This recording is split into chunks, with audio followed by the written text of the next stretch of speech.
This is Audible. Tantor Audio, a division of Recorded Books, presents Reactant by Aurora Crane, narrated by J.F. Harding. Chapter 1. Quinn absently stroked his bottom lip with his index finger as he watched Peyton sleep. Peyton was on his back, with the sling bracing his shoulder in place. The pillow was under his arm, supporting him. He'd been quiet on the car ride back to Quinn's place from the hospital, and once they'd helped him up the stairs, he'd passed out in Quinn's bed in minutes. Quinn could only hope that the pain medication he'd been given would help him get a decent night's sleep. He doubted the rest of them would be so lucky. The angry stitches on Peyton's cheeks stirred something inside Quinn that was equal parts anger and fear. He knew all too well how differently tonight could have turned out. He'd pieced together the results at too many crime scenes to have any illusions about the kind of danger that his men had been in, the horrifying reality of what he'd almost lost in one fell swoop. Sebastian's words echoed through him. Peyton killed them. I sometimes do work for a man who deals with unsavory situations. He's the one that gives me cases I can't turn away. Quinn ran a hand down his face, his fingers curling around his chin, the stubble scratching his skin. Fuck. What had happened tonight? What was Sebastian involved in, and what did it mean for them? More importantly, how could he find a way to keep them all safe from this? Quinn turned at Sebastian's softly spoken word. He was leaning against the doorframe, watching, his face pensive and hesitant. He'd switched his contacts for his glasses, and the black frame somehow made his face seem more delicate, like a sculptured statue that needed to be kept behind red rope. His left eyebrow piercing gleamed under the artificial light, stark against the pale of his face. He looked like he needed to sleep for a century. Quinn figured they all looked like that. Well-made hot chocolate. Come on. Quinn brushed his knuckles against Peyton's good cheek and kissed his forehead, his lips pausing there, as though unable to let go. He stood, one last look at Peyton's sleeping form, and then followed Sebastian out into the rumpus room that all the bedrooms in his home branched out from. Before they could make it to the stairs in the small hallway that led to the first floor, Sebastian stopped abruptly in front of him. He put a hand against the wall, forcing Quinn to halt completely. What is it? Quinn asked, alarmed. Hey, Sebastian said, his voice soothing and settling over Quinn like a balm. Talk to me. Quinn had nothing to say. What could he say? I'm sorry I wasn't there to protect you both. Words were meaningless. They always had been. Action spoke louder, and Quinn's had always spoken too loud, in all the wrong ways. He searched Sebastian's face, wishing he could read it as easily as he'd once been able to. He'd been on the outside so long, looking in with longing and regret as Sebastian had grown into someone that Quinn didn't know. They were relearning each other all over again. And Quinn could have lost him tonight. Lost him and Peyton both. Quinn. That was all it took for Quinn's facade to break. He dropped his forehead onto Sebastian's chest with a shuddering breath. His breaths were too sharp, digging into his ribs like knives. Are you sure you're okay? He whispered brokenly. Even having Sebastian here in his arms wasn't the reassurance he needed. Somewhere deep in his mind, he wasn't convinced that something irreversible hadn't happened, and he wasn't standing alone in his home once more, with no one to blame but himself. Sebastian kissed the top of his head, one hand sliding to cradle the back of it. Quinn squeezed his eyes shut, focusing on the solid touch, the strength and warmth that Sebastian was sharing with him. He took a deep breath. We're both okay, Sebastian promised. Quinn fisted his hands in the shirt Sebastian was wearing. It hung a little loose around the chest and shoulders. Quinn hadn't been able to stomach seeing the blood on Sebastian's shirt, and had offered one of his in exchange, so Sebastian could throw his own out. Washing it was out of the question. Quinn wanted it gone. Warm lips pressed to his temple, lingering. I'm right here, Sebastian said. It was so low that it was more the vibration of the words against his skin than the sound itself that permeated the fog around Quinn's heart. Sebastian tipped Quinn's chin up with his thumb, brushing it gently against his jaw. "Right here," he repeated. He kissed Quinn, softly, and everything in Quinn stilled, focusing on the pressure of Sebastian's lips against his. The heaviness in his heart lifted just enough that it didn't feel like it was completely crushing him, and the broken cracks of his soul mended enough that he could think without despair bracketing him from all sides. He would never forget that moment of pure panic he'd felt when the call had come in that shots had been fired at Sebastian's residence. He'd already been on his way there after signing out of his shift and had no idea why the anonymous call had been directed to him. He didn't care. He merely thanked every deity that existed that somehow it had been put through to him, and he'd known to use his sirens to get there that bit faster. Not that it could have ever prepared him.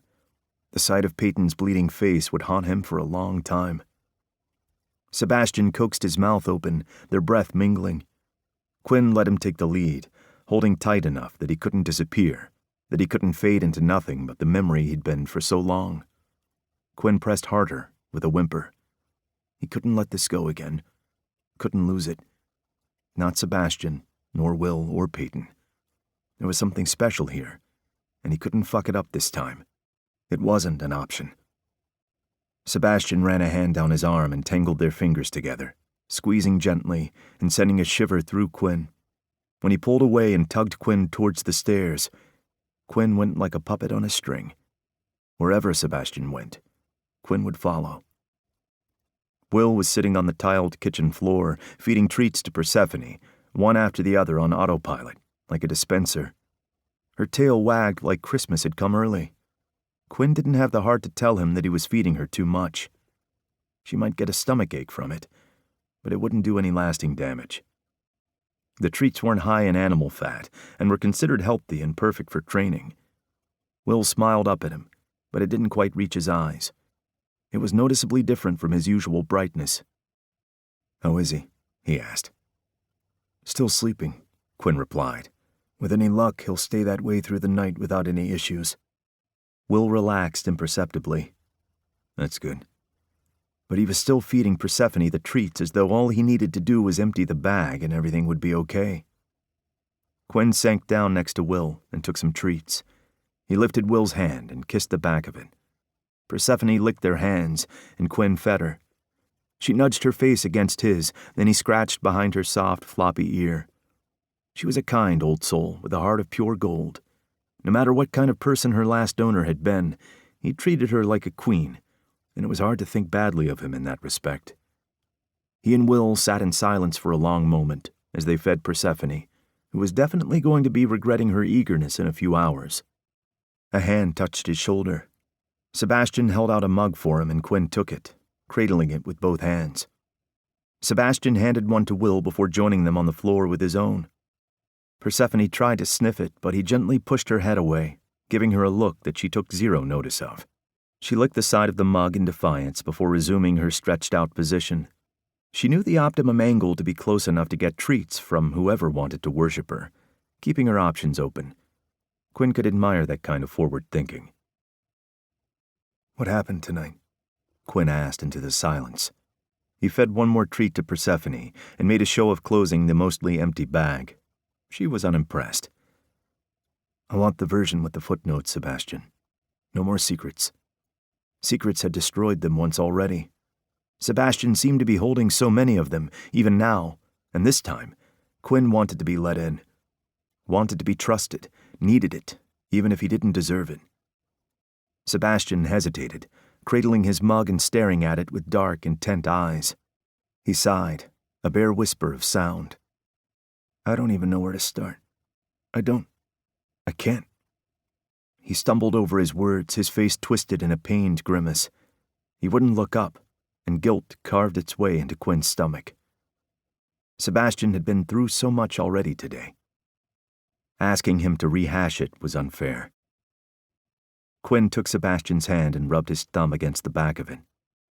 "Not tonight," he said. "But soon, when Sebastian was ready. He needed answers. For his peace of mind, and because he needed to know if there was something he could have done to prevent it, if there was something he could do to stop anything else from happening. He doubted it was over that easily. Sebastian murmured a quiet thank you. The relief in his gaze was so prominent that Quinn knew he'd made the right decision. He didn't want to push. Not like this. I met Peyton at Aubrey's bar, Will said, breaking the tension. Did you know that? No, Quinn said. He put his mug down on the floor and rested a hand on Will's knee, massaging it. Tell us. Persephone stuck her nose in Quinn's mug. Her resulting snort was disapproving when the fact it was empty registered. Sebastian chuckled and patted her head with soft strokes. She huffed and rested her head on his thigh, closing her eyes and silently demanding more. I was helping Aubrey out because it was a busy night, and he was down 2 of his regular staff. The flu, I think. Anyway, Peyton came in wearing his uniform. Will grinned, and this time his eyes sparkled as he took them down memory lane with him. He was even wearing his dog tags. I think I was gone for him the second I saw him. He had a duffel bag with him that he dropped at his feet when he sat at the bar. I learned later it was because he'd gotten back from a deployment like an hour earlier. His plan for the night was to get blind drunk. Did he? Sebastian asked, a hint of a smile tugging at the corners of his mouth. Will huffed out a laugh. Yeah, with interest. He took a sip of his drink and absently patted Persephone's back. I was taking out some trash when he tried to leave for the night. He'd forgotten how to use his feet and thought it was the funniest shit. The grin turned into a soft smile. He's a fun drunk. He doesn't drink much, but when he does, it's a whole different side to him. I bet, Sebastian said. Will laughed, and Persephone opened one eye, her ears perking up at the joyous sound. So he'd decided he was going to walk to the nearest hotel and get a room. He didn't want to go home. Didn't even realize he'd left his bag inside along with his wallet, keys, and phone. I went back and got them and took him back to my place to sleep it off. And he just never left. The rest is history. He tilted his head at Quinn, his brown eyes sharp. You already knew him then, right? Quinn stared down at the floor, wishing it could take him back in time and give him a crystal ball. The things he would have done differently if he'd just known how much things would go sideways. Yes, I met him at Riley's 24th birthday dinner. He looked at Sebastian and Will, remembering the sounds they made together, the way they looked, tangled with Peyton. Maybe he wouldn't choose to change anything, not if it risked what he was building now. He wanted you, Will said.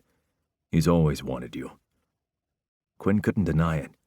The attraction between them had been impossible to ignore from the moment they'd met. At 19, Peyton had taken away Quinn's breath with quiet words and stolen glances. The feeling was mutual, until it wasn't. It's always been mutual, Will said, frowning. I never understood why you didn't do something about it then. It had been a weird time. Quinn had been nursing his own hurts still, and his attraction to Riley's youngest brother had been confusing for him and somewhat unwelcome. Peyton had looked at him with hearts in his eyes, and Quinn had, for the first time since Sebastian, wanted to trust his heart to someone. Of course, he'd found a way to mess that up as well. He wasn't always like he is now, Quinn said, recalling the Peyton he'd first known. He'd been so young, so open and free and beguiling. He was softer, brighter, less sharp, I suppose, before he enlisted. Whatever happened during his first deployment, it changed him. Quinn had tried to help, wanted so badly to do whatever he could to take the pain in Peyton's eyes away. I tried to be what he needed, tried and failed. He'd been unable to reach the Peyton that had come home. Meeting Will had been a blessing for the soldier with the wounded heart. I don't believe that, Will said.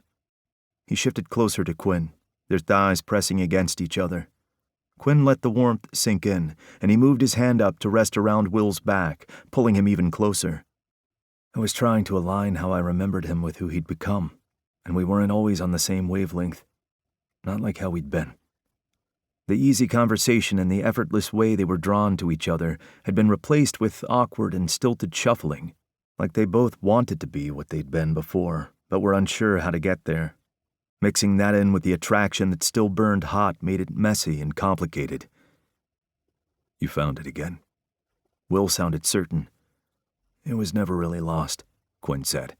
Just left of center, that's all. But then I saw you two together, and I thought he'd moved on. So you stepped back, Will said, understanding dawning on his face as his eyes widened. Shit. I thought that had happened before me. I didn't realize. Quinn, I'm so sorry. No, Quinn interrupted. Don't ever be sorry for that. You gave him something that I hadn't been able to, and he needed it. I never thought badly of you, Will. I was happy for both of you. He'd been hurt, and that was something he couldn't deny even though it had all been his own making. Ultimately, he'd been happy that Peyton had gotten what he'd needed. It didn't matter who put the smile on his face, so long as he was smiling. Will didn't look convinced. Quinn used his hold on Will to pull him into his arms, giving him a soft kiss. We found our way, he said. Don't be sorry about how we got here. Will melted against him. He twisted, lifting one long leg across Quinn's lap as he deepened the kiss, making Quinn moan. A wet nose pressed against Quinn's side. Will pulled away with a laugh. Perce, come on. Don't be a cockblock, he said. She yipped and shoved at him with her nose. She tried to climb up into Quinn's lap between them, but kept slipping. Quinn winced as her claws dug into him on each attempt. She huffed and sat next to them, staring soulfully. We're gonna have to talk about this, Will told her sternly. She got up and walked away. Will's mouth dropped open in shock. Hey, wait, he called out. Look, we both said things we regret. She came back a moment later with one of her toys, a dirty turtle that she kept sneaking outside when Quinn wasn't looking. One of its legs looked like it was on its last life and ready to fall off. It was her favorite, and Quinn knew he would need to go back and buy another 40 of them. Oh, Will deflated. Don't scare me like that. I thought we weren't friends anymore. She dropped the turtle in front of him and sat again, her tongue drooping out the side of her mouth happily. Do you want me to throw this? Sebastian gathered their mugs and took them to the sink. Quinn winced as his knees cracked when he stood. He was too old to sit on the floor anymore. Was that you? Sebastian asked, smirking. I'm getting old, Quinn said ruefully. You're only 32, Will said. Right? Right, Quinn replied. Sebastian pulled Quinn into his arms and kissed him, slowly. You look fantastic for an old man. Yeah? Quinn murmured against his lips. Yeah. Thank you. Any time? Quinn's tongue slipped in to playfully caress Sebastian's. The taste and feel of him, safe and here, finally settled Quinn's fraying nerves. Arms circled him from behind, and he turned to give Will the same treatment, pulling soft sounds from his sweet mouth. He rested his head against Will's chest, listening to the steady thrum of his heartbeat as they kissed above him. It was more reassuring than anything else had been. Sebastian was right. They were here. They were okay. Everything else could wait. Jericho Rowlands was a man that didn't exist officially on paper. He hunted the monsters of the world and skirted the line of being one himself. He had no qualms about who he was. Every piece of shit that he took out of the world made it that bit safer. Safe enough that he didn't lose sleep over what he did to get results. He did what most weren't willing to do in order to keep the innocent safe. He could live with that. All right, Six Webster said, turning the SUV off after he finished parking illegally out front of the building that Jericho had lived in as Warren for too many long months. 10 minutes to see what this guy wants. Then we tell him you're leaving town and suggest he do the same. Then we're getting a burger, right? Because I'm fucking starving. Moira and Greer should be done with the bodies, so they might be able to join us. You ate before we left, Jericho said. Six had been chowing down at HQ when they'd gotten the call that Dane Howell and Errol Derrick, the two idiots that should not have been as hard to take down as they had been, were on the move and had armed themselves. That doesn't change the fact that I'm hungry now, Six said, rolling his eyes. That was a century ago. It was an hour ago, Jericho disagreed. He leaned over and opened the glove box, sure there was something in there. He found a nut bar and a Snickers. He held them both up. Pretty sure the Snickers is Greer's. Eat at your own risk. Six plucked it out of his hand. I'll blow him later. He'd already bitten half of it off by the time he'd circled around the car to stand beside Jericho. Jericho fished a hair tie out of his pocket and put his hair up in a ponytail as they headed into the rundown apartment building, the beep-beep of the SUV lock sounding behind them. Jericho whistled a tune and pushed up the long sleeves of his plain black top as he and Six stepped onto the elevator. Six smirked at him as he pressed the third-floor button. "Is that in the Hall of the Mountain King?" The elevator creaked and jolted, unbalancing them as it began its ascent. It had seen better days, and Jericho would not be surprised if it suddenly became their tomb. "Was watching The Lost Boys last night," he replied. "It's been stuck in my head all fucking day." It was driving him nuts. He'd play it on his piano later, and if that didn't get rid of it, he was going to break something. His favorite movie didn't have to do him dirty like that. "How many times did Moira threaten to kill you?" "Only 3, Jericho said, as he fished out a 20-cent coin from his jeans pocket and flipped it through his fingers. The 4th time didn't count because she hadn't even thrown anything sharp at him. "You got lucky." Jericho hummed in agreement. Wasn't that the truth? Moira was feisty. They both froze the second they stepped out into the hallway. The man they were coming there to meet, George Bryce, wasn't there. He should have been waiting outside of Warren's apartment. His car had been downstairs. So where was he? Jericho pocketed the coin and pulled his Glock 22 from its holster, letting it hang loosely in his hand as they moved carefully towards apartment 3B. "Fee, fi, fo, fum," Jericho sang quietly.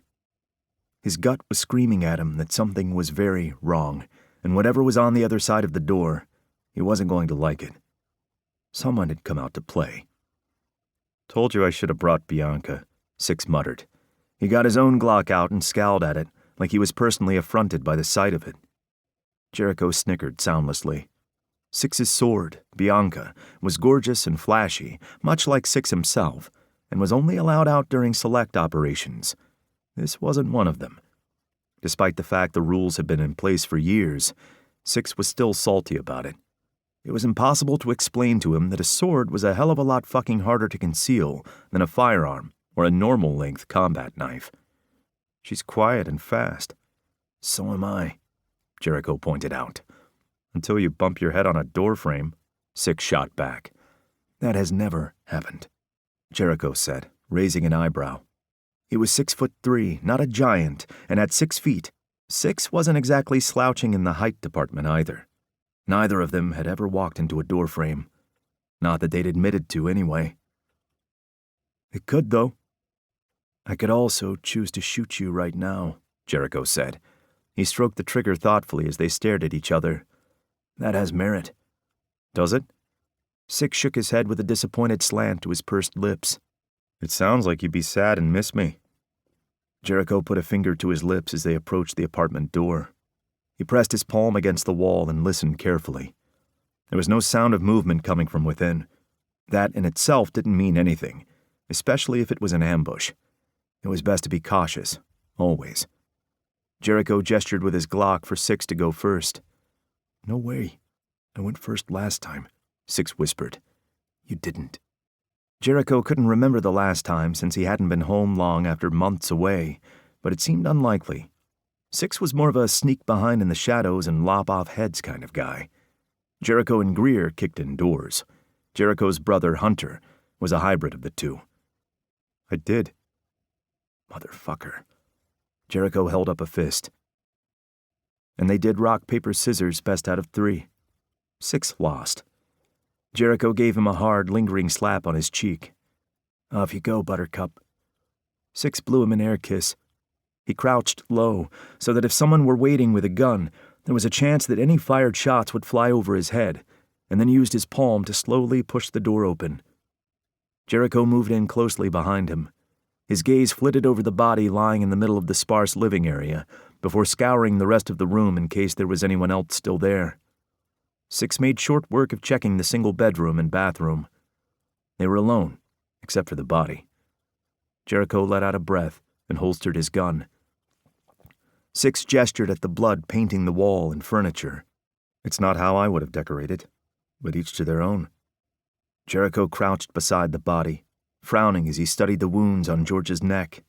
The hit was clean. He might have been impressed if he wasn't so pissed off. Knew what they were doing, Six said, looking over Jericho's shoulder. Yeah, hit the carotid. He would have bled out in seconds. Jericho massaged his forehead and ran a hand across the top of his head, tugging on his dark ponytail with a growl. Fuck me. Guess what he had to say was important, Six said. Yeah. Fucking fuck. There's a pack of gloves in the kitchen top drawer. Get me one? Jericho asked. Hunter's pet lawyer, Sebastian Devlin, and one of Sebastian's boyfriends, Peyton Sinclair, had killed Dane and Errol, the two men who had run the half-assed organization that Jericho had been infiltrating. The organization had appeared out of nowhere 6 months ago, with a setup that had suggested competency. Hunter had thought that warranted their involvement. It hadn't taken Jericho long to learn that competent wasn't the right word at all. Considering the sophistication of the operation, and confirmation that his brother hadn't just been fucking with him, he dug deeper. The money and resources at their fingertips had to have come from somewhere. The only way to get rid of a weed properly was to poison the roots, not the top. George had been an occasional drug runner for them, but not someone on the inside. So what had he been wanting to tell Jericho? What information did he have that had been worth killing him over? Here, Six said, dropping the gloves on Jericho's shoulder. Jericho grabbed them before they slipped down his chest and slipped one of them on. He pressed his palm against George's cheek. He's still warm. We didn't see anyone leaving, but when we get back to HQ, we can check the camera footage we set up. Based on the expert kill, he doubted they'd find anything, but it was worth looking so they could eliminate it. Jericho poked around George's pockets. Phone, wallet, keys. Nothing remotely interesting. He tugged on a second glove and then pulled out the wallet, flipping it open. $50. Picture of a cat. Card for a nearby strip club. Coffee shop frequent flyer cards that suggested he drank way too much coffee and never turned the cards in for his freebies. Maybe he was saving them for a party? Jericho had no idea if hoarding them like that was even allowed. He drank coffee, but not to that kind of excess and never enough times at the same shop as to develop a habit that someone could potentially use against him. He frowned as he pulled out a folded slip of paper that had been hidden behind the ID. He dropped the wallet on George's stomach and unfolded the paper. Errol Derrick, Dane Howell, Chris Hennessy, Warren Boyler, Dylan Hall, Benjamin Kenny, crossed out, Alan Randall, Sebastian Devlin. What the fuck is that? Six asked. And why did George have it? That was also a good fucking question. He didn't like the marks next to his name. His cover had been solid. It was always solid. Jericho pocketed the note. It's a kill list, he said confidently. There was no other viable option. They didn't know that Errol and Dane are dead, but Benjamin Kenny died in prison yesterday. It was ruled a suicide. Bet it wasn't. Jericho stood. He didn't have something to tell me. He was trying to lure me in. He sneered at George's body. You fucking son of a bitch. No honor among the scum of the world. If he was bringing you in here to kill you, why is he dead? Six asked. He scanned the room uneasily. Everything about this says trap to me. I suggest we get the fuck out of here. Yes, but why? We need to. Jericho cut off as Six lifted a hand.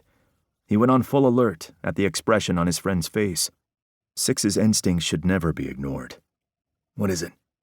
Can you smell that? Smell what? Six didn't answer. His brows drew together as he took a few steps towards the kitchenette. He put his gun away as he checked the stove, turning the knobs back and forth. Jericho scowled. Six, what the fuck are you? He twisted, the smell registering. Smoke. Smoke, Six confirmed. It wasn't coming from the stove. It wasn't even coming from this apartment. The next one over? It was too strong. Jericho quickly checked George's body, pocketing his wallet and phone, and hurried out after Six into the hallway. There was smoke pouring out of the next apartment door. It was ajar, and flames licked at the top of the doorframe. Son of a bitch, Six cursed. He shrugged out of his jacket, wrapping it around his fist. He used his covered hand to grab the door handle and pull it, slamming it shut. Based on the level of smoke and flames, it wasn't going to contain the fire long. We need to get everyone out, Jericho said. That apartment was engulfed, and the smoke detector was conspicuously silent. The fire was clearly deliberate and meant for them. Jericho refused to allow anyone to be in the firing line because of him. Not like this. The smoke detectors would start going off too late for those above them to get out before their exit was obstructed. He wasn't leaving until everyone was safe. "Where's the floor alarm?" Six asked, already banging on the door opposite the burning room. "If we can set it off, we can get the herd moving."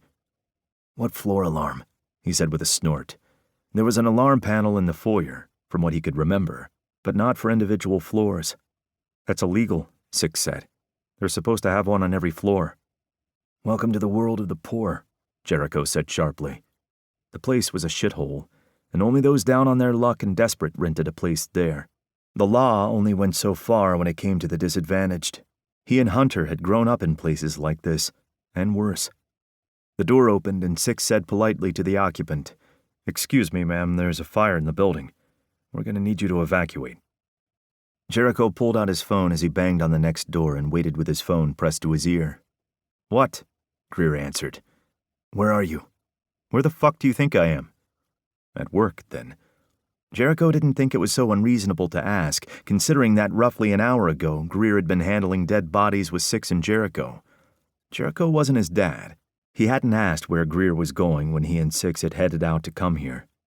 "Need you to turn on the fire alarm in the building and get the fire department here now." "You mean your shitty apartment?" "It was Warren's." "Which was you." "Semantics are only fun when I'm the one pointing them out," Jericho said.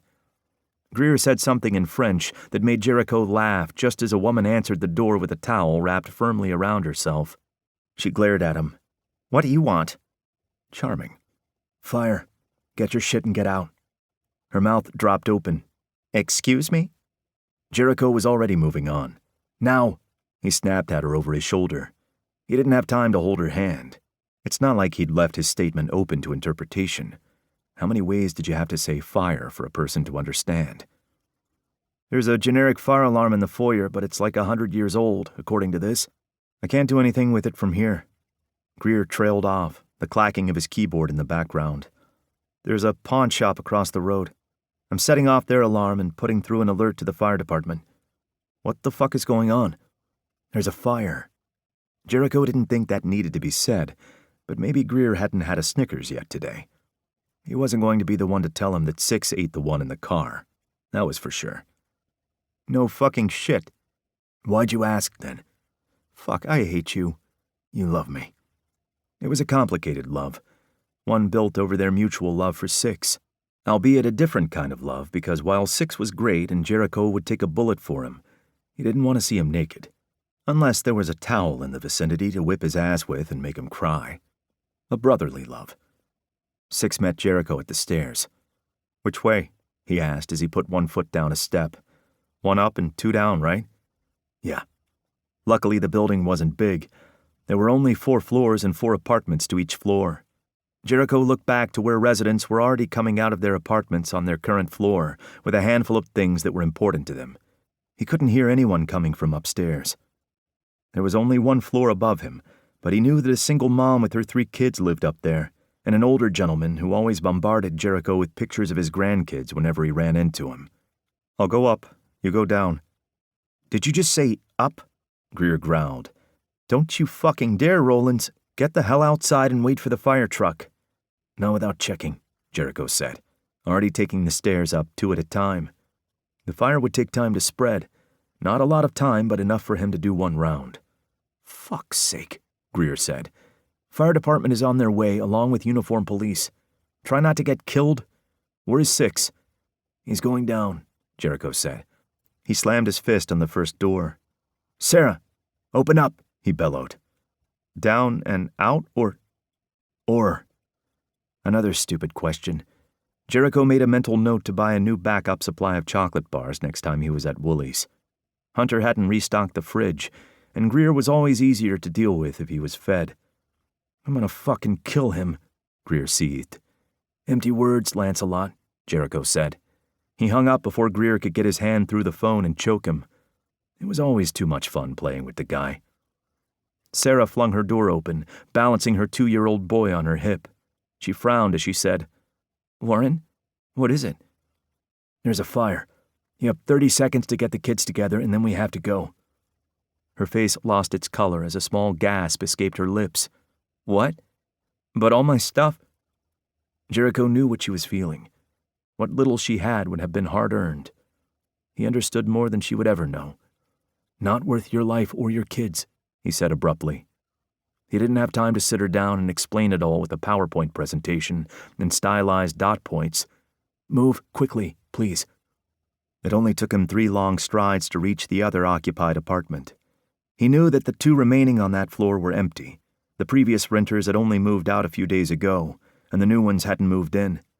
Fortuitous timing. Trevor Mulhall, a 73-year-old man who had lived a long, hard life but somehow still managed to see the joy in it, opened the door before Jericho could knock. He furrowed his thick gray eyebrows. "What's all this fuss?" he asked, searching the hallway. "Sarah all right?" "The locket from your wife," Jericho said. "Where is it?" "Beside my bed. Warren, what?" But Jericho was already moving. There were only 2 things that he knew were important to the old man: the locket that held the picture of his deceased wife from 10 years earlier, and the packet of flip photos he had of his grandchildren. As long as they were in plain sight, they had time. Jericho would make time. He grabbed up the locket and photo packet, made a note of the book that he had next to them, Stephen King's Pet Cemetery, and then hurried back. He swiped the walking stick beside the fridge on his way. Necessities only. Jericho could replace the book. "We're going down the stairs," he told Trevor, steering him away from the elevator. "Boy, I haven't been able to climb stairs for nigh on a decade." "Can't use the elevator when there's a fire, old man," Jericho retorted. Trevor huffed, but a smile played on his lips beneath his impressive mustache. "Fire? What fire?" "Come on, I'll help you. But we have to go now." Sarah was waiting at the entrance to the emergency staircase, her eyes wild and terrified. Her 2-year-old was still on her hips, the 4-year-old boy clinging to her. Her 6-year-old looked terrified as she sucked on her thumb. Sarah didn't correct her this time, like Jericho knew she had countless times. It was a hard habit to break. Hunter hadn't been much younger than her before he'd stopped doing it. Dark childhoods called for a different level of comfort. "Keep moving, and don't stop for anything, understand me?" Jericho said. He picked up the 4-year-old, who stared at him with wide eyes but didn't panic or squirm in his arms. Trevor managed the first flight with relative ease, using the railing and his walking stick for support, with Jericho keeping pace only a step ahead of him, in case he fell. By the second flight, he was flagging. Jericho could clearly smell the smoke now, and it was courting the doorway to his floor. They needed to keep moving. If it was just him and he got trapped, he could climb out a window and shimmy down. It wouldn't be the first time, and he doubted it would be the last. Unless he was willing to leave them there to die, that wasn't an option. If it got bad and their exit was compromised, they would have to hole up in a room and hope that the fireys got to them in time. It wasn't the flames that Jericho was worried about. Inhaling the smoke would kill them all long before the flames burned them to a crisp. Jericho let the child he was carrying slide to the floor and crouched down. "We're going to have a race," he told him. "First one down wins a lollipop, okay?" The kid's eyes lit up as he nodded enthusiastically. "But there are rules," Jericho said firmly. "No running. Both feet have to touch every step or you don't get the prize. Can you do that for me?" More vigorous nodding. Jericho looked up at Sarah, who was doing her best to keep it together. "Get them out, but don't let them fall. Got it?" The last thing he needed was broken bones on top of this clusterfuck. Sarah looked at Trevor, who was wheezing and leaning heavily against the wall. "I'll send the firefighters up if they're here." "Thank you," Jericho said. He slid an arm under Trevor's, holding up his weight. "One step at a time. Slow and steady." Slow and steady was not the preferred method for escaping a burning building, but neither was slipping and breaking their necks. There was no use pressuring Trevor and making it harder under the constrained environment. They would either make it down in time or they wouldn't. If they didn't, Jericho would find another way. The smoke was licking at their heels by the time they got to the second floor. Trevor's breathing was becoming heavily labored, and Jericho didn't like the sound of it. Smoke inhalation was no joke. He lifted Trevor's shirt so that it was covering his mouth and nose, and encouraged him to take slow, deep breaths. Keeping the fabric covering his face with one hand while holding him up with his other arm was awkward, but he made it work as they got through the last set of stairs. Jericho's eyes were watering, his throat scratchy as they finally made their way out the double doors of the entrance. 2 ambulances were already waiting, and a fire truck came roaring around the corner just as they got to the sidewalk. Jericho quickly delivered Trevor into a paramedic's capable hands and shook his head when they tried to get him to sit as well. There was an uncomfortable tingling in his throat, but he kept it shoved down. He wouldn't be vulnerable in front of random strangers. Not like this. He blinked, trying to get the gritty feel out of his eyes as he searched around, looking for Six's familiar dark mop of hair and the one thick streak of blue at the front of it.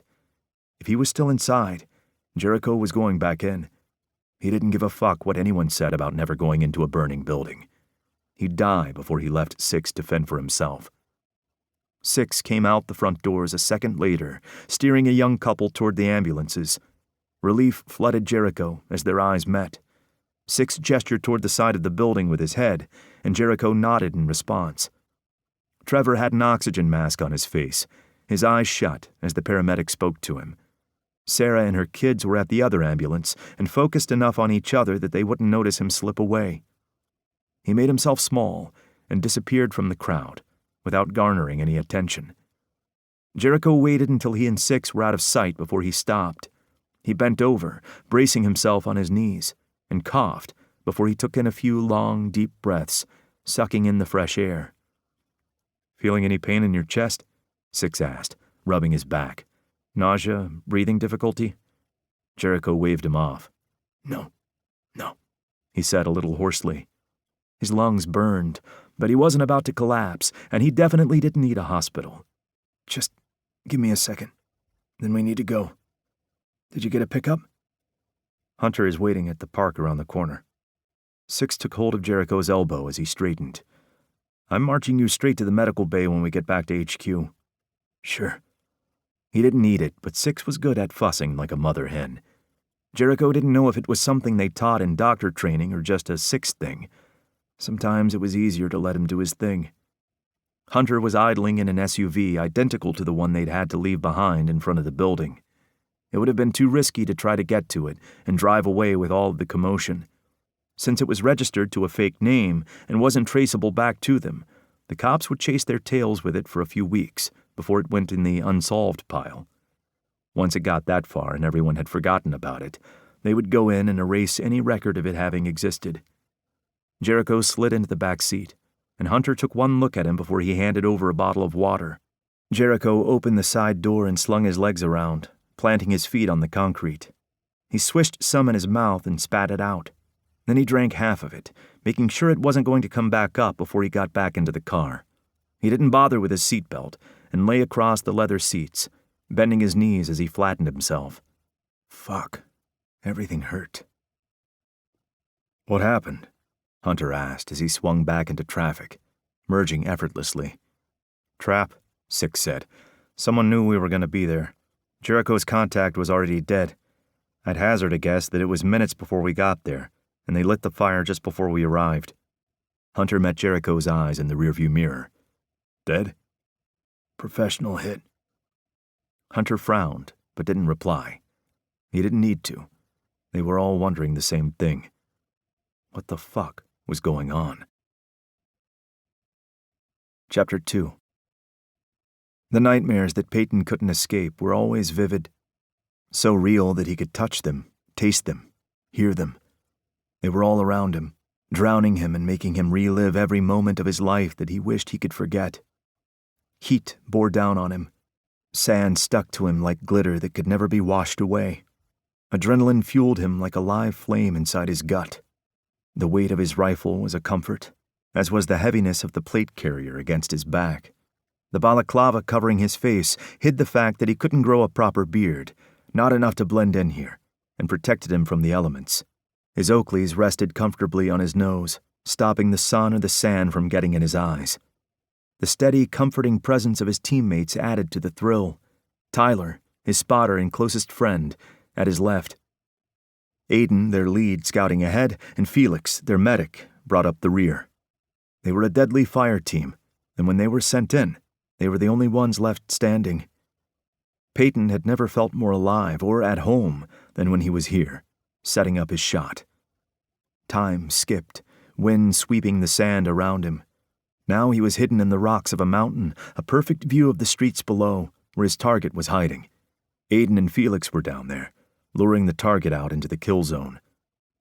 Peyton lined up his shot, guided by Tyler's low, soothing voice beside him. Excitement thrummed in him like a physical touch, his heart pulsing in his chest. He'd been born for this, made especially to line people up in his scope and pick them off like pins in a game of bowling. He was good at it. He loved it. He lived for it. "Shooter ready," he said once everything lined up right where he wanted them. Seconds later, he got the wind command and squeezed the trigger. He knew what happened next. Had done it enough times to know how many seconds delay there was before the brain caught up to the body, and it dropped like dead weight. This time, nothing happened. Something was wrong. The target didn't go down. Instead, they turned around and looked right at him. The bullet had hit from behind, a little high to be quite a perfect shot between the eyes. Blood ran down their face. It dripped from the end of their nose. Peyton's heart jumped into his throat, and his fingers went slack as terror spread through him, turning the blood in his veins to ice. He knew that face. Sebastian. No. Horror swamped him, everything inside him stopping. The ice shattered, tearing him apart from the inside. No. Sebastian's mouth opened, and Peyton heard the words clear as day. Why? He woke with a choked scream. Black closed in on him, and someone touched him. He tried to get away, kicking out violently. "Peyton, calm down. It's all right. It's me." Peyton knew that voice. Will. No. He needed to get away from him, or he'd kill him too. Everything he touched turned to death, because he was death. He dished it out like he had a right to decide who got to live or die, who escaped his clutches, and who didn't. A hand slid under his shoulder, and he fought harder. A painful twinge ran down his opposite arm, and he felt trapped by a heavy weight around it. No. Peyton. The low, urgent voice wasn't Will. It was softer, deeper. There was a command in it that Peyton instinctively responded to. There you go. Calm. Everything is okay. Open your eyes for me. The first thing Peyton saw were beautiful brown eyes. Will, he whispered. Hey, Will said, smiling down at him. Peyton reached out a shaky hand towards Will. Despite the chill in the air, he could feel sweat beating at his temples. He hissed in pain when he tried to lift his other arm. Careful, Will said, running a hand through Peyton's hair, while his opposite arm skimmed up Peyton's outstretched arm to clasp his hand. He pressed his lips to it, and then lowered it gently to rest on Peyton's stomach. Right. His shoulder. A partial dislocation from when two assholes had come into Sebastian's home and tried to kill them. Sebastian. Seb, where's... He twisted, searching, as panic rose in his chest. When his eyes locked with Sebastian's familiar blue, it eased. No bullet hole. The cut on his forehead was fading, the bruising around it an ugly mix of purple and red. He was okay. He was okay. Peyton already knew it had been a dream, but the relief he felt made him dizzy. It felt so real. It always did. That familiar feeling of standing on foreign soil, the sun heating him as adrenaline rode him. Real memories mixed in with the nightmares his mind conjured. It wasn't real. It never was. Peyton silently slid his hand across the sheets toward Sebastian. Sebastian hesitated for a moment that felt like a lifetime as Peyton's heart beat heavily in his chest. He'd revealed his monster to Sebastian when he'd chosen to kill Dane instead of sparing him. Sebastian's safety had been at the forefront of his mind, but he knew that a deeper, darker, twisted part of himself missed it. Missed having a purpose, a reason. Sebastian leaned forward, their fingers meeting and tangling together. He was warm, and his grip was firm and sure. It was a comfort that Peyton hadn't known he needed. Peyton swallowed, a lump lodging in his throat. His lips parted, but he didn't know what to say. Sorry seemed inadequate, worse than inadequate. It was wrong because he wasn't really sorry. He'd had options, and he'd chosen the one that had shown who he really was, the one who would choose to spill blood without hesitation. He'd done it to protect Sebastian, and he would do it again if it meant protecting any of them. But it had revealed that the demon inside him was still very much alive despite his attempts to purge it by leaving the military. He wouldn't have blamed Sebastian if he'd run in the other direction. Peyton had tried to do the same, but he could never outrun it. Having the right words at the right moment was the cornerstone of Sebastian's career. The systematic destruction of the prosecution and watching the light go out in their souls at the realization that Sebastian had led them in a circle and was about to bury them. Staring into Peyton's midnight blue eyes, haunted and earnest, waiting for Sebastian to say something, anything, he found he had no words. He squeezed Peyton's hand, taking comfort in the touch. He knew, in theory, what Peyton had been, and had a vague idea of what that entailed. Special Forces wasn't exactly a desk job. Knowing and seeing were two different things, however. He couldn't tell Peyton that everything was okay, because it wasn't. Yesterday was going to follow them both in different ways. But something in Sebastian knew that wasn't what had put that look in Peyton's eyes. There was a whole history there that Sebastian didn't understand. "Thank you," was all he could say. He couldn't remember if he'd said it yesterday. A lot had happened, and parts were a blur. He should have said it then and would keep repeating it until Peyton understood just how grateful he was. If Peyton hadn't been there, Sebastian didn't know what the outcome would have been, only that he wouldn't have fared as well. Peyton's grip went slack, and his nostrils flared as his eyes glistened. "Seb," he trailed off, his voice a mixture of relief and wariness. Sebastian licked his lips and moved closer. "Do you want to sit up?" he asked. Peyton gave a brief nod, and Sebastian smiled at him, stroking his hair and then down his chest to meet where Will and Peyton's hands were twined together. Peyton cooperated as Quinn slid an arm around his shoulders and Will braced his lower back. Between the three of them, they managed to get Peyton into a sitting position without jostling his injured shoulder. "Do you want a shower?" Will asked. There was something in his voice, like he was familiar with this. Did it happen often? Nightmares that had someone thrashing like Peyton had been, the sounds he'd made, or ones that spoke of a deeper kind of turmoil. To have them often enough that his partner knew what helped? Peyton hesitated before nodding. "Yeah." He swung his legs over the side of the bed and ran a hand through his hair, snagging on a knot.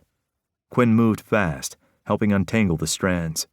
Peyton thanked him quietly and then strode silently from the room. The silence left behind was heavy. Will let out a breath and stood. I'll go," Sebastian interrupted. He couldn't help but feel partially responsible for whatever had triggered this. He needed, to try to fix it.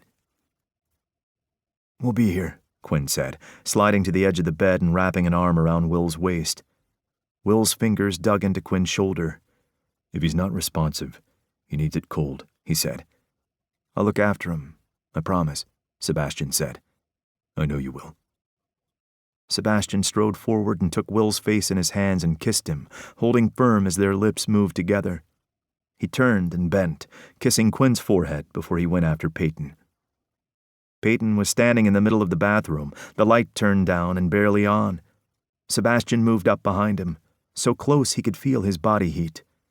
Sebastian ran his knuckles slowly up the middle of Peyton's bare back. Peyton let out a shuddered breath. "I know." He reached Peyton's nape and then further, cradling the side of his head. He pressed his nose to the back of Peyton's head and breathed deeply. It smelled like sweat and fading, fruity shampoo. Some kind of peach combination. "Turn around for me," he whispered hoarsely. "I can't," Peyton said, the small crack at the end of the words piercing Sebastian's heart. Part of him knew that he should never have touched him or Will. If he'd stayed away from them, none of this would have gone near them. But he was selfish. So unbelievably selfish. He had wanted them in his arms, and he couldn't feel regret for getting them there. He just wished that the path hadn't been so tumultuous. Please. The plea was a bare whisper, more vibration than sound. Peyton turned slowly, Sebastian's hand sliding around over his ear and across to his cheek. He thumbed below Peyton's cut. The press of their lips was less a kiss and more a broken touch, meant to heal. Connection they both desperately needed. "Shower with me," Sebastian asked, their breath mingling. Peyton didn't respond, and Sebastian took it as a yes. Peyton was capable of telling Sebastian no if he really wanted him to leave. His body language screamed at Sebastian to stay, no matter the words he didn't say. Sebastian removed Peyton's sling, mindful of keeping his arm as still as he could while he did, and then he hung it up beside the towels on the rack. He dropped to his knees and grasped Peyton's hips, staring up at him. Peyton was watching him silently, his eyes a mixture of sweetness and heat. Peyton lifted Sebastian's glasses, the edges of him turning to a light blur, and placed them on the counter. He ran the tip of a finger down Sebastian's nose, and it tickled, making Sebastian wrinkle it. A hint of a smile crossed Peyton's lips. It was beautiful, and Sebastian wanted to see it again. "On your knees is a good look for you," Peyton said. "Yeah? I'll have to make sure to do it more often." "I'd like that." Sebastian licked his lips as he brushed the tips of his fingers across Peyton's smooth skin. They tingled as he dipped them down the gorgeous V of his muscles. He hooked them in the waistband of Peyton's briefs and slid them over slim hips and down strong thighs. Peyton's dick was soft, nestled in curls and looking like a prize that Sebastian wasn't sure he was worthy of. He pressed his forehead against Peyton's flat stomach and closed his eyes. The steady rise and fall was comforting, and if they had been lying down, he knew he could have fallen asleep listening to it. A hand settled on his head, and he let go of the breath he was holding. Peyton was waiting with a kiss when he stood. Sebastian thumbed his cheeks as he kept it light. He trailed fingers down Peyton's side, making him shiver.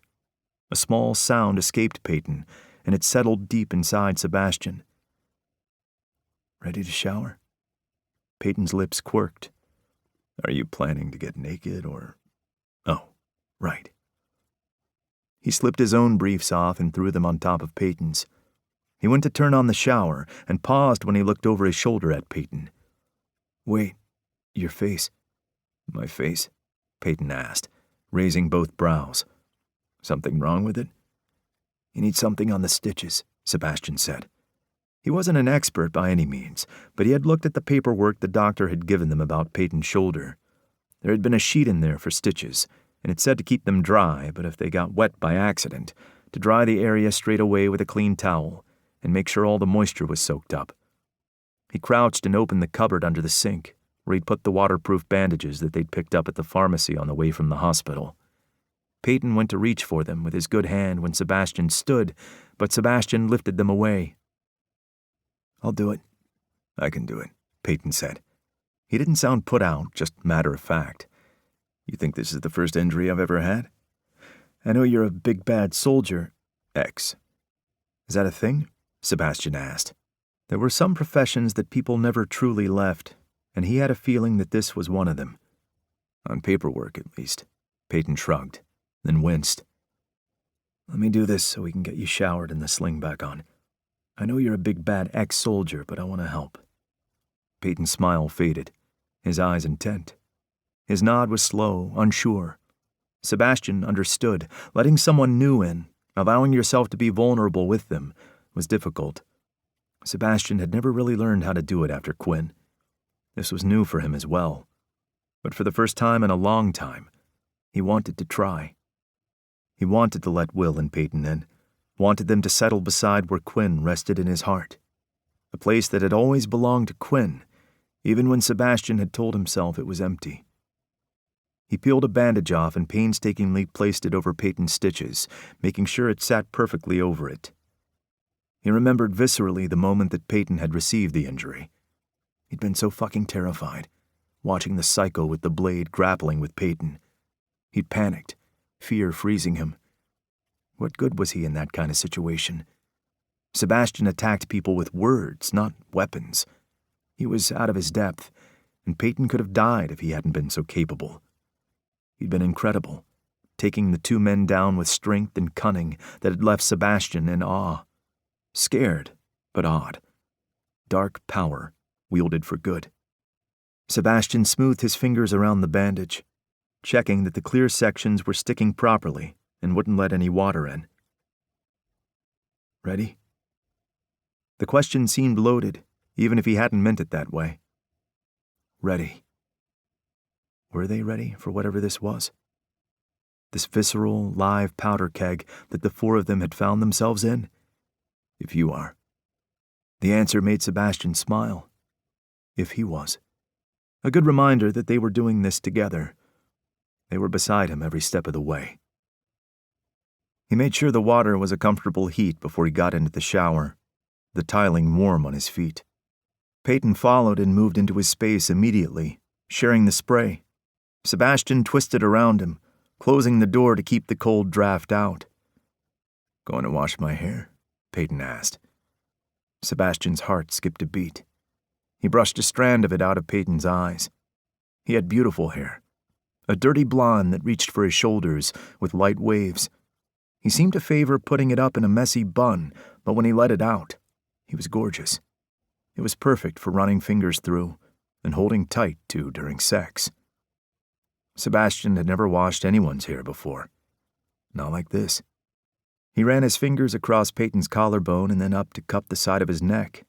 He used a thumb under Peyton's chin to tip his head back. Peyton let him lead, going wherever Sebastian wanted. He took his time getting Peyton's hair wet, running his fingers through it over and over for longer than was really necessary. Peyton kept his eyes closed, at ease and leaning into Sebastian, resting against him. Sebastian kissed the curve of his shoulder and then retrieved the shampoo bottle from the shelf. "Tea tree lavender mint," he read aloud. "What is that?" "Seems pretty self-explanatory," Peyton said with a throaty chuckle. He hadn't opened his eyes, and if he'd been a mythical creature in a past life, it had definitely been a siren. "What do you use?" he asked. "I have no idea," Sebastian said truthfully. He poured some of it in his hand and put it back. "You have no idea?" Sebastian gently massaged it into Peyton's scalp. The tea tree was a pleasant aroma and seemed to be the focus of the scent, surrounding them as Sebastian coated Peyton's hair with it. Peyton tilted his head back once more, and Sebastian massaged just above his forehead. His skin was tingling as though he were the one being caressed. It was an intimacy he'd never experienced before, not even when he and Quinn had been together once upon a time. Neither of them had ever had hair like this. "Seb," Peyton murmured. "What?" "Oh, I get it from my hairdresser. She throws a few at me when I go in for a cut." "Nice." Sebastian could hear his laughter lurking beneath the surface. "It is," he said defensively. He figured, especially considering what he paid her, that she knew what she was talking about, and it saved him from having to worry about it. The number of products and brands available was overwhelming. "My mom does my hair," Peyton confessed. "Just a trim, though. She cut off a bit too much once, and it was an experience neither of us wants to repeat." "Was she a hairdresser?" Sebastian had cut his own hair more than a few times growing up, and his youngest brother's. He'd never been brave enough to touch his sister's. He'd taken extra shifts at work to put enough away to get hers done professionally. He was relieved they all had hairdressers now, for everyone's sake. "Not that I know of, but honestly I wouldn't be surprised. She's a wild child." "You mean she was?" Peyton snorted quietly. "No, I mean she is. She kept 6 boys in line. Were you expecting her to be someone quiet?" Sebastian hadn't really put a lot of thought into it. He didn't think much about mothers in general, really, but he knew that was his hang-up and not anything to do with anyone's mother but his own. And the last mothers he'd met had been Quinn's mother and grandmother. He preferred not to dwell on it, because that loss sat just as heavy as losing Quinn had. He coaxed Peyton back a step, careful to keep him balanced, and moved his head under the water, rinsing the shampoo out. He lingered, playing with the strands even after the last of the shampoo was gone. "Feels nice," Peyton said quietly, opening his eyes. Pearls of water formed at the end of his lashes. He had beautiful eyes. They both had dark blue eyes, but there was something about Peyton's that captured a soul. The sadness, maybe. A watery midnight grave of loss and pain. Sebastian cupped Peyton's cheek and leaned down, their lips sliding gently together. Peyton swayed against him. Sebastian's tongue slid inside, seeking. He tightened his hold on Peyton's cheek as they explored each other, easy and soft, without the kind of urgency that Sebastian was used to. He was careful to avoid Peyton's left arm as he ran his hand down Peyton's side to rest on his hip. His dick was taking notice of the fact that he had a gorgeous, naked body against his, but he had no desire to take things further. This wasn't about sex. It was about grounding, reassurance, touch. "I'm sorry," Peyton whispered against his lips. "I'm so sorry." Sebastian's throat seized, and he rested their foreheads together, keeping his eyes closed. "You have nothing to apologize for.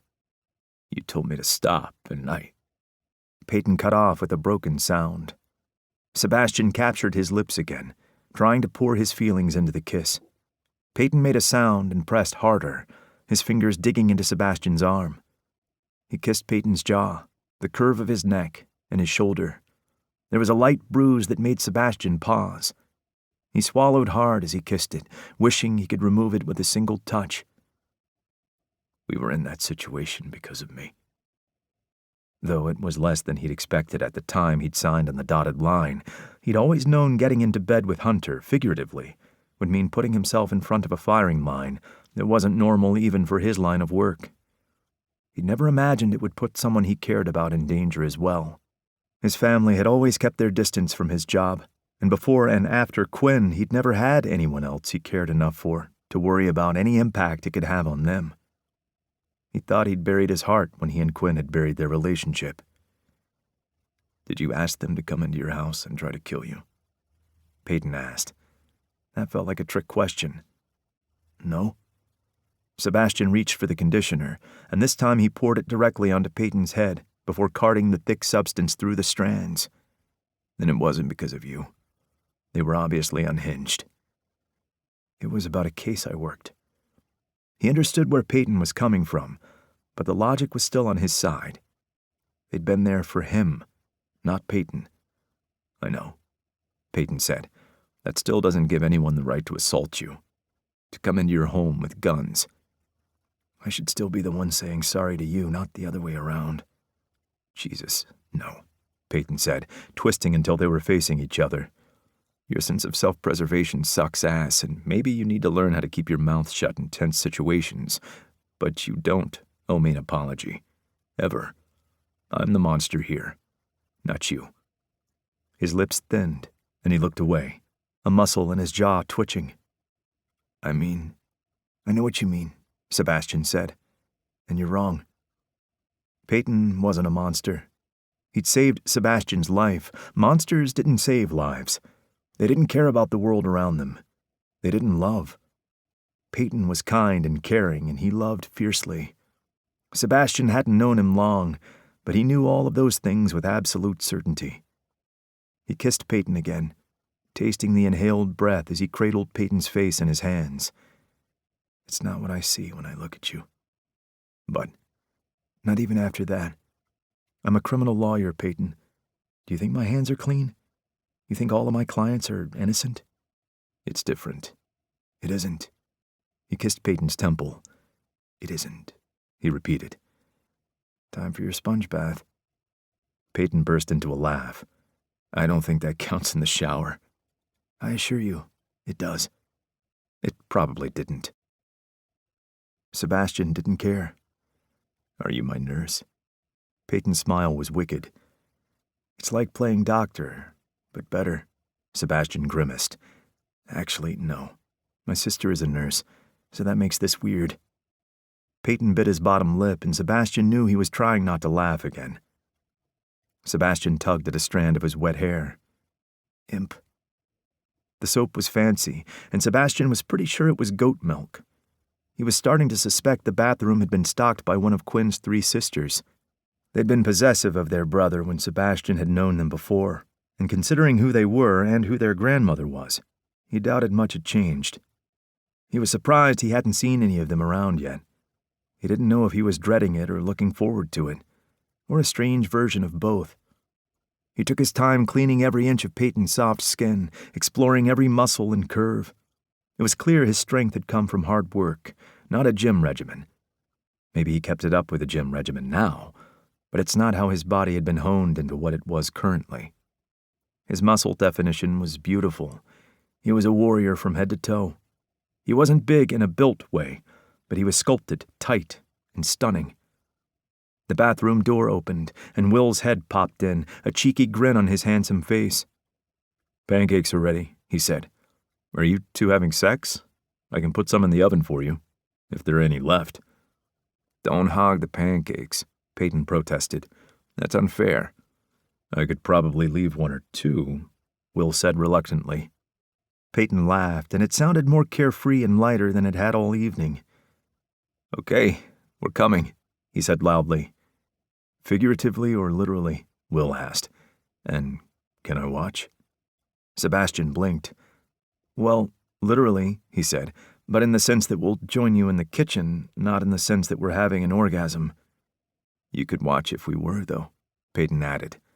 Will beamed, but the heat in his gaze was unmistakable. "Rain check?" "We aren't having sex," Sebastian said patiently, "so it has to be a rain check." "Is that a yes?" "Yes, that's a yes." Sebastian couldn't help the laugh that broke free. Will was a breath of fresh air he had no idea how he'd lived without. "Cool?" The door closed, and Will's steady steps receded as he walked away. Sebastian's lips curled. "Let me wash out the conditioner first." "Good call." Sebastian breathed in the scent of tea tree and Peyton as he rinsed the last of the conditioner out. Peyton's hair was smooth now, like silk, running through his fingers. He shut the water off and pressed his lips to Peyton's forehead, remaining locked together for a moment. No matter what had happened yesterday, they were all still here, and it was over. Chapter 3. Quinn Hughes scrunched his eyes tighter at the sound of ringing. It sounded awfully like his phone, and he wasn't ready to get up yet. He shifted, his movements restricted by Will and Sebastian bracketing him. Will sighed in his sleep and turned over, nuzzling his face into Quinn's chest. Quinn settled his hand on the back of his head and stroked it lightly. Will made a small noise and then twisted an arm up, resting his cheek on the back of his hand. He mumbled, "Don't put the pineapple on my pancake," his warm breath tickling Quinn's abdomen. Quinn's mouth quirked as he stared down at the tall man. His feet were poking out the end of the blanket. It was hard enough keeping his 6'6" frame under the sheets to begin with, and damn near impossible when he shuffled down the bed during the night. The ringing continued, destroying the illusion that it was part of his dream and not the intrusion of reality. Quinn knew he needed to answer it before everyone woke up. He spied his phone on the nightstand, and he twisted, curving one arm around Will's back to keep him secure, as he used the other to reach out for it. "Quinn," Sebastian whispered, in a sleepy, throaty voice that was sexier than it had any right to be. Quinn's fingers finally found purchase, and he got hold of his phone, managing to tug the charger cord out of it with minimal fuss. Will shifted and blinked adorably up at him with half-lidded eyes. "Sorry," Quinn apologized quietly. He carefully half-sat, propping himself up with his elbow, and answered his phone with, "Detective Hughes. There's been a suspected homicide, and I need you and Grady on it," Riley, his boss and old friend, said through the speaker. He wasn't big on niceties. Blunt and to the point was his M.O. Quinn stifled a yawn as he ran a hand down his face and over his trimmed beard. "All right." It wasn't like he was expecting anything else. "Text me the address." Persephone opened one eye, staring at him with disdain from her bed near the door.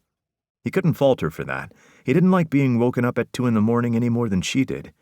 The only difference was that he was used to it by now. "Did you call Grady?" Quinn asked. "And rob you of the joy of doing it?" was Riley's amused answer. "Thanks," Quinn said dryly. He couldn't exactly blame him. Waking Grady up could be hit or miss depending on his mood. with an 80-20 ratio with miss being the majority.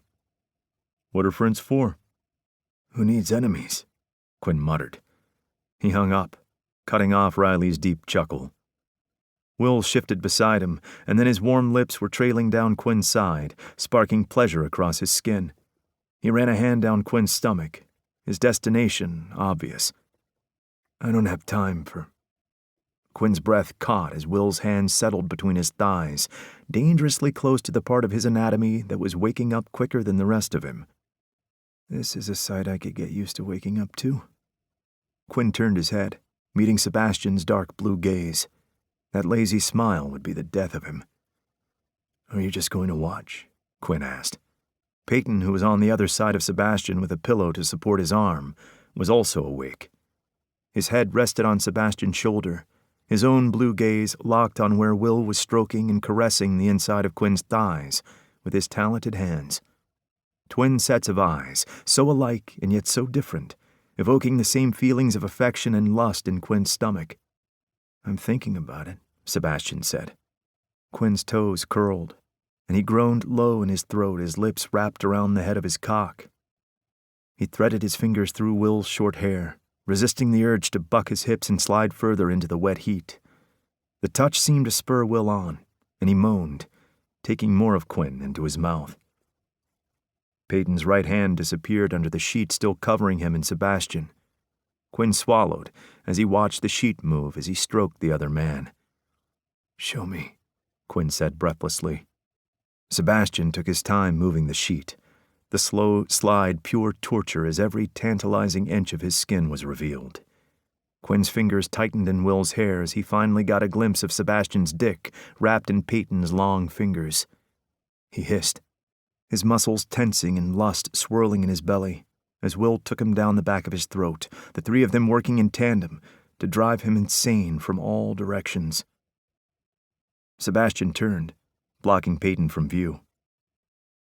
Whatever he said to Peyton had the younger man's breath hitching. Quinn's pulse ratcheted up as Sebastian helped Peyton shuffle across to take his spot. Sebastian straddled Peyton's chest, so close to Quinn that every slight movement made their skin whisper against each other. Peyton skimmed Sebastian's thigh and squeezed as Sebastian braced himself with one hand on the headboard and guided his dick into Peyton's waiting mouth. Peyton moaned around his length, and Sebastian ran his fingers through Peyton's hair, murmuring praise that had Quinn pulsing in Will's mouth. Sebastian reached for Quinn as he set up a steady, moderate pace in and out of Peyton's mouth. Quinn lifted his head to meet the kiss, opening his mouth to Sebastian's probing tongue. He fingered Sebastian's piercing, rolling it gently as they leisurely explored each other. Sebastian's stubble rubbed pleasantly against his cheek, and his body temperature climbed dangerously as he was overwhelmed by all of the sensations. He moved his hand down Sebastian's chest, tweaking his nipples before traveling further down, his fingers tracing the curve of his hip, and then further, until the tips touched Peyton's lips stretched around Sebastian's thickness.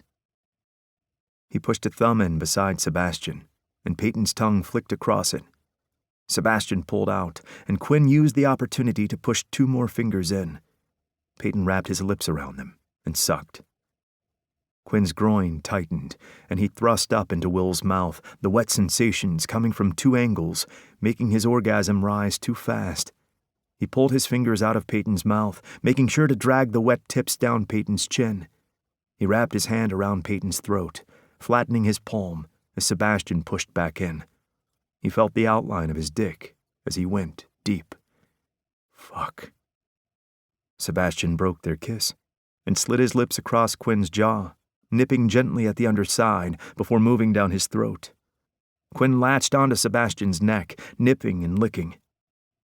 He sucked a red spot into his skin, lathing it with his tongue as he bruised it. Sebastian gasped, moving impossibly closer. Quinn thrust harder into Will's mouth as Sebastian did the same to Peyton. He knew from the small sounds and the jerky movements of Sebastian's hips that he was close, and he wanted them to come together. Quinn tugged at Will's hair in warning.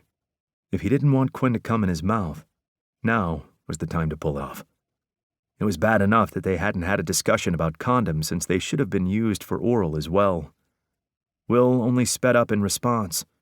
Quinn cried out, Sebastian's loud groan a sexy accompaniment. Will moaned, the vibrations making Quinn shudder as he came. He swallowed all of it and suckled at the head, lapping up all of Quinn's mess. The sensory overload made Quinn work Sebastian's neck harder as he tried to control the shudders in his body. Sebastian grinned against his skin as he peppered him with soft kisses while they both came down from their high. Will gave one last lick to Quinn's softening cock before he settled back. He pressed his cheek to Quinn's thigh and absently ran his fingers up and down Quinn's leg, causing goosebumps to erupt in his wake. Sebastian lifted off Peyton, settling beside him. "Shoulder okay?" he asked. Peyton smiled. The glazed-over, blissed-out expression on his face somehow made his features seem even more delicate than usual. The red of his lips as he breathed heavily and the flush on his cheeks were a stark contrast to the rest of his pale face. He was fucking radiant, and Quinn's heart was full as he admired him. He couldn't resist running his fingers through Peyton's shoulder-length hair. Peyton hummed happily, his eyes sliding closed all the way. Will moved up Quinn's body, settling comfortably into his lap. "Breakfast," he said, licking his lips. Peyton laughed, leaning his head back against the headboard. "I think you especially might need something more substantial than that." "Are you asking me to suck your dick too?" Will asked, twisting on Quinn's lap and leaning down to kiss Peyton. Peyton curved his palm around Will's cheek as they sunk into each other. Heat spread across Quinn's chest as he watched, even knowing that he didn't have time for another round. He should have left already. They were all too tempting for their own good. Sebastian picked up Quinn's phone where it had slid under the pillow, handing it over. "Work call?" "Unless I'm getting booty calls at 2 a.m, yes," Quinn said. "So which is it?" Will asked curiously, straightening and wriggling on Quinn's lap in a way that was decidedly distracting. "You're all here," Quinn felt obligated to point out. They hadn't yet talked about exclusivity, but he guessed he'd assume that's where this was going, or really, where it was. Probably a conversation they needed to have. Not now, since Quinn needed to go before Riley and Grady sent out a search party for him, but soon. Sebastian bent, kissing the curve of Peyton's hip. "You look like you could use some attention," he said slyly. Peyton's smile was sinful, somehow multiplied by the fact his eyes were still closed. "Yeah? Do you want to do something about it?" "I could be persuaded." Quinn wanted to watch, but the time on his phone was glaring, and he had run out of it. He helped Will move into his spot and then slipped out of the bed.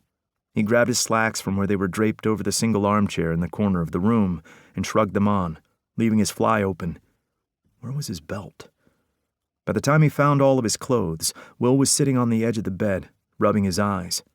Peyton had his good arm draped across his face twisted in desire as he made small noises while Sebastian worked his dick over. "Not joining them?" Quinn said, shrugging into his shirt and slinging his tie around his shoulders. "Hungry?" "Thought you just ate," Peyton said in amusement. He let out a low moan when Sebastian sucked on the head of his cock, and his hand slipped underneath, his destination clear. Quinn approached Will and nudged his thighs apart, standing between them. He pressed his thumb under Will's chin, lifting his head. "It's a bit too early to eat." The only time Quinn had eaten this time of the day was after a long night of drinking, and it had been a long time since he'd partied that hard. Blasphemy. Quinn kissed him softly, lingering longer than he'd meant to. Will's lips were warm and inviting, and the way he relaxed and put himself in Quinn's hands without hesitation was intoxicating. "Put the kettle on for me?" he asked. "What do I get if I do?" Quinn nipped at his bottom lip. "You won't find out unless you do it." A hard bargain, but I'm too curious to say no." Quinn smiled. He kissed the corner of Will's lip and then forced himself to retreat. If he wasn't careful, he'd find himself right back on that bed next to Sebastian and Peyton, buried in Will's heat. Fuck. Quinn buttoned up his top and then tucked it into his slacks, smoothing it out before pulling up his zip and buckling his belt. He headed for the bathroom to give his teeth a quick brush and rinse his face. Persephone followed him into the small space and sat at his feet, staring at him while he got himself organized. She wasn't even trying to hide how annoyed she was at him. It was written all over her face. Anyone who thought that dogs didn't have facial expressions was incorrect. When he glanced at her, one of her floppy ears twitched, and she sneezed. "If you're so upset about being up, you could have stayed in bed." Though going by the sounds coming from the bedroom, she probably would have left the room anyway. She'd been vocal about how much she did not appreciate them interrupting her sleep with their disgusting human copulating habits. Sebastian and Peyton had no issue finishing what they'd started. Quinn wished he could get back into bed with them. He was sure it wouldn't be the last time his job interrupted his time with them. He found Will in the kitchen with a Pop-Tart hanging out of his mouth, leaning his ass against the counter while he filled a travel mug with hot water. He mumbled something to Quinn that Quinn had no hope of understanding. Quinn broke off the end of the tart in Will's mouth and popped it into his own, chewing absently on the blueberry sugar as he got the milk out and took over from Will. Persephone sniffed her bowl and then pushed it with her nose. When Quinn didn't do as he was told, she did it again with a small yip. Quinn snorted.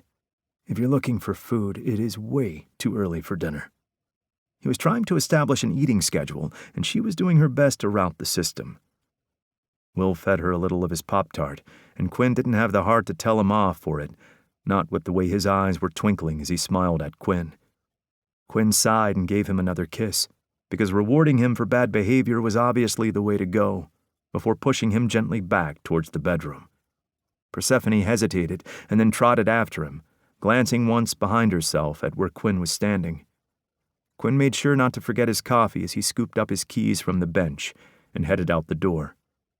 He called Grady on the way there, and then promptly got stuck in roadworks. By the time he got to the address that Riley had given, Grady was already waiting for him. His detective partner was leaning against his car, head tipped back as he chugged from his own travel mug. They'd both had the same idea.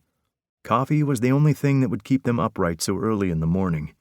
Not to mention it meant it was going to be a long-ass day. There would be no going back to bed after this.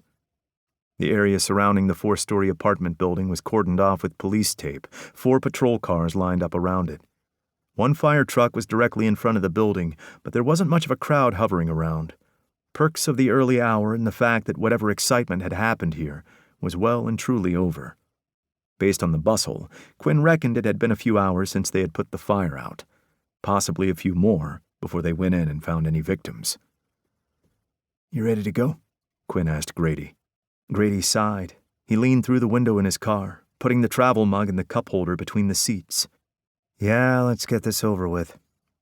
There were 3 firefighters close to the entrance. One of them turned as Quinn and Grady approached, and Quinn recognized him immediately. "Lucas," he said in greeting. "Well, well," Lucas said with a wide grin. "Look who it is." Peyton's older brother was in full firefighting gear, and he looked dirty and tired, with black smudged across his cheeks. His hair was flattened, and his glasses were sitting crooked on his face, a red mark on his nose where they must have been pushed into his face when he'd been wearing his SCBA mask. He had the same colored eyes as Peyton and Parker. The rest of the brothers had inherited their mother's intense green eyes, but he was the only one of the 3 that wore glasses. "Cubine," Lucas continued. "Always a pleasure." He waved absently as the other 2 men left them, heading for one of the trucks. "I'll be your escort this evening. Morning. I feel like it's early enough we can still use evening." "It's too early for this," Grady muttered. "It's too late for this," Lucas corrected. "You know, it's so rare we get to meet like this," he mused. "I'm not sorry that most of your arson cases aren't considered murder," Quinn replied. Victims of fire were an unfortunate reality and a tragedy that occurred far too often. That didn't usually mean that there was anything sinister about them. "Touché," Lucas said with a lopsided grin. "Not your lucky day, then?" "It never is." "So, body is on the 3rd floor," Lucas said as he led the way to the entrance. "We've made sure it's structurally sound, but watch where you step." "What made you think this was a homicide?" Quinn asked as they bypassed the elevator and went to the emergency stairwell. "Most burn victims don't have throat wounds," Lucas said. "What kind of throat wounds?" "I just work here, man. You tell me." Lucas gripped the railing and half turned. Allery said she estimates he was dead before the fire started, but not long before. Tiana Allery was a technician that was efficient, no nonsense, and didn't let Grady bully her. She was one of Quinn's favorites to work with, and he trusted her expertise. Her estimates were spot on more often than not. "And the fire?" Quinn asked. "Whoever did it wasn't trying to be subtle," Lucas said. He held open the door to the third-floor hallway. "It's clear arson. Didn't even need the fire investigator to tell us that."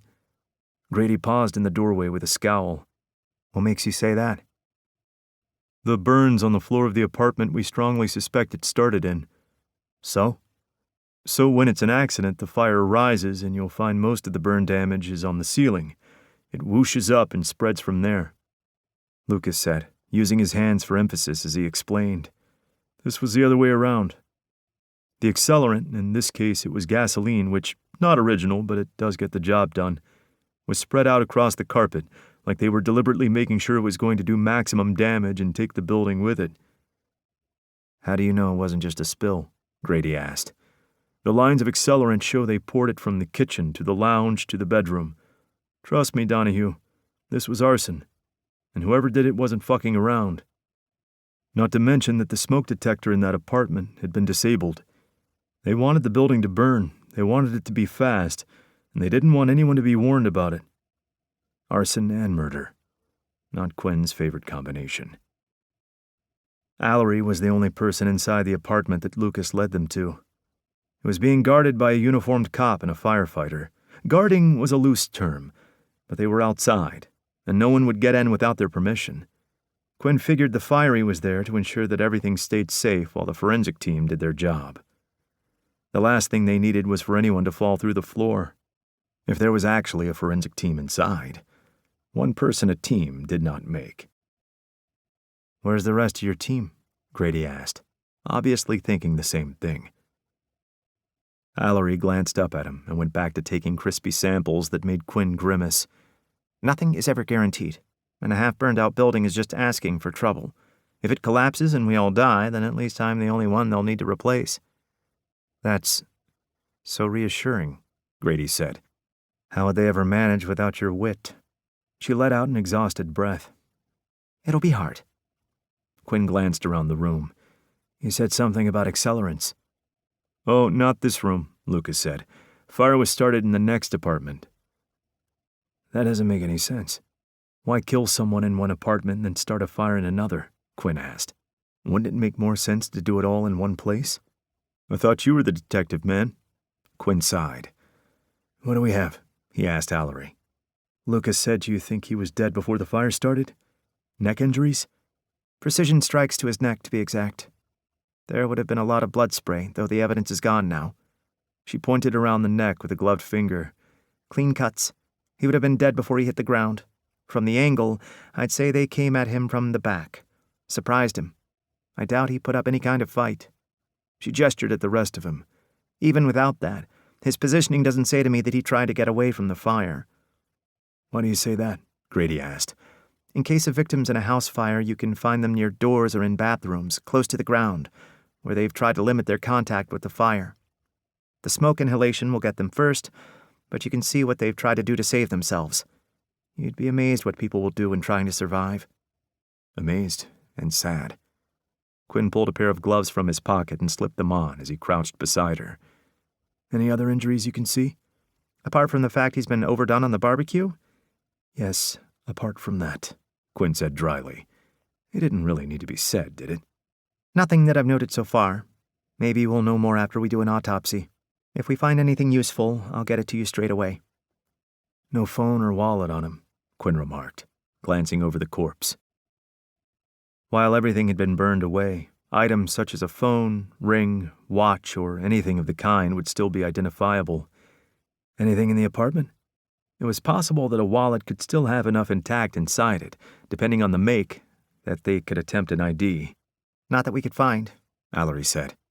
"Wallet, maybe. People forget their wallets all the time," Grady said. "But a phone? No fucking way."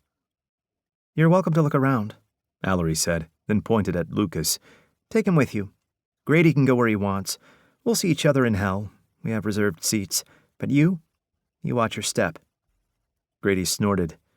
Careful, Allery. That sounded like a proposal. First Seb, now Tia, Quinn said. An in-demand bachelor you are. Mal better watch out, or you'll be swept off your feet by someone else. So many great choices. However will I choose just one, Grady said sarcastically. Why choose? Allery said as she continued taking the samples she needed. Just take 'em all. You only live once. Take your clothes off as often as you can without getting arrested. She looked up briefly, winking at them. Or get arrested. I won't judge. Just remember I can get access to your mugshots. They'll be blown up and put on my living room wall. You need a hobby, Grady muttered. That's not a hobby? A better fucking hobby, Christ. Be nice, Quinn warned him. If Grady was too much of an asshole, Allery could make their lives difficult by putting their autopsy at the bottom of a very fucking long list. And neither of them had the patience for that. Time for your apartment tour? Lucas asked brightly. There's something wrong with you, Grady said. It's illegal to be this perky at butt-fuck o'clock in the morning. He turned to Quinn. That's an arrestable offense, right? I don't think so. We can look it up when we get back to the station. If only he could watch the fireworks spark when Lucas's husband Tyler came into the station spitting mad. Lucas took them through to the bedroom. So, he said, trailing off in a way that Quinn knew meant something he wasn't going to like was about to come out. He'd been to enough dinners with the Sinclair clan to be acutely aware of Lucas and his tendency to say things for dramatic effect. I heard that Peyton was banging 3 hotties. Know anything about that? Quinn slipped and almost fell.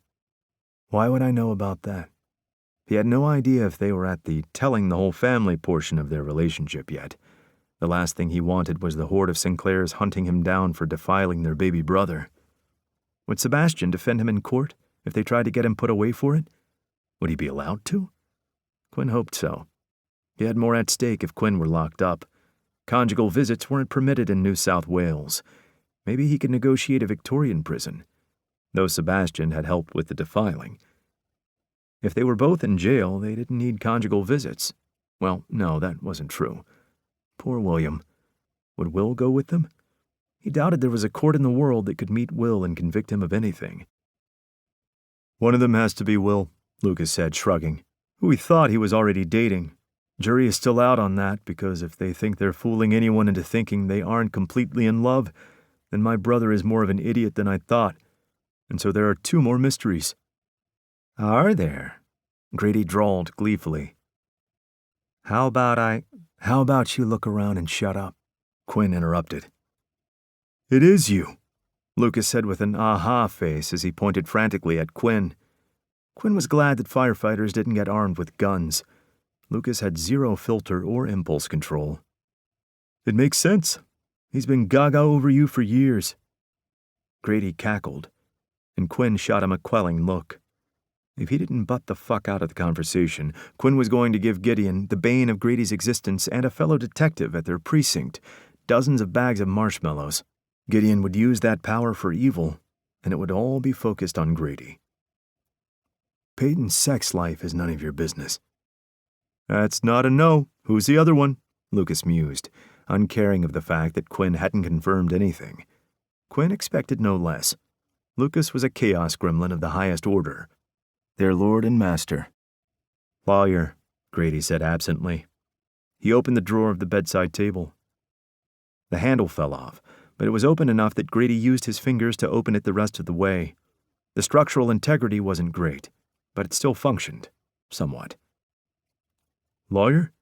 Lucas said in surprise. That sounds way too tame for my brother. Blood-sucking vermin, to be exact, Grady corrected himself. Ooh, burn, Lucas said. Though I guess if you're into vampires, then that could be hot. I had a crush on Dracula when I was a kid. Of course you did, Grady said. Jesus fucking Christ. How was this Quinn's life right now? He could have stayed in bed and had at least 2 more toe-curling orgasms and brought Will, Sebastian, and Peyton to more of their own. Instead, he was stuck dealing with these 2 idiots. He studiously ignored them both as they finished their search in the bedroom and the bathroom. They found nothing of interest. A lovely way to start their investigation. A dead end already. It was definitely going to be a long fucking day. I worked out why the address is familiar to me, Grady said as they made their way back downstairs. Yeah?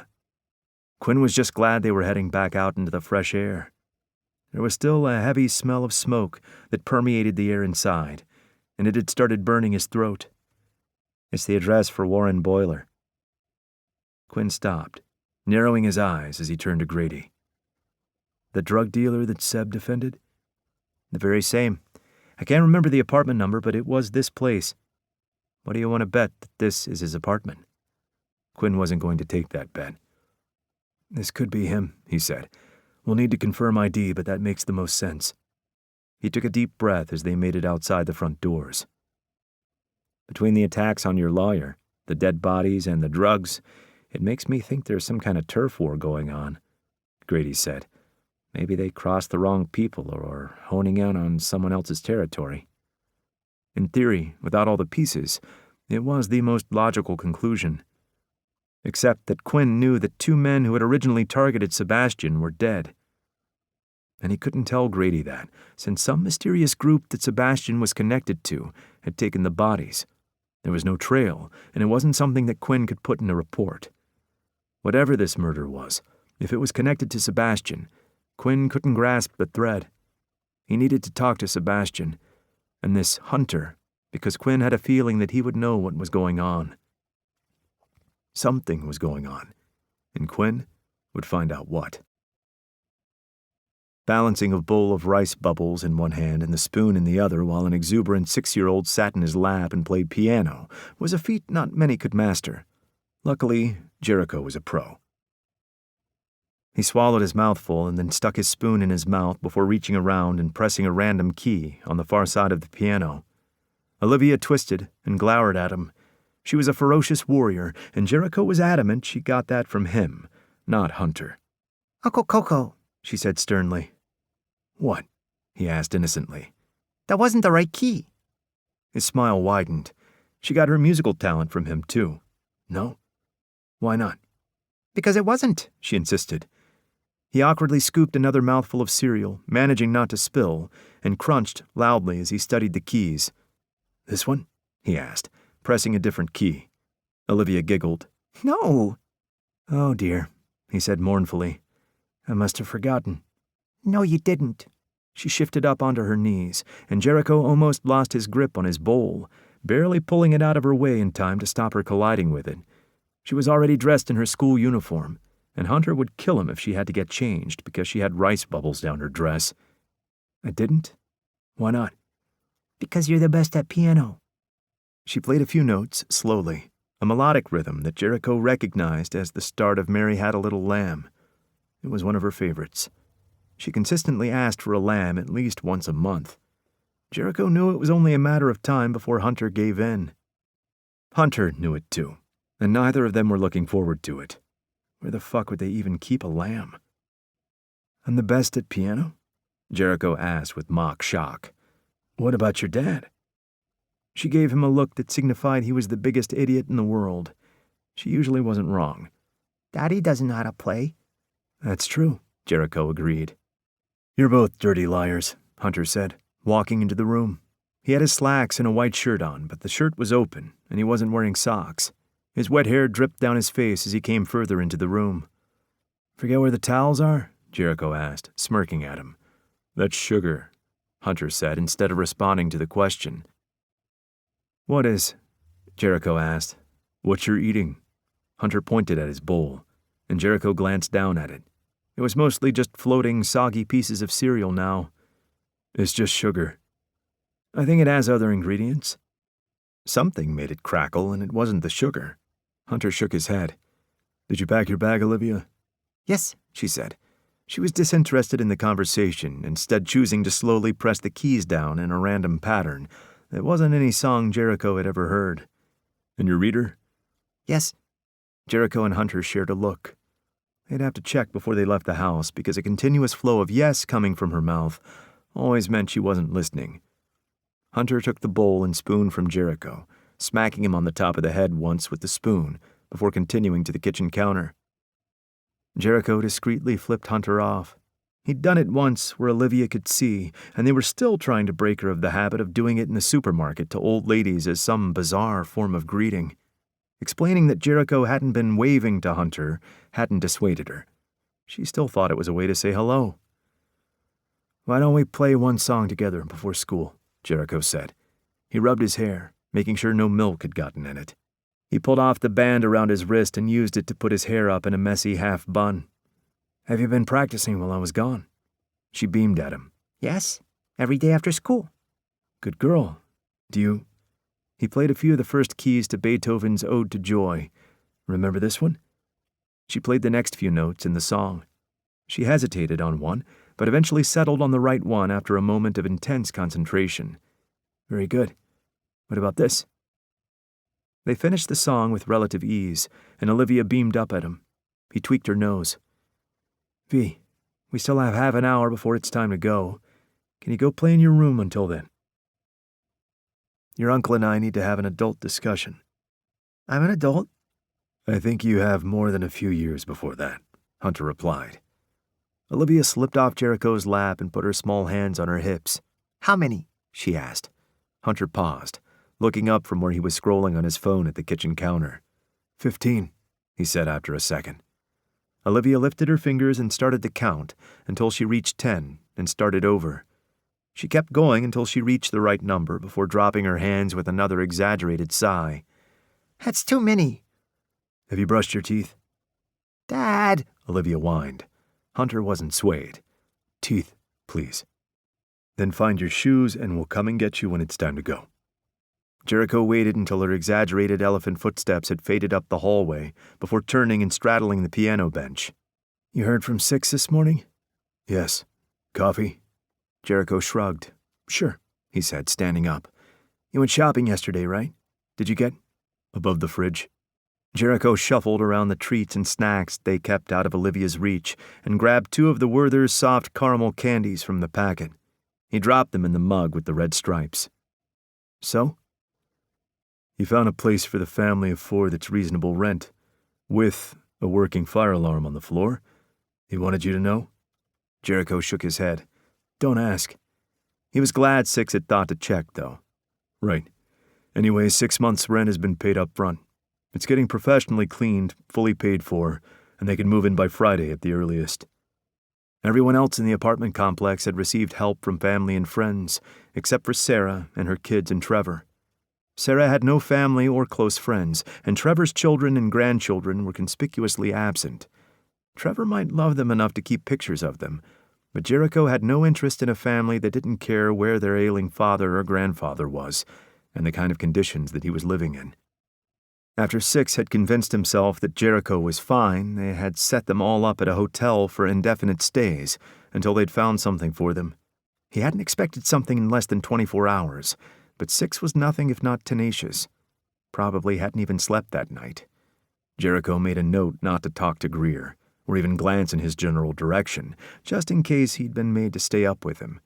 It was touch and go at the best of times. "What about a job?"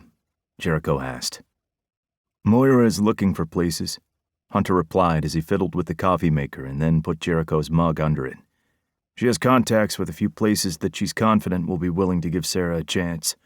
What happens after that is up to her." They could only do so much before it was up to the individual to make the most of the opportunity that they presented them. They'd done this song and dance a few times. "What about Trevor?" Hunter let out a breath and shrugged as he switched the mugs and handed Jericho his. "He's going to be harder to place. He has no means of income other than the pension, which we know doesn't go far." "I don't care," Jericho said. "I'll pay for him." "Out of your own pocket?" Hunter asked, raising an eyebrow in surprise. "Yes." "He has family." "Well, where are they?" Jericho challenged. "We could try to contact them. If they cared, they would already be here." Hunter was silent as he studied Jericho, and Jericho refused to back down. Hunter was his little brother, and this was his choice. Trevor deserved more than what had been given to him. Hunter put his mug down and curled his hand around the back of Jericho's head, pulling him close. "Okay," he breathed against Jericho's temple. "We'll work it out." "We could have been him," Jericho said quietly. "Married with grandchildren?" Hunter asked with a light laugh. "Alone?" Hunter's fingers tightened. We were never alone. Only because they'd had each other. Jericho hadn't been what they'd needed him to be, and it was a miracle they'd made it far enough in life to become what they were now. He wasn't fit to lead, and he never had been. He'd made peace with that, and the fact that he was better in the shadows, protecting the one who was fit to lead. He would protect Trevor the same way.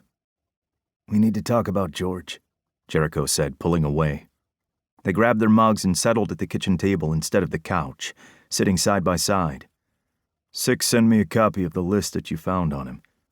"There's a pattern there," Hunter said, "and it makes me uneasy." "Why? Because your pet lawyer has another target on his back?" Jericho asked, his lips slanting.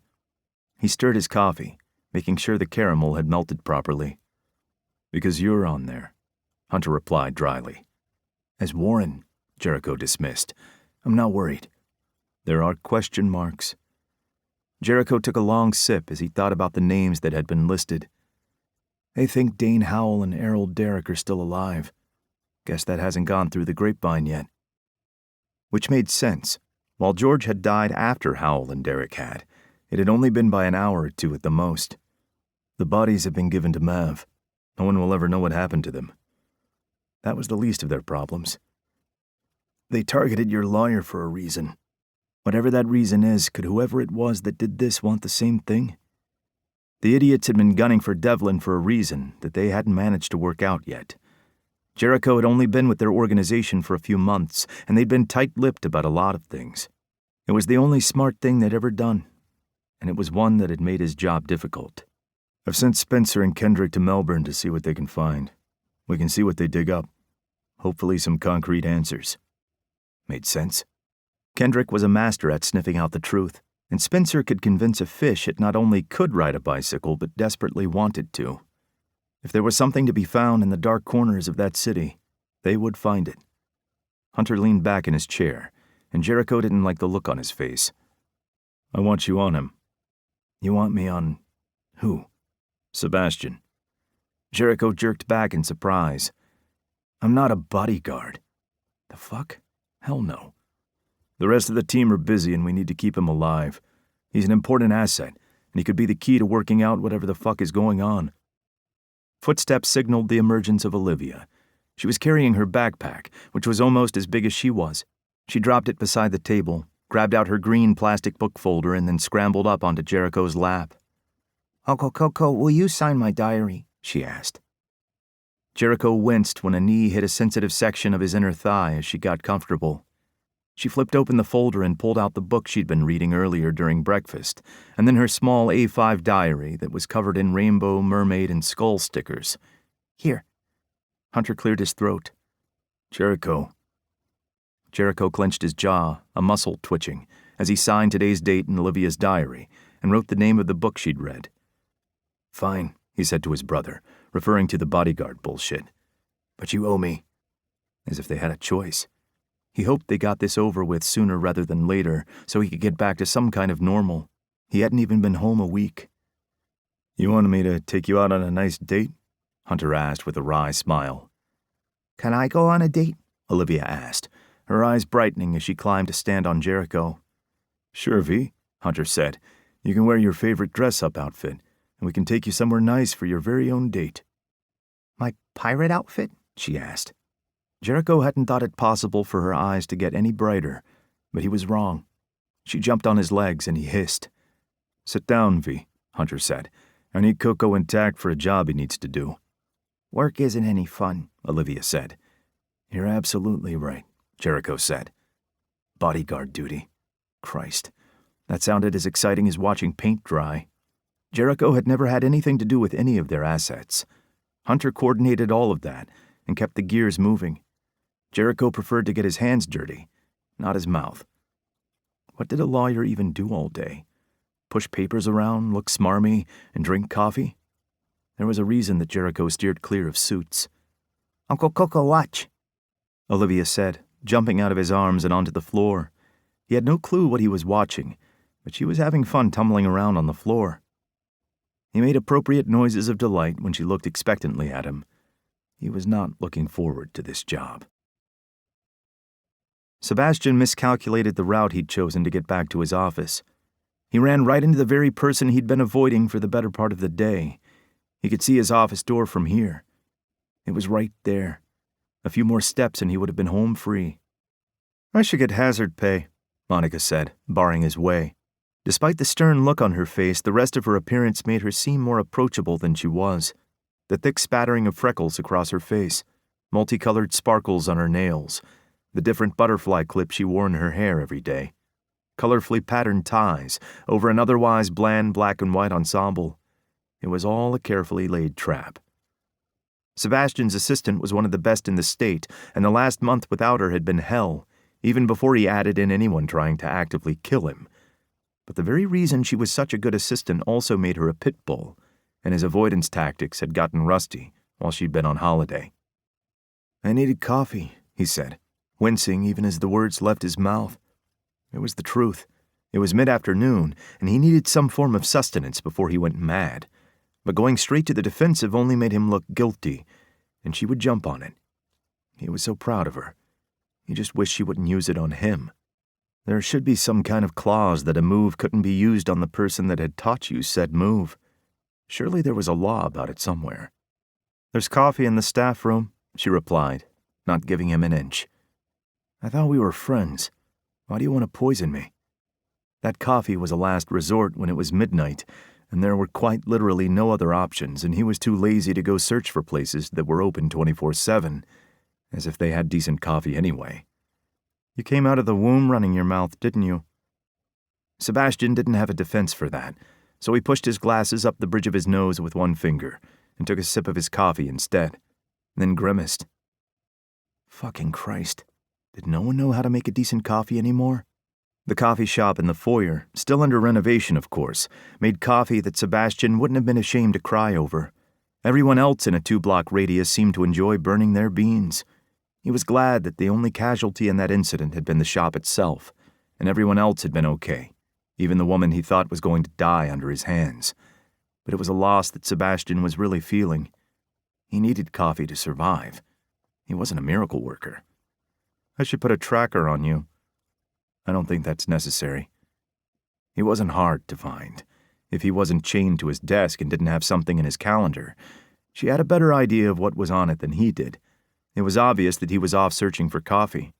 If someone made coffee noises, he'd come running like a dog when they hear a chip packet crinkle. He didn't know what coffee noises were, but he knew that if he heard them, he would recognize them. Kindred spirits always recognized each other. "You're a flight risk." I needed a walk. "How many walks have you had today?"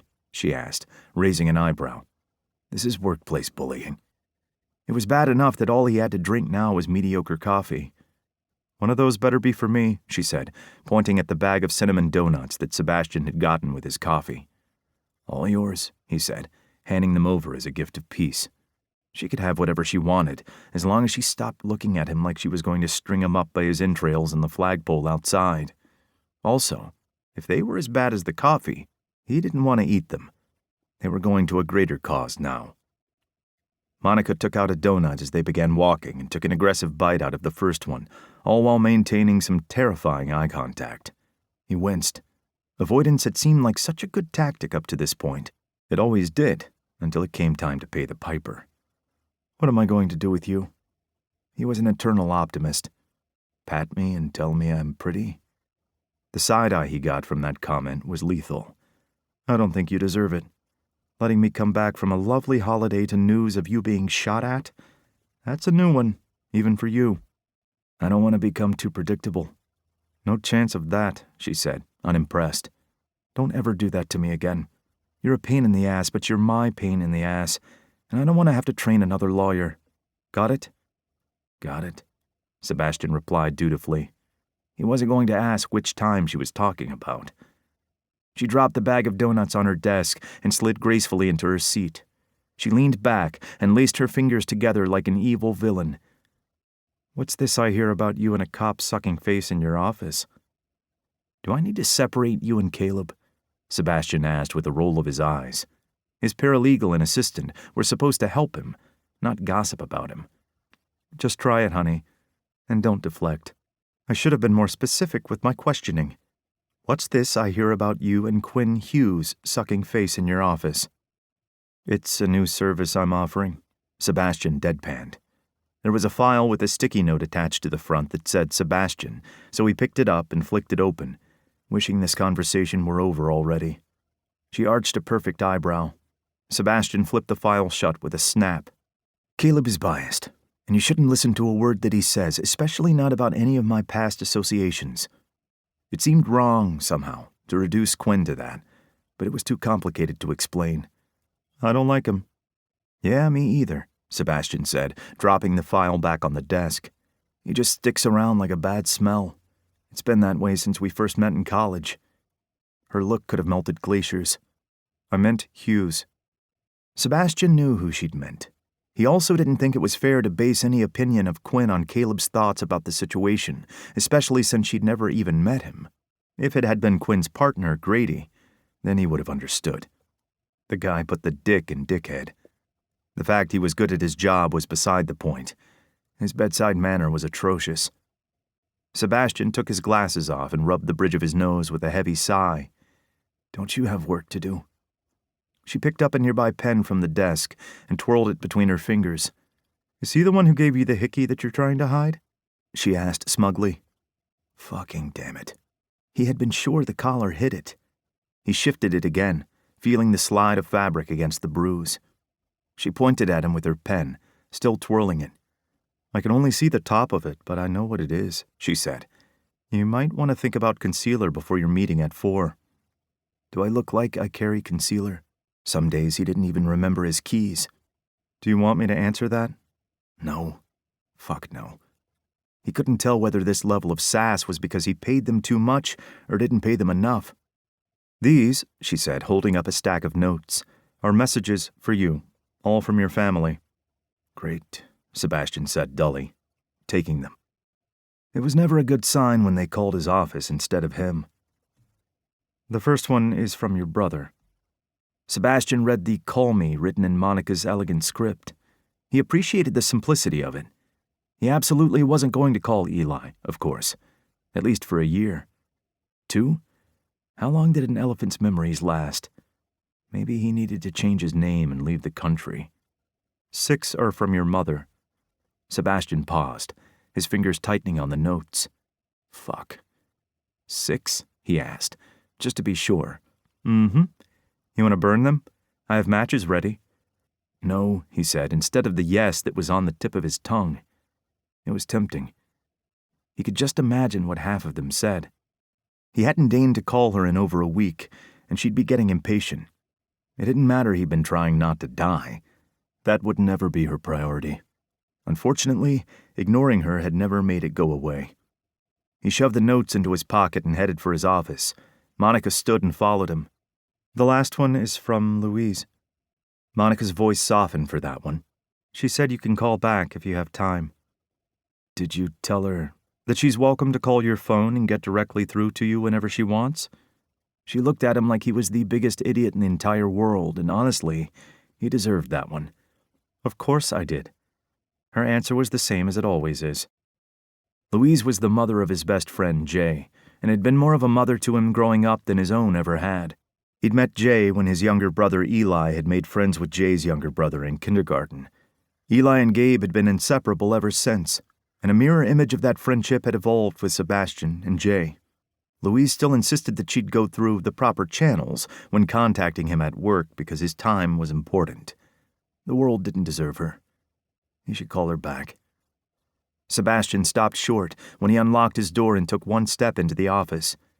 Hunter was sitting on his couch, totally at ease. Beside him was a man that it took Sebastian a moment to put his finger on. Jericho. When he'd spoken to him as Warren, he'd been quiet, surly and uncooperative, like a bratty teenager. He hadn't found it unusual because a lot of his drug cases had the same kind of clients, ones who thought they were untouchable and refused to make things any easier for Sebastian. Yesterday he'd been too focused on Peyton and Hunter to take much notice of him, other than the prickling annoyance about the fact that he'd been lied to. Whoever Sebastian had met before, that wasn't the man lounging beside Hunter. He was exuding a completely different aura. Knees parted, with his arms spread across the back of the couch. His hair was up in a messy bun, not unlike how Peyton wore his sometimes. His beard wasn't long enough to tug on, but thick enough that the coverage was impressive. The confidence that oozed off him as he stretched out was that of a man completely at ease with himself. The black jeans he wore clung to his lean hips, and his pastel pink button-down shirt was taut against his flat stomach. He watched Sebastian with sharp, dark green eyes, like a hawk watching its prey. "Hunter?" Monica said flatly. Hunter smiled, dangerously. "Monica, how was France?" "We're busy. Why don't you come back later, like..." She checked her watch. "How about 1,000 years? I'll pencil you in." She and Hunter had a tenuous relationship. That could probably be said about any relationship that Hunter had, Sebastian bet. Caleb and Monica were aware that Hunter passed him certain cases, ones that usually meant overtime for everyone. But the dark nature of the exchange was something that Sebastian kept close to his heart. He couldn't risk them.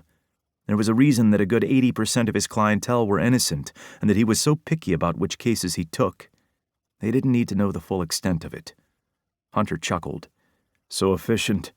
I appreciate that." "Who's your friend?" she sniffed, shooting Jericho a dark look. "He was never here." "Of course. Don't let the door hit your ass on the way out." "I never do." "I've booked conference room 2 in 1 hour," she told Sebastian sternly. "You, me, Caleb. We have a lot to go over. Don't be late." She'd closed the door behind herself before he could reply. Not that he had a reply. At least not one that wouldn't get him thrown out the window. "To what do I owe the pleasure?" Sebastian asked, hoping that his tone conveyed that there was zero pleasure in it. He didn't want to see Hunter's face ever again, let alone anyone that worked for him. Jericho tracked Sebastian's movements in a way that was unnerving. He had to resist the urge to fidget, and he didn't fidget. "We need to talk," Hunter said, with an arrogant tilt to his lips that made Sebastian bristle. "We have nothing to talk about," Sebastian said. He dropped the phone messages and his coffee onto his desk. He'd still finish it since wasting coffee was a sin, but he was never going back to that place ever again. He fished out his phone and keys and tossed them on the top of a stack of files between them. "Oh, we beg to differ," Jericho said. He leaned forward, resting his elbows on his knees. His shirt fell forward enough to reveal a hint of dark chest hair. "There's a lot to talk about." His voice was a lot deeper than Sebastian remembered it, with a graveled rasp that rumbled through him. "Peyton could have died yesterday. That's the end of any discussion we have." "That's not how our arrangement works," Hunter said. "Our arrangement is over," Sebastian said angrily. "I'm done." There were some things that he was willing to sacrifice for the greater good. Someone's life, especially someone he cared about, was not one of them. Sebastian didn't exactly have clean hands himself, but there were lines he wasn't willing to cross that Hunter clearly didn't have a problem with. "You think you get a choice? I told you when you accepted the deal that there was no going back." Sebastian tensed when Jericho suddenly stood. He didn't relax even when all he did was cross his arms over his chest and lean back against the side of the couch beside Hunter. One hell of a fucking guard dog. A dangerous one. "I have more than upheld my part of that fucked up bargain," Sebastian said. He was speaking to Hunter, but he couldn't look away from Jericho. His eyes had been blue when he'd been masquerading as Warren. Was the green a real color or another illusion? "I have given you years of my career with no idea whether I was working against or for the devil. I won't do it anymore. The arrangement doesn't change just because you're in a snit." Sebastian's hands clenched to fists at his side as he turned to look at Hunter, who looked completely relaxed, like they were talking about taking brunch together. Was he fucking serious? "Someone tried to kill Peyton and me, and you stood and watched. I have every right to cut this off at the knees. And you know what? The arrangement was with one person, not a whole fucking team." "That's irrelevant. You still deal with me." The hairs on the back of Sebastian's neck prickled. "Why, because your guard dog is all bark and no bite? You'll find I can bite just fine." Sebastian's pulse skipped a beat as their eyes met. He could feel it thrumming in his throat, a deliberate thump, thump, thump, as time seemed to stand still. "How nice for you," Sebastian replied, more breathlessly than he was comfortable with. A half-smile shadowed Jericho's mouth as he said, "It can be nice for other people, too." Had his voice deepened a fraction, or was Sebastian imagining it? Was he alone in the way his stomach was fluttering, the way his hands felt clammy and his skin tight? He didn't know what was going on. All he knew was that, "I don't want anything to do with you, and neither does Peyton." Hunter tilted his head with an all-too-knowing smile. "That's the real problem here, isn't it? You're worried that he's going to take my job offer?" "He's not." Sebastian wished that he were as sure of it as he sounded. He wasn't. Peyton had looked intrigued. More than intrigued. He'd looked interested, like Hunter had held the answers to all his questions. Sebastian didn't know what the questions were, and he doubted that Hunter could provide anything but more nightmares. "The choice is his to make, just like it was yours, once upon a time. That was different." "Well, do share with the class," Jericho drawled. "How is it different?" "You don't know anything about the man that you're sleeping with," Hunter said, not giving Sebastian a chance to respond. "I know what he can do with his tongue and what he sounds like when I make him come," Sebastian said bluntly. He was willing to say whatever he needed to get them to leave. "What else do I need to know?" Jericho's eyes heated, a vein in his neck visibly throbbing. It made Sebastian's stomach flip. "Seems like that's all I'd want to know," he said in a roughened whisper. Sebastian almost swallowed his tongue as heat flared in his chest. Jesus. Why was he reacting like this? Who the fuck was this man? "The demons that he carries aren't ones that will so easily let go," Hunter said. He unfurled his long limbs and stood. "Sometimes they need to be nurtured, not purged." He straightened his jacket. "Not ignored." "Thanks for your sage advice," Sebastian said sarcastically. "Was that all? You can leave now. If he continues to ignore them, they will consume him. Take it from someone who knows personally." Sebastian needed something stronger to put in his coffee. Alcohol or acid. "Not all demons should be exorcised," Jericho said, taking a step closer. Sebastian resisted the urge to move backward. He would not give this man an inch of weakness. "No?" Sebastian asked, the word dripping with disdain and hopefully masking the wild thumping of his heartbeat. If they stopped to listen, he was sure they would be able to hear it in the quiet room. Jericho ran his fingers across the edge of Sebastian's desk. Sebastian wished he weren't so enticed by it, but he couldn't look away. Jericho had long fingers with prominent veins across the top of his hand. "When dangerous criminals roam," Jericho said, "when serial killers are looking for their next victim, you don't send the puppies to hunt them, Sebastian. You send the wolves." Hearing his name on Jericho's lips was strange, like a caress that traveled up his spine in the form of a lover's touch. Fuck. He hated today. Sebastian moved around his desk and put distance between them. "Let me guess. You're the wolves." Jericho leaned his hip against Sebastian's desk with a crooked smile and didn't answer. Sebastian forced himself to look away and focus on Hunter. "Are you two done? I have work to do." "Your detective was called out to investigate a murder this morning," Hunter said. "How do you know that?" Sebastian hadn't heard from Quinn all morning, but that wasn't unusual. Radio silence during the day happened when they were knee-deep in big cases. "The name George Bryce mean anything to you?" Jericho asked. "Should it?" He wished this conversation would end already. "Not if self-preservation isn't your thing," Jericho replied. "Haven't you been watching?" Sebastian asked sarcastically. "It clearly isn't." "He worked for the men that tried to kill you and your guy. I'd say the name is of interest to you." "He was the one killed?" At Jericho's short nod, Sebastian said, "Doesn't sound like he's going to be causing either of us any trouble." There had to be more to it than that. It sounded to him like this was done and dusted. So what were they doing here? Don't believe in ghosts? Are you seriously about to tell me I need to worry about someone coming back from the dead to get me? Hard pass. I have enough living people to worry about. Tenfold. Being popular is such a chore, Jericho quipped. I hope you don't expect me to believe that's a problem for you. Jericho's smile turned sly. Was he trying to make it sultry on purpose? Sebastian's gaze traced the edges of it.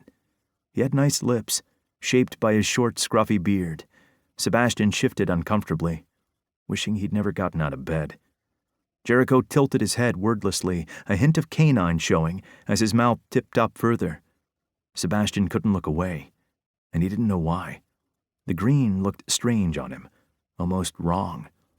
Was it his natural color? "Should I leave and give you two some privacy?" Hunter asked, an edge to his tone. "Would you?" Jericho hooked his thumbs in his pockets, puffing out his chest and drawing Sebastian's attention back to the dark hair visible from the top of his shirt. His grin was all predator. It didn't make Sebastian's heart rate spike. He'd made a lot of stupid decisions over the years, some a hell of a lot worse than others, and reacting that way was not going to be added to that list. "Make your point and get out," Sebastian said roughly. He sat at his desk and pushed his glasses back up on his nose. He absently tugged on his eyebrow piercing as he moved his mouse and woke his laptop up. "He was killed at the apartment that Jericho was using as Warren," Hunter said. He changed his stance, crossing his arms over his chest and spreading his legs to keep his balance. It was a professional hit. Cold. Efficient. "It was also bait," Jericho added. "Bait?" Sebastian asked. Why couldn't they just get to the point instead of dancing around what they wanted to say? He wouldn't tap to their tune like they wanted him to. He was no one's puppet. "For me," Jericho clarified. Sebastian should have appreciated that it was finally a straight answer, but he didn't. "This is all starting to sound like a you problem," he said acerbically. He'd done what they'd asked and gotten Jericho out of jail, in the ridiculous time frame that Hunter had set, even. His part in the play was over, and he just wanted them to leave him alone. Forever. Them being targets couldn't have been a rare occurrence, not considering what they did. If there were dots that he was supposed to be connecting, he was way too tired to put it together. Plain speaking was all he was good for right now. He might be a shark in the courtroom, but he was prepared for that. He was running on minimal sleep, lackluster coffee. His tolerance was at an all-time low. He flushed as he gave Jericho an unintentional once-over. He was built a lot like Quinn, with similar height. His hair was a similar length to Peyton's, though dark brown instead of dirty blonde, and wavier. He was very Gerard Butler. Sebastian pushed the thought away. All they were doing was irritating him. "We found a list of names that are slated for the afterlife. Yours was on the bottom," Hunter said, a muscle in his jaw twitching. "Oh, excellent. Should I be offended it was last?" "Probably," Jericho said with a quiet chuckle that did not settle in the bottom of Sebastian's belly. He was a bit offended. If he was going to piss someone off, he liked to do it properly, at least. Make the hassle worth it. "I thought you said you'd handled this." "I said we were handling it. Currently. This is something else," Hunter said. "This isn't coming from Howell and Derek's ragtag operation," Jericho said. "This was calculated, and they almost caught us in their net. Whoever has stepped on the board knows what they're doing." "Oh, for who the fuck are Howell and Derek?" "The men that your boyfriend killed?" Jericho said slowly. "You don't know their names?" "I know their first names. We didn't exchange licenses and insurance, sorry," Sebastian said insincerely. Sebastian ran a hand across his jaw, feeling the prickly stubble.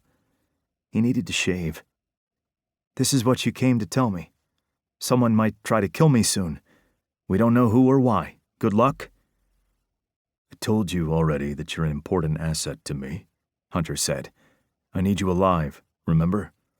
"Asset," Jericho mouthed. Sebastian glared at him. Those lips were illegal, and he could take them and the rest of him out the fucking door. "I'm done helping you. Both of you. All of you? I don't care how many of you there are. You can all find a new lawyer."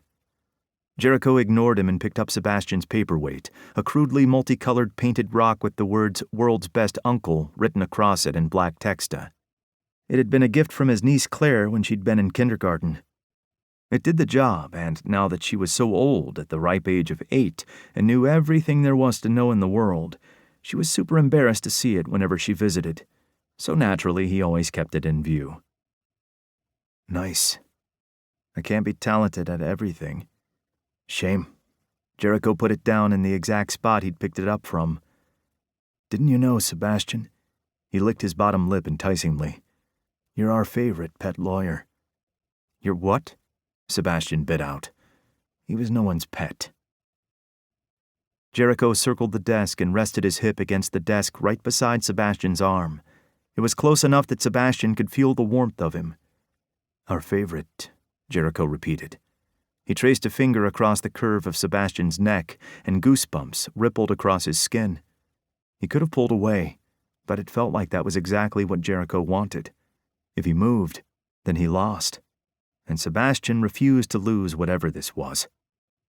No one wears their collar as spectacularly as you do. Sebastian stood and realized instantly that he'd made an error. Jericho was a half-head taller than him, and his mere presence was staggering, this close. He refused to let any of that show. Go play with someone else. I'm not interested. Jericho moved even closer, the tips of their noses brushing as he tilted his head, almost lining up their mouths perfectly. You're lying. The air in Sebastian's lungs left him, punched out like a physical blow to his stomach. His heart thundered in his ears, and he could feel Jericho's breath against his lips. This close, Sebastian could see that Jericho was wearing contacts. Because of fucking course he was. He bet brown wasn't even his real hair color. I am not a dog, Sebastian bit out. And get the fuck out of my space. Jericho. Hunter's voice was stern, with a clear warning and something else that Sebastian couldn't interpret. Jericho searched Sebastian's eyes before stepping away. A hot flush ran over Sebastian as he exhaled and gripped the edge of his desk for stability. We're offering protection, Hunter said, as though nothing weird had just happened. As though Sebastian's whole world wasn't moving underneath him. We'll keep you safe while we follow the threads. Like you kept me safe yesterday? Sebastian retorted, without looking away from Jericho. Jericho's eyebrow rose in response, a perfect arch that was more impressive than it should have been. Sebastian swallowed hard. Did you die? Hunter asked. Get the fuck out of my office. Whatever game they were playing, he wasn't interested in any part of it. It had already gotten him and Will shot at and Peyton hurt. Don't be stupid about this, Jericho whispered. I can protect you. All four of you. Surprise coiled in Sebastian's gut. Jericho was the one that Hunter would assign to him? That was the last thing that Sebastian wanted. Jericho was already making him feel off-kilter, and they'd been in a room together for less than 10 minutes. Inviting him into the rest of his life seemed like the worst possible idea. Jericho's nostrils flared. This is not like yesterday's incident. They were amateurs and you got lucky. You can't handle what's coming. I can. How nice for you, Sebastian said. By the flare of blatant want in Jericho's eyes, the husk to his voice hadn't gone unnoticed. Take the protection, Hunter said. No. Jericho ran his fingers down the inside of Sebastian's arm, curling his fingers around Sebastian's wrist and using the hold to lift it out of his way. The hair on his arm stood on end, and his gut clenched. Jericho twisted his fingers around Sebastian's for a second, the warmth sinking into his bones before he moved away. Properly, this time, with enough room between them that Sebastian felt like he could finally breathe. We'll be in touch, he said flippantly. How about instead of wasting your time, you just don't? Sebastian said, ignoring the way his voice wavered. If they knew what was good for them, they would ignore it too. Hunter took a long look at Sebastian. Sebastian maintained eye contact because he would not show weakness to these men, before he followed Jericho out the door. The second the door clicked closed, Sebastian wobbled, his knees buckling. He collapsed back into his seat and leaned back, staring at the ceiling. What the fuck? His hands clenched into fists, and he realized that something was in his hand. A card. Jericho must have put it there when he'd been... It didn't matter what he'd been doing. Trying to get a rise out of Sebastian. He refused to give it more weight than that. He couldn't. He had more than enough to deal with. He frowned as he looked at it. There was a 10-digit mobile number on the plain white card. Jericho's personal number? Another way to play with him? Fuck that. He shoved it in the top drawer of his desk and slammed it shut. He ran a shaky hand through his hair. Fuck, he breathed out. His mobile went off, then he squeezed his eyes shut, willing it to go away. He needed at least a goddamn fucking minute to get his bearings again. For fuck's sake. The number on the screen had him hesitating even further. The universe was laughing at him, he was sure of it. Or just fucking hated him. He almost didn't answer it except that he'd been expecting it. His sister had already called to read him the riot act. It had only been a matter of time before Eli came for him. And he knew his brother would just find him, no matter where he hid. And then it would be so much worse. Better to get it over with now. Elijah? Don't you fucking full name me Sebastian. Sebastian winced. He was already regretting his choice to rip the Band-Aid off. Avoidance should always be the first tactic. What are my charges? Fuck off, Seb. You got shot and didn't think that telling your siblings was important? Jay told you. Not his most well-thought-out argument, but it was all he had. You should have told us. He'd heard that before. I didn't get shot, I got shot at. There's a difference. Is there? Eli growled. Thanks so fucking much for clarifying for me. I feel so much better now, knowing that you only got shot at. The sarcasm was definitely not lost on him. My job can mean dangerous situations. It's hardly the first time I've been in trouble. You think that argument is making this better? He had been thinking that. Eli didn't need to know that. I'm fine. There was no need to worry you for nothing. If something had happened... Something did happen, Eli burst out. I Googled it because of fucking course it was on the news. You can't do anything small. A drive-by shooting at a coffee shop. I told you coffee was bad for you. I don't think blaming the coffee is fair. The coffee hadn't done anything wrong. It was the only place in a 5-block radius that knew how to make a decent brew. Now he was stuck drinking something he wouldn't offer to his dog. If he had a dog. Quinn had a dog. Sebastian wasn't cruel enough to give it to Persephone. The only reason he was even going to drink it himself was that the withdrawal headache was hell, and he'd deal with horrible coffee to avoid it. Plus, it didn't sound like Eli knew about the other shooting, so maybe his day was going to get better. We had a right to know. Well, you know now, Sebastian said defensively. If he told his siblings about every threat he ever received, or even every time someone tried to act on those threats, they'd all be constantly jumping at shadows. Sebastian had learned how to handle it, and accepted that it was just a part of the career he'd chosen. There was no reason for them to be involved, or have to needlessly worry. He was still here, and he was fine. Not because you wanted to tell us. I'm sorry. The messages from his mother, Jasmine, came into view. His heart dropped. He fingered the notes as he picked them up, biting his lip. To read or not to read? That was the question. You don't sound sorry. Should I write it in my blood? Sebastian asked absently, only half listening. That's not funny. Forgotten my number? The writing was Monica's, but Sebastian could still hear his mother's voice clear as day. That innocent cruelty that was deliberately aimed just for him. I'm fine, Eli, Sebastian said. A phone call too hard for you? I spent 59 hours in labor to birth you, and you can't even bother to call. I saw you on the news. Who was going to tell me if you died? Do you have a will? He had two, in fact. One for when he died, that didn't have her name anywhere near it, and one he planned to cuddle and fuck later. He didn't think Jasmine would take kindly to either of those responses. All the more reason he wanted to give them. He scrunched up the rest without looking at them and dropped them in the bin beside his desk. He'd need to give Monica a raise. Having to write them down for him would have been bad enough. Her discretion and delicate handling of it was appreciated. Sebastian didn't know what he'd done to deserve the dedication that Monica and Caleb had for him, but he was selfish enough to keep it anyway. And if you hadn't been? Then someone would have contacted you. Well, that's not going to give me nightmares. Hence why I don't tell you about the near misses. There was a pause, and Sebastian realized he'd put his foot in it. For someone who had spent half his life warning people to be careful about what they said and how they said it, he was doing a great fucking job of doing the complete opposite. To Eli, of all people. The worst decision. At least Charlotte was gently aggressive. Eli was a bulldozer. "What near misses?" Eli asked dangerously. "We're not having this conversation. Ever." There were some things that his siblings just didn't need to know. Too late. You have to trust that if it were truly important, I would tell you. Their ideas of what was important might be different, but Sebastian was at least smart enough not to mention that. Funnily enough, I don't trust that. Busted.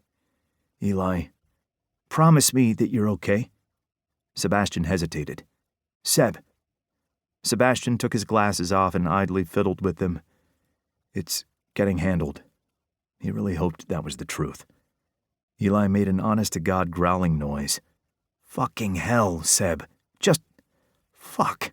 Be careful, okay? Or I'll fucking haunt you. I think it's the other way around. I don't give a shit. I will haunt your ghost ass, you fucking got it? I'm being careful. Eli sighed. For a lawyer, you're a terrible fucking liar. I have to go. We have an event tonight. Call me tomorrow and we'll do lunch. Sebastian tossed his phone on a stack of papers and dropped his forehead to the desk with a painful thud. Chapter 4. Peyton absently ran his fingers through Will's hair as they lounged on his bed. He'd propped himself up on the headboard to keep his shoulder happy, and Will was stretched between his legs, fiddling with his phone as they watched the Great British Bake Off reruns on his laptop, which was balancing precariously on the end of the bed next to Will's socked feet. That is not how you put fondant on a cake, Peyton said, frowning at the way they were wrapping it around. When have you ever put fondant on something? Will asked absently. And what do colors have to do with pie? He's not making a pie, Peyton said, confused. He's making a cake. One of those was not like the other, and it was a two-tiered cake that definitely didn't look like a pie. Not even if you squinted. Will either wasn't listening or didn't think it was worth a response because he mumbled, "Blue," and then fell silent again. Peyton craned his head around to see what Will was doing on his phone. Will twisted, blocking his view as he beamed at him. What's my favorite animal? Peyton couldn't help but smile back. Why are you asking me that? Don't you know? It's a giraffe. My question still stands. What are you doing? Peyton lifted his knee and hooked his leg over Will's hip, securing him in place. That's not one of the options, though. Options for what? He skimmed his fingers down Will's arm. He wrapped them around Will's forearm and lifted it so he could see Will's phone. What kind of pie am I? He read on the top of the screen. What kind of pie are you? I don't know, Will said patiently. That's why I'm trying to find out. I think it's unfair that they only give 4 choices. None of them are my favorite. What if I don't like any of them? Is there an animal you don't like? He asked, looking at the options. Any of the 4 would work. Remember the kangaroo that flipped me off? That was one animal at a wildlife park, and he was not flipping you off. They can't even do that. They'd spent a lot of time on Google to find that out. You can't hate the whole species because of that one incident, which was all a figment of your imagination. You love kangaroos. Remember the joey you got to bottle feed? There was no need to systematically destroy my argument so thoroughly like that. Peyton kissed Will's temple, feeling the ends of his hair tickling him. You couldn't hate an animal if you tried. Cassowaries, Will said triumphantly. I think they're unnerving.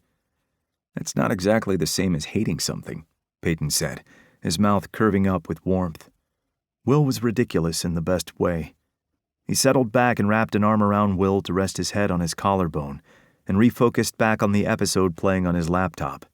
And that's not an option, so you couldn't pick it even if you did. Red panda. You hate red pandas? Peyton asked skeptically. That was a blatant lie.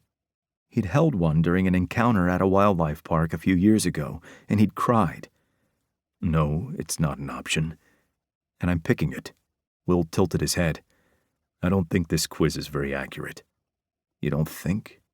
He could have told Will that. My life will be incomplete and meaningless if I don't know what kind of pie I am, Peyton. Peyton chuckled and slid his hand down Will's chest and rested it around his hip, slipping under his shirt to rub his skin. Will's breath hitched, and Peyton's entire focus shifted to the way that Will felt against him. "So, what's the verdict?" he asked huskily. He traced the skin above Will's waistband, his breath quickening as heat spread in his belly. It's loading. Shift up for me," Peyton whispered in his ear.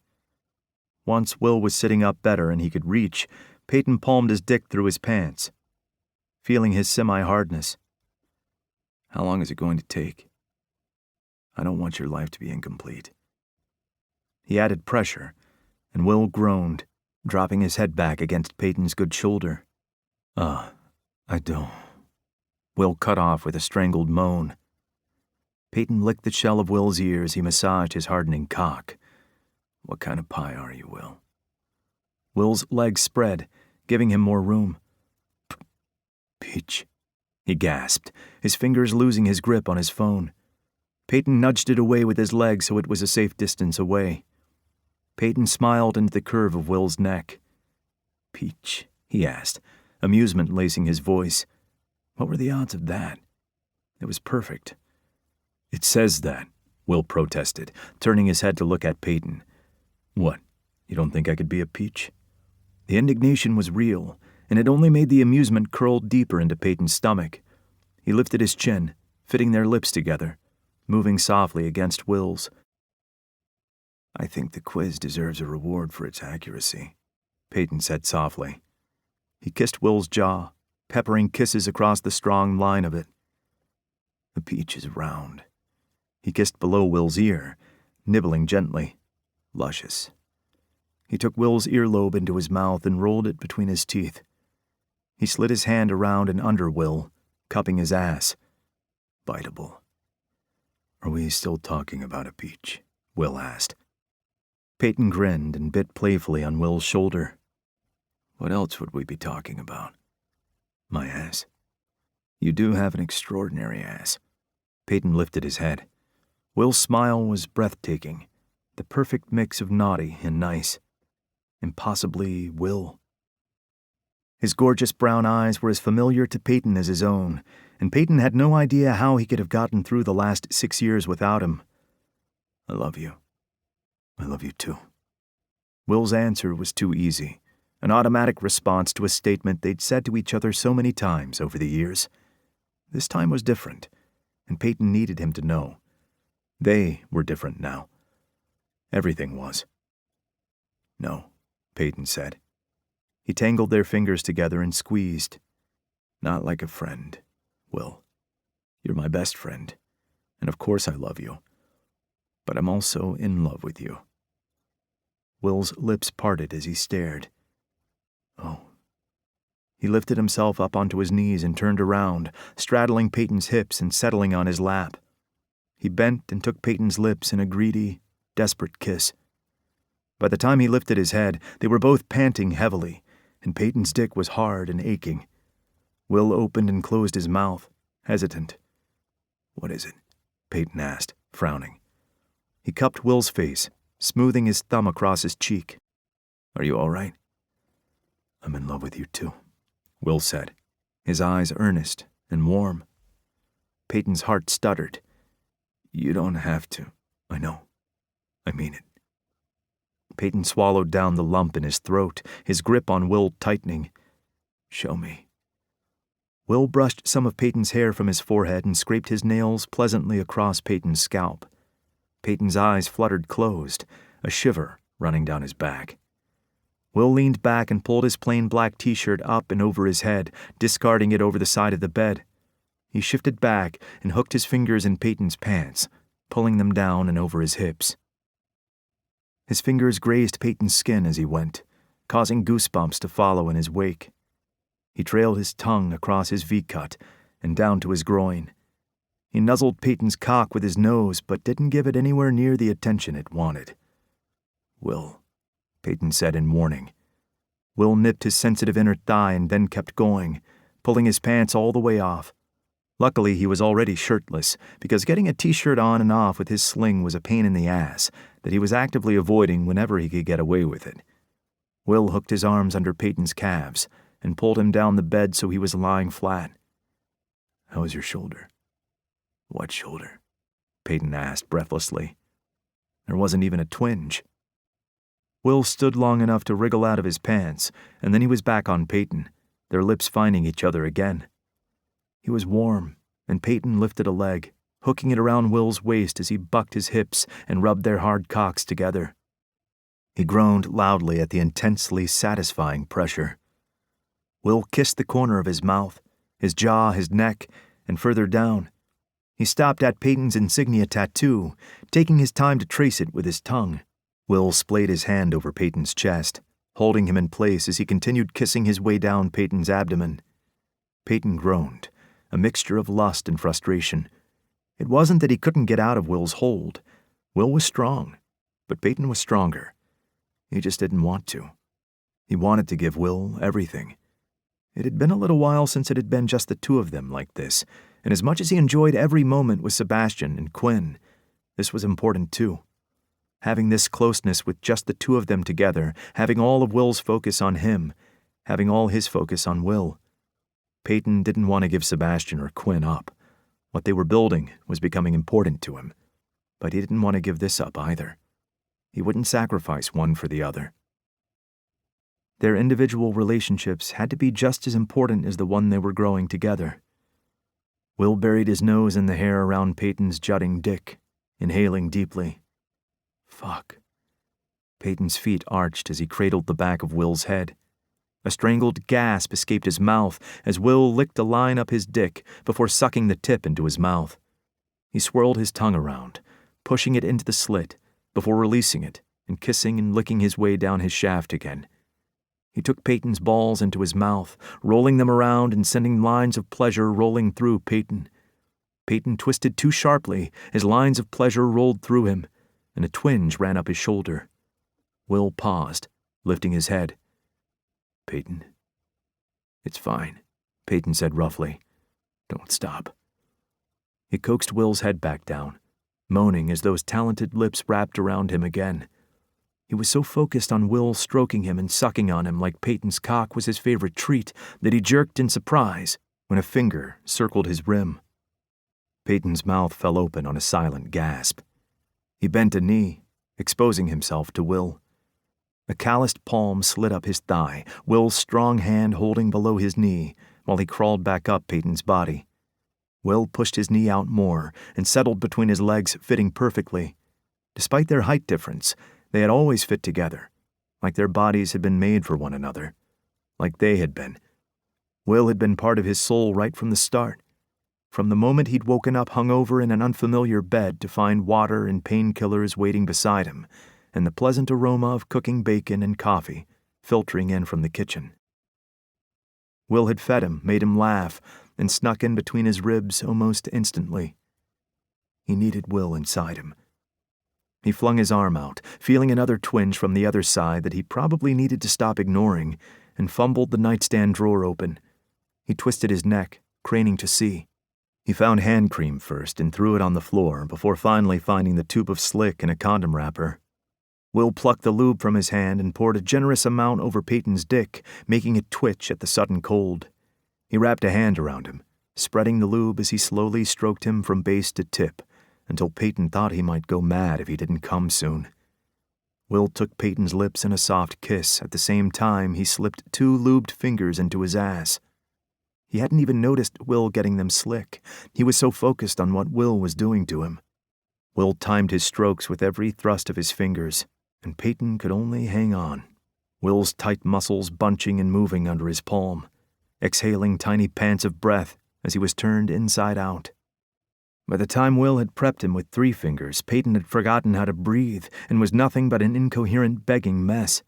He was aching in places he didn't even know he could ache, desperation tugging at him like fingerprints on the most sensitive places inside him. Peyton's fingers dug into Will's muscles as the tip of Will's dick circled his rim, teasing and tempting him. He pulled Will forward, silently urging him on. Will pushed inside with a long, low moan, that vibrated in Peyton's mouth.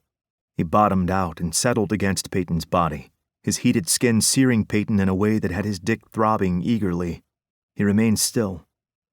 As he kissed Peyton, over and over, with short, soft kisses that made Peyton feel like he was floating, high on the taste and feel of Will. "Will, please," Peyton gasped, dizzy with lust. "I need." He tipped his head back on a groan as Will pulled all the way out, the tip of his cock teasing his hole again. He felt empty, and that was not what he needed. Will smiled indulgently and kissed the underside of Peyton's jaw. He sucked a spot that made Peyton gasp as pleasure erupted in his belly. "I love doing this," he whispered hoarsely. "Doing what?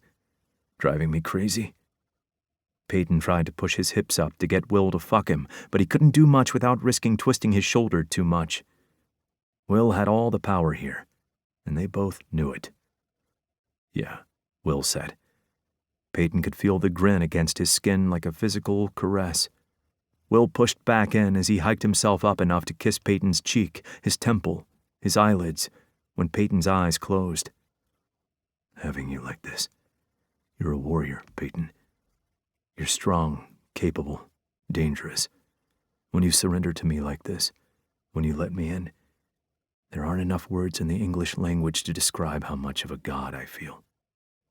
"Maybe you should learn a second language," Peyton suggested. His words were full of levity, but the joy in his heart was anything but. Will was a warrior, too, even if he didn't see it. And Peyton would get to his knees and worship Will if he asked.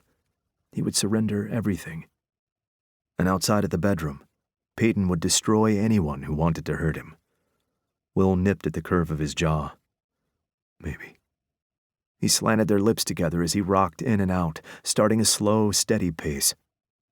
"You're treating me awfully fragilely for a warrior," Peyton teased. "Are you planning to fuck me or—" "Shh," Will said, the corner of his mouth quirking. "You're an injured warrior. Let me love you." He straightened and grabbed a pillow, propping it beside Peyton's shoulder and giving him support there. "Okay?" Peyton licked his lips and nodded slowly. It was more than okay. His shoulder didn't hurt. He wasn't sure they'd ever fucked like this, slow, deliberate, making love. Will cradled the back of Peyton's head as he moved in and out, slow enough that Peyton felt every inch of him pressing in and then leaving him empty, only to do it over again. He couldn't look away from Will's beautiful brown eyes. He could see every thought, every emotion in the depths of his gaze. Will had it wrong. It wasn't about what Peyton gave to him. It was about what Will gave to Peyton. No one else got to see this. They saw the sweet kindness that Will gave to everyone. But this was his alone. He might be sharing it with Sebastian and Quinn now, but they felt so much a part of him that it didn't feel like he was sharing, only expanding. Will kissed Peyton so tenderly that butterflies swam in his stomach, and light brushed his heart. He didn't once falter. Fucking Peyton with steady, sure thrusts, pleasure building like waves growing to form a tsunami, his body reaching for that inevitable end. "Are you close?" Will asked, his face strained as he kept pace. "Yes," Peyton panted. I need..." He cut off with a frustrated growl. It was right there. And he just needed one more. Will changed the angle of his thrust, hitting the spot inside him that made him see stars. He cried out Will's name, white noise blanketing him as he came, coating them both. Will pulled out of him, ripped off his condom and took himself in hand, finishing with one hand braced on the bed beside Peyton's hip. His cum splattered across Peyton's abdomen, on top of Peyton's own. He leaned forward, breathing heavily as he mixed it with his fingers, spreading it across Peyton's skin, heat in his eyes. Peyton swallowed hard. "Come here," he whispered, crooking his finger. Will crawled up his body, settling on top of him. Will's tongue was playful and lethargic against his own, jolts of pleasure running through Peyton. Not enough for him to want to do anything about it, but enough that he wanted to bask in it. They stayed wrapped around each other for a long time. Peyton wasn't sure he wanted to let go. They were sweaty and sticking to each other, cum cooling between them, both of them in desperate need of a shower, and he still didn't want to let go. Here, with nothing but their harsh breathing to soothe him, and the rest of the world blocked out, it was the only place he felt safe from himself anymore. After Will coaxed Peyton to get up so they could shower, they collapsed back into bed. Barely 20 minutes later, Will was already in that floaty space between sleep and awake. A knock at the door forced him to sit up, blinking blearily. Parker forgot his key? Will wondered, rubbing his eyes on a yawn. No, he said he was busy tonight and not to wait up, Peyton said sleepily. Will kissed his forehead before sliding out of bed and tugging on a pair of sweatpants. Peyton watched him from the bed, eyes half-lidded and a lazy curl to his lips. Are you sore? Do you need something? Will asked. Peyton shook his head silently, already closing his eyes and snuggling back into the bedding.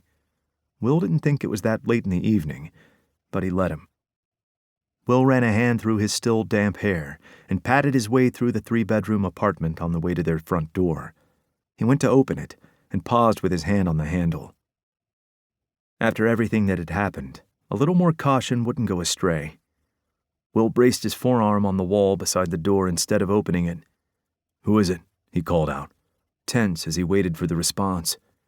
He'd always thought that the locks they had on the doors were enough protection, but since someone had managed to pick the lock, dump a dead body, and leave without any of them noticing, they probably needed to look at some alternatives. A camera? Double bolt? Laser system like in spy movies with the red laser line that set off an alarm or burnt you to a crisp when you crossed over it? Will was going to vote for the laser. Pizza delivery? Will beamed as he recognized the voice and unlocked the door before flinging it open, catching it with his hand before it hit the wall. What kind of pizza? He asked. Sebastian looked impeccable in his perfectly pressed black suit with the 2 middle buttons of his jacket done up over his white shirt. He was wearing a plain black tie, sitting straight and clipped in place. A hand was tucked in his pocket, with his watch hooked on the side of it. His glasses pushed to the bridge of his nose, and a cocky smirk was on his face. He wasn't wearing his eyebrow piercing. Maybe he'd had a meeting? Will gave him a slow once-over. A hot flush racing across him. Fucking hell. He was one of the sexiest men that Will had ever seen. All 3 of his men were stunning in different ways. He had no idea what he'd done to deserve so much good karma, but he wasn't going to look a gift horse in the mouth. I'm not seeing a pizza. Sebastian held up his free hand, eyes widening in surprise as he turned it over. Well, shit. I must have left it downstairs. Let me just...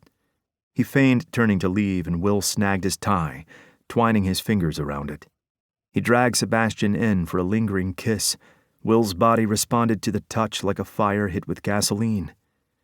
It's cruel to tease me with pizza, Will murmured. Sebastian smiled against Will's mouth. Should I make it up to you? He asked, his palms already sliding across Will's chest and around to settle on his hips. The warmth seared beneath his skin and threatened to make his knees buckle. Sebastian was intoxicating. Do you have some ideas? Will asked. A rhetorical question, obviously. Will was up for anything that Sebastian wanted to do, as long as it involved the 2 of them naked, or at least one of them naked. Sebastian in his suit was hot enough that Will would accept that as a substitution. How about close the door? Peyton suggested nearby. Will twisted in Sebastian's embrace to find his soldier standing beside the kitchenette counter, one hand on the dark laminate countertop. He hadn't put pants on, and his briefs left nothing to the imagination, shaping his hips and bulge and putting his powerful thighs on display. He was a snack, and Will was always hungry. You don't want to give the neighbors a show? He asked innocently. You can give me one instead, Peyton replied, his lips curving, after you close the door. Will made a show of closing it and flicking the lock. Peyton licked his bottom lip and deliberately looked him up and down, setting Will on fire. My show? Will opened his mouth to respond, but Sebastian's stomach answered first. Sebastian's smile was sheepish. Sorry. Will playfully tugged on the hem of his jacket. Hungry? Obviously he was. I haven't eaten yet, Sebastian admitted. Will blinked. He hadn't eaten yet? He checked the clock on the wall. It was almost 9 in the evening. Will could not imagine still not having had dinner at that time of night. We have leftovers if you want some, Peyton asked. He pulled a pair of shorts off the back of the couch and tugged them on.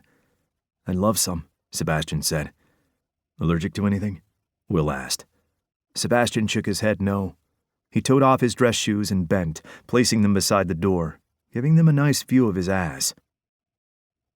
Both Will and Peyton tilted their heads to better appreciate it, and the way his slacks tightened in all the right places. Peyton nudged Will in the side. Oh, food. Will opened the fridge to get out the chicken casserole leftovers.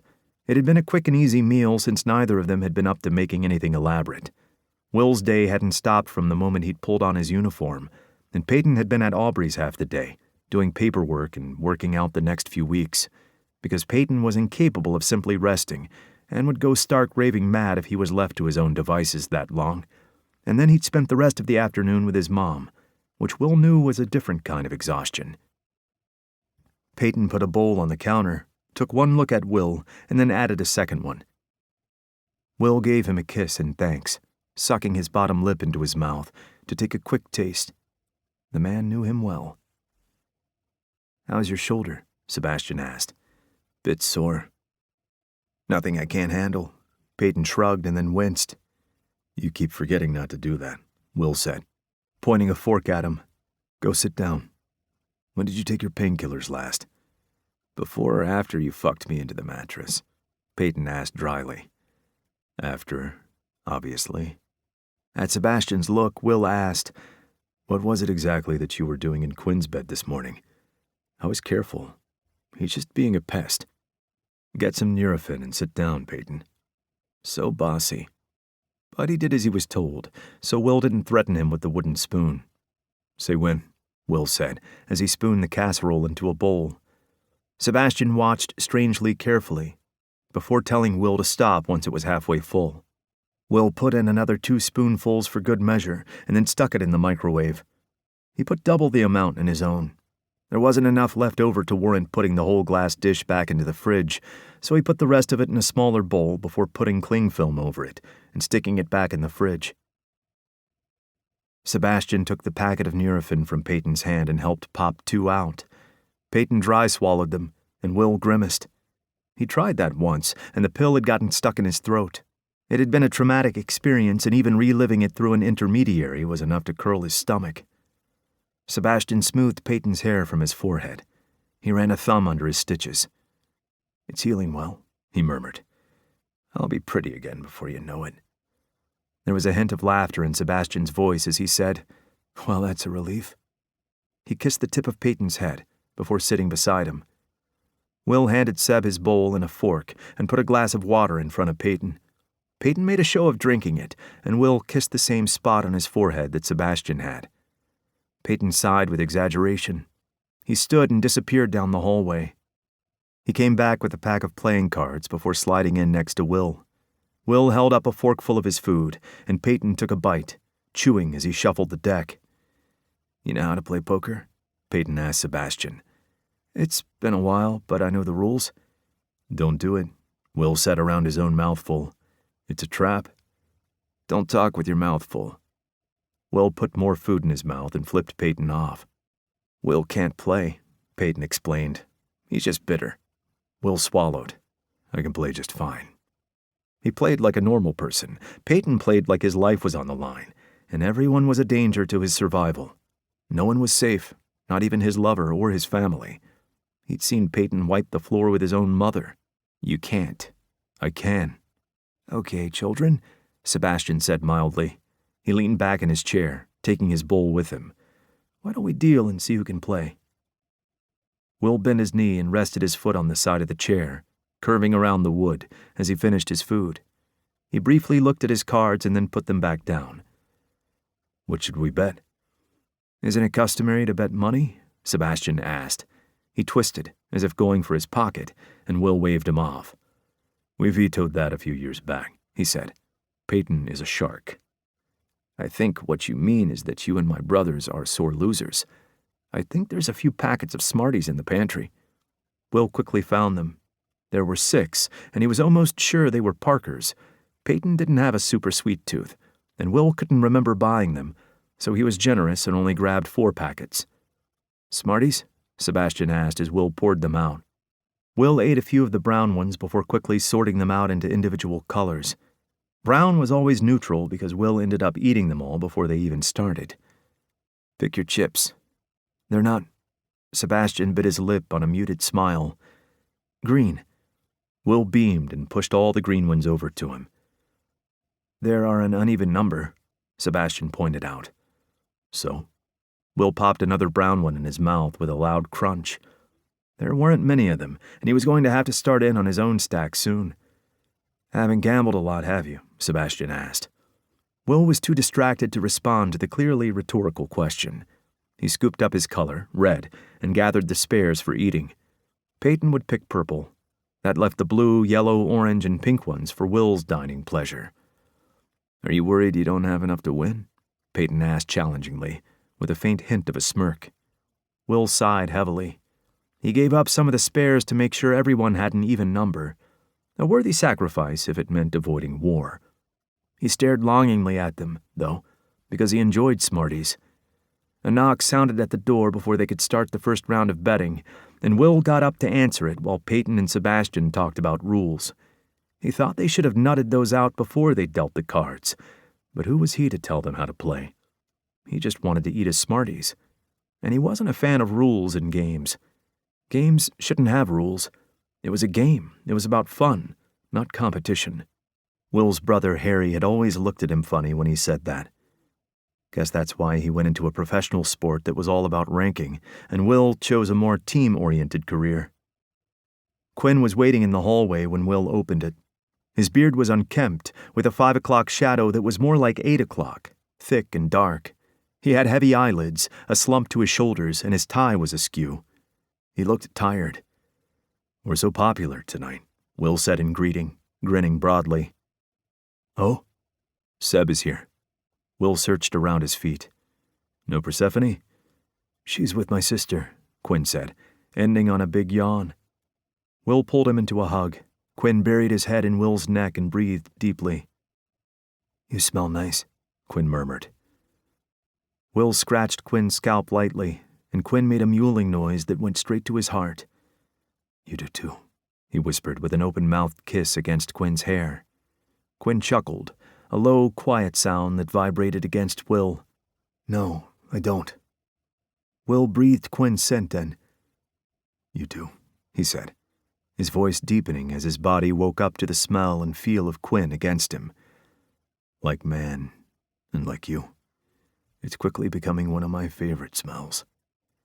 Quinn mumbled something unintelligible, snuggling further into Will's chest.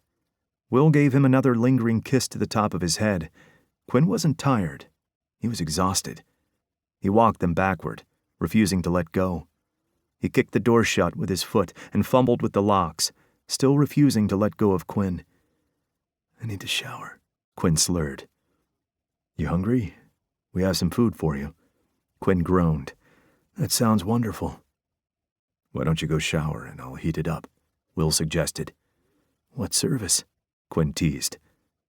Will tipped Quinn's chin up and leaned down to kiss him, coaxing his mouth open so he could taste.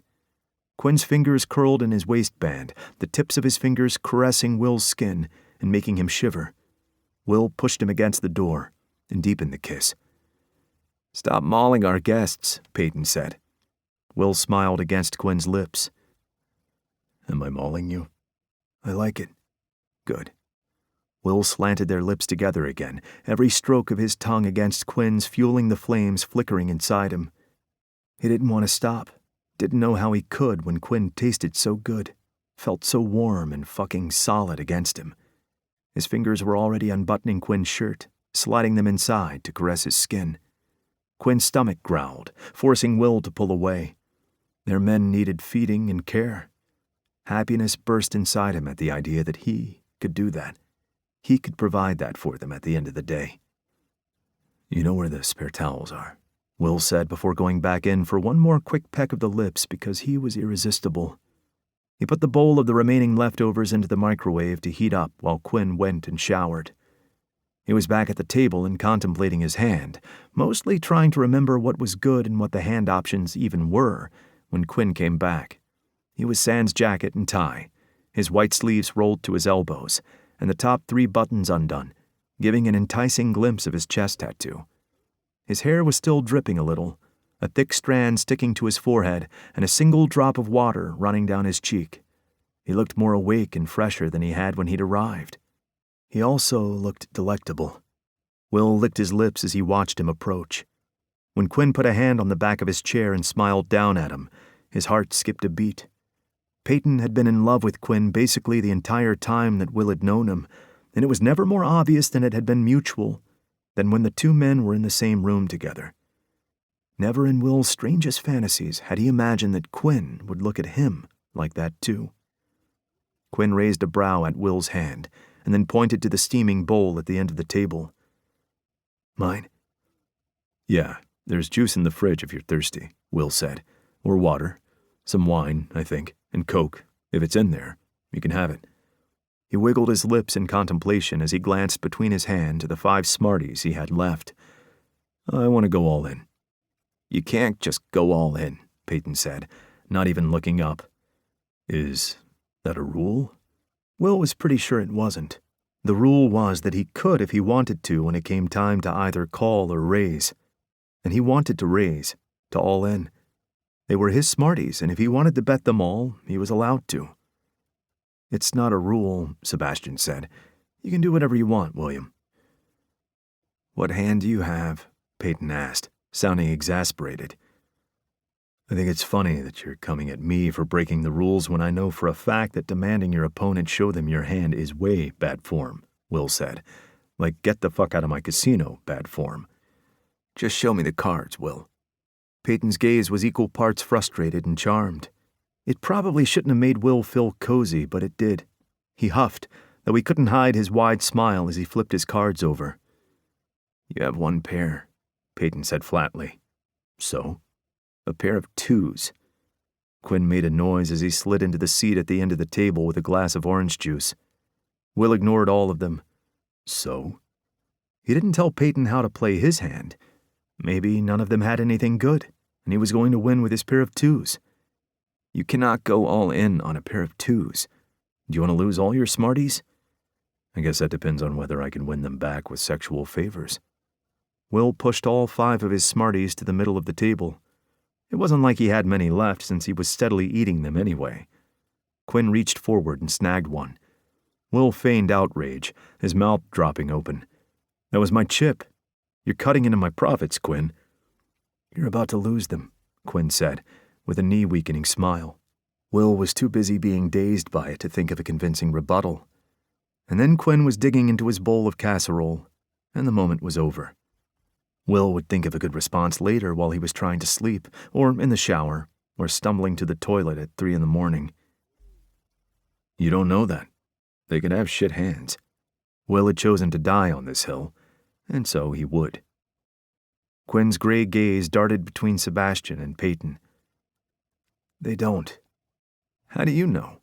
Peyton asked curiously. He lifted his foot onto his seat, bending his knee and resting his elbow on it, his cards dangling in his hand.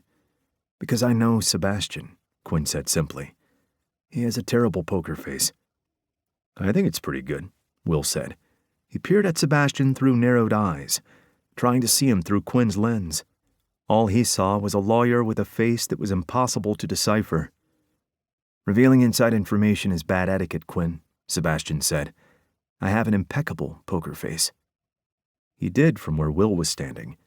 Will was trained to read people in order to be able to react in a split second when someone chose to be unpredictable and uncontrollable.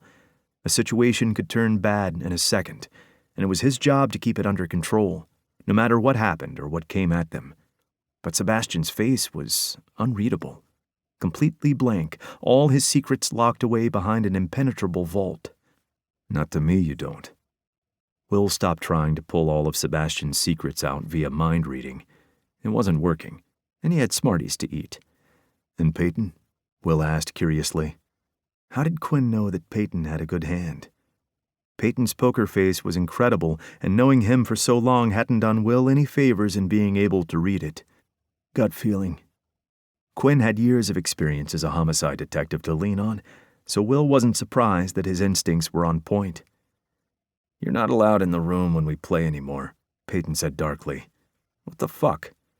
Observing people is my job, Quinn pointed out, waving a piece of chicken on the end of his fork. I'd be a terrible detective if I couldn't read people. What's Grady's excuse?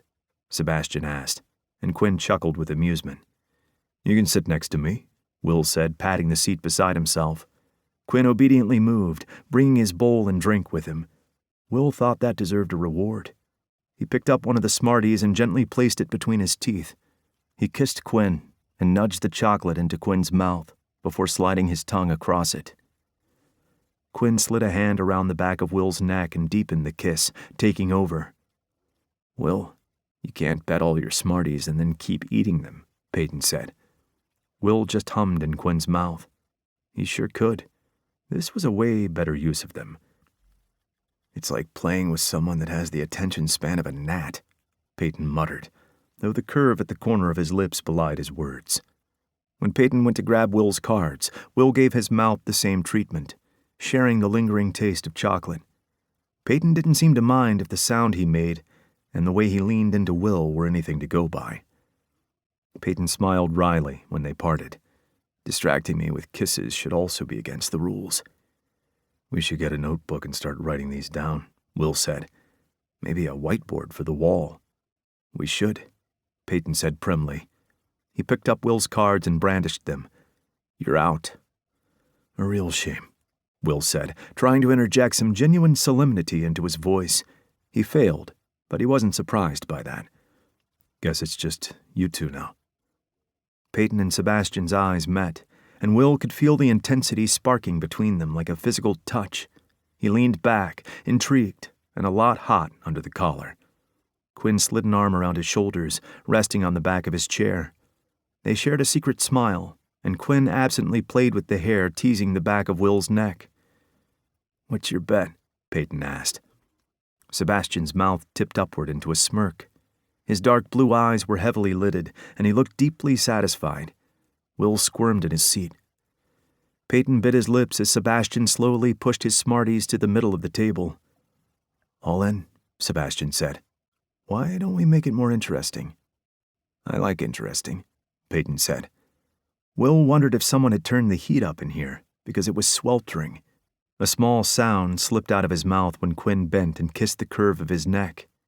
It was a soft caress, but it erupted across Will like an inferno. The loser gives the winner a blowjob, Sebastian said. That's it? Peyton asked, arching an eyebrow as the corner of his mouth lifted. The winner can cash in their prize? Sebastian trailed off suggestively, his own smile such pure sin that it made it hard for Will to breathe. Any time? Anywhere? Anywhere. I already know exactly where I want to see you on your knees. So sure that you're going to win, Peyton said. This is what I do, sweetheart. Play poker. Every day in court is a kind of game. Quinn snorted. Not for those against him. He whispered into Will's ear. They're thinking about murder, not sex. Will grinned, turning and giving Quinn what was supposed to be a quick kiss. The second their lips touched, it changed, and he opened to Quinn's seeking tongue. It was long moments before he could make himself pull away. Quinn's gray eyes had turned that mesmerizing liquid silver, a light flush to his cheeks that made Will want to run his tongue over them. Ready to show your cards? Sebastian asked, diverting Will's attention to what was happening between their other two men.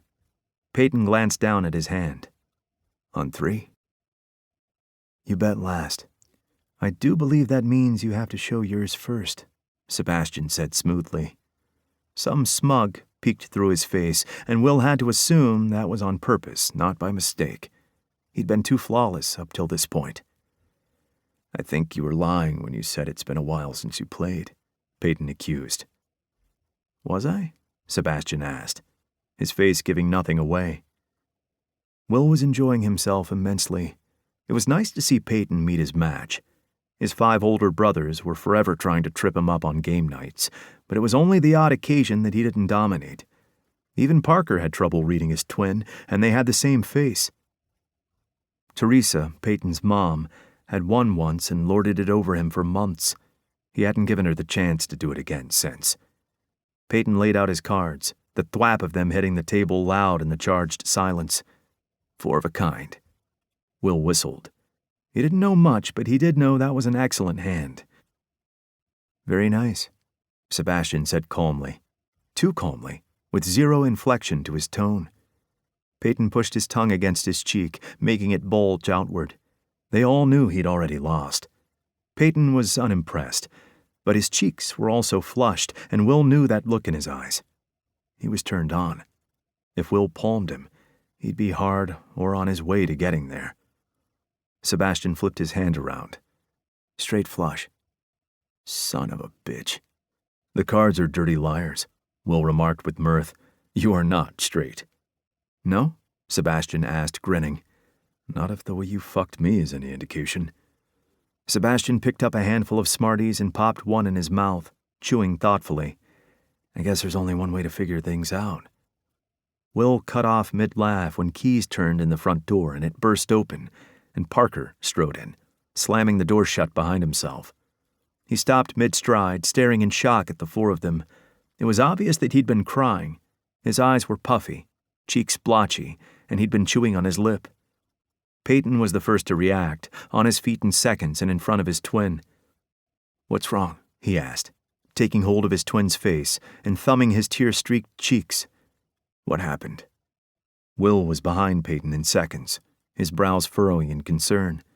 Parker sniffed and moved out of Peyton's embrace, using his sleeve to wipe his cheek. Nothing, he said, his voice a little nasally. Sorry, I didn't mean to interrupt. Who made you cry? Peyton asked, dangerously. Quinn slid out of his seat, moving to stand behind Peyton and beside Will. Did someone hurt you, Parker? He asked. Parker visibly swallowed and shook his head. No, I promise.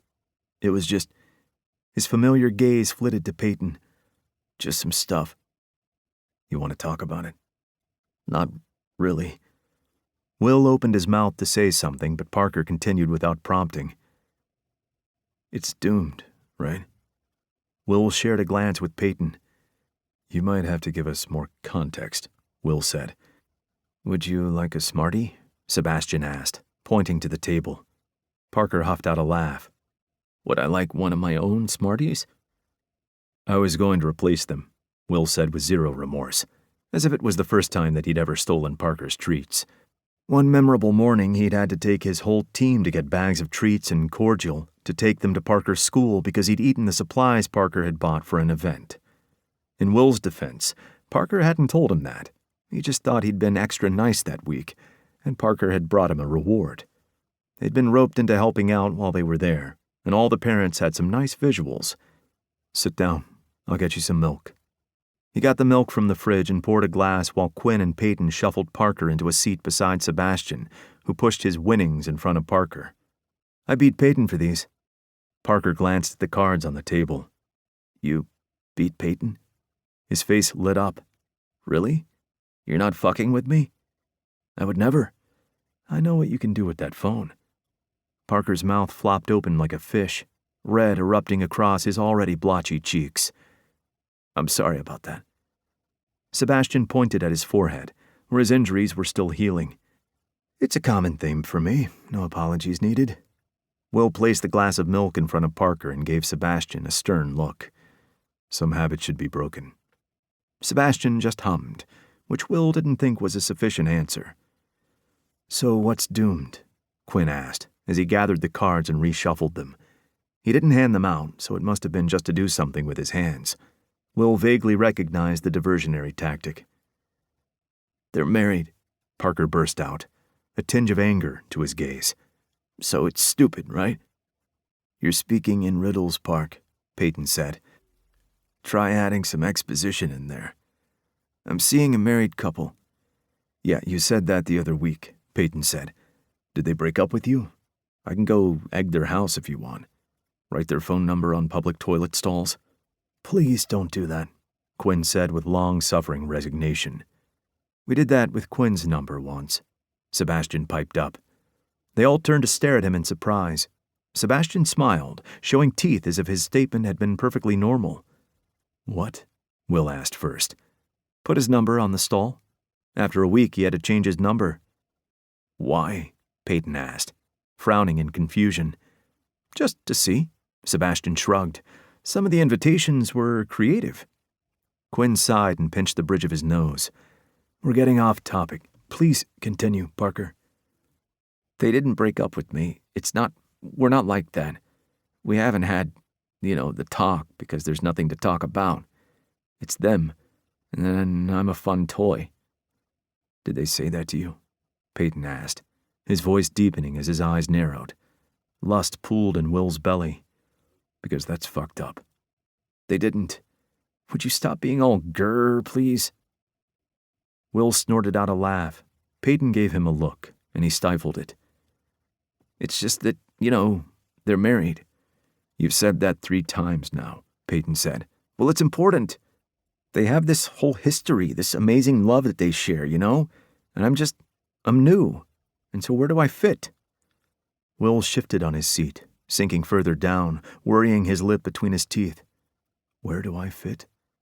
That was a question that he was intimately familiar with, and he didn't have an answer for himself yet either. Shouldn't you maybe ask them? Peyton asked. Communication in that sort of situation is important, Quinn said. If that is how they feel and you're not someone that they intend to integrate with, then it's a discussion you need to have sooner than later. You need to know where you stand so you can make an informed decision based on that knowledge. Parker wiped his nose with his sleeve. I guess you're right. I just keep thinking about what happens when they throw me away, Stupid. It was just something fun to start with. I wasn't supposed to catch feelings. What if I tell them and they kick me to the curb?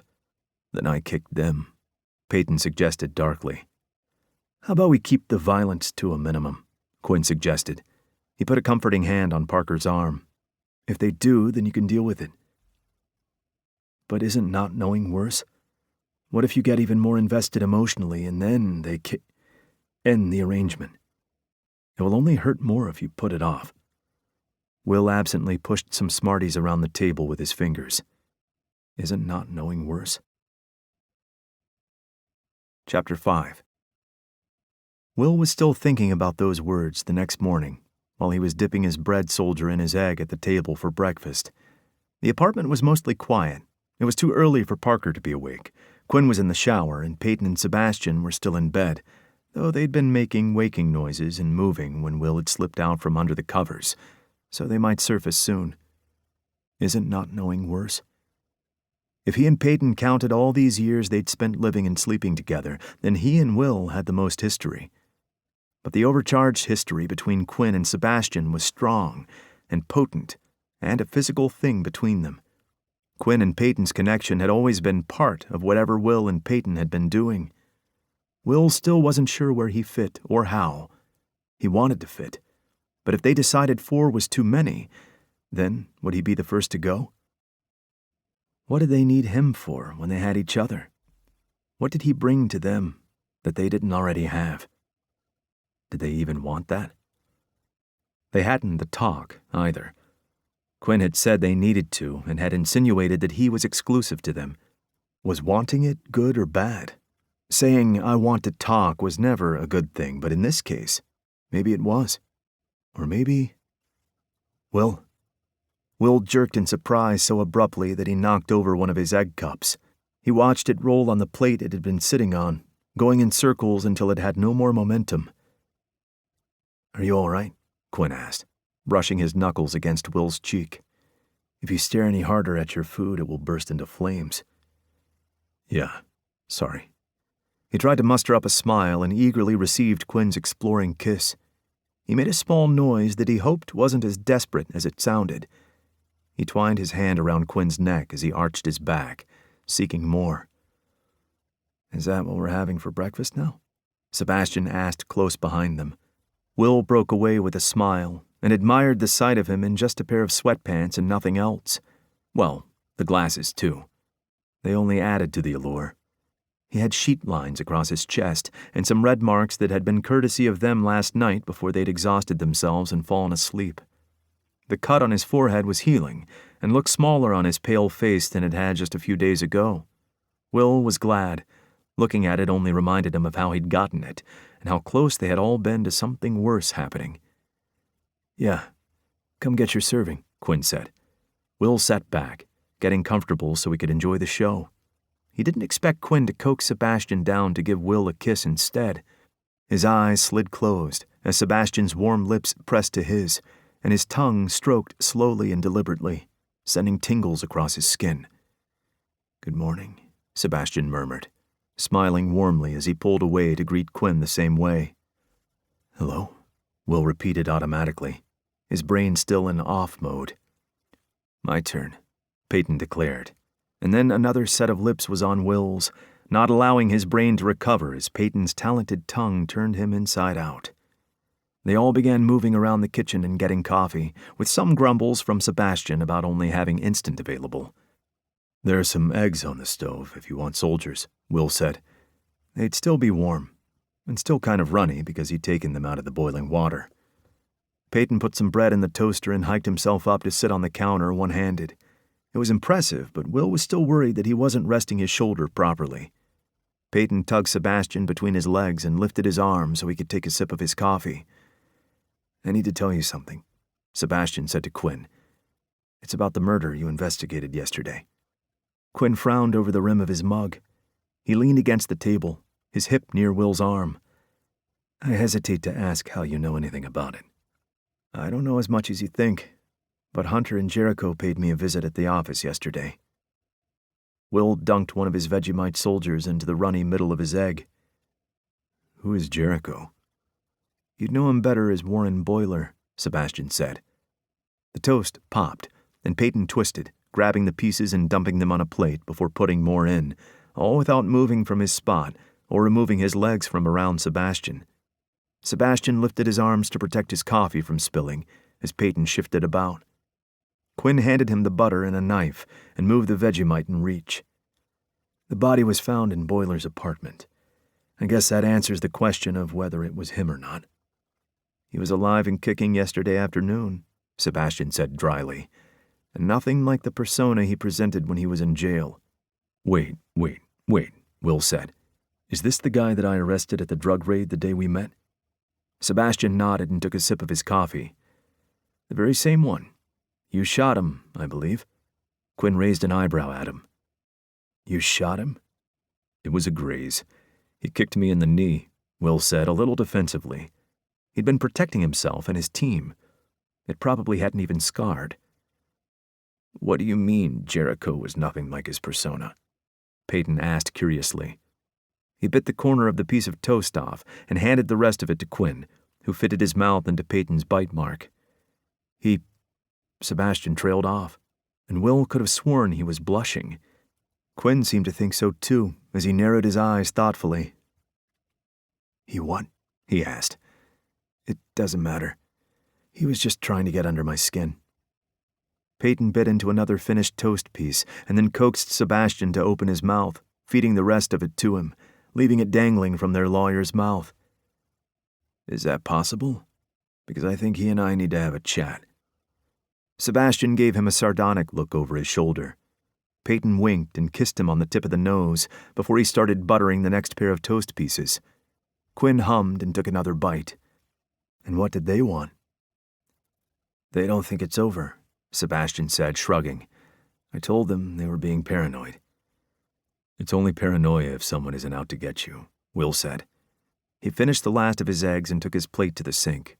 He checked the pantry and found the container of muffins that he'd bought on his way home from work yesterday.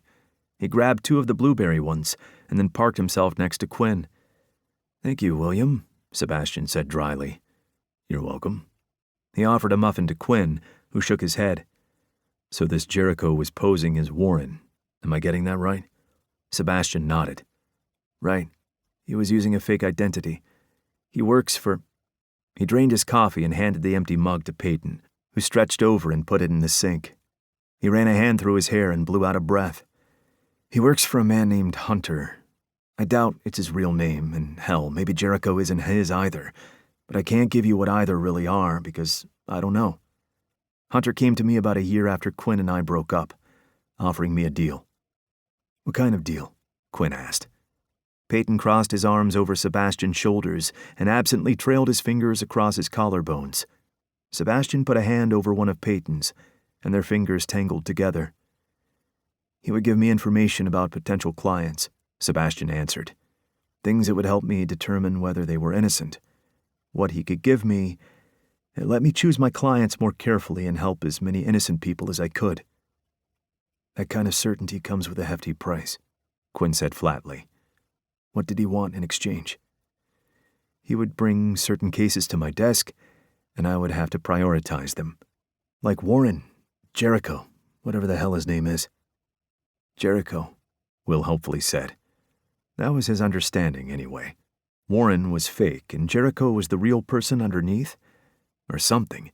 Now Will felt bad for shooting the guy. He should send a card. Flowers. Card with flowers. He was the latest case, yes, Sebastian said. Quinn's lips thinned. That almost got you killed. It doesn't come without risks, Sebastian said. I knew what I was doing when I signed on the dotted line. Did you? I was young, not dumb. I chose defense to protect the innocent, and that was how I chose to do it. What he was up to as Warren is what got us attacked? Peyton asked. We assume so, yes, Quinn said. The two men that attacked you, their names were Dane Howell and Errol Derrick. They were head of a low-level drug organization. They'd been bringing drugs into the country using, quite frankly, terrifying dolls that got through customs through sheer dumb luck. The man that was found in your apartment was their handiwork, and an ex-client of Sebastian's. A second victim, Richard Burroughs, was found in the park, and while we haven't confirmed if they were responsible or not, his grandmother was supplying the dolls, without knowledge of what they were being used for. That was the fifth guy that got away during the raid I was part of, Will said. We thought intel might have been wrong, but he must just not have been there at the right or wrong time. Quinn exhaled and scratched his neck. So if it wasn't Jericho, then who was killed yesterday? None of them had an answer. What does he do? Will asked. Hunter, he clarified. If Jericho was undercover, that means good guys, right? Do bad guys infiltrate drug organizations? Rivals, maybe, Quinn said, but they weren't big enough to be any kind of competition to the big leagues in Sydney. Black Ops, Peyton said quietly, his hand stilling on Sebastian's chest. They have to be. Government-sanctioned wet work. He tapped his fingers on the counter. They offered me a job. A job, Quinn repeated. Please tell me you said no. I didn't say anything, Peyton said. They gave me a card. Where is it? I'm not giving it to you. When Quinn scowled, Peyton mimicked the expression, darkness invading his blue eyes. I'm sorry, when did I turn into the child of this group? It's my choice, and out of all of us, I have the most experience with wet work. That is not... Yes, it is, Peyton said. You can fancy it up however you want. I was a Special Forces sniper. What is it you think I did? They pointed me at a target, and I killed for them. What else do you call that? It wasn't like you were aiming at innocents, Peyton, Will said in a low voice. He knew more about what Peyton had done than he was sure he was supposed to. The first time Peyton had talked about it, he'd aggressively thrown it in Will's face, like Peyton had thought he would turn around once he knew what he'd done. Will had never looked at him differently. Never could. He saw Peyton's heart, and there was nothing but good in there. His actions didn't change that. What he'd been ordered to do didn't change that. Will would follow him anywhere, would never think badly of him. None of them were free of blood on their hands. The only thing that allowed Will to sleep at night was knowing that he had only ever taken a life if he'd had no other choice. And if he'd been protecting an innocent. That was his job. It was all their jobs, to be the shield that protected those that couldn't protect themselves, even Sebastian, in his own way. Do you want to take the job? Quinn asked. I haven't decided, Peyton said defensively. Will moved across the small space and put a hand on Peyton's knee, squeezing gently. Peyton gifted him with a small smile that made warmth dance around his heart. Will you at least talk to us about it before you do? Quinn didn't sound like he was trying to be patronizing, only that he wanted to be part of it, and Will understood that on a visceral level. Peyton was incredible and could take on the world if he wanted to, and Will never wanted to hold him back from that. He only didn't want to be left behind. Peyton's gaze bounced between them. Is that what we're doing now? Checking with each other before we make decisions? Quinn put his mug on the counter and bent his elbows back, bracing his hands on the edges. What are you asking? Will bit his lip. This felt like a good time to bring up his questions. Are we dating? Are we boyfriends? It sounded juvenile, but he didn't know how else to say it. Sebastian settled his hand on Will's hip, his fingers sliding in under the waistband to tease his skin. Boyfriend is a weird word, he said.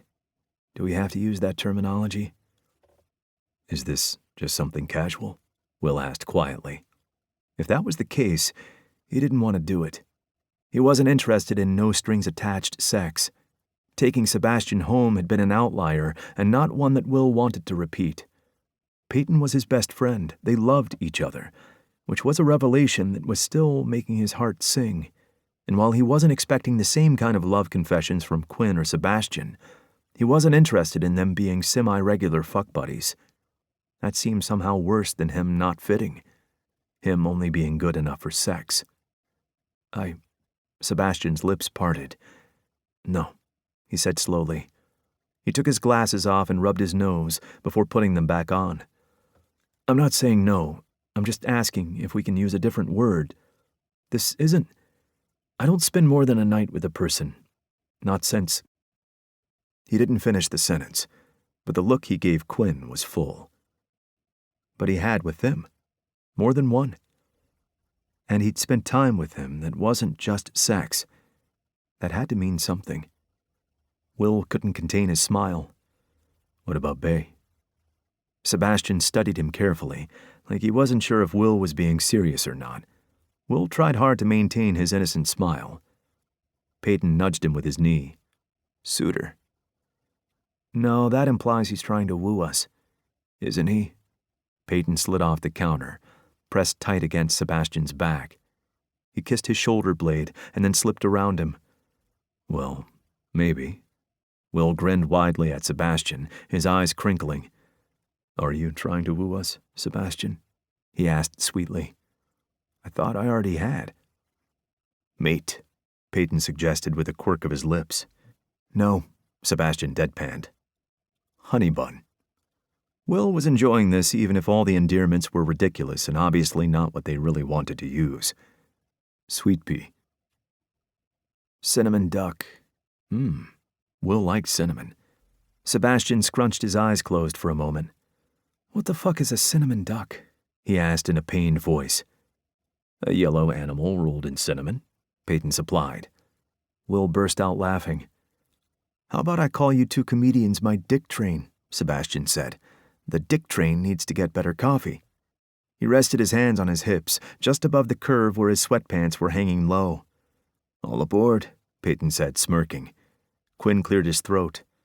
No, to every single one of those terms. If I hear the words dick train at any point moving forward, I'm going home. Alone. Why don't we go with the old-fashioned word partner? Is that acceptable? Sebastian tilted his head, eyes locked with Peyton, who leered at him. Sure, he said. Will just knew the two of them were going to try to find a way to use dick train in bed. He wondered if Quinn would really leave. He doubted it if clothes were off. Probably not even before that. I have to get to work, Quinn muttered.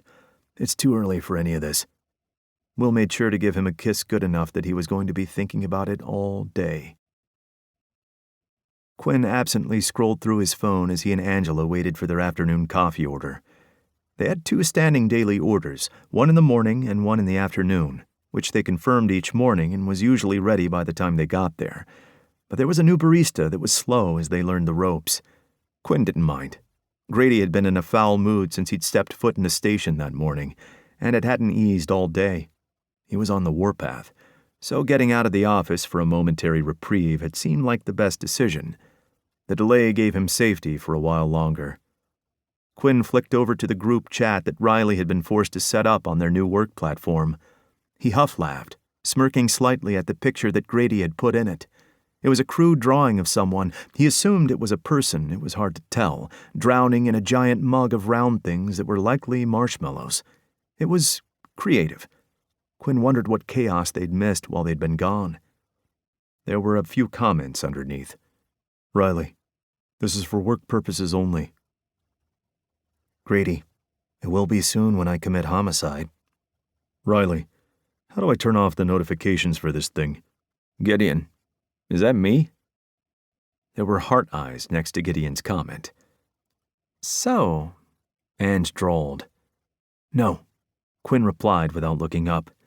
He had no idea what she was going to say, but they were both tired after a long morning.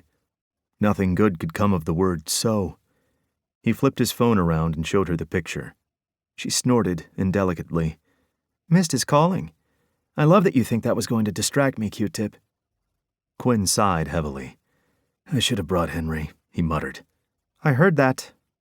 Quinn wished he'd sent Henry with her and stayed at the office. So many mistakes had been made. He was going to blame it on the earth-shattering kiss that Will had given him before he'd left. It should have come with a warning sign and hazard lights. Even more than 8 hours later, he was still thinking about it. Were you really making out with a lawyer in his office? Quinn was so stunned that he didn't have a chance to school his features. Not just any lawyer. I have a name. Ange's tone was pure smug, as was the expression on her face. Quinn's mouth flopped open like a fish. Where did you hear that? He asked, dreading the answer but needing to know. I'm not telling you my sources. Do I look like an amateur to you? Did you get Grady drunk? Grady is a vault, Ange said. Have you tried to get information out of him? It's not worth the effort. Though the caliber of alcohol he keeps on hand is impressive. Quinn knew that, of course. He didn't want to know how Ange knew that. He pocketed his phone. Why are you asking me if you already know? He asked in resignation. I like to confirm that I'm right, of course. Of course. Quinn was saved from having to dignify any of that with a response by their names being called. He was not saved from the sly look she kept throwing at him as she took her own coffee from the tray, left Quinn with the rest, and sipped it on the short walk back to the station. How she walked in those heels, drank her coffee, and judged him at the same time, he had no idea. She was more impressive than he could ever hope to be. Grady was on his desk phone when they returned to the station. He grunted at Quinn when he was handed a coffee and one of the chocolate brioche pastries. Quinn could have sworn the paperwork on both their desks had multiplied since he'd been gone. He and Ange had taken barely half an hour. He needed to put a bubble up around both desks so it didn't keep happening. Some kind of repellent. A giant circle of fire. Tripwires that made everything explode if someone walked through them. He settled into his chair and took a bite of his food as he contemplated the growing piles. If they were lucky, they might have it cleared away in 50 years, and that was only if Riley didn't keep giving them more. That only happened in his wildest dreams. If humans could stop murdering each other, then his job would be a lot easier. In fact, it would make his job redundant. He'd be willing to make that trade. Maybe he'd get a holiday then. He moved the other 24 cases he was working to the side and flipped open the one that contained everything on the drug case that had brought Sebastian back into his orbit. He thumbed through all the profiles inside, making sure not to get any pastry all over everything, and pulled out the 2 he wanted to see, Dane Howell and Errol Derrick. He finished his pastry and absently sipped at his coffee as he perused their information. He flicked back to the main page and tapped his fingers on the address for Howell. Sebastian had been their target because they thought that Jericho, as Warren, had told him something when he'd been in custody, and Sebastian had been representing him. Sebastian had confirmed that Jericho/Warren hadn't given him anything during his time as his legal representation. In fact, he'd barely spoken 10 words to him. So what information did they think he had? What was so important that they thought it was worth killing over? Did Jericho have that information? Grady slammed his receiver down with a curse, glaring at it. If looks could cause combustion, it would have been on fire already. He grabbed the last coffee in the tray and pulled the lid off before chugging it. "That's Riley's," Quinn told him. If Grady still wanted to drink it, Quinn wasn't going to stop him. But it would be remiss of him not to at least warn his partner. That way, if Riley killed him, Quinn could say that he had tried. Tried being relative, of course. But he'd spoken the words that should have been a clear warning. What Grady did after that was on him. Grady licked his lips as he lowered the now empty takeaway cup. "He left already." "What do you mean?" He'd been there when Quinn and Ange had left and responded in the chat. While it was after 5 now, Riley was usually the last one to leave. Grady shrugged. "I wasn't speaking a different language. He's not here. He said something about an errand, told us not to wait up, and left." "Don't wait up?" Quinn asked, his lips twitching. "I have a sneaking suspicion that he was here all last night," Grady said. "Probably shouldn't have let him drive." Quinn rubbed his forehead. Riley's workaholic habits were going to get him into trouble one day. Quinn couldn't even remember the last time he'd taken a day off. "What was that phone call?" he asked instead of the lecture he could feel rising. It would be wasted on Grady since it needed to be directed at Riley. Grady was a lot of things, but he wasn't a workaholic. His work-life balance was enviable. He was able to shut off at the end of the day or morning, or whenever they clocked off based on their caseload, and he didn't think about it again until he clocked back in, a skill most of them would have killed for. "The prison," Grady said flatly. "Didn't sound like it had been a successful phone call. Did you have trouble getting access to Kenny?" Benjamin Kenny had been one of the 4 men arrested as suspects at the drug raid that Will had led. Jericho Warren had walked free, but the remaining 3, Kenny, Chris Digby, and Dylan Hall, were in jail awaiting trial. "You got a Ouija board?" Grady drawled. "Because then we might have a shot." Of all the responses Quinn had been expecting, that wasn't any of them. "What?" "He's dead. The prison is still investigating, but they suspect it was a suicide." Quinn leaned forward, resting his elbows on the paperwork. That seemed too coincidental. "You don't really believe that, do you?" "No fucking way." Grady jabbed his finger at the files Quinn had been looking at. "First the fire and now this. If I didn't know any better, I'd say someone is cleaning house." It did appear that way, except that Howell and Derek were already dead. So who was cleaning house?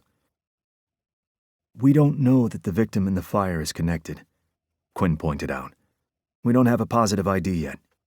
He needed to give Allery a call and ask how her progress was going, or check his emails. She might have sent it through already. "You don't think it's Boiler?" Quinn knew it wasn't, but he couldn't exactly come right out and say that. "I think we need to find out first before we come to any conclusions." What he needed to do was talk to Sebastian about Jericho, or find a way to talk to Jericho, or... He leaned back and looked down at the address, worrying his lip between his teeth. "What are you thinking?" Grady asked. "I'm thinking that I want to get into Howell's place," Quinn murmured. Maybe there was something physically there, some indication of what it was they wanted Sebastian dead over. He doubted anyone yet knew that Howell wasn't coming back. Quinn could go through the proper channels, but warrants could take days, unless he asked for a special request, and explaining why he wanted one would be tricky. Whoever had killed the victim in Warren's apartment had known what they were doing and had covered their tracks well. And if Sebastian's shadowy benefactor thought there was still a danger, Quinn wasn't willing to risk it. He wasn't going to wait around for someone to get a chance at Sebastian again. Without him knowing? Grady's mouth lifted in mirth. "I'm always there for breaking and entering, but I think that the courts frown on us getting our intel that way. Just FYI. He won't know." "Something you want to tell me?" Quinn stood and haphazardly flipped the files closed, shoving them back into the pile without ceremony. "Come on. I have a lead I want to follow up." He checked he had his keys, phone and wallet, and headed for the door. "To Howell's?" Grady asked. "You think he's just gonna let us come in and poke around?" "I'll explain on the way." If there was one person that Quinn trusted implicitly, it was Grady. He was grumpy and temperamental, but he was loyal, and he and Quinn had been through a lot together. He'd have Quinn's back, even if he thought Quinn was insane. Chapter 6. 40 minutes later, they pulled up 2 doors down from Howell's plain brick house, deep in Warrington. The neighborhood was generic, quiet streets with a mixture of modern and dark brick houses, 4-unit blocks, and commission housing. They'd passed a corner convenience store and a small post office on their way through. Grady hadn't spoken for the last 10 minutes, and Quinn was letting him process. He shut the car off and waited. They couldn't wait too long before they started looking suspicious. His silver Camry stood out a little in this particular section of the neighborhood, though it would get dark soon, which would help. "That's fucked up," Grady finally said. "Which part?" It could have applied to any point, really. A lot had happened in the span of less than 3 weeks. All of it? Black ops groups, house invasions, shady clandestine deals? He made a disgusted noise and slapped the console. I fucking knew Devlin was getting help from somewhere, the bastard. The information wasn't to help him win the cases. Quinn felt obligated to point out. It sounded more like it was to help him choose the cases. If the accused was truly innocent and Sebastian had information to confirm that indisputably, then Quinn didn't mind him getting insider information to help prove that. Their job wasn't to fuck with the defense. It was to make sure the guilty received the sentence they deserved. They were there to keep the streets safe. That wasn't at any cost. He didn't believe in sacrificing the one for the many. One person locked away for a crime they didn't commit was one too many. What the fuck is going on, Quinn? Quinn wished he had the answer to that question. He was willing to break into a house and risk being arrested himself to find the truth and keep Sebastian safe. "I'm not asking you to get involved in any of it," he said, as he stepped out of the car, one hand braced on the open door. "I just need your help to close this case. I know you don't like him, but he's important to me. You can stay in the car if it's going to be a problem. I won't be long." Grady sighed heavily. "Don't be fucking stupid. We're partners. I've got your back." He closed his door and leaned over the top of the car. "For you, not him. I'd like to make that clear." "Noted and understood," Quinn said dryly. He didn't care why Grady chose to help him so long as he did. He was one of the most useful allies a person could have if they were lucky enough to call him their friend. Quinn leaned back into the car and stretched across, the shoulders of his suit jacket tightening as he opened the glove box. He grabbed out his lockpicking kit from underneath all the random papers, manuals, and discarded receipts. "Really?" Grady asked. "How else did you think we were getting in? Did he think they were going to knock, and the ghost of Howell was going to let them in?" "I didn't think about it," Grady said with a roll of his eyes.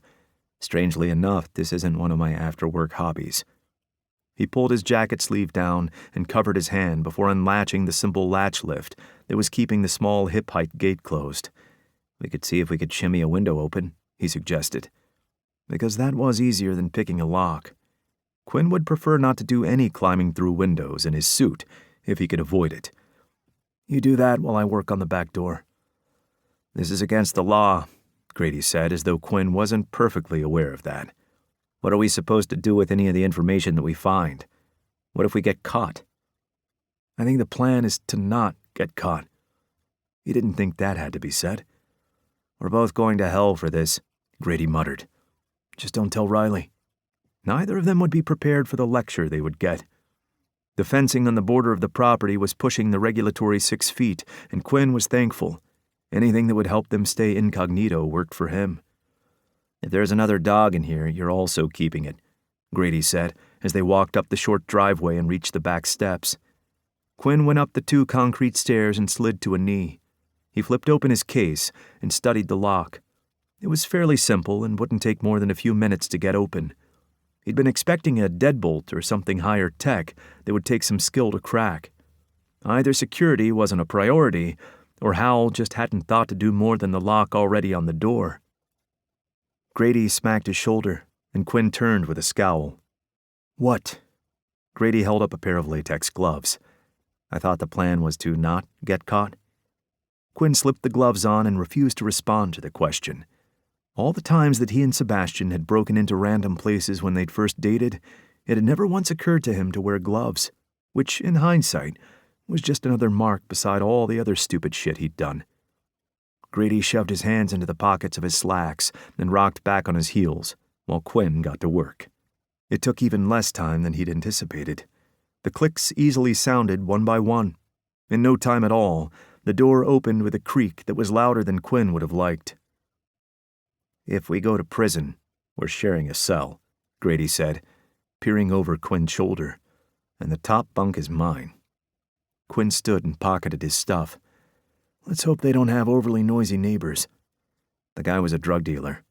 I think he would have wanted a place that minded its own business, and there aren't many nosy neighbors left. More true than funny. Nosy neighbors were helpful in so many ways when they were canvassing. It was rare to find them these days. Luckily, most houses now had camera security, either separately or as part of their doorbells, and that was useful when they were gathering evidence and working to confirm their theories. "What are we looking for?" Grady asked as they entered the kitchen. He donned his own gloves and immediately began poking around the letters on the bench. "I'm hoping that we'll know it when we see it," Quinn admitted. They were flying blind. Howell thought Sebastian knew something. I guess I'm hoping maybe there's a clue in here as to what that might be. And Boiler, Jericho, thanks for that mindfuck, was supposed to have told him? Yeah, so why not ask him? I had thought of that. I'll speak to Sebastian after this. In truth, I want to avoid going to that particular group for anything right now. He would if it was the only avenue left, however. It wasn't his first choice. He'd rather commit a felony, which they were currently doing. Because they're trying to recruit Peyton? Grady guessed. Yes. I'd like to get through this without owing them anything. He wanted to avoid them being able to use any favors as leverage to force Peyton to work for them. If Peyton himself decided that he wanted to take the offer, then Quinn would deal with that. But to have it be taken out of his hands because of Quinn's investigation, that was unacceptable. It had to be a choice that Peyton made uninfluenced. Fair enough. There wasn't anything of interest in the kitchen, so they split up to search the rest of the two-bedroom house. Grady took the bathroom, and Quinn went to the bedroom. He wasn't picky, and Grady always enjoyed snooping in medicine cabinets. He checked under the bed first. It shouldn't have been a relief that there wasn't another dog hiding under the bed, since he should have already known. None of the doors had been closed.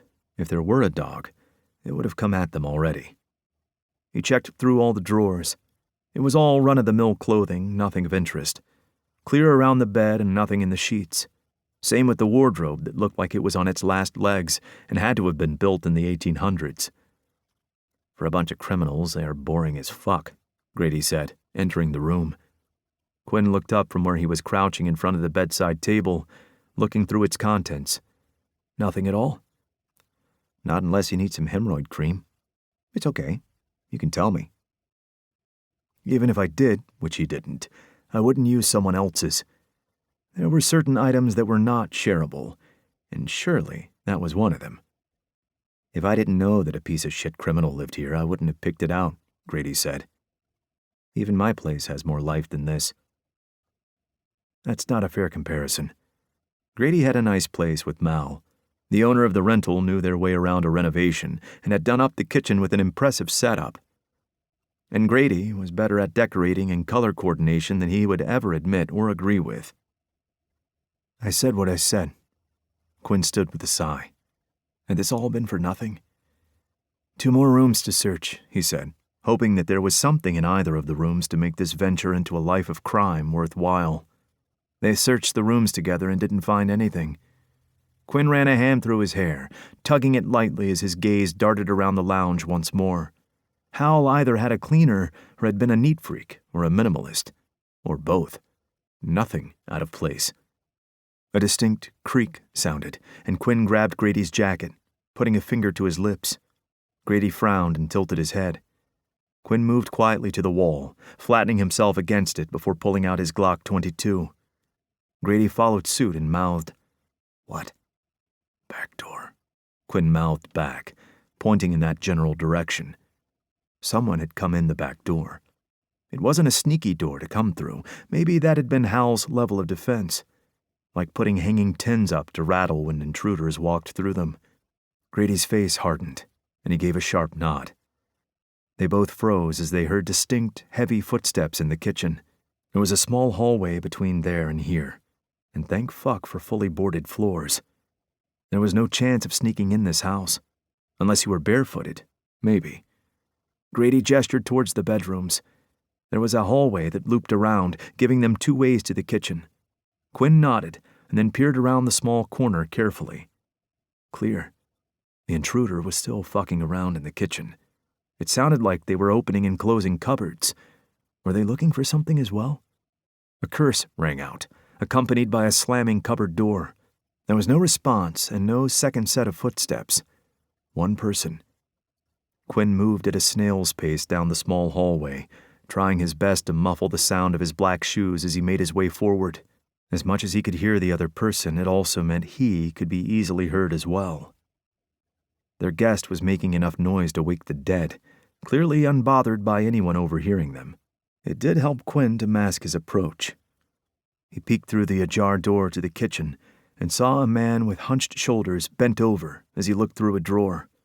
He pulled out the cutlery holder and dropped all of the cutlery onto the floor as he shook it. He flung the empty holder on top of the cutlery. Definitely looking for something, without worrying about whether he was making too much noise. Either he didn't pay attention, or Quinn's car blended into the neighborhood more than he'd thought. Quinn spied Grady closing in on the other doorway. He waited a second for Grady to get into place and then burst out, gun aimed steady with 2 hands. "Police!" he barked out loudly. "Get on the floor, hands on your head." The man startled and whirled. He jerked towards the hallway door, saw Grady, and stopped short. His panicked gaze darted to the back door. "On the floor, now!" Quinn repeated in a strong voice, making sure to clearly enunciate.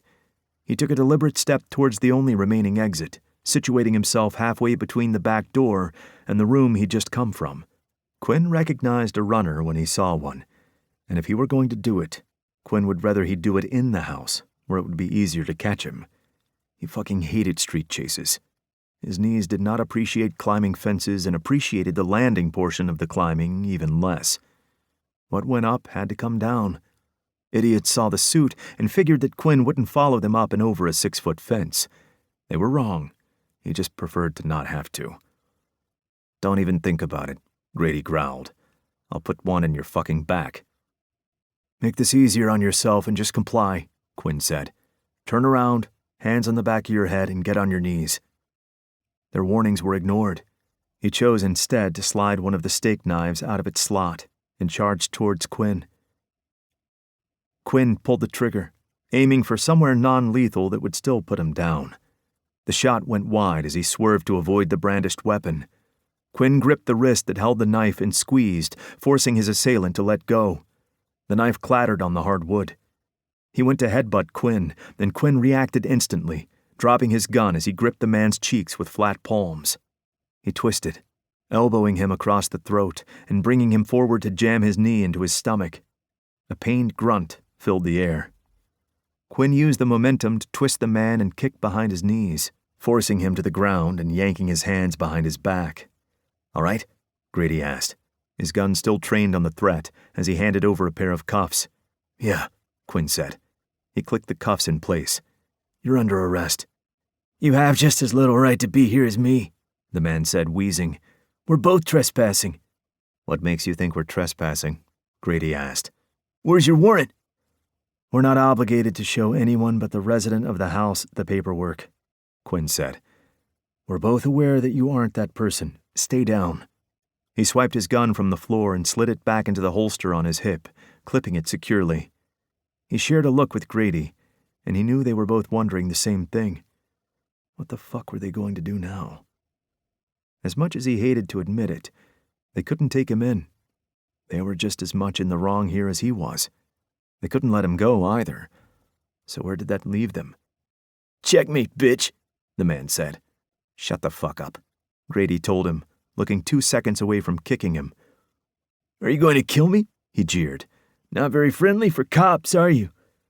Quinn gritted his teeth and ignored the jibes. Murder was not on their list of options. They just needed to work out what was. "What were you looking for?" he asked. No response. "Now you're going to be quiet?" Grady drawled. What a shock. Tell you. Quinn cut off at the sound of a new voice. Knock, knock. Quinn swiftly pulled his gun out, aiming it at the back door, where a man in ratty jeans and a light green hoodie was standing in the open doorway. Quinn narrowed his eyes. He knew that face. How? His grip on his gun tightened. Sorry to interrupt, the stranger said, but it looked like you needed some help. The only one who needed help was the man in cuffs, but the newcomer was looking right at Quinn when he said it. Recognition flared. He'd seen this man at Sebastian's. We're doing just fine, Quinn replied, not lowering his gun. This is police business. Turn around and leave. I don't believe we've had the pleasure of a proper introduction, Quinn Hughes, was all he got in response. No one wanted to listen to Quinn today, it seemed. Quinn's finger snuck down to his gun's trigger. Identify yourself. Associating with Sebastian didn't automatically put him in the safe category. I've been watching your career quite closely, and I have to say I'm impressed with your professionalism. The smirk widened. But this impresses me more. Breaking and entering? I see why Sebastian's head has always been so thoroughly turned by you. Hunter, Quinn guessed. Hunter didn't acknowledge whether Quinn was right or not, but he knew he was.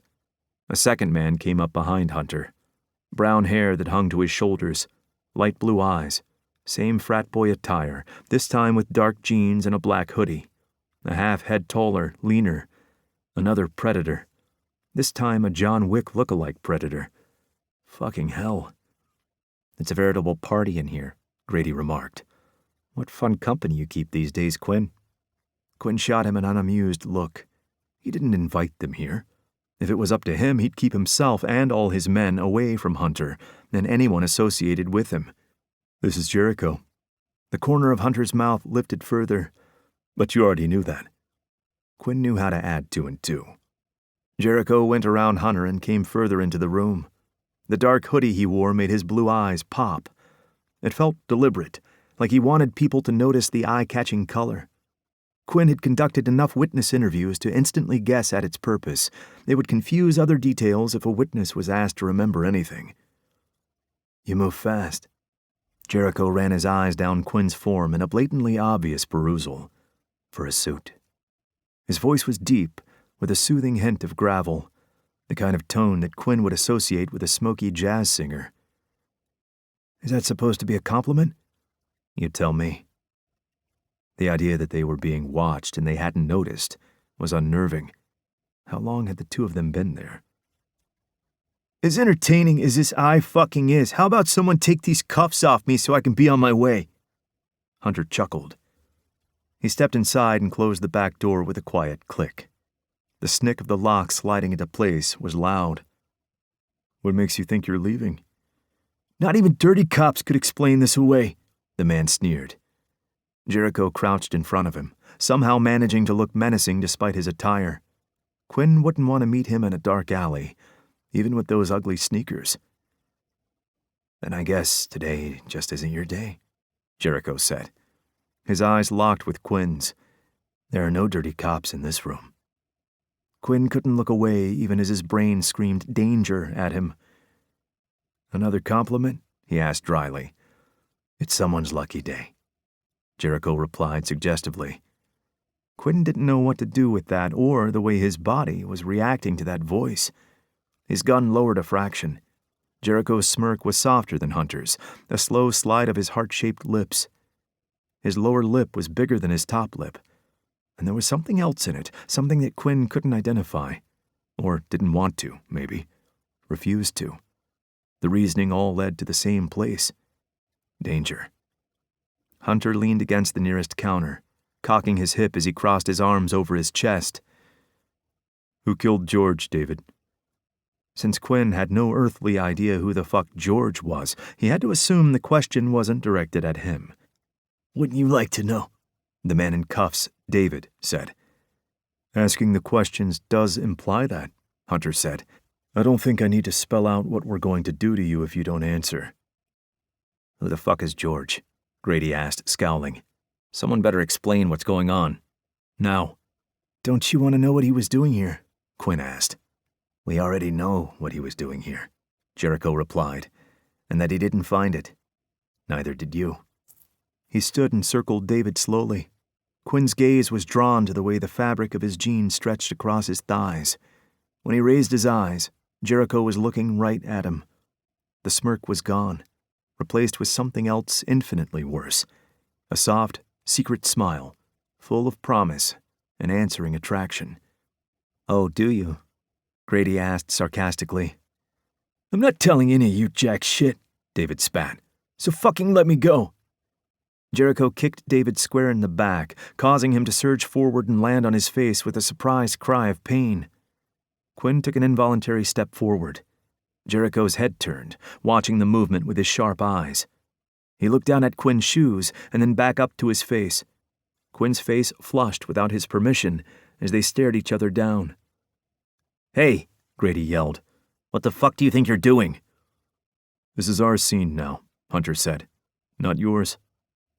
"We got here first," Grady countered. "And this is our case. Cops. Not whatever the fuck you are." "We're like you," Jericho said, not looking away from Quinn. Quinn felt every word sink in deeper than he would have liked, settling like flames in his stomach. Only better. "Why don't you take your ego and fucking throw it out the door? Take yourself out with the trash, too," Grady said. "We still have jurisdiction here. We'll take him in and question him at the station." "Is this a new kind of dick-measuring contest?" Jericho asked. "I'd be interested in playing." He licked his bottom lip and blatantly checked out Quinn's groin. Grady sent Quinn a what-the-fuck look, and even that couldn't stop Quinn from responding to Jericho's heated look and blatant ogling. What the fuck was happening to him? "Someone came into my city and tried to kill one of my men," Hunter said casually. "For that reason alone, this belongs to me, as does his fate." Quinn didn't like the sound of any of that. That wasn't how justice was served. It wasn't up to them as individuals to decide what to do with a criminal. "I'll ask you once more," Hunter continued. "Who killed George and set fire to a building while 2 of my men were in it, with the intent for them to burn?" "The fire." Quinn looked in shock at Jericho. "You were in that fire?" That meant they knew who the victim was, George. Why was that name familiar? He would need to ask Grady afterward. Grady was excellent at names. "I didn't stick around," Jericho said with an amused lift of his lips. 6 and I got out when we realized it was a trap." "I believe you stayed in there a bit longer than that," Hunter said. Jericho shrugged, unfazed. "What makes you think that he isn't responsible?" Quinn asked. "Because he's not smart enough or good enough for that kind of kill." He nudged David's hand with the toe of his sneaker. "Someone hired you to come here. Who was it?" he asked. "This isn't how you get answers," Quinn said. "Brute force was never the way." Those who might have answered would retreat, and those who were never going to still wouldn't. Jericho's eyes found his again. The amount of eye contact and what it was doing to Quinn was disconcerting. Was this what Sebastian had meant when he'd said that Jericho had been trying to get a rise out of him? Had Sebastian responded like this as well? He wasn't sure if he wanted to know or not. Would knowing make it better or worse? He raised his eyebrows at Quinn. "No. No." Jericho pulled the man back to his knees and dusted his shoulders off, keeping his gaze on Quinn. Putting on a show. For him. "Well, all yours then. Why don't you teach me how it's done?" Quinn bit his tongue to stop from retorting to that. He stepped closer, but Jericho didn't move. Quinn could feel his body heat like a searing flame. He forced himself not to glance over Jericho's form again. He was taller than Quinn, but he had a similar build to Sebastian, which was not a comparison he wanted to touch with a 10-foot pole. "You know," Grady said, "I can see why Devlin associates with you. You're as fucking smarmy as he is." "Pet lawyer comes in handy," Jericho said. Quinn narrowed his eyes. Jericho winked at him. It was a slow slide of his eyelid and should not have been attractive. The asshole knew exactly what he was doing. Quinn just couldn't work out why he was doing it. "Pet lawyer," Grady repeated, snorting. Great. Quinn wondered how much he would need to bribe Grady not to call Sebastian that the next time they saw each other. Quinn put his gun back into his holster again. hoping he wouldn't have another reason to get it out. He would already have to find a way to explain away the one shot he'd fired. Making it two was asking for trouble. "Tell us what you're doing here," Quinn said. "I'd like to know." "You only have to ask us, Quinn," Jericho said in a low tone. "I'll answer any questions you have." Quinn ignored the way his gut twisted. Was the sultry voice deliberate, or did it always sound like that? "We can help you," he said to David. "We can protect you from whoever hired you." He refused to look at Jericho even though he could feel his gaze on him. There was no ignoring that. David sneered at him. "You have no idea what you're dealing with. I'm not telling you anything, you got me? It doesn't matter what you do to me. What they'll do is worse than anything you could come up with." The stubborn tilt to his chin told Quinn he was telling the truth. He'd done enough interrogations in his life to know when someone just needed a push to reveal all their secrets, or whether they would remain a vault. They weren't getting anything out of this man, not without employing tactics that Quinn wouldn't entertain, even if it were a life-or-death situation. Jericho slid closer to Quinn, and Quinn was drawn back to his unusual blue eyes once more. They were a little too blue, a strange unnaturalness to them. Studying them this close up, he could see the faint line around the irises. He was wearing contacts. Clever. He was intentionally making them stand out so that it was all people remembered.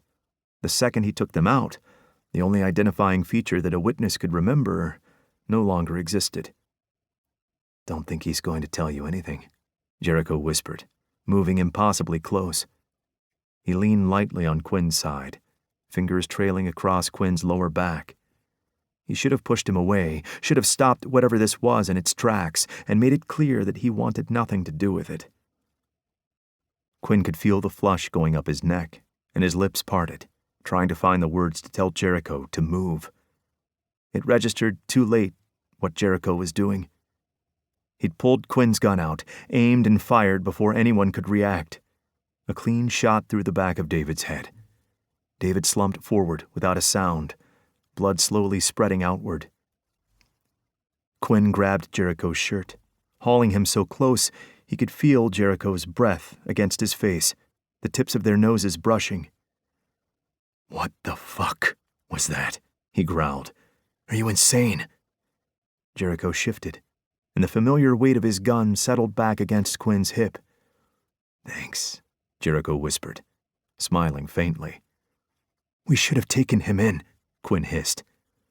He would have found a way to explain it without putting himself and Grady in hot water. "He was never going to give us any of the information we needed," Jericho replied. "You know that." "That's irrelevant. They didn't kill people simply for being reticent." Jericho slid his hands down Quinn's arms, letting his fingers rest on Quinn's wrists, where he was still holding tight to Jericho's shirt. The weight settled on Quinn like a branding touch. There was no letting him go. "That is not how we do things," Quinn said furiously. He didn't know what he was angrier at, his response to this infuriating man, or the fact that he just used Quinn's service weapon to kill someone. "It doesn't matter whether they can give us information or not. We don't just execute people. We take them in for further questioning, then we lock them up where they can't hurt anyone else." "He can't hurt anyone now." "That kind of justice makes you just as bad as they are," Grady said angrily. "Give us one good reason why we shouldn't take you in now."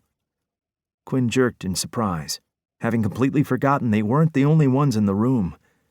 He let go of Jericho and took a hasty step back. What the fuck was wrong with him? Grady had his own service weapon aimed at Jericho, unwavering. In turn, Hunter had a weapon trained on Grady. He either didn't notice or didn't care, because his focus was on Quinn. Quinn wished that he hadn't brought Grady along. He didn't deserve to be caught up in any of this. "Might want to ask your boyfriend what he chose to do when someone surrendered to him," Jericho said. "Then you can come at me about what we do." Quinn gritted his teeth, not giving weight to the statement. Whatever choices Peyton had made, Quinn would stand by them, no matter what. He knew that at the end of the day, Peyton had a good heart. That didn't extend to these men. "That was nothing like this, wasn't it?" Jericho asked. His eyebrow arched as though it had a mind of its own. Not many people could pull that look off quite like that. Sebastian could. He'd made it an art form. Now Quinn could add Jericho to that short list. "We're here to help," Jericho said. "Tell your partner to put his gun down before I'm forced to do something you won't like." As if anything he'd done thus far had been anything Quinn had liked. He swallowed and then nodded to Grady, silently urging him to stand down. Grady hesitated, his arms faltering, before sighing and putting his weapon back in its holster. "And what price do you put on this help?" Quinn asked. The answer didn't matter. Quinn wasn't willing to pay any price for the kind of help they were offering. "We have a mutual interest," Hunter said. He smiled, and it set Quinn's teeth on edge. There was nothing nice about it. "Consider this one pro bono." "How magnanimous of you," Grady said. "We can be generous." Quinn knew that Jericho was looking at him again, and he told himself not to give him the attention that he was looking for. It was no use. The blue was in his sight before he could control it. He wished he knew what color was underneath. Sebastian and Peyton both had blue eyes, but theirs were darker, like midnight. Will had gorgeous brown, like glass. Quinn's own were gray. Jericho had been parading around as a man named Warren Boiler. His eyes were fake. Were any parts real, or was all of him fake? "Hunter will clean up this mess," Jericho said. "And you?" Quinn couldn't help but ask. "I'll be your escort this evening." "Piss off," Grady said. "We don't need a fucking—" "Not you," Jericho interrupted. "Him." "Me?" Quinn asked. "Why?" The why encompassed so many questions. Quinn wanted to know what the fuck was going on and how this group of black operatives were involved. He wanted to know who wanted to hurt Sebastian, what David had been looking for, why he responded so viscerally to Jericho. Too many questions and no answers. "Check my front pocket." Quinn glanced down before he could stop himself. "What? Why?" So suspicious. Jericho stepped closer, trailing his fingers up Quinn's jacket before curling around his tie. "You know you're curious, Quinn. Go on, put your hand in and look." Quinn's heart thumped so loudly in his chest he was sure they could all hear it. Jericho's hair was flirting with his shoulder. It was roughly the same length as Peyton's, and Quinn knew from experience just how much leverage it could give during sex. Images flashed through his mind. Peyton on his knees in front of Quinn while he had a firm hold on his hair, forcing his head back as he pounded into him. Peyton on his knees in front of Sebastian, his fingers tangled in Peyton's hair as he forced himself down his throat. Peyton loved everything they could do to him while using his hair to put him where they wanted him. The next thought came through before Quinn could put a stop to it. Would Jericho? Fucking hell. He needed to get some solid sleep. At least 80 years of it. "Let go," Quinn gritted out. "Ask me nicely." Fuck. Quinn wrapped his fingers around Jericho's wrist and applied pressure. Not as much as he'd used on the now-dead David, but enough that a small jolt of pain would shoot up Jericho's forearm. Jericho's nostrils flared, and he swayed forward. Quinn glanced at his lips, unable to help himself. Theme of the day, it seemed. He jerked in surprise when Jericho's hand touched his. He took hold of it, and then coaxed it toward his pocket. Quinn let him. His fingers found purchase on the thick outline of the opening, and then curled in. The arrogant curl to Jericho's lips shouldn't have been appealing. Quinn had never been interested in cockiness. Even Sebastian's confidence wasn't like this. He felt a piece of paper and slid it out.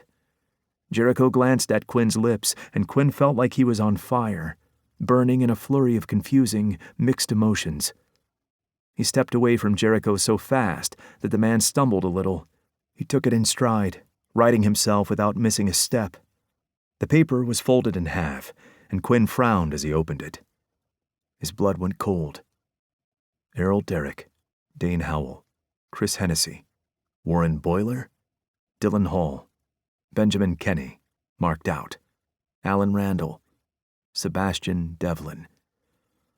The only crossed-out name was the same man that had committed suicide in prison. Couldn't be a coincidence. A hit list. Fucking perfect.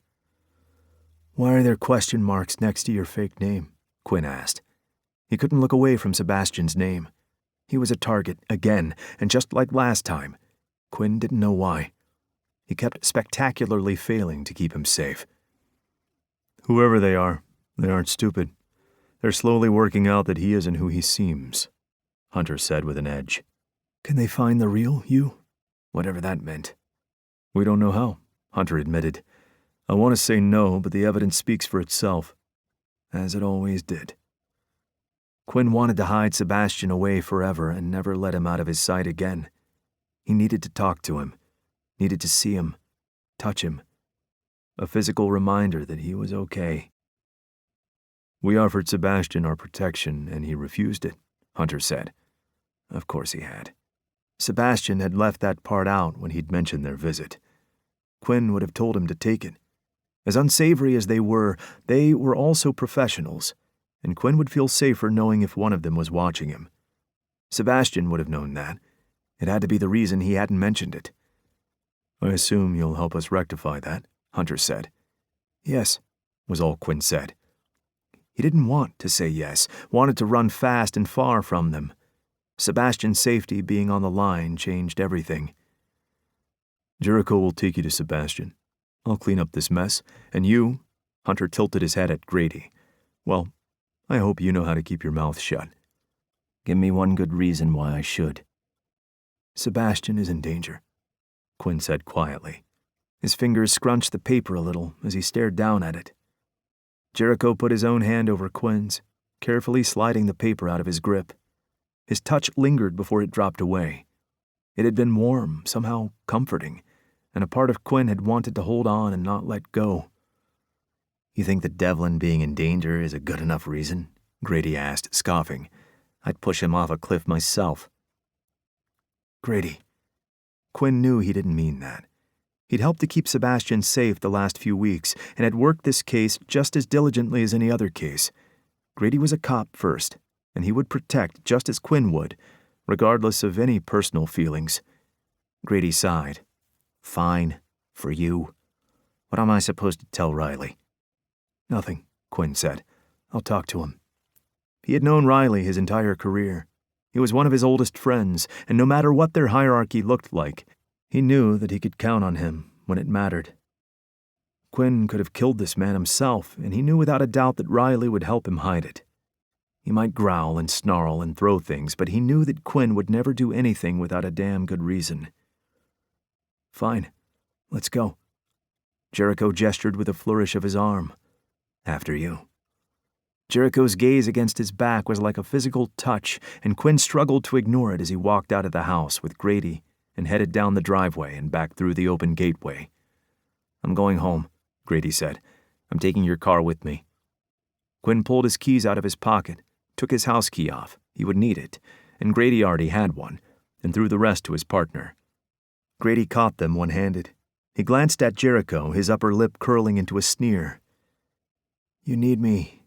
You call me." Quinn nodded, grateful for the support that Grady had always given him, even when he didn't have to. Even when Quinn didn't give him a good enough reason to. Something that Quinn hadn't always been good at. He didn't deserve how lucky he'd been with the caliber of partners he'd worked with during his time on the force. First Riley, and now Grady. There weren't better men than these two, regardless of outward appearances. "Is he worried I'm going to hurt you?"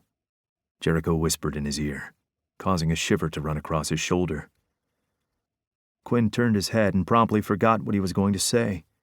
Jericho was too close, their lips a hair's breadth from each other. All it would take was for him to lift his chin, just a fraction. He could smell a hint of musk and citrus, a tangy lemon that made Quinn's mouth dry with the urge to taste it. "Car's this way," Jericho said in a husky voice. Quinn found himself leaning forward before his brain caught up. He turned and walked away, his pounding heart in tempo with his footsteps. What the fuck was wrong with him? He already had 3 men that he wanted to build something lasting with, that he constantly itched to get his hands on. None of that included anything that was happening here.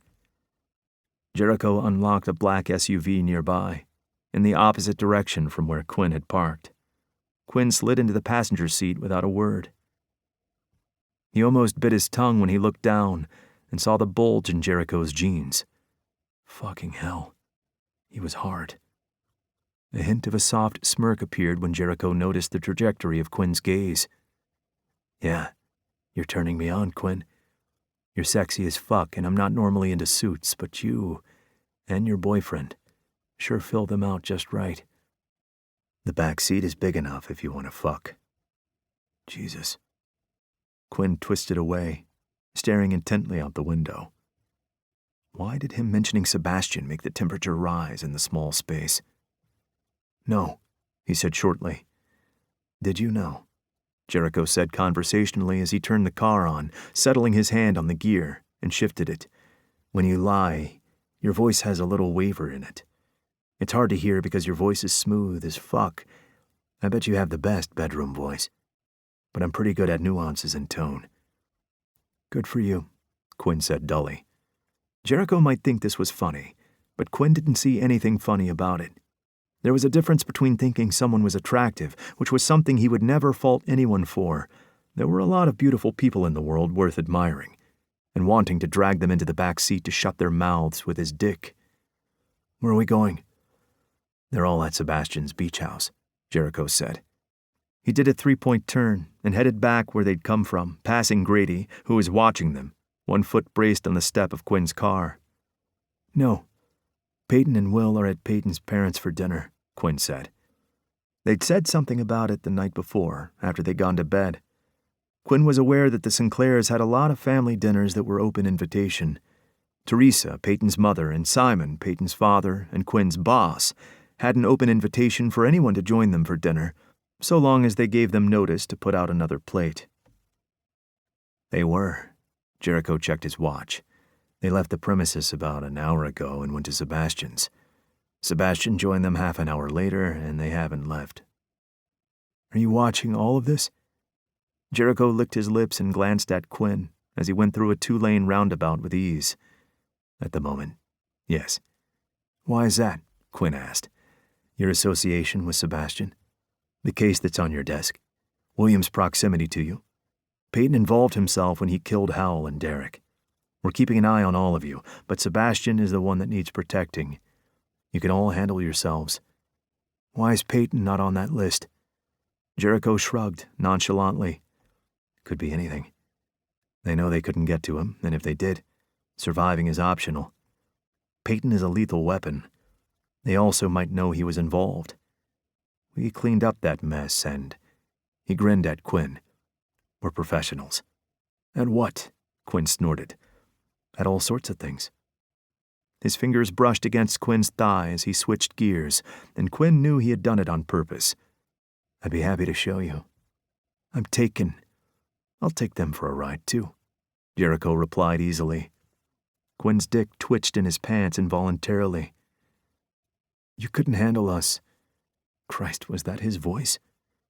Jericho bit his bottom lip, his restrained smile promising sin and pleasure. Perhaps. But what a way to go. Quinn refused to engage in the conversation any further. He was not imagining the 4 of them tangled with this man, because that was beyond ridiculous.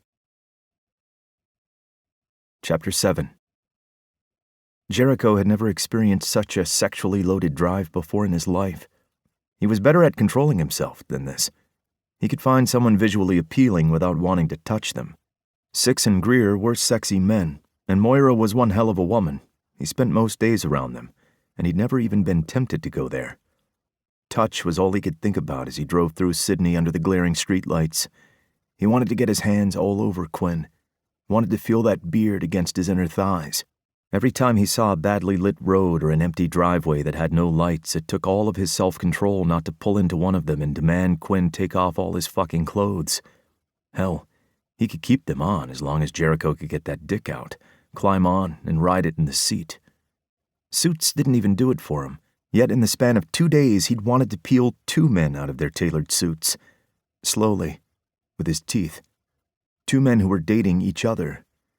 He was sure he'd made more questionable choices previously, but he couldn't think what any of them were. If he thought for a second that Quinn would be interested, if he didn't have 3 sinfully sexy men at home waiting for him, then he didn't think even the strongest self-control he had would be enough to stop himself. Jericho hadn't been able to stop himself flirting, but he drew the line at homewrecker. He had to draw it somewhere, faint as it was. "How much danger is Sebastian in?" Quinn asked into the heavy silence. "It's a good question." It was an excellent fucking question. The guy in Dane's house was the first lead they'd had in days. A useless fucking lead, but a lead. Whoever the fuck was pulling the strings was keeping themselves well hidden. They'd gotten Benny killed in prison, but they hadn't made a play for Warren again. Police records hadn't confirmed the name of the victim in the fire, or even the number of victims, so maybe they were waiting to see if they'd caught all the flies in their web. Jericho didn't like not having answers. "We're working on it." "That's supposed to help put me at ease?" "Oh, I'm sorry," Jericho said. "I didn't realize you wanted lies and pretty words." He slowed to a stop at a red light and twisted in his seat. He stretched his arm across the back of Quinn's seat, his fingers tickling Quinn's nape. "He's not in any danger," he said, pitching his voice low. "Looking for that. Right there." Quinn's pulse jumped, and his pupils dilated. He was unbelievably sexy. No wonder the lawyer had been panting after him for so many years. What an idiot to have let him go the first time around. "I promise." Quinn glanced at his lips, and Jericho deliberately trailed his tongue across his bottom lip, getting it wet. "Change your mind about the back seat?" If he wanted to call his guys so they could watch, that was okay with him. No. He was lying. If Quinn had permission from his men, he'd have Jericho on his back in seconds. Jericho's gut clenched, and his dick pulsed with pure want. He wanted them both, Quinn and Sebastian. He wanted them to fucking wreck him. Hell, their ex-soldier and TOU cop could join in too. They were all fit and too handsome for their own good. He bet the 4 of them together were an inferno. Burning up in that would be worth every second. Jericho let the tips of his fingers rest on the warmth of Quinn's skin, just for a second. He soaked it in, the pleasure racing up his arm and making his stomach flip. He made himself let go, focusing on his driving again. "We're working on it," he repeated, returning to the original question. "He's stubborn, but I'm here to keep him safe." He double-checked where they were and made sure he went left at the right turnoff. His phone rang before Quinn could respond. He answered with, "City Morgue. You kill him, we chill him." He winked at Quinn when he was sent an unimpressed look. It was code for not alone, not secure, but he didn't need to know that. Quinn turned away, looking out the window. "Did you pick up the package?" Six asked. "Post offices aren't my style," Jericho replied. Six hummed. "There's a strawberry yogurt in the fridge." He trailed off suggestively, and Jericho scowled. "Don't fucking touch my yogurt." "Yes, I picked up the package." He had enough trouble keeping Greer away from his sweet snacks. If he had to worry about Six, too, he would go insane from paranoia and turn into one of those people that anally labeled everything in the work fridge. "And the other one?" Six asked cautiously. "Can't you call back later?" Jericho asked. They could talk about this when he didn't have to find euphemisms for everything. He loved a good dick joke as much as the next person, but he was preoccupied with Quinn's sheer presence in the car, making the spacious interior feel more enclosed than usual. "Why? You too busy for me?" "I'm always too busy for you." He could almost hear Six pout. "That hurts my feelings." Jericho grinned at Quinn as he turned the next corner. He hoped Quinn knew that every brush of his knuckles against his thigh when he switched gears was deliberate. He wanted them both naked, or at least unzipped, with Jericho riding him, or bent over in the back seat. He wasn't picky when it came to these things. "I'm waiting for some algorithms to do their thing, and it's taking forever. I created a whole bridge out of paddle pop sticks." "A whole bridge?" Jericho asked. "It even has towers, suspenders, and cables. I think you're underestimating how long this program is taking. The number of databases it's going through is ridiculous." "What did you use for suspenders?" Quinn asked curiously. "String," Six answered easily, "and paddle pop sticks." "And the cables?" Jericho asked. He'd seen some of Six's elaborate creations, and not all of them were structurally sound or safe or fireproof, or all three. Also, String, Six said pleasantly, it's a basic bridge. He mumbled a curse and something crashed. Jericho decided it was best not to ask. You're slacking, Jericho said with a tut-tut sound. Oh, fuck off. I wanted to use live wires. Sir Grumps-a-lot said I wasn't allowed. He ruins all your fun. You better be careful because payback's a bitch, Six sang. Jericho let out a barked laugh. Vanilla was not the name of the game in Six's bed, and Greer seemed to like it just fine. Quinn glanced at him curiously. There's a whole craft shop in the office, Jericho explained. Six gets bored easily. Right. And we're just not going to talk about your Eiffel Tower? Six asked primly. I came in after hours to finish that. Mostly. And it hadn't been all him. Hunter and Olivia had helped too. He hadn't put those strawberry shortcake stickers on it. Olivia had made him lick one to show him that it even tasted like strawberry. He'd agreed because she was feisty. It had tasted like paper and paddle pop sticks. So you say? Is it all you called to say? Jericho asked. That you'd built a bridge? I'm really proud of you, man. Send me a pic and I'll put it on my Instagram. A fake name, of course. They all had fake personas online that couldn't be traced back to them. It was safer that way. I have my own Instagram, Six sniffed. I've seen your Instagram. That sounded like an insult. Probably because it was. Jericho pulled up behind Sebastian's silver Lexus in front of his beach house and put the car into park. As fascinating as this is, we're here. Text me updates. If it's urgent, call me. You got it. The phone cut out and Jericho turned off the engine. The sudden silence was deafening. Neither of them made a move to get out. Jericho tapped his fingers on the steering wheel. Look, he's not safe. And someone is definitely gunning for him. Sounds like they're gunning for you too, Quinn remarked. Why, Quinn? Are you worried about me? I was just making an observation. He's as safe as he can be when he's with all of you or with me. That's all I can give you. Guarantees are for liars. They didn't exist in his line of work. All he could do was use the skills that he had and work with the situation in front of him. That was all anyone could do. And that's not you? I'm many, many fascinating things. So many. But I'm not a liar. Like it or hate it, I'll tell you how it is. Life is too short for misunderstandings. Especially of a sexual nature. I bet that gets you punched in the face. If I had $1 for every time someone punched me in the face, I'd have about $14, which is not a lot of dollars, but it is a lot of times to get punched, unless you're a boxer or ring fighter of some kind, which I'm not. One of those times had been Greer, and he'd broken Jericho's nose. Jericho had broken his ribs, though, so turnabout was fair play, really. Six had refused to treat either of them and had made them go to the hospital as punishment. Quinn didn't respond to the quip. You're supposed to be good at what you do. It was phrased as a statement. Jericho knew it was a question that Quinn wanted an answer to. I'm the best, he replied. It wasn't arrogance. It was the truth. Jericho had been honed on the streets of Sydney and built himself up into someone strong enough to keep himself and his brothers safe. When he hadn't had options, he'd created them. Would Hunter agree with that? There's a reason I'm here and not someone else. Not for lack of trying, of course. Bodyguard duty wasn't his favorite, especially not for a suit who didn't know the meaning of safety. Something had been different in Sebastian's office. Jericho had been himself, and everything had shifted. It was shifting more now with Quinn. Why is Sebastian so important to him? There was a challenge in Quinn's voice. There has to be more to it than just a professional stake. He's not the only defense lawyer out there. Because we only collect the best.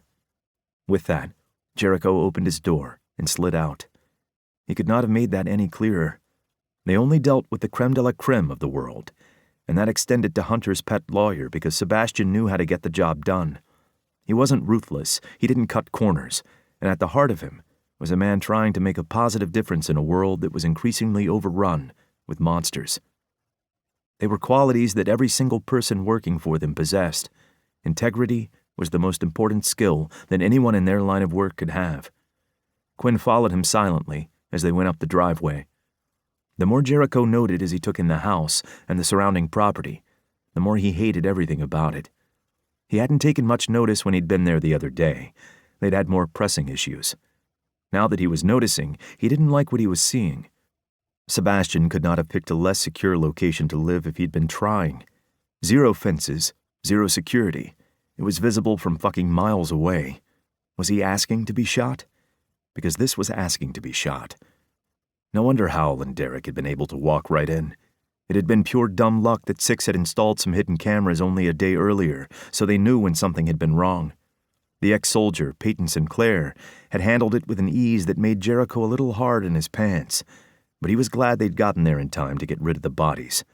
They weren't interested in involving formal authorities. Their strength was in their ability to stay in the shadows. The government sanctioned them, and they handled the rest of it. Jericho took the 2 steps up onto the porch, then knocked on the slats of the wall near the swing seat secured with a rope on the roof. Cobwebs were starting to form around it. He doubted anyone had sat in it in a while. "What are you doing?" Quinn asked. "Door's over there." "Checking," Jericho said absently. He rattled the small window on the side and scowled when he realized that there wasn't anything more than a simple latch lock. The window screen would easily pop out as well.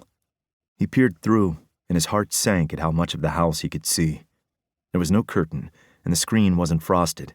It let him see directly into the entryway, and then through the open archway that led to the living room, and beyond to what little he could see of a kitchen. It was all there for anyone to see. "No one's answering," Quinn said unnecessarily.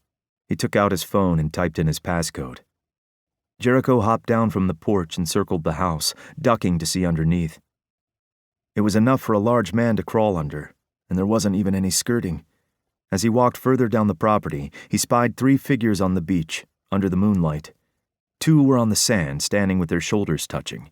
The third, William McMahon, was in the water with a beagle jumping around him.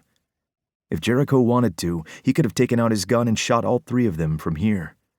The third would have been more difficult after they realized the other 2 were down and scrambled, but it wasn't impossible.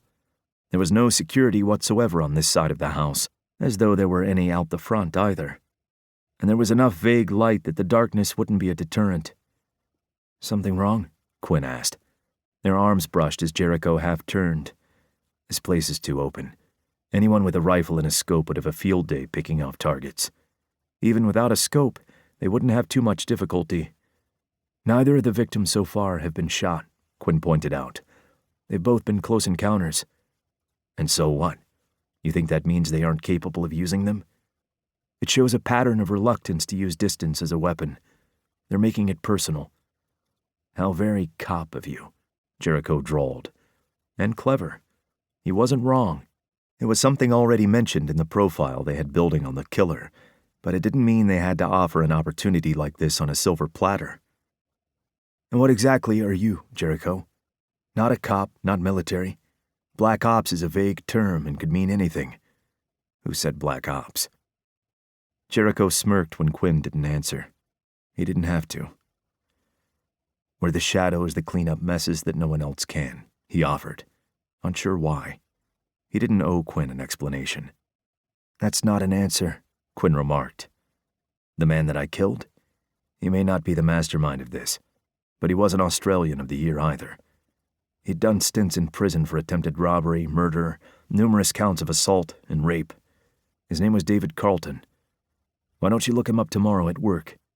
Jericho curled his fingers in the pocket of Quinn's jacket, resting the weight of his hand in it. "He has no family, no friends, no connection to the outside world of the victims of his crimes. You would have arrested him, talked to him until you were blue in the face, realized that you had nothing to hold him with, and been forced to let him go." His lips caressed the shell of Quinn's ear.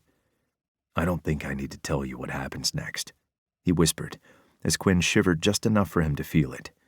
"He's a serial offender. The next woman that he goes for, or the next attempted murder that succeeds. How do you justify that?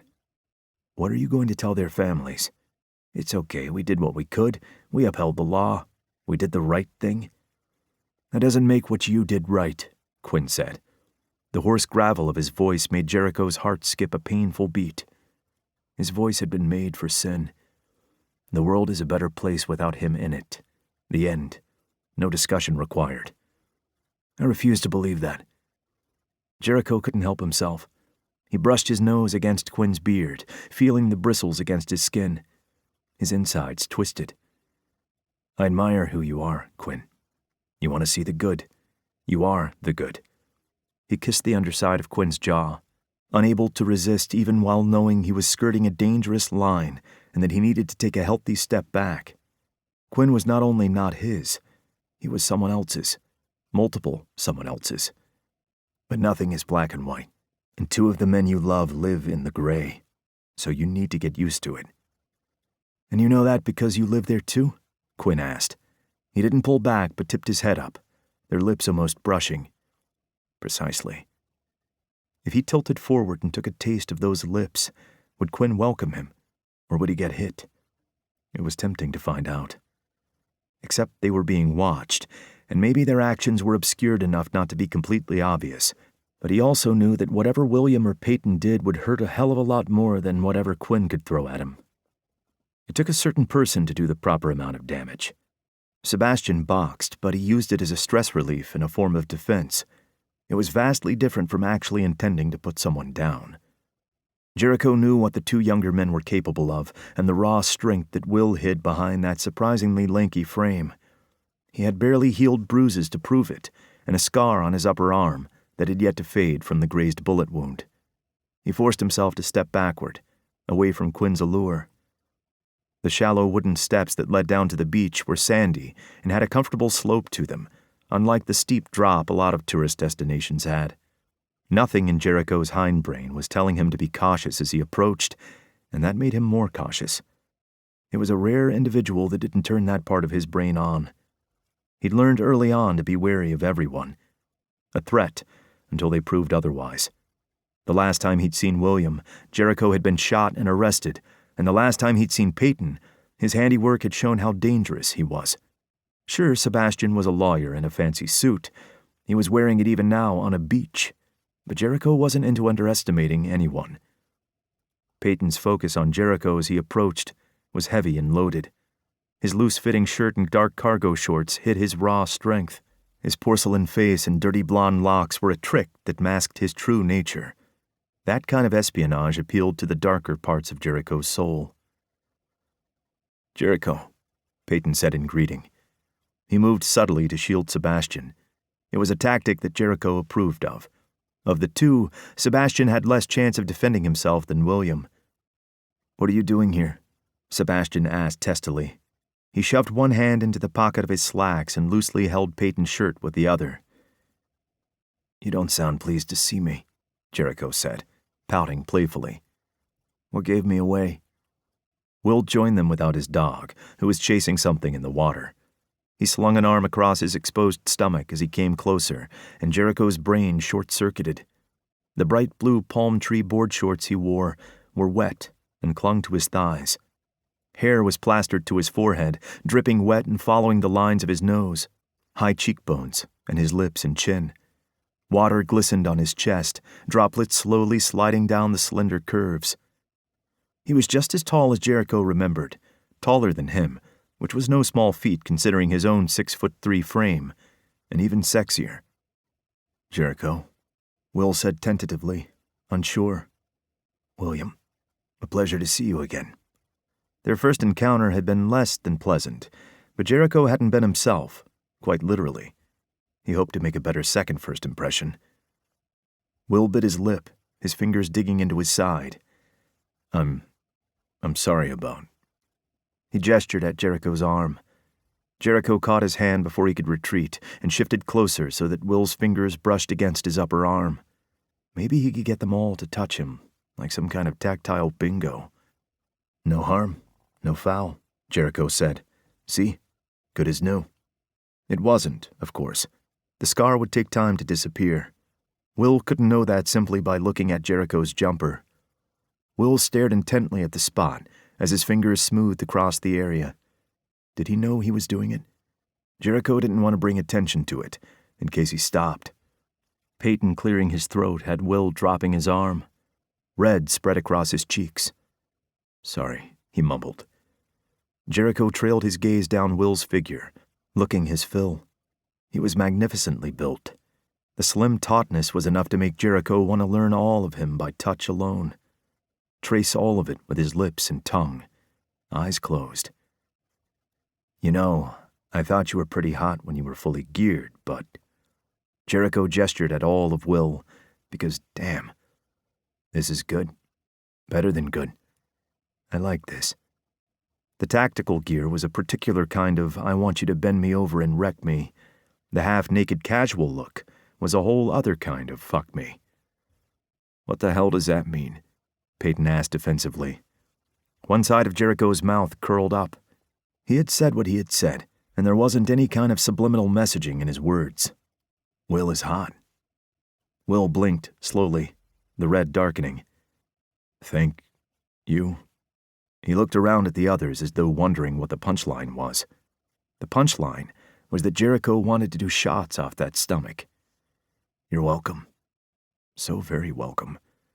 Jericho could compliment these men all day. Your voice sounds different, Will said. Deeper. His own voice had lowered a couple of octaves, and Jericho's stomach flipped, everything in him responding. Pitching my voice isn't hard, and it helps me to separate an undercover persona from myself. Easier to discard them when he was done, as well. Which one is real? Sebastian asked laconically. The light breeze ruffled his hair, and the moonlight glinted off the barbell in his eyebrow. Unusual for a high-profile lawyer like him, and oddly attractive. It sure did something for Jericho. They all did. The million-dollar question, isn't it? I've been many people. Maybe none of them are. There were times, on longer assignments, that he'd struggled to reintegrate, but they were few and far between. The months he'd been with Howell and his group had been the longest in a while. They didn't often need to bury themselves that deep. They worked better in the shadows. On the occasions that they did, though, Jericho was the one that went. Your eyes are different, too, Will said. He bent, peering to get a better look. Jericho was tempted to tilt his head and accidentally brush their lips together. He'd wanted to with Quinn and Sebastian as well. And Peyton had turned his crank from the moment he'd seen him through the window, taking down Howell and Derek. His gaze darted to Sebastian's, and the familiar prickly heat from yesterday was still there, along with confusion, as he watched them. All of these men were terrible for Jericho's blood pressure. This job was going to be hell, and not in the way he'd expected. I wear colored contacts. All the time? Will asked curiously. I can sleep in these, so, yes. He preferred to take them out to sleep, but they were extended wear, so he could if he needed to.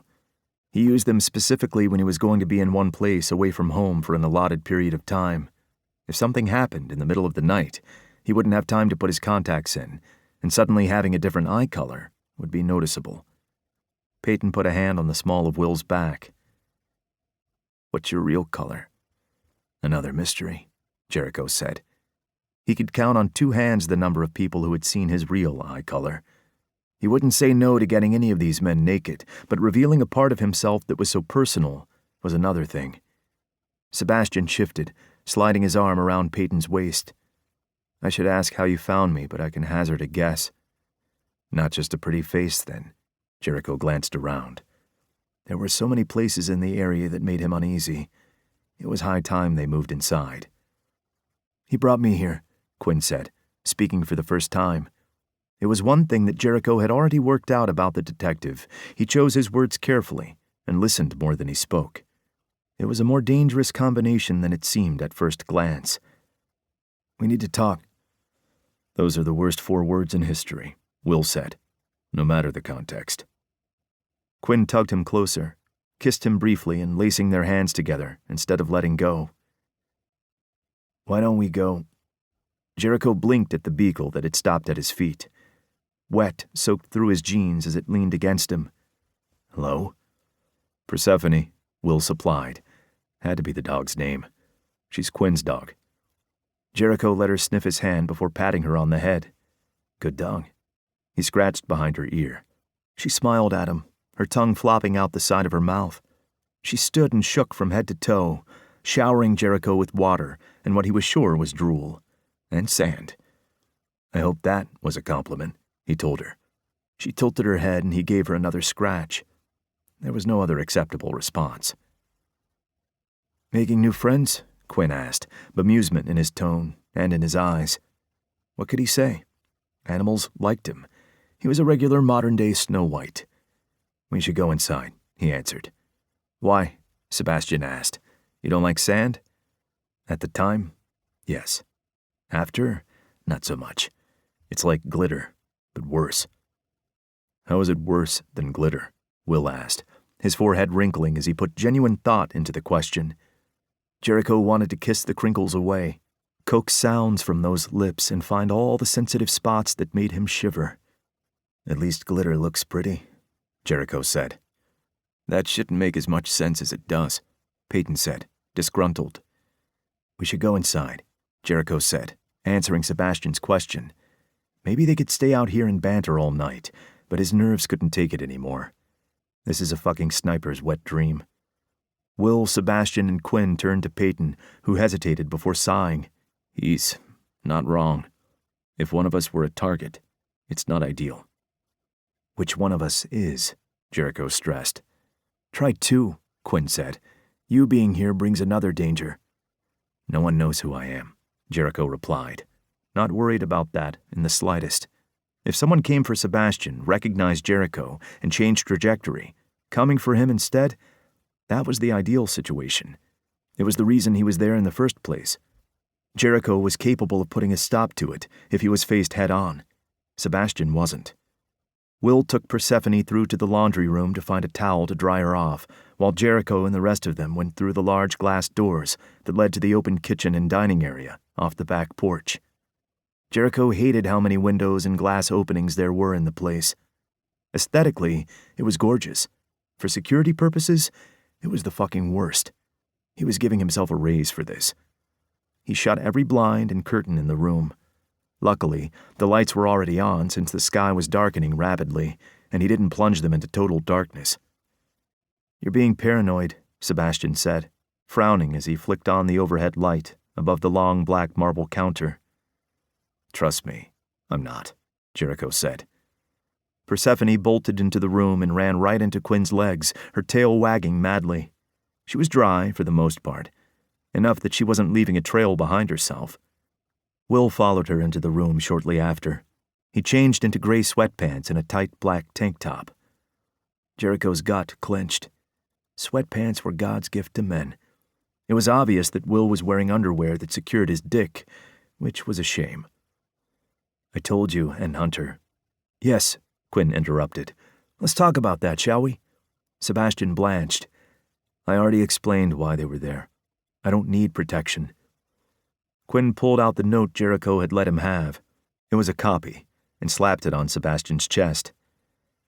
"I think that you left a few important details out. He's here to protect you, and you'll let him." His voice brooked no arguments.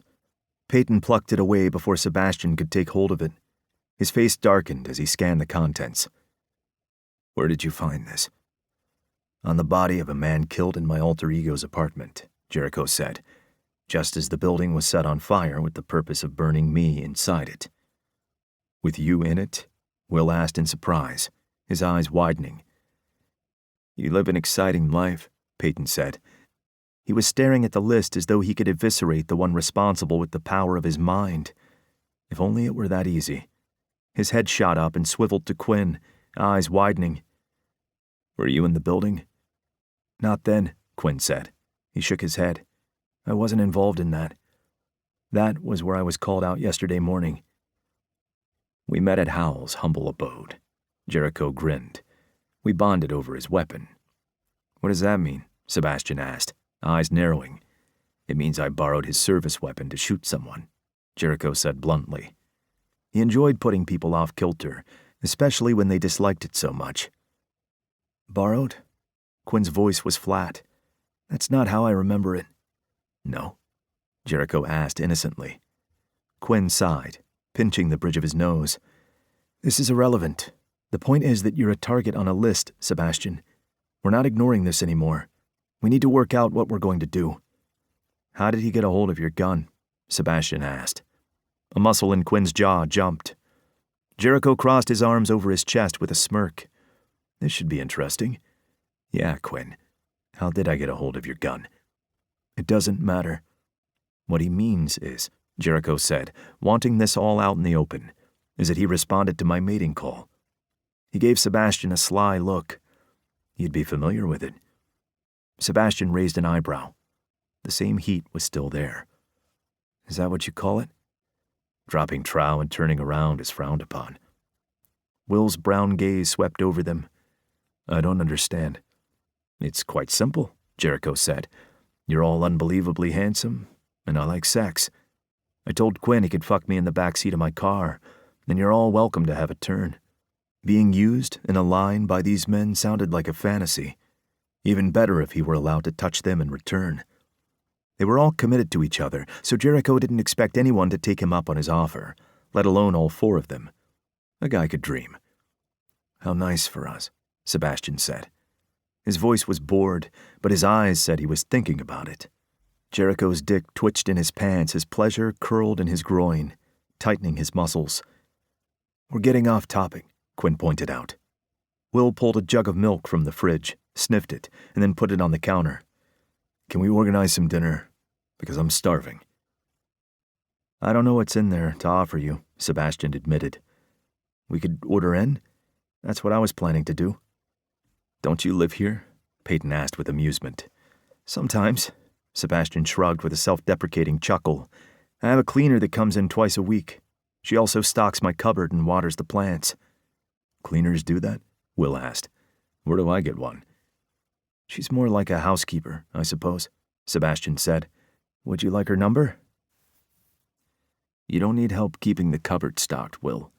Peyton absently tugged at his sling as he opened the pantry. Between you and Parker, we're drowning in food. You weigh 105 kilos sopping wet, and Parker is barely half your size. I don't understand how you both go through so much food. There is never enough food, Will countered. Stop playing with the sling, Quinn said gently to Peyton. It won't make it heal faster. I'm watching the hours until it can officially come off tomorrow, Peyton grumbled. Make sure you keep it with you in case your arm gets tired. I was going to burn it, but I guess that idea has merits too. His grin was pure cheek and went straight to Jericho's groin. It seemed to do the same for Quinn since he pulled Peyton closer. He ran his hand down Peyton's sling and then gave him a slow kiss that set Jericho on fire. He should have looked away. It was a private moment. He hadn't been invited, but they were too compelling to look away from, and if they didn't want him to look, they should have told him to leave. Quinn was taller than Peyton, and while he didn't tower over him like Will did, there was still enough of a difference to be acutely noticeable. Quinn ran a hand through Peyton's shoulder-length hair. It was straighter than Jericho's waves and lighter, a dirty blonde that was eye-catching. They were perfectly angled towards each other as they kissed, fitting seamlessly together. Jericho found Sebastian watching him with a shrewd eye instead of the gorgeous spectacle. It was unnerving how much he saw and how much he didn't say when he was running his mouth. The lawyer had turned misdirection into an art form. Jericho deliberately ran his tongue across his bottom lip, slow and sensual. Sebastian tracked it, his nostrils flaring. It was a comfort to know that he wasn't the only one being affected. Of course, at the end of the day, he'd be going to bed with only his right hand, and they'd be going to bed together. But he couldn't always have everything, and this was too much fun for him to pass up. What does following me entail? Sebastian asked flatly, looking away. Will kept handing him things from the fridge, and he put them on the counter blindly, eyes locked onto Jericho. It means every time you turn around, there I'll be, Jericho said, interjecting over-the-top cheer into his tone and singing the last few words. Isn't that a song? Will asked. He checked over a package of chicken breasts and shrugged before handing it to Sebastian. Sebastian blinked at all the ingredients he'd just put down. What are you making? Not really sure. Some kind of chicken vegetable dish, I guess. Look, you're not giving me a lot to work with here.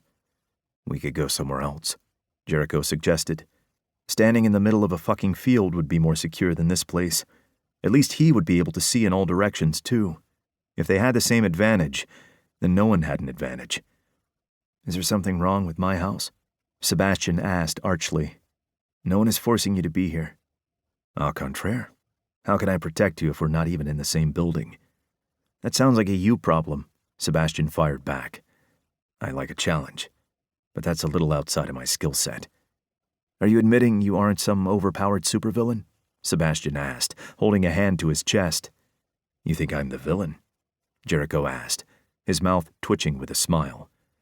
I hope you don't think you're the hero. That Jericho had never been. He wasn't the self-sacrificing type. He'd worked hard to turn himself into someone that didn't need to be. If he neutralized the threat first, then there was no need to go the martyr route. You think I can't admit my flaws? Only an idiot thinks they're infallible.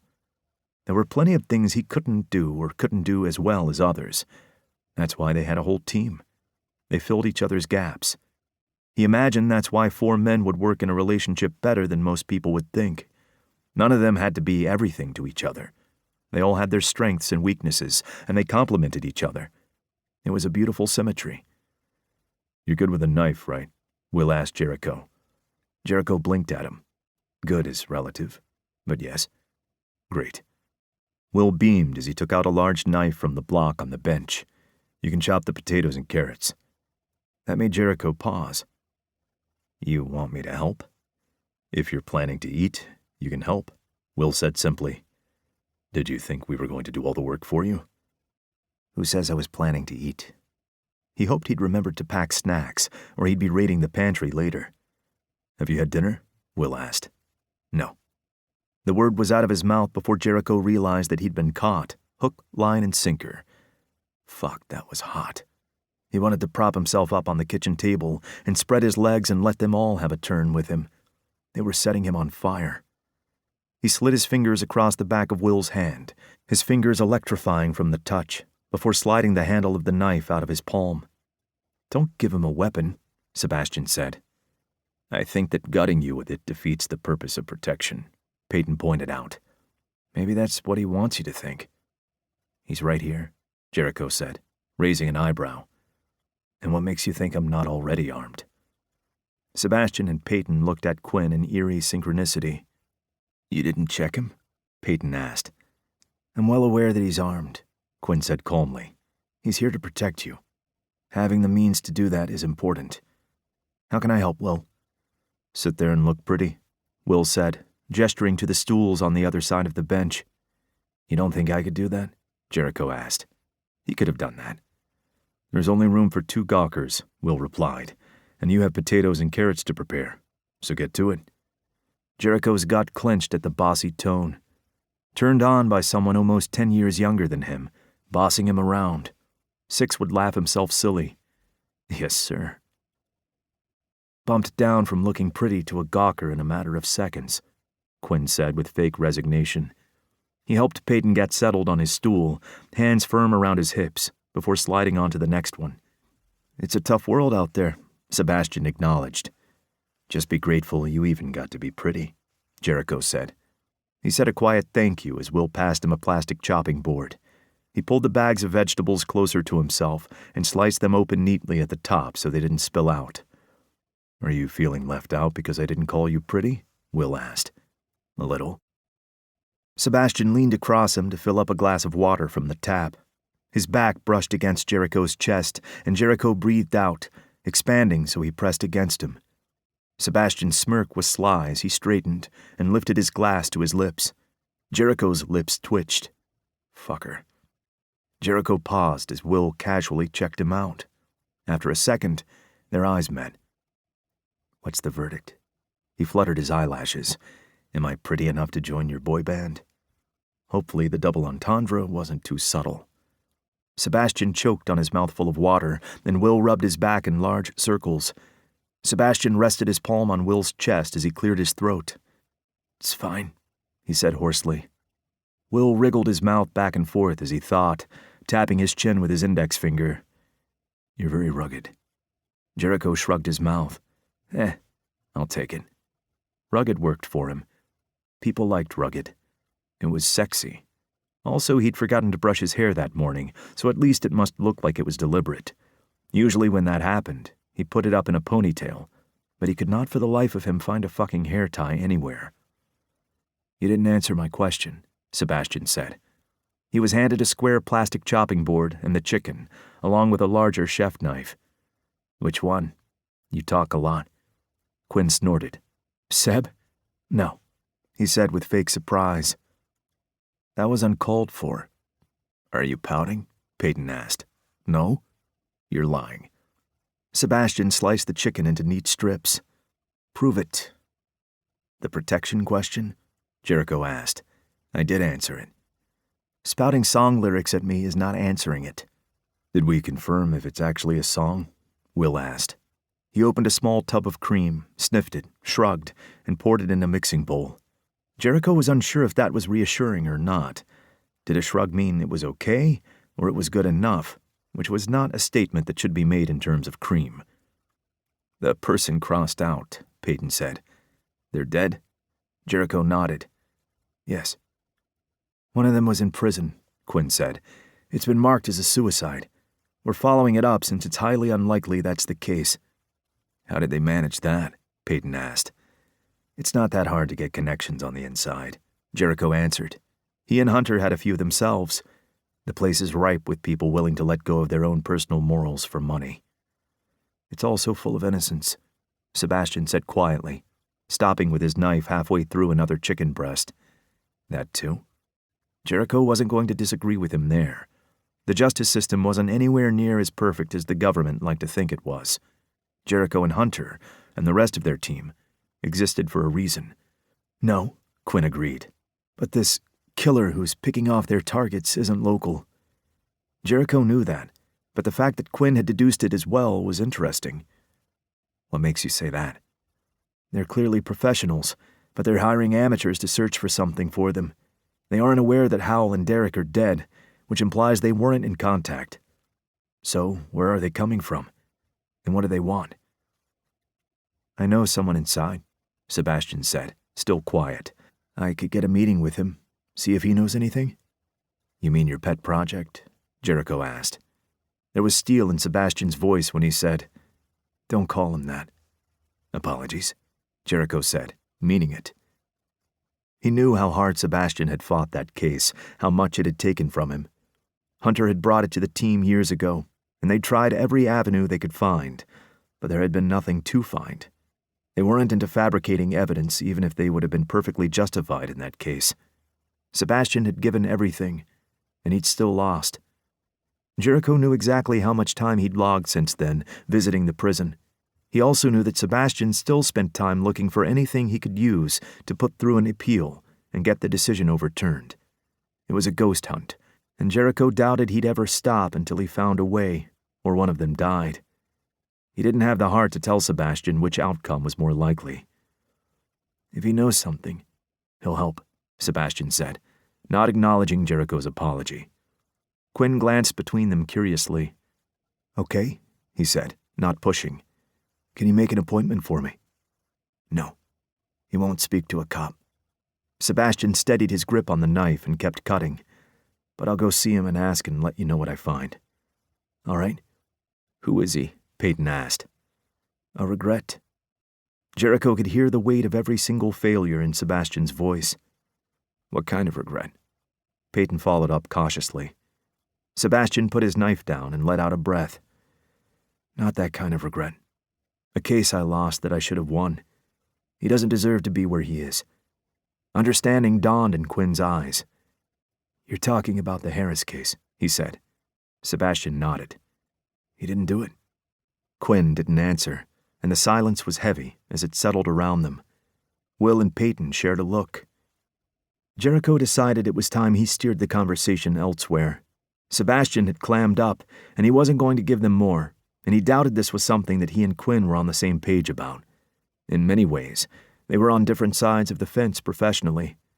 Distracting them by flirting outrageously was an effective tactic.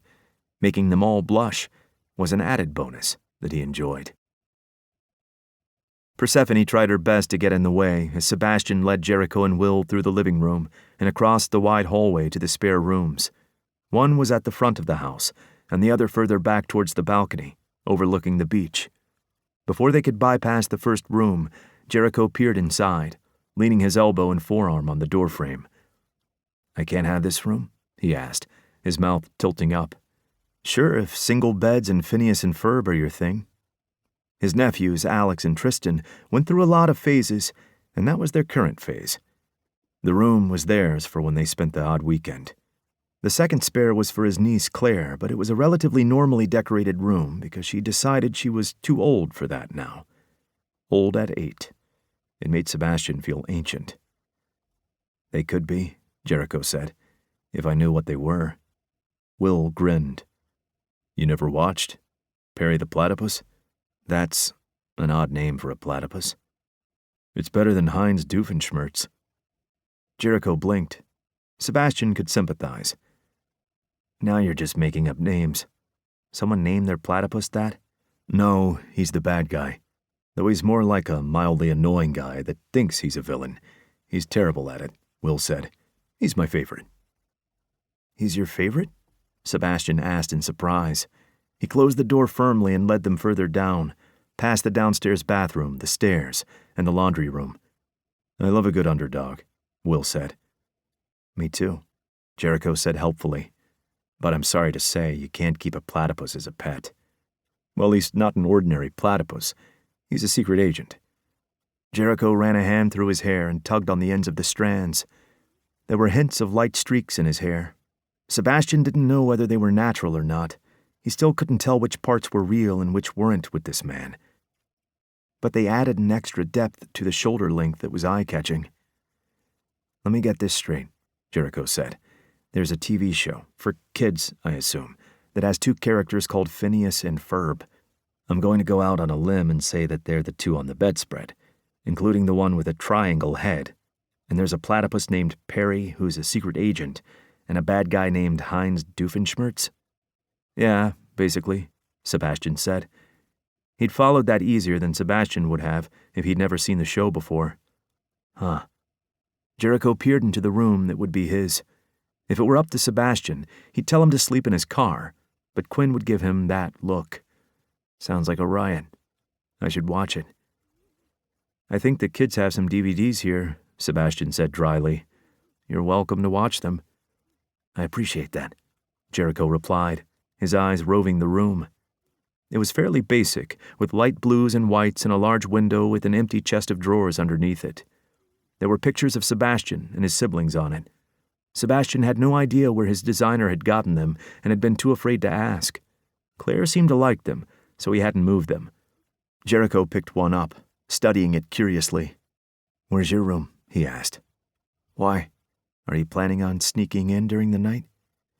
Jericho looked up, and their eyes met. Sebastian had no idea what he saw in them. They were a different color today, a bright blue instead of the green or even the color he'd had as Warren. Sebastian was as curious as the others to know what his real color was. How many different colors did he use? Hey, if there's room, I'm game, Jericho said. Just point me in the right direction. Tempting, he deadpanned. It was more tempting than Sebastian wanted to admit. Something had happened in his office the other day that he'd studiously ignored. Having a mild attraction to a person didn't mean anything. There were a lot of people in the world, and the idea that he would only ever be attracted to the 3 men he'd found himself in a relationship with made little sense. It didn't mean, however, that he had to do anything about it or dwell on it. It meant nothing in the bigger scheme of what was actually important to him. Watching the way that Quinn, Peyton, and Will had reacted to Jericho as well had changed everything, and he didn't know how to put the lock back on the door and bolt it shut. He wished he could close it tight and set it on fire. Jericho smirked. Offer's always there. He glanced at the bed. There's room in here, too, if we snuggle up nice and close. Sebastian was not having sex in the bed that his siblings and his sister's kids slept in when they stayed over. That was just too weird. Nor was he going to be having sex with Jericho. It's upstairs, he said, answering the previous question so that he could derail his train of thought. Put it back on the rails? That seemed more appropriate. It was well and truly off them right now. Yeah, that's not going to work, Jericho said bluntly. The whole point of me being here is to protect you. How am I supposed to do that if it takes me 10 minutes to get to you? How slow do you walk? Sebastian asked. Are the stairs a problem for you? I don't have an elevator installed, sorry. All traces of amusement had disappeared from Jericho's face. Sebastian was learning that while he was a giant flirt and seemed good at going with the flow, there were things that he was less flexible about. Protection seemed to be one of them. He had a real bee in his bonnet about Sebastian's house. The window to my room is a hell of a climb, Sebastian said. It wasn't even a lie. Every time he'd had to break into his own house, he'd at least chosen the ground level, but he wasn't going to tell Jericho that. Upstairs, remember? Are you protecting me from Spider-Man? Spider-Man is the good guy, Will said. If he were watching the house, that could only be a good thing. Sebastian smiled at Will because he couldn't argue with that. He pulled up closer, sliding an arm around his slim hips and letting his fingers graze across the front of his pants. Both the front and back door are closer to this room than they are to mine, he told Jericho. We're with him too, Will piped in. Between Quinn, Peyton, and I think we can put up enough of a fight to survive until you come to our rescue. Jericho stared intently for a moment before deflating. Fine. What time do you get up? Sebastian hadn't won that fight. He knew the other man would come back at him from a different angle, later, when he least expected it. The joke was on Jericho, though. Sebastian always expected it. It depends on the day, he said primly. He wanted to tell Jericho he needed to relax, but that sounded a little hypocritical. Are you trying to be as difficult as possible, or... It's my default setting, Sebastian replied. He pulled out his phone and scrolled through to his alarms.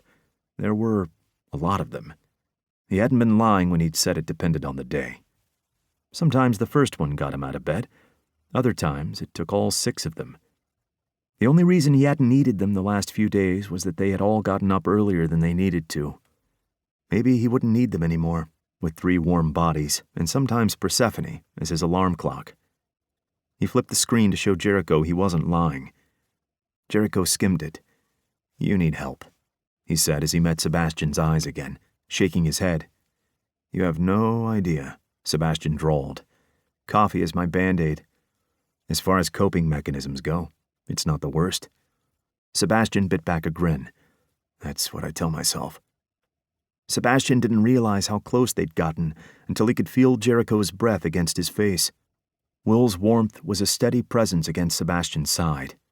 Jericho was trying to tempt him, and his men only seemed to be fanning the flames. Is that your only vice? Jericho asked, his voice barely a whisper, a hint of gravel deep in it. That, and... Sebastian glanced at Jericho's lips. Alcohol. That's not what you were going to say, Jericho said, those lips parting around the words. They looked soft. Will, Peyton, and Quinn all had a distinct way that they kissed, and Sebastian could figure out, with increasing accuracy, who was kissing him based on feel alone. Would Jericho be different again? A combination of them? Why was Sebastian even thinking about this? A hand slid up his arm, then Sebastian locked eyes with Will. His warm brown gaze was soft and curious. He squeezed Sebastian's arm gently and smiled without saying a word. His fingers pressed in, urging him forward, towards Jericho. Movement in the corner of his eye caught his attention. Quinn and Peyton were standing in the doorway, watching silently too. He glanced between them all, panic spreading through his chest. What the fuck was he doing? He tensed, prepared to back away and forget this had ever happened. Sebastian, Quinn said softly. There wasn't any of the accusation he expected in any of their eyes when he looked between them again. Just curiosity, and something else. Something that burned brighter, sank deeper, felt hotter. Something that had been growing from the moment Sebastian had found Jericho sitting on the couch in his office. Fuck it. He surged upward, capturing Jericho's lips beneath his, as he grasped the nape of his neck, hard enough he knew that there had to be pain mixing in with the pleasure. Jericho moaned, allowing it, their tongues vying for control as they tried to destroy one another. Jericho tugged on Sebastian's tie, and it tightened around his neck. Not enough to choke him, but enough for him to know that there was pressure. There was no teasing in this kiss. None of the playfulness of Will or the sweetness of Quinn or the combination of the two in Peyton. Jericho was trying to consume him, to suck out everything until there was nothing left. And Sebastian found himself melting, wanting all of it, wanting all of them. He pulled back with a strangled gasp, his blood freezing in his veins. "No," he said hoarsely. "No." He stumbled out of the room, his movements jerky as his muscles tried to lock up on him. He was in the living room before he came back to himself, and he froze, staring at the couch. He'd been in here since the incident, of course. The layout of his house meant he couldn't get to parts of it without going through. He'd thought it was fine. It was his house, and no one could take that from him. The blood pumping in his veins and the panic from thinking he'd fucked everything up again morphed the panic into pure terror. All he could see were bodies on the floor, blood in his carpet. How had they even gotten that out? And the unfamiliar weight of a rifle in his hand. He stared down at his hands. They looked clean, normal. He didn't even know why they felt stained. He hadn't done anything. Peyton had protected him. They'd tried to kill him. Peyton had protected him. He'd killed 2 men in Sebastian's living room. Someone was still trying to kill him. A new threat from the shadows. Jericho was protecting him now. He'd kissed Jericho. "Hey," Quinn said softly. Sebastian tensed. He didn't know what to say. Maybe they hadn't stopped him. Maybe what was in their eyes had encouraged him. But he hadn't been given permission, not really, not enough, not verbally, not clearly. It felt like a strange, self-fulfilling prophecy. He and Quinn had destroyed each other because Quinn hadn't been able to trust that Sebastian hadn't strayed from him. Was he doing it now? In front of Quinn? Just to show him how easy it could be? No. He sucked in a deep breath. That wasn't fair. Not to either of them, not to Will and Peyton or to Jericho, who seemed to have a connection with all of them. Quinn touched his shoulder, and Sebastian turned instantly, burying his face in Quinn's chest. He needed Quinn's strength as much as he needed to not look into his eyes and see whatever was there. Quinn wrapped warm arms around him, holding him tightly. His breath whispered across Sebastian's temple, and his hands ran up and down his back. "It's all right," Quinn said. He kissed Sebastian's forehead. "Is it?" Sebastian said, muffled in Quinn's shirt. "I liked it, Sebastian. If you'd wanted to do more, we could have all been there with you." Quinn's hand came up to grip the back of his neck firmly. "When he asked me to have sex with him on the way here, I almost said yes, Seb. I never would have, of course, but almost was too close." "No," Sebastian interrupted. He lifted his head, losing himself in Quinn's gray eyes. "No, there's something about him. It was different. This was different. He couldn't begin to explain it to himself, let alone someone else, but he couldn't let Quinn feel like he was alone in it."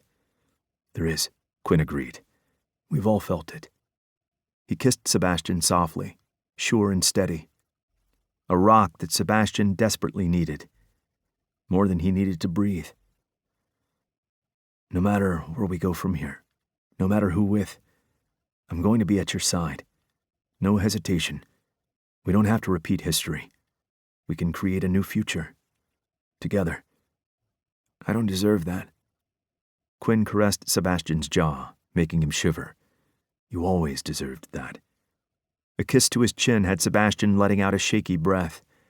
It's okay to want him. Sebastian swallowed around the sudden lump in his throat. "I don't know if I want to punch him or kiss him." Quinn's lips ghosted over the corner of his mouth. "Well, I think you answered that for yourself."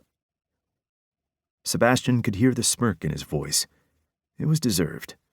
Sebastian had walked into that. "What are we doing? I thought it was crazy enough to bring Peyton and Will into this, but now Jericho? Are we just going to keep adding until we have a basketball team?" Quinn kissed the corner of his mouth properly. "How many people are on a basketball team?" he mused. A laugh slipped out. "I don't know." "Maybe we should find out before we decide," Quinn said. Sebastian tried to find the information somewhere in the plethora of useless knowledge he carried around with him. How long had it been since he'd even seen a basketball game? His best friend's brother, Gabe, and his brother's best friend, just to add to that mindfuck, was an MMA fighter who fought in the UFC, so if he tuned in, then that's what he went to. It was hard to focus when Quinn was marking up his neck, though. "Further down," Sebastian said breathlessly. Quinn made a questioning noise against his skin. "Below." His breath hitched when Quinn nibbled and licked. "Below the collar. Monica and Caleb, they... Fuck, thinking was hard. Whatever." He clasped the back of Quinn's head and encouraged him to keep going, even as he worked on Quinn's belt buckle one-handed. Why the fuck was it so difficult to get undone? "We should..." Quinn cut off when their mouths met, and the only sounds for a long moment were the wet press of their lips and their harsh breathing. Could Quinn taste Jericho on his tongue? His stomach clenched, and he pressed harder. He wasn't getting Quinn's pants undone quick enough, and he slid his other hand down to help, every clink of the metal making him throb. Quinn broke the kiss, and Sebastian went for Quinn's throat, not wanting to spend 1 second without his lips on some part of him. He wanted to see Quinn's tattoo, wanted to taste it again. He abandoned Quinn's half-undone belt and quickly opened the top few buttons on Quinn's shirt so he could get to the warm skin underneath. "We should go back in," Quinn gasped. "Where?" Sebastian asked, only half listening as he licked Quinn's collarbone and the first hint of his owl tattoo. "We need to..." He grasped Sebastian's chin and forced him to look up. He tried to focus on Quinn and the words he was speaking, but all he wanted to do was get to his knees and make it hard for Quinn to talk. "Sebastian." "What?"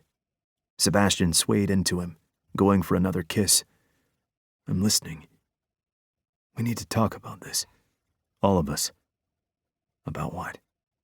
He already knew. Maybe if he could stall for a few more minutes, he could try to collect his thoughts, or he could distract Quinn. "Do you want to forget that it happened?" Quinn asked quietly. "Leave it where it is?" No, fuck, he didn't. Not just for himself, but for the way that Quinn had looked at Jericho. The way Peyton and Will did. All of it deserved more than just being swept under the rug like forgotten dust that didn't mean anything. It was too late to do that. Quinn tangled their fingers together and brought Sebastian's hand to his lips. "I want you to have everything that you want, Sebastian. I want to be able to give that to you. And for you to look at me and know that if it's in my power, I would give you the world." I wish you wouldn't talk like that. A complete and utter lie, and they both knew it. It wasn't like Sebastian could admit out loud just what Quinn's sappy confessions did to his heart. Not when everything was still new and raw, and he was still recovering from the last time he had this and lost it. It didn't matter how many years had passed. Those hurts would have lived with him forever. Still might, even though it was back within his grasp. He couldn't lose it again. "You want it too," Sebastian said, and he hoped it hadn't come across as accusatory as it had sounded. Somehow, Jericho felt like he was in the same category as Peyton and Will. Sebastian had felt the same magnetic attraction to them too, and watching them with Quinn had been the hottest thing he'd ever seen instead of something to be jealous of. Imagining Jericho touching Quinn didn't make him want to cut the man's hands off like it did for other randoms who dared, including that fucking knob that had been dating Quinn years ago. It didn't matter that he had more privileges at that point than Sebastian had. He'd been touching someone that didn't belong to him. The thought of Jericho touching Quinn, of him touching Peyton and Will, how could a person sink in so quickly? It was too similar to what he'd felt with Will and Peyton. Hell, he'd had that cut me off at the knees and fuck me sideways feeling when he'd met Quinn all those years ago. It was a sensation that should have been once in a lifetime. For it to happen not twice, not 3 times, but to have it happen for 4 other men seemed like impossible odds. Did he really think that he was lucky enough to not only get that so many times and keep it, but for it to be like this, where he could share them with each other? Good things didn't just happen to Sebastian. He had to fight tooth and nail for every step forward he made, with bloodied hands and wet eyes. What if he accepted this, only for the universe to laugh at him while it ripped it all away? It wouldn't be the first time. Chapter 8. Peyton hesitated, unsure which direction he wanted to go. Towards Will, or after Sebastian. Quinn made the choice for him, touching his back briefly as he followed Sebastian down the hall. "So," Jericho said before an awkward silence could descend, "which one of you is going to punch me first? I like to be prepared." His lips were still wet from Sebastian's, his cheeks flushed. He looked fuckable, and Peyton was already hard in his shorts. It turned him on at the same time it pissed him off. He wasn't interested in being played with. Even less interested when it involved his partners. "Are you just trying to fuck with us?" he asked bluntly. "This how you get your rocks off?" He was more than prepared to throw the first fist. Peyton would start and finish it. "Well, I certainly want to fuck you, but I'm not fucking with you," Jericho said. "It seems to me that flirting is second nature to you. Like it didn't mean anything more than words to fill the empty space." Jericho cocked his head. Will was still standing close to him, and Peyton didn't know how he felt about it. Hot and cold, all at the same time. Still turned on from the kiss that... Well, no, it hadn't come out of nowhere. The kiss that had been building. Jericho was a siren that none of them could steer clear of. Was he luring their ship towards the rocks in the shallows? "I'm picky about who gets my attention," Jericho said. "Are we supposed to feel lucky?" Peyton asked. "Get on our knees and say thank you?" Jericho licked his bottom lip and glanced at Peyton's feet. Heat flushed down Peyton's chest at the pure lust in Jericho's gaze. "I'd be more than happy to get on mine. You have a body that should be worshipped." "Cut the shit," Peyton snapped. "What do you want with us?"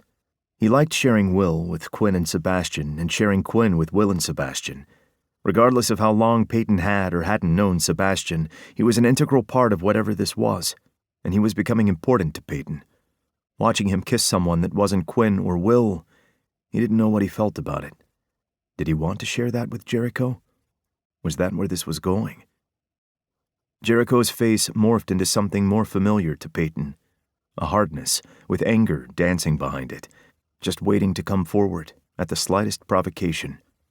This, Peyton understood better. "I'm here to protect Sebastian." The cracks were just starting to show. "Does that involve fucking him?" "I haven't fucked him." "You want to? And Quinn, and Will." Peyton would have to be blind not to have noticed. Even then, he probably would have picked up on the pheromones that were practically dripping from the air. Jericho tilted his head slightly. "You think I don't want to fuck you too? Is that all you want? Some casual sex while you're playing bodyguard?" "I don't play at anything," Jericho said. "I'll keep him safe while he's in danger." Normally that would have sounded cocky, but Peyton knew in his gut that Jericho could back it up.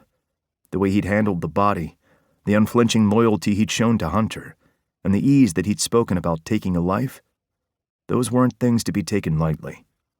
Peyton looked at Jericho and saw himself. A more rugged, sexier version, maybe. That hair and beard really worked for him. Underneath, though, they were the same. How did Jericho live with that? Peyton wanted to know. Needed to know. He wanted to get his hands on Jericho, wanted to taste him. He also wanted to learn. He yearned for something that would help him. He wanted to be able to live with himself, live with all the things that he'd done, and not have them drown him. Jericho didn't look like he was drowning. He looked like he was thriving. Thriving and a goddamn flirt. And us? Jericho's slow once-over had Peyton's nipples hardening against his t-shirt. His attention shifted momentarily as he felt Quinn and Sebastian approach him from behind. "That's up to you," Jericho said, spreading his arms wide as he looked past Peyton. "The ball is in your court. I'm at your mercy." The half-cocked smile said that it was a place he enjoyed being.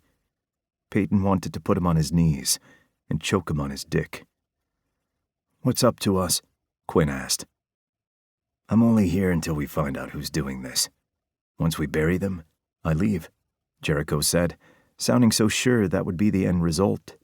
There wasn't any bitterness in it, or regret, or any of the number of things that Peyton would have tasted if he'd spoken of taking a life. How? The desperate need to know almost overtook his lust for the man. "It's up to you whether we have some fun while I'm here," Jericho finished. "That's all you want? Just some fun?" Sebastian asked. "Are you expecting a marriage proposal? I'm not interested in joining your—" He gestured between them. "Whatever this is." "Our D-train," Will happily supplied, his eyes sparkling as they wrinkled at the corners. Jericho's smirk was small and mischievous. "Your what?" "Don't ask," Quinn said. "I want to ask. Don't." "But see, that just makes me want to ask even more." "It means dick train," Sebastian said. Jericho threw his head back and laughed. Peyton was mesmerized by his Adam's apple and the way his throat worked as the pleasant sound surrounded them. Peyton had found women and men other than Quinn and Will attractive before, even while he'd been exclusive with Will. Unintentional exclusivity, but exclusivity all the same. But nothing like what he'd felt for Sebastian when he and Will had met him in the club. And not like this. This was nothing like he'd experienced before with anyone other than the men in this room. They were all watching Jericho like a hawk, and it was powering the lust and electricity running through him. "That's a new one. I'll have to remember that." Jericho's voice was still brimming with laughter. Quinn sighed. "We're perhaps getting a little off track." "Let me watch," Jericho said. "All of you. I have a feeling it will top any porn I've ever seen or any real-life experience I've ever had, and that's before I even get to touch. If you want me to join in, I'm game. No strings attached. If I'm just an observer, I can live with that too." "And if we say no?" Peyton asked, the hint of acid in his voice intentional. "Is that where your protection ends?" Jericho jammed his hands into his pockets, and his eyes narrowed. The movement tightened the denim across his thighs, and Peyton's gaze was drawn to it. "Is that what you think? That if you don't give me what I want, if you don't give me sexual favors, that I'll look the other way when someone points a gun at you? It's not me I'm worried about." "No," Jericho said. "It wouldn't be. You—" He made a noise like he'd eaten a particularly choice piece of steak. "Can look after yourself. The first time I see you in action in person, I'm gonna blow my load, I just know it." "You already have," Sebastian said flatly. "Or have you so easily forgotten how you all just fucking stood by while Peyton handled the situation?" Jericho shrugged, unconcerned, and Peyton knew they were missing a step somewhere. If he'd never personally seen Peyton in action, then— "You weren't there," he accused. "You didn't stand and watch. You didn't wait before you came in." "We never said we did," Jericho said easily. "Sebastian assumed and we allowed it to stand."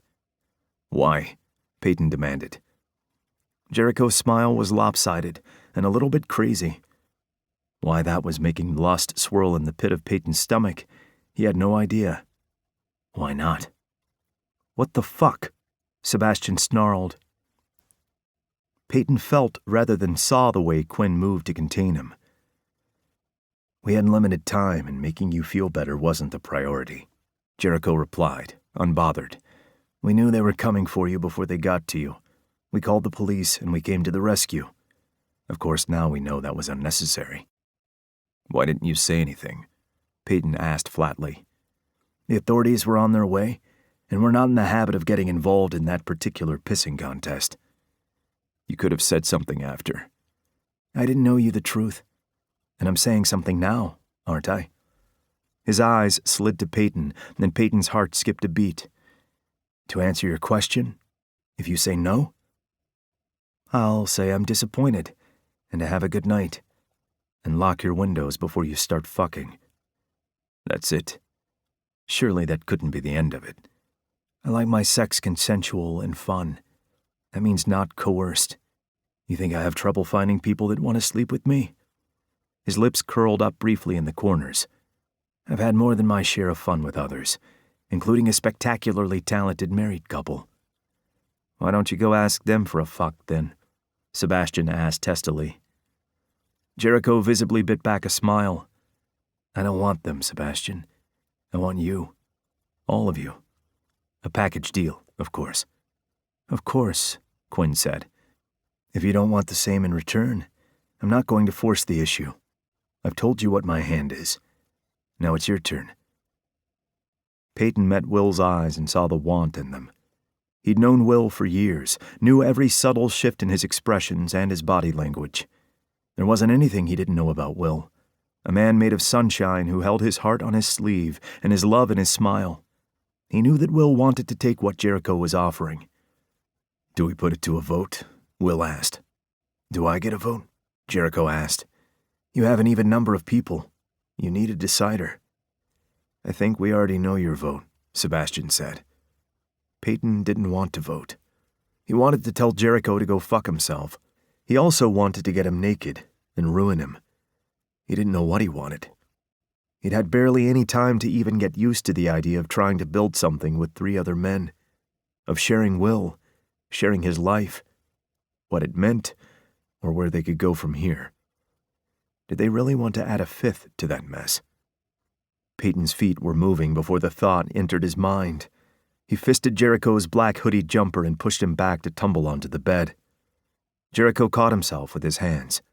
His lips parted, and he spread his legs in invitation. Whatever you want, you can have it, he said, in a voice made of pure gravel.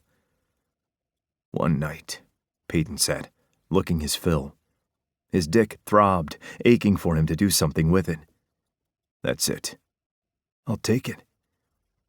Peyton used his hold to haul Jericho up just enough to meet him in the middle and slanted their lips together. He expected a fight, for Jericho to push him, to challenge him, to attempt to dominate and take control. None of those things happened. Jericho opened for him and playfully coaxed Peyton's tongue into his mouth, inviting him in to take what he wanted. Peyton moaned and shifted his hand, wrapping it firmly around Jericho's throat. One of Jericho's hands tangled in Peyton's hair, while the other drifted down his sling, the barest hint of pressure, before moving around his front to cup his painfully hard dick through his pants. Peyton leaned into the touch, canting his hips. Peyton pulled back, breathless and dizzy. He searched Jericho's eyes, his fake eyes. They weren't really blue. What color were they? Anger curled in his stomach. He wanted the real Jericho, wanted to peel back the mask and see the man underneath. If it was for one night only, he wanted it to be with a real person, not some fake persona created to trick the underworld into letting him through the curtain. What's your real eye color? He asked again. Jericho's gaze didn't flicker, and he remained silent. Peyton's next kiss was harsh. He poured his frustration into Jericho. He couldn't properly articulate where the frustration was coming from, what he wanted, needed from Jericho. Jericho seemed to understand. Or maybe he was just so good at being a chameleon that he could be whoever his partner needed at any given time. Are you real? Peyton gasped. Need clawed at him, and he bit down harder on Jericho's neck than he ever would have with anyone else. Jericho made a strangled sound that was a cross between a groan and a cry. His head fell back so that Peyton could bite above where his fingers were curled around Jericho's throat. Yes, Jericho said, panting. Can't fake it here. Whatever here meant. Here with them? Sex? Outside of his many personas? How many other people's lives had he lived? Did he even know what it meant to be real? A hand ran through the hair at the base of Peyton's neck, tingles erupting across his shoulders. His hair got swept to the side, and warm lips were pressed to the back of his neck. A hand cupped his ass before moving down his thigh, the air shifting as someone slid to their knees in front of him, the hand moving to his calf. Hands undid his shorts and pulled them down. Peyton stepped out of them without breaking from Jericho's lips. Another pair of lips kissed the opposite side of his neck, and he gasped into Jericho's mouth as he was marked from both sides. Wet heat engulfed his dick, and his knees almost buckled. Lips trailed up Peyton's jaw. Peyton knew instantly that it was Will, and he and Jericho opened for him, their 3 tongues tangling together. It was messy, it was tentative, and it should have been awkward. It was hotter than it had any right to be. Peyton let go of Jericho's throat, then rested his hand on the head that was sucking him off. Sebastian. The texture of the strands and the length of the hair was unmistakable. Peyton shifted until his fingers pressed against Sebastian's lips, stretched around him. He ran them across the softness before he cupped the back of his head. He thrust his hips enough for Sebastian to choke. Sebastian took it before pulling off with a gasp. He took a few sharp breaths before he swallowed Peyton down and let him do it again. Jericho pulled away, and Peyton turned enough for Quinn's lips to settle over his fully, allowing Will to continue the kiss with Jericho alone. Peyton melted against Quinn's touch, the kiss gentling as he took over. Quinn's tongue teased him, licking and retreating, over and over, until Peyton was whimpering, chasing it. The small whine that left him when Quinn lifted his head was swallowed as Will took his breath away with his enthusiasm. Peyton pressed deeper, wanting to share the mingled tastes with him. Will skirted his hands across Peyton's shoulders and unclipped Peyton's sling gently. He kissed the corner of Peyton's mouth as he moved back. Sebastian stood in a smooth motion and supported Peyton's arm as they all helped to carefully lift his shirt over his head before putting his arm back. They didn't need to be so gentle. He wasn't porcelain, and he wasn't going to break. The way they treated him, like he was worth the special treatment, stopped him from saying anything. He liked it too much.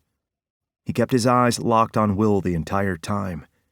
Everything had started with Will. It would always include him. Peyton couldn't imagine any future without him. Will smiled at him, the corners of his eyes crinkling happily, before he was distracted by Sebastian, drawing him into a kiss. Will bent to give Sebastian full access to his mouth. Fuck, that was an exquisite sight. "You got supplies?" Jericho asked, arching an eyebrow. "Or are we just gonna—" He made a jerking off motion with his hand. "I like a good circle jerk." "Been in many, have you?" Peyton asked mildly. Every time Jericho mentioned his experiences with someone else, Peyton wanted to shut his mouth. He had no desire to hear about them. Jericho was here with them right now, and no one else belonged in this room. "I don't have to experience something to know I'd like it. I can use my imagination. For example, I've never had a 25-year-old mouthy ex-Special Forces soldier fuck me into the bed with his 3 boyfriends watching, but I know I'm gonna like it." Peyton splayed his hand on Jericho's chest and shoved him back onto the bed. "Take off your pants." Jericho didn't argue with him. Every time Peyton expected a certain reaction, Jericho kept surprising him.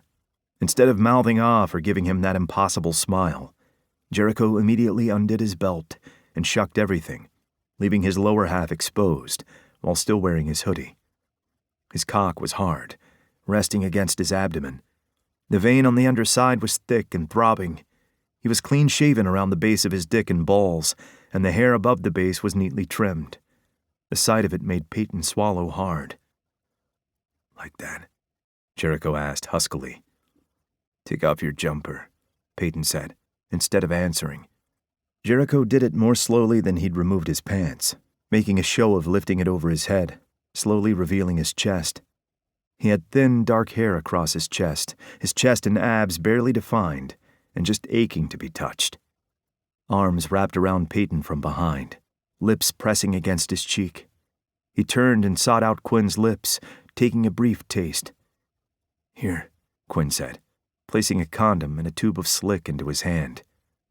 Will crawled onto the bed, completely naked, his pert ass in the air as he hovered over Jericho's side and ran his nails down his chest. He wrapped his fingers around Jericho's shaft, stroking it from base to tip and back down, with a leisurely twist of his wrist. "Is it my turn for another taste?" he asked playfully. "Hell fucking yes." Jericho tugged Will down into a filthy, open-mouthed kiss that had Peyton leaking pre-cum. Will moaned and aligned his body more firmly against Jericho's. Jericho was closer in height to Will than any of them, and they fit beautifully together, puzzle pieces slotting into place. Peyton wished he could use both arms so he could touch them simultaneously. Quinn settled one hand on Peyton's hips and reached across with the other, stroking Peyton's dick with agonizing tenderness. Peyton bit his lip and leaned back against Quinn's covered chest, giving him more room as he arched. Sebastian moved behind Will. He ran a hand up Will's thigh, following behind with his lips, and slowly made his way up Will's body. He paused at Will's ass, sucking one cheek as he massaged Will's hole with a thumb. Will moaned into Jericho's mouth, pushing his ass up. A red mark was bright against Will's pale cheek when Sebastian lifted his head. He licked it with his tongue before he continued up the rest of Will's body, worshipping every inch as he went. He lifted himself onto his knees and moved above Will and Jericho's heads, taking himself in hand while he watched the show. One night, Peyton repeated to himself. It was hot as hell, and Jericho was unbelievably sexy.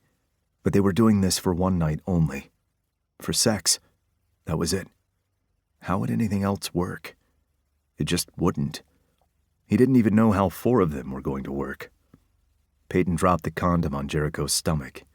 Put it on me. Jericho sat up and took Peyton's dick into his mouth in an instant, engulfing it so fast that Peyton's knees buckled. He had to twist his fingers into Jericho's hair and use it to stop himself from falling. He lightly thrust into Jericho's hot mouth, enjoying the gentle scrape of teeth that sent lightning arcing through his veins. The condom, not your mouth. You should be more specific, Jericho said, smirking. Peyton had the urge to smack him with his dick. He never wanted to ruin someone quite so badly. He had a feeling that Jericho would like that, so he didn't. Maybe another time. Jericho didn't linger, putting the condom on Peyton with expert ease before resuming his position on his back. Well, he asked challengingly, you're in charge here. What are you going to do with me now? Peyton lifted Jericho's leg and bent his knee out so that he could look his fill. He felt down Jericho's cock, across his silky smooth balls and his soft inner thighs, learning the feel of him. Jericho shuddered under the touch, watching intently. Will buried his head in Jericho's neck while his fingers played with Jericho's dusky nipples. Sebastian took hold of Jericho's hair and tipped his head back, resting the tip of his dick against Jericho's lips. Let's find a use for your mouth. Are you expecting me to say no? There's nothing I'd like more than to... Sebastian forced himself into Jericho's mouth, effectively shutting him up. It was satisfying to watch. Jericho relaxed instantly, his eyes sliding closed as he sucked, his cheeks hollowing out. Will kissed up Sebastian's thigh. He slid his tongue and lips across the side of Sebastian's dick, sharing his length between them.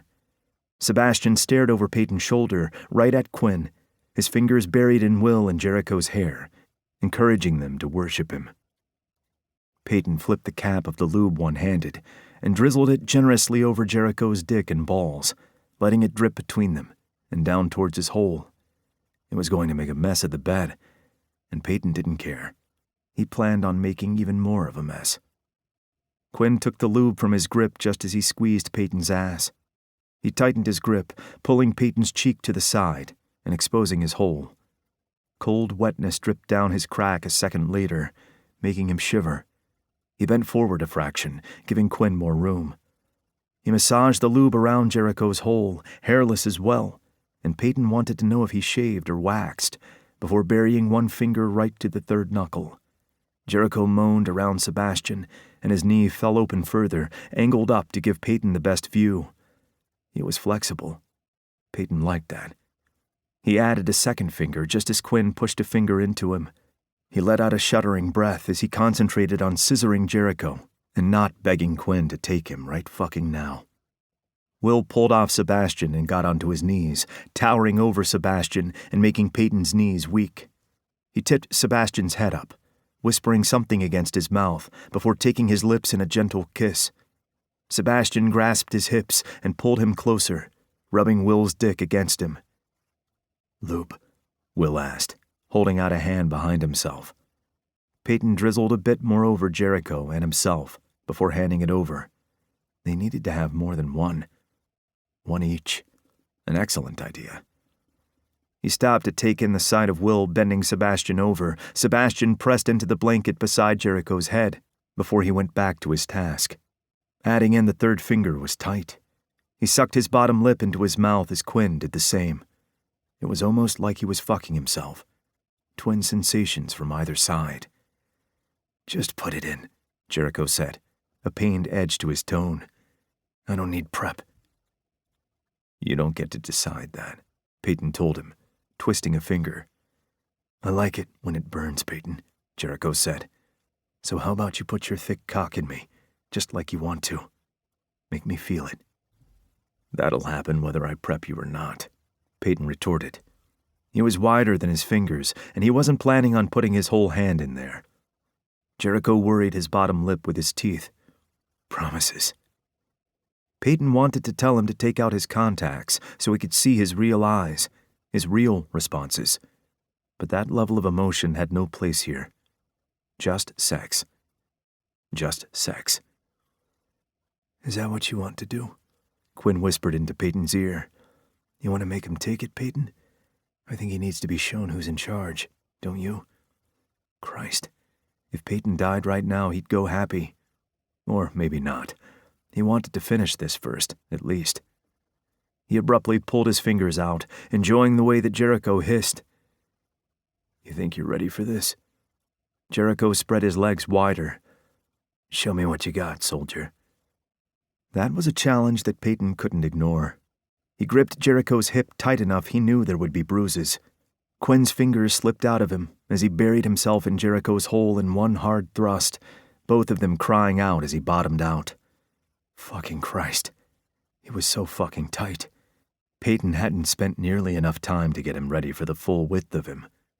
He pulled out and then pushed back in, hard enough that Jericho's body jolted, taking Peyton in like he'd been made for him. That what you wanted? Peyton asked harshly. He did it again just to see Jericho's Adam's apple bob as he tried to control the noises he was making. The veins were pulsing as red flushed across his skin. Fuck. I knew you'd be good, Jericho said, sounding half drunk. That strength is fucking damn. Peyton took that as a resounding yes. He stilled, buried completely inside Jericho.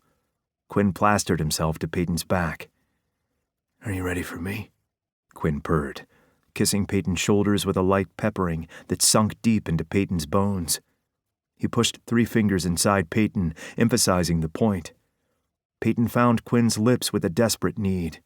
He gyrated his hips, his groin tightening in pleasure, as their tongues slid against each other.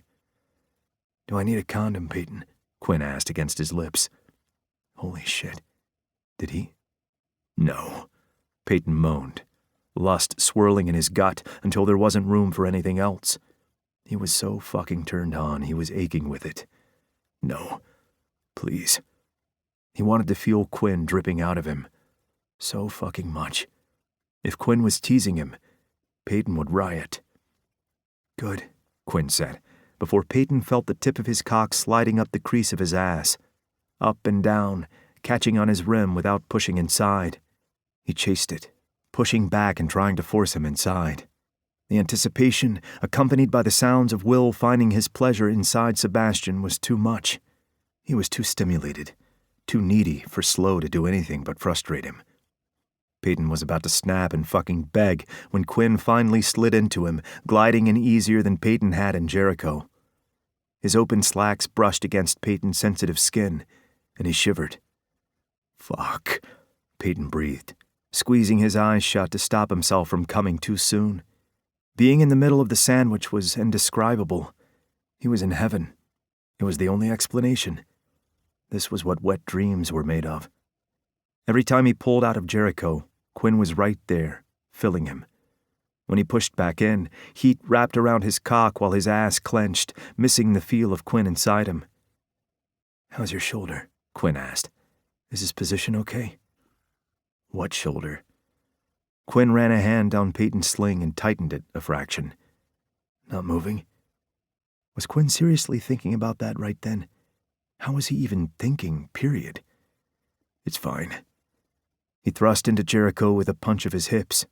Jericho moaned, his fingers finding purchase in the blanket. Peyton was perfectly fine. More than fine. Just like that, Jericho said gutturally. Just like that. Don't stop. Don't. Fuck. That mouth never stops, does it? I'm waiting for you to make me, Jericho said. Peyton changed his angle, and Jericho cried out. He pulled out on the next thrust, a whine slipping from between Jericho's lips. He flipped Jericho's sheer bulk one-handed, his shoulder was fucking fine, and slid back inside him in one smooth movement. Jericho's forehead dropped to the bed, his dark wavy hair falling across the white blanket. Peyton rotated his hips, sending a jolt of pleasure running down his legs. Jericho mumbled something unintelligible. Peyton grinned and pulled back before snapping his hips forward. Jericho groaned loudly and fisted his hands. Peyton caressed Jericho's thigh, the swell of his ass, and around to his hip. He held on as he gave a few short, sharp thrusts.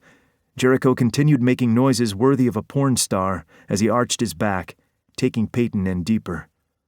He leaned forward, tangling his fingers in Jericho's hair, the silky locks wrapping around him like a vine. He used the hold to pull Jericho with him as he straightened. The angle and hold allowed him to slide in and out of Jericho without jolting his shoulder too much. There was a slight twinge, but nothing compared to the pleasure circling his dick. He knew his body well enough to know that this wasn't doing any damage to his healing. Quinn covered Peyton's back and shoved hard into him, the movement echoing through to Jericho as Quinn fucked them both. When he slowed, Peyton took over, pistoning into Jericho so hard that the bed rattled. Will pulled Sebastian to his knees as well, coaxing him up with a gentle arm wrapped around his waist. He kept them securely locked together as he shuffled them forward until Jericho and Sebastian were close enough to kiss. Peyton used his hold to push Jericho's head harder against Sebastian's mouth. They moaned in sync, husky mirrors of one another. Sebastian's hand ventured down to where Jericho and Peyton were joined. He used the excess lube, there was plenty of that, to coat 2 fingers before he pressed them in beside Peyton's dick. Peyton bit down on the soft skin above Jericho's collarbone as he slid in and out, Quinn filling him in tandem. Jericho was even tighter now as Peyton shared the space with Sebastian's fingers. It was fucking incredible. Just the thought of Sebastian's dick sliding into the tight space to destroy Jericho's hole had Peyton climbing closer to the inevitable jump over the cliff.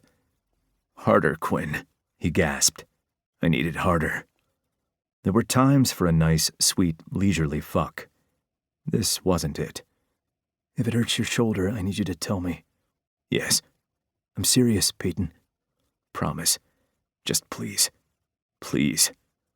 If it hurt too much, even though he hated to, he would call a halt to it. The last thing he wanted to do was make the injury permanent. He'd seen fellow soldiers go down that path, and he wasn't interested in walking down it. Until he got to that threshold, he needed Quinn to fuck him like he meant it. Peyton's eyes met Will's. Watching the confident way that he completely owned Sebastian was a sight to behold. Will was so much stronger, so much more than he could ever know. He was everything to Peyton, and seeing him like this was magic. "Come here," Peyton whispered roughly. Will didn't hesitate, taking Peyton's lips in a kiss that was achingly soft. He licked across Peyton's bottom lip and then slowly mapped out his mouth, retreating and sliding in, over and over. Peyton's fingers, trapped in his sling, ached to come out and tangle in Will's hair. He made up for it by pressing harder and taking more. Will gave him everything because he would never do anything else. He gave Peyton everything, and Peyton was selfish, taking it all for himself and never giving it back because Will belonged to him. Maybe he belonged to Quinn and Sebastian now, too, but there was a part of Will that would always be Peyton's alone, just as he was sure there were parts of Will that would belong to each of them alone and parts of each other. It was part of the beauty of the connection they shared, together and individually. The thought of it made Peyton's heart burst with emotion he couldn't articulate. "I'm close," Quinn whispered against Peyton's neck, his rapid breath hot and sending shivers across Peyton's skin. "Are you going to come with me, sweetheart?" Fuck. If Peyton hadn't been close, he was now. He let go of Will and squeezed Jericho's ass so tightly the skin of his cheek went white as Peyton fucked him even harder, being filled and filling on each thrust. Sebastian pulled his fingers out and replaced his tongue in Jericho's mouth with them. They stared so intently at each other as they got fucked together, that Peyton wouldn't have been surprised if they both spontaneously combusted. Sebastian's arm moved furiously between them, and Peyton just knew he was jerking them both off. It sent Peyton over the edge. He tightened his hold on Jericho further. It was going to bruise like a motherfucker, and he wasn't sorry about it, and emptied himself into the condom. His ass clenched as everything went out of focus, all his attention centered on the way his soul was leaving his body through his dick. Fucking hell. Quinn fucked Peyton through his orgasm, fabric sliding against skin until he groaned in Peyton's ear and gave one last thrust so hard that Peyton would have fallen forward if he wasn't jammed between the two men. Peyton rested his forehead against Jericho's back as he sucked in air. Damn. He pulled out of Jericho at the same time Quinn pulled out of him, and he felt empty and hollow. The wet against his inner thigh was new, though. I'm not sure I've ever been so thoroughly dirtied, Jericho said breathlessly, making no move to get up. Are there scorecards? I'm ready to fill them out. Jericho, Will said breathlessly. Yeah? Shut up. Peyton chuckled. If you can still talk, you aren't finished yet, Quinn said. You got something in mind? Jericho asked, twisting his upper half, looking over Peyton's shoulder. You want my load? Quinn asked, and the gravel in his voice went straight to Peyton's dick, even spent as it was. Some things could always be guaranteed to turn him on, regardless of what his body was currently capable of. You know I do, Jericho said. You got another in you? I got room for more. Where do you want me? I have a better idea. Quinn turned Peyton gently by his hips, and Peyton let himself be maneuvered. The bruising kiss Quinn laid on him made him see stars. Peyton swayed, dazed, when Quinn let go and turned him back around to face the bed, shifting him where he wanted him like a toy. Fuck, that was hot. Quinn pressed against his shoulder blade. Peyton took the hint and bent, bracing himself on the bed with his good arm. Here it is. Warm and fresh, Quinn said. I'm going to finger fuck you, and you're going to eat it. Oh, Jesus.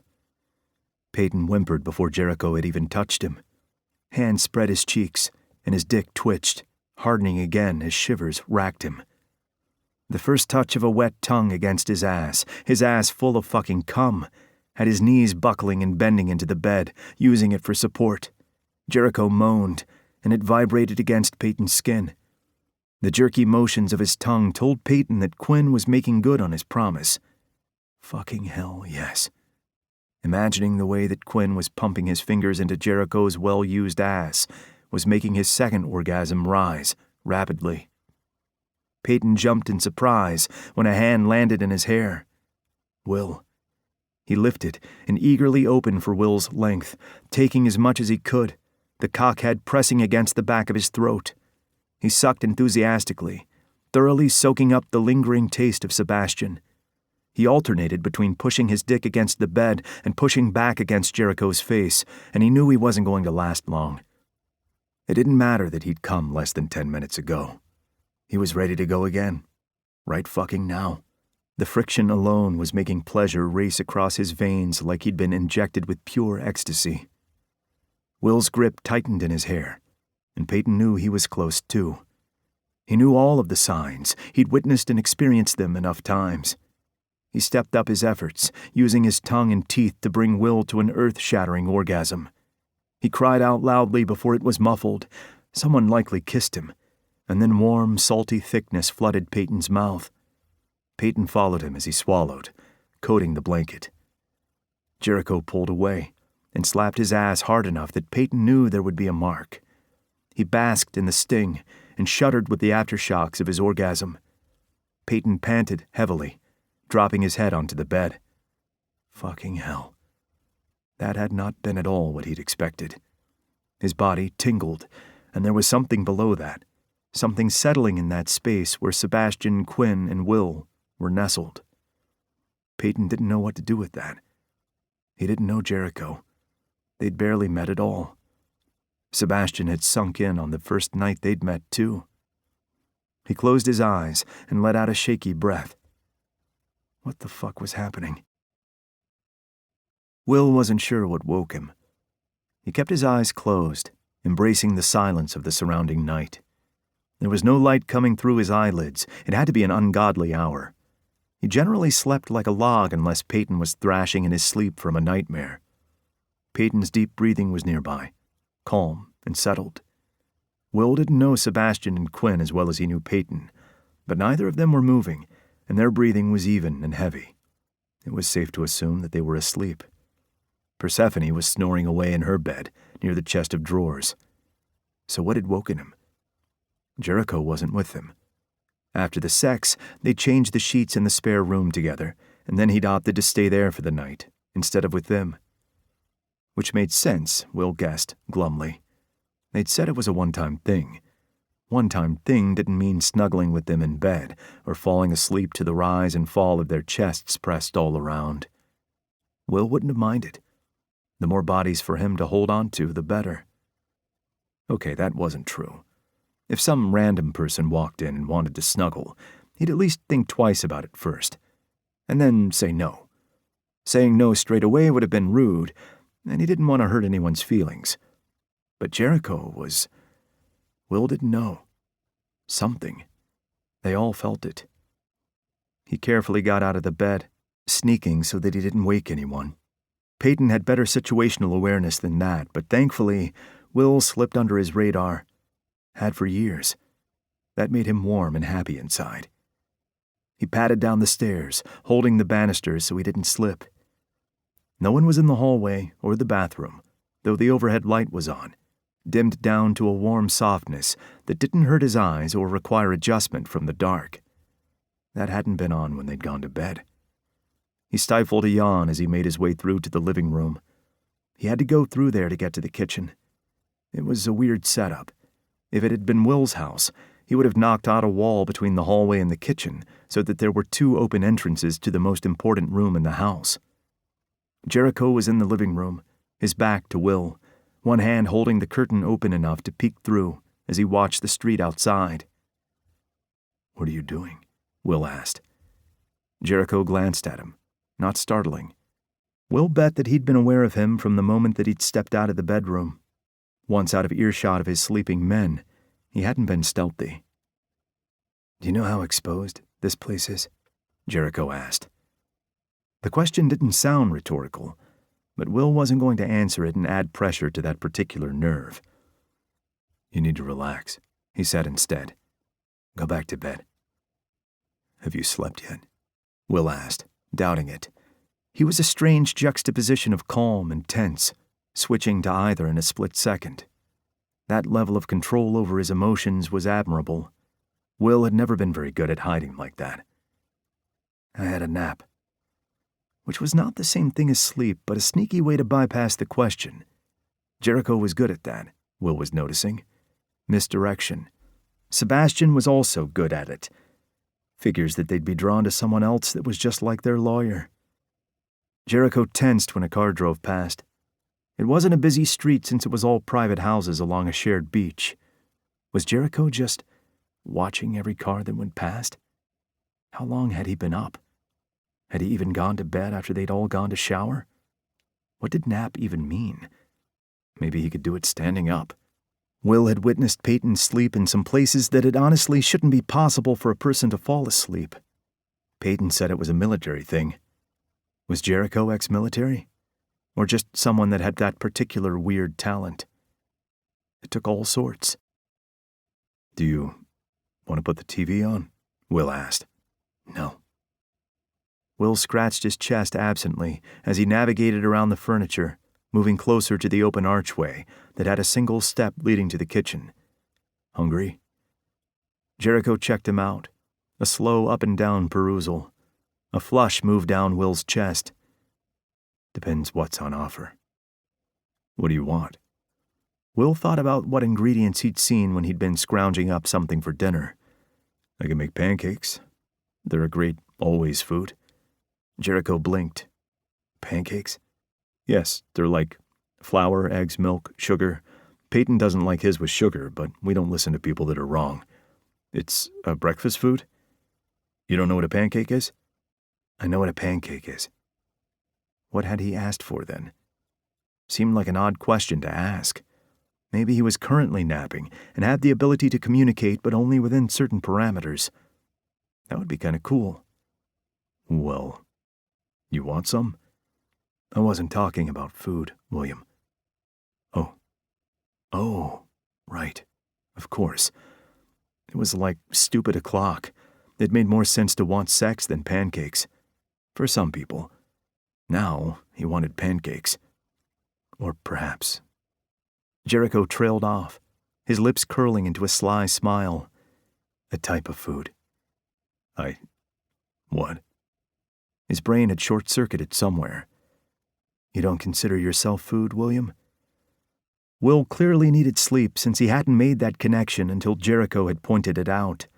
In his defense, he was still thinking about pancakes, and whether there were ingredients in the house to make some, and if there were any suitable toppings.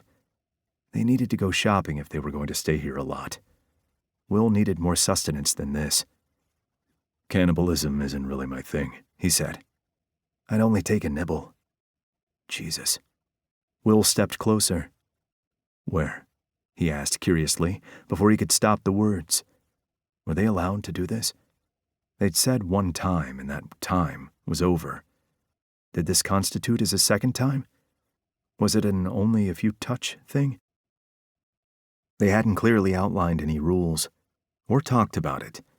Peyton had seemed lost afterward, so they'd gotten him settled into bed, curled around him, and gone to sleep. Probably something they needed to talk about at some point. Only one time seemed somehow wrong. Jericho tilted his head, his eyes narrowing a fraction. Where? He repeated. The corner of his mouth lifted, and Will was drawn to it. Where would I nibble, you mean? He ghosted his knuckles down Will's chest. Are you asking for a presentation or a demonstration? Will had no fucking idea. It only occurred to him then that he was wearing a tiny pair of briefs and hadn't put anything else on before venturing out. It was so warm that he hadn't thought about it. Not that Jericho hadn't already seen him naked, or touched him while he was naked. What would a demonstration entail? Will asked, swallowing. Surely just asking was okay. They were just having a conversation. The lazy arrogance of Jericho's smile shouldn't have been attractive. Smug was hardly an attractive trait. Will's stomach still flipped, not having gotten the memo. Well, first, Jericho whispered, moving close enough that his breath sent goosebumps racing across Will's skin. I'd take a little taste of your cheek. You have very nice cheeks. I have nice cheeks. Jericho circled Will slowly, and the heat of him invaded Will's senses, making it hard to think. I'd feel the stubble on my tongue and imagine what it would feel like on the inside of my thighs. Fuck. Then I'd move down your chest. Another fine feature. All of your features are... He moaned, sounding like he was in the midst of really good sex. Will exhaled on a shaky breath. You are a work of art, William. They're lucky men, and I'm envious. Of them? Will asked. That didn't make any sense. They were all stunning, and he was just Will. Too tall for the rides, too gangly, all legs and arms that he hadn't grown into until too late to make a difference. Sebastian was lean and toned in all the right places, filling out a suit like he'd been born into it. Peyton was a tightly coiled weapon, his athleticism a majestical sight to behold. Quinn was strong and muscular and had a warm energy that drew people to him. Of all of you, you're all exquisite. You think I give compliments to just anyone? How would I know? It did sound like he gave them out pretty freely. He certainly had from the moment he'd brought Quinn home. Jericho chuckled. I'm a believer in giving someone their due, and letting them know all about their fine qualities. I don't give freely or without care. When I tell you that I want to lick you from head to toe and get on my knees and worship you, The barest hint of the tips of his fingers trailed across Will's back, and he let out a whimper, his limbs turning to jelly. Jericho pressed his lips to Will's ear, giving it a small lick. I mean it. What were they talking about? It's a shame that we only had one chance together, Jericho said. There were too many things that I wanted to do and not enough hands with which to do them. What would do? What were words? He couldn't string them together to form a coherent sentence. He hoped that Jericho could interpret. For starters, I would want to kiss you again. Could they? Will didn't know. He wanted to. He wanted to. Quinn was the only one that hadn't kissed Jericho, and Will didn't know if that was deliberate or not. Do you want to watch some Phineas and Ferb? Will blurted out, panicking. His face burned. He sounded like an idiot. He'd needed to change the subject before he did what they both wanted and just went for it, and that was the first thing that had come out. Jericho watched him for so long that Will self-consciously touched his face with the tips of his fingers, wondering if he had some food on it or something. Some cum? No, none had gotten on his face, and they'd showered. Still, now he was wondering, regardless of how implausible it was. He could have missed a spot. The children's show? Jericho asked. Seb said he had some DVDs here. He hoped Sebastian hadn't been blowing smoke out his ass. Will doubted it. He didn't seem the type for false bluster. He used his words as a weapon, and the only way they could be sharp enough to cut with was if he could back them up. Showing your ass wasn't a power move for a reason. Jericho gestured towards the TV cabinet. Why not? Will sat cross-legged in front of the cabinet and checked through them. The DVDs were all haphazardly thrown together in one of the sections. There weren't many, and there didn't seem to be any rhyme or reason to them, not in the way they were sorted or the content of them. Ben 10, Phineas and Ferb, My Little Pony, the Dexter box set, a documentary about monkeys. Will shuffled them around, checking out the rest.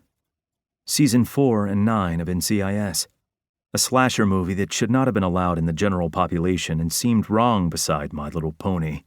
Cinderella, 3 versions, and My Cousin Vinny. It took them way longer than it should have to work out how to get the DVD player and the TV to talk to each other. It had been a while since Will had even used one. He had a subscription to almost every streaming service there was, which, in hindsight, was unnecessary since he didn't actually watch that much TV. His life consisted of work, sleep, food, and having sex with Peyton. And now Sebastian and Quinn. Maybe Jericho? Will didn't really know what was happening with that. He'd be lying if he said the thought of it wasn't appealing. Where was he supposed to fit TV into that schedule? Something had to give, and things that would rot his brain were the first to go. Eventually, they had the menu for the show up on the screen. The remote was even cooperating. Will flung himself against the cushions with an exaggerated sigh as they pressed play. Jericho watched him, a smirk playing on his lips. What? Will asked defensively. Nothing. Just admiring. Will shifted, unsure how to handle the slew of compliments. Jericho was a slot machine with a prize of compliments instead of money, and Will had hit the jackpot. He didn't even gamble. He used Smarties to play poker and ate most of his chips before they even started the game. You wear a shirt to bed? That hadn't been what he'd meant to ask. Jericho scrambled his brain. At least with the other 3, he was on a more even keel. He knew what they wanted, and what he wanted in return. This was an unknown. No, Jericho replied. So why? He gestured at the shirt that Jericho was wearing. It wasn't cold enough to need it. Had he put it on just to come out here to be alone? Because he was in an unfamiliar environment? Was he always on when he wasn't in his home? That sounded exhausting. Am I making you uncomfortable with how many items of clothing I'm wearing, William? Should I take it off? Jericho playfully lifted the bottom of the shirt, revealing a hint of what Will knew were soft abs underneath. They were defined and held incredible strength, but they weren't cut like steel, not like Peyton's or Quinn's. There was a hint of healthy fat softening them, and Will's fingers ached to touch and massage. "I can be a gracious guest," Jericho said. "We wouldn't want anyone to accuse you of being a rude guest," Will said in a hoarse whisper. "We wouldn't." Jericho slid the shirt up and over his head, flinging it to hang over the back of the couch, close to Will's head. The scent of him clung to it, and Will's mouth went dry as his eyes took in all of Jericho's chest from the spattering of dark hair down to where his happy trail led underneath the shorts he wore. It would probably be a step too far to ask him to take those off, too. Will bit into his bottom lip to stop himself from asking. "You can touch if you want," Jericho said. "I like it when you touch me." Ah. Will's brain short-circuited. His fingers moved long before his brain rebooted. Warm skin lit the tips of his fingers like a flip had been switched to on. He trailed through the soft hair, across a pebbled nipple, and down to circle his belly button. Jericho shifted, leaning closer, and then their lips were pressed together. Will let out a needy sound as Jericho's tongue slipped inside and playfully teased him. "We should watch the show," Will whispered against his lips.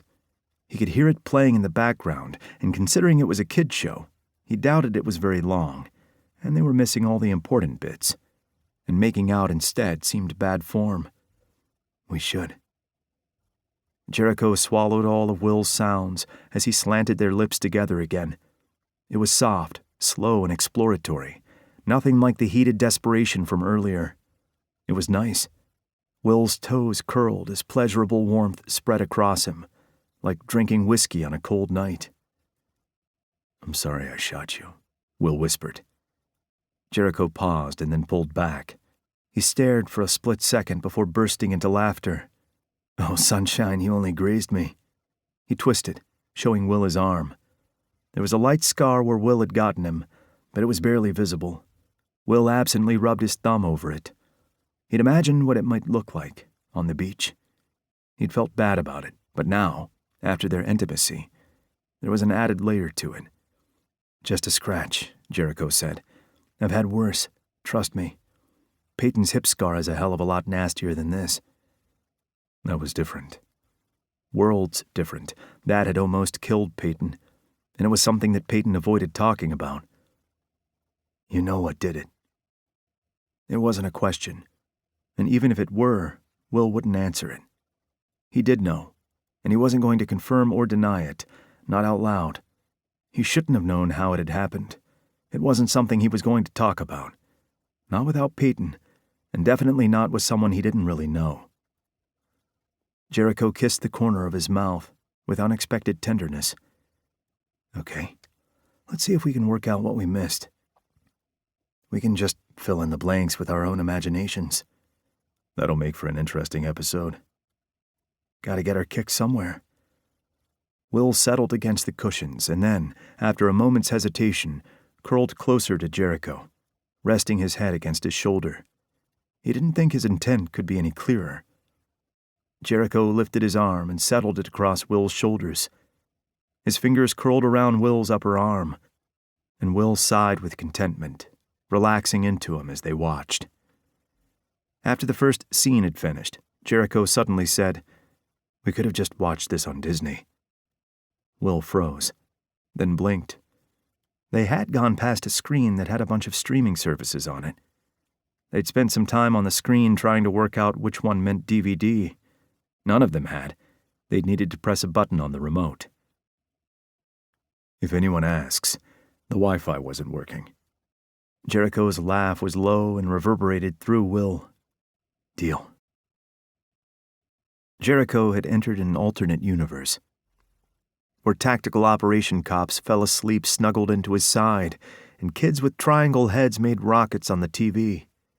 How did the kid know anything about physics when his own body defied the basic concepts? Clacking nails on the floor diverted his attention. Persephone stared at him from the open doorway that led to the hallway. Mouth open, tail wagging slowly as if she wasn't sure whether to be happy or not. Jericho understood. Thought was hard this time of the morning. Dogs were clever, but surely even they suffered from morning-itis.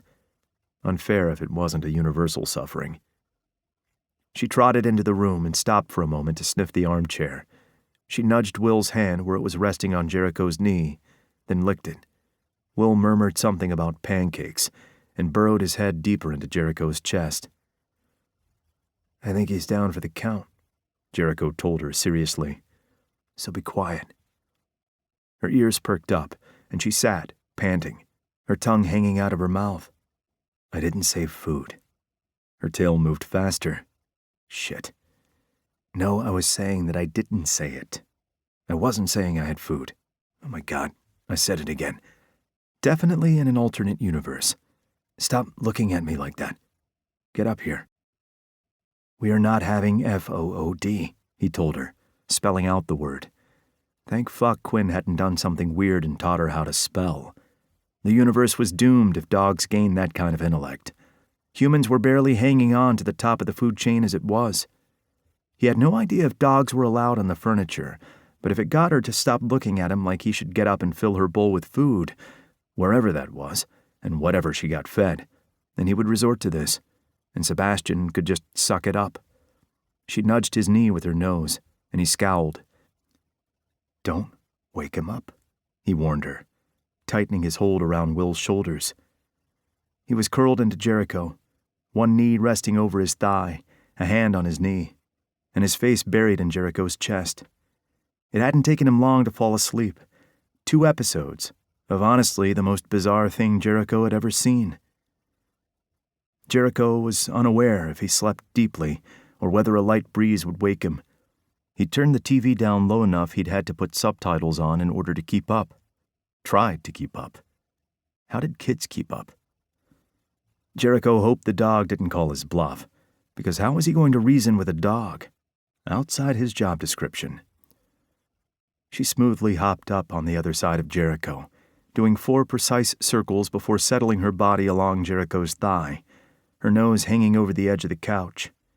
Her eyes closed immediately.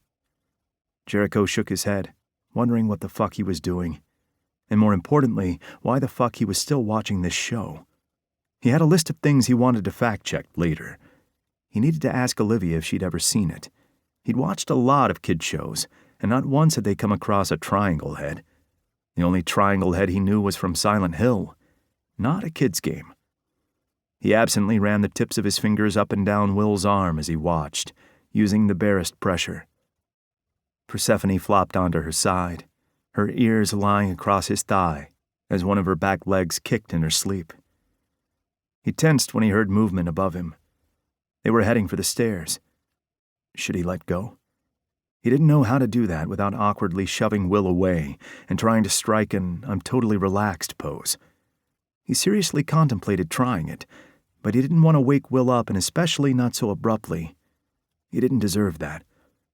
If the other men had a problem with this, Jericho would cop that on the chin willingly. Quinn, Peyton, and Sebastian appeared in the doorway. They stared curiously at where Jericho, Will, and Persephone were curled up together. Peyton's gaze flicked to the TV. "What are you watching?" he asked in confusion. "Phineas and Ferb," Jericho replied, as though he hadn't only heard about it himself hours ago. Fake it till you make it was one of his personal mottos. Never let someone see that he didn't know what he was talking about. Most of the time, he did. He made it his business to know everything he could, and when he didn't know, he made it look like he did. "The Science Brothers? You've seen it?"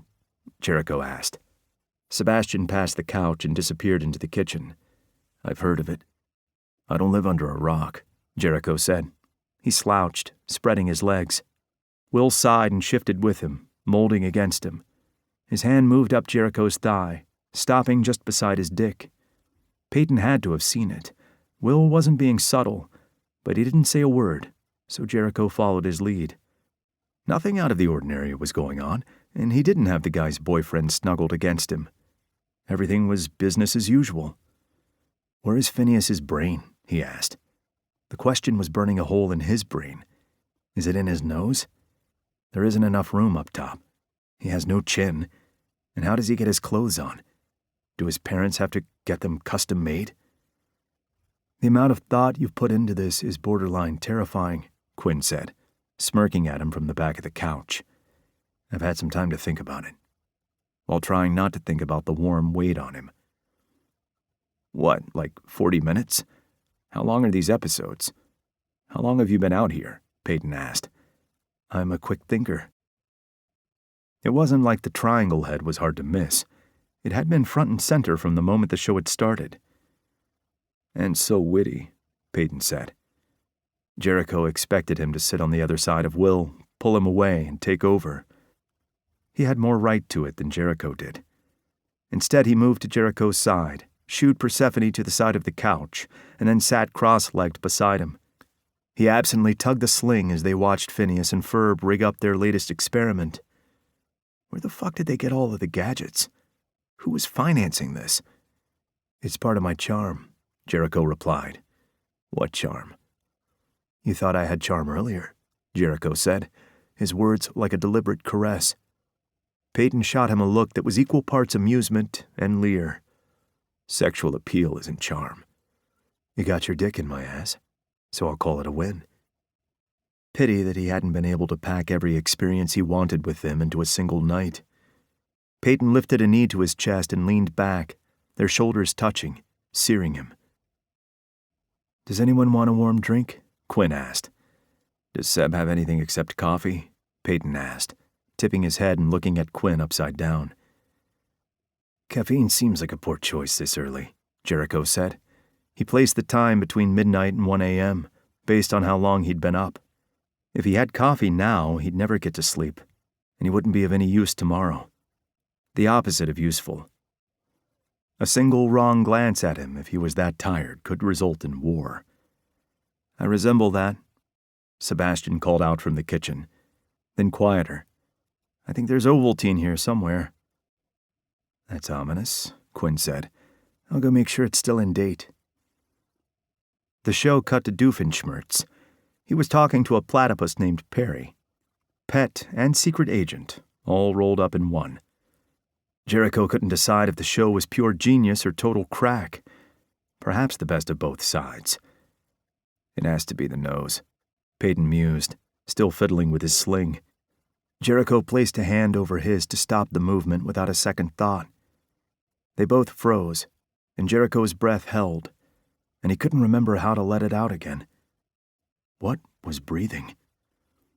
Peyton's hand rotated, their palms sliding against each other. His fingers slid between Jericho's, agonizingly slowly and lighting up every nerve in Jericho's body. He swallowed hard and tried to remember what they had been talking about. Right. Triangle Head's brain. There's just no plausible way that it could be at the back of his head, he said, voice a little hoarse, because that space is smaller than his eye, and if that was the case, he couldn't possibly be that clever. Having a large brain isn't a sign of intelligence, Peyton said. At least 80% of the population is proof of that. A laugh escaped Jericho. Too right. Will's hand tightened on his knee as he wobbled from the vibrations. His head slipped down Jericho's chest. His lanky body moved with the motion, stretching out over the couch as he curled into Jericho's lap. It looked awkward as fuck, with most of one leg draped over the arm and the other over the side. The couch wasn't made for 3 grown men, one of whom was closer to 7 feet than 6, and lying sideways, and a beagle that took up way more room than they should have. Jericho had seen Great Danes take up less room than Persephone. One of her legs had slipped between Peyton's and was jabbing Jericho in the thigh. Peyton brushed strands of hair from Will's forehead, his knuckles ghosting across his temple. He can sleep like the dead when he's comfortable. His eyes met Jericho's, the dark blue seeming even darker under the dim lighting, a black that he could easily get lost in. I guess you make him comfortable. Jericho had no answer for that, none that he could articulate. He felt it too, a comfort, ease, and familiarity that shouldn't have been there. Not like this, not when they'd only just met. Will shooting him when he was acting as a different person didn't count. Jericho was aware how different he was when he was in another's skin. He did that on purpose. None of who he was came out. He retreated fully into whoever he needed to be, turning off everything that made him him. It was the only way for him to survive, not just physically, but emotionally and mentally. I kissed him. No, that was too vague. Peyton knew that he'd kissed Will during sex. No, he clarified. Just the two of us. Peyton's face closed, and he stared down at Will's sleeping form. His fingers tightened around Jericho almost painfully. Jericho braced himself. Was this the moment that Peyton snapped and punched him? He would deserve it. He had no claims here, was stepping in territory that was already spoken for. Okay. Had he just... Okay, he repeated dumbly. Did you force him? Everything in Jericho recoiled. The fuck? No. Then, okay. He's not my property, and I trust him. He would never do anything to hurt me, and I know that. If he kissed you, it's because he wanted to, and he knew that I wouldn't get upset over it. Jericho didn't understand any of these men. Why not? Peyton licked his lips. Because I want to kiss you too. You said one night, was all Jericho could think to say, his words uttered on a breathy whisper. One night. It was safer. For them, for him. I think it's technically still the same night, Peyton said. Jericho leaned closer, Peyton echoing him. The anticipation would kill him. His pulse beat in his throat, a steady thrum as heat swamped him. When is the expiry hour? 5 a.m.? 6 a.m.? Peyton hovered over him, their breath mingling. Jericho's lower lip trembled, the urge to close the distance of physical ache. Probably more like 11 a.m., Peyton whispered. Hotel checkout time. A moan slipped out as their lips met in a wet, greedy, open-mouthed kiss. Jericho tilted his chin, changing the angle. His groin tightened as Peyton took control, with long, sure strokes of his tongue. He was young. Jericho tried not to think about how much older, at 37, he was than Peyton. But he knew what to do with his mouth. And with a gun. And with those hands. And with his dick. Jericho could feel his own hardening, just thinking about all the ways that Peyton was competent. He liked a guy that knew what he was doing. All 4 men ticked that box multiple times over. Not something for him to dwell on. He was only here temporarily. The quicker they could work out who had decided Sebastian was once again a target, the sooner he would go back to his regularly scheduled life. He didn't need 4 sexy as sin men complicating any of that. You can do that whenever you want, Jericho said as Peyton lifted his head. No expiration date. That hadn't been what he'd meant to say. His brain had fallen out somewhere. Peyton's nostrils flared. That sounds like more than one night. You think I'd say no to another fuck from any of you? There are so many variations that I'd love to explore. Jericho rarely went back for seconds. They were pointless, and the only instances he could think of were when he traveled infrequently to Vegas. He hadn't been in years. That was just a bit of fun. Jericho glanced at where Will was still sleeping. He turned his head, his nose buried between Jericho's legs and one hand clinging to his inner thigh, snoring lightly. This had the potential to be so much more, and that was a terrifying thought. Jericho wanted to run his fingers through Will's hair, softly pet him while he slept, and coax out more of those adorable sounds. That wasn't part of his rules. I'm not interested in a relationship, he made himself say, but I can do sex. You were pretty okay, Peyton said, full of cheek. I was pretty okay, Jericho said. That sounds like a barely passing score. Peyton was being a brat and lying. Jericho was a fantastic fucking lay. We could always try again and see how you do this time. His tone was mocking, but Jericho could hear the thick lust in it. It turned him inside out. I love a good challenge. That sounded like the best challenge he'd ever heard. Marathon sex with a scorecard? Sign him up. Blueberries don't go with the bananas, Will mumbled. Their gazes fixed on Will in surprise. He hadn't moved from where his head was buried. Jericho did what he'd been wanting to from the moment Will had curled up down there. He threaded his fingers through his hair, letting the weight of the strand slide across his skin, making it sensitive and tingling. We can keep them separate, Jericho murmured. His fruits aren't allowed to touch, Peyton said with a chuckle. Why? No idea. He's always been anal about it. Just fruit? Yeah, other stuff is fine. He mixes his peas in with his mashed potato and has this weird habit of spreading zucchini between 2 thick pieces of cooked pumpkin and eating them like a sandwich. If you ate a sandwich with a knife and fork. Jericho needed to see that. For research purposes. You've known him a long time? 6 years, roughly, give or take. I don't have a calendar with hearts on it on the day we met. Something in Peyton's eyes told Jericho that maybe he didn't have the exact date down, but the memory was deeply entrenched. There was a story there. Those kinds of memories were hard to shake. I bet he'd be sad to hear that, Jericho said. His eyes flitted momentarily to the doorway as Sebastian and Quinn came through. Sebastian had 2 mugs in his hand, and Quinn was juggling 3 with ease. I wouldn't be surprised if he had one, Peyton said with a quiet chuckle. With stickers. Jericho was definitely going to ask. Who has stickers? Sebastian asked. He handed one of the mugs to Peyton, taking a kiss in return. He carefully sat on the 2-seater that was diagonal from the couch, bracketing in the coffee table. Quinn put one on the wooden surface and handed one to Jericho, forcing him to let go of Peyton's hand. Quinn glanced at where they'd been joined without a word, before settling next to Sebastian. Sebastian immediately turned, curling his back into the corner and tucking his socked feet under Quinn's thighs. We think maybe Will, Peyton answered. I can see that, Sebastian said, nodding. I bet he put love hearts around his eyes as a kid. You'd have to ask Nate or Misha, Peyton said. They're more likely to know than his brothers. Who? Quinn asked. His 2 best friends growing up.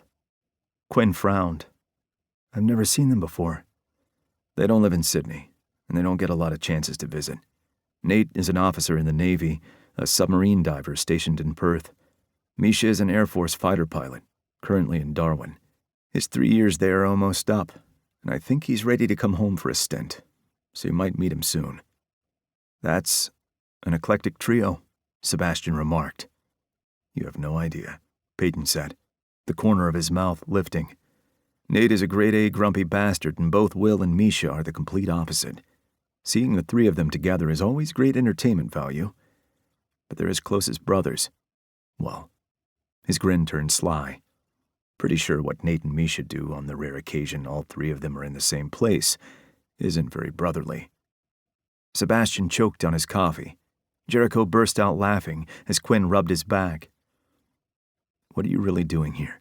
Peyton asked suddenly. Is bodyguard work really part of your job? Sometimes. Rarely. Jericho didn't like to use the word never. He was inevitably proven wrong. It should have ended when Dane and Errol had been killed by Peyton. He was unsurprised that it hadn't. Jericho had been on the inside trying to work out where they had come from, and he had a feeling that whoever had just come out of the woodwork had something to do with that. Whoever they were slippery as fuck and proving more dangerous than any of them could have anticipated. They'd hoped not to have gotten anyone else involved, but trust Sebastian, of all of Hunter's assets, to be the one that caused the most trouble. Sebastian is an important asset, so him being a target gets us involved. And you recruit the boyfriends of all your assets? Quinn asked dryly. Peyton shot him a look, but Quinn pointedly ignored it, his gray gaze not straying from Jericho. Not all of our assets have boyfriends with such an impressive skill set. Don't you have enough people? Sure, Jericho said easily. There was no perfect number. They'd been operating with the 7 of them for a long time. That didn't mean he and Hunter couldn't add more. They just hadn't found anyone they wanted to fold into the team. Why me and not Will? Or Quinn? Couple of reasons, Jericho said. You're a free agent, they aren't. You straddle the line more than they do. We're looking for people that are a little more flexible. They were sanctioned, and the government was well aware of their movements. Not everything they did was cookie-cutter, good guy business. Sometimes they had to get their hands dirty to get the job done. The results were making the world a safer place. Their methods had the kind of wriggle room that regular law enforcement didn't have. And you think I am? Jericho didn't answer that. His eyes met Peyton's hard, challenging gaze. They both knew that he lived in the gray even if he didn't want to admit it. No one got a reputation and a record like he had if they didn't find joy in the kill. Peyton was good, and the reason behind that was that he got satisfaction from it. His passion and his talent mixed into a lethal weapon, and they wanted it for their own. "I want the smooth one," Will mumbled. His head shifted on Jericho's lap. His eyes were still closed. Jericho looked to Peyton for translation. Peyton shrugged, at a loss. "Not sure. Peanut butter? He hates the crunchy kind. Thinks that if he wanted to eat peanuts, he'd just go and eat peanuts." Quinn stifled a yawn. Jericho felt a twinge of guilt for keeping them all up. Considering that Quinn and Sebastian's names were next to workaholic in the dictionary, their sleep patterns would already be pretty fucked up. The TV was fixed on the menu screen for the Phineas and Ferb DVD, the preview playing over and over again like an inhumane psych experiment. He had way too many questions about the entire show. He just knew he was going to have weird dreams. "You can interrogate me later about all the reasons why we want you," Jericho said, though he'd pretty much outlined all the major points. It was self-explanatory. Anyone who had seen Peyton's resume and service record wouldn't question it. "I'm tired, and I need my beauty sleep." He gestured at himself with one hand. "This doesn't maintain itself." "Well, we can't have that," Peyton said with a snorted laugh. He emptied his mug with a long swig and put it on the coffee table.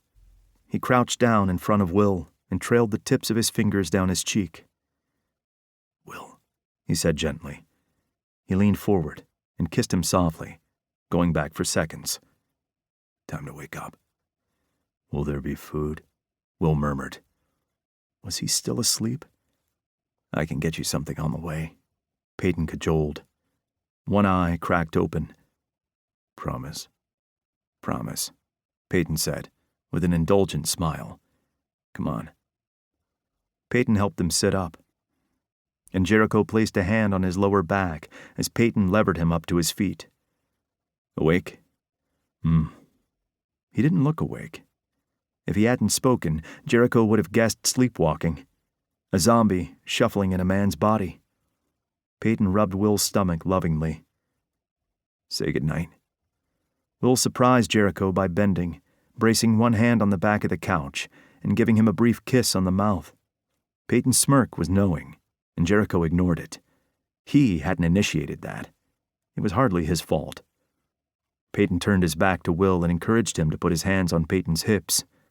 "I'll lead. You follow," Will mumbled. "Yeah, something like that," Peyton said with amusement.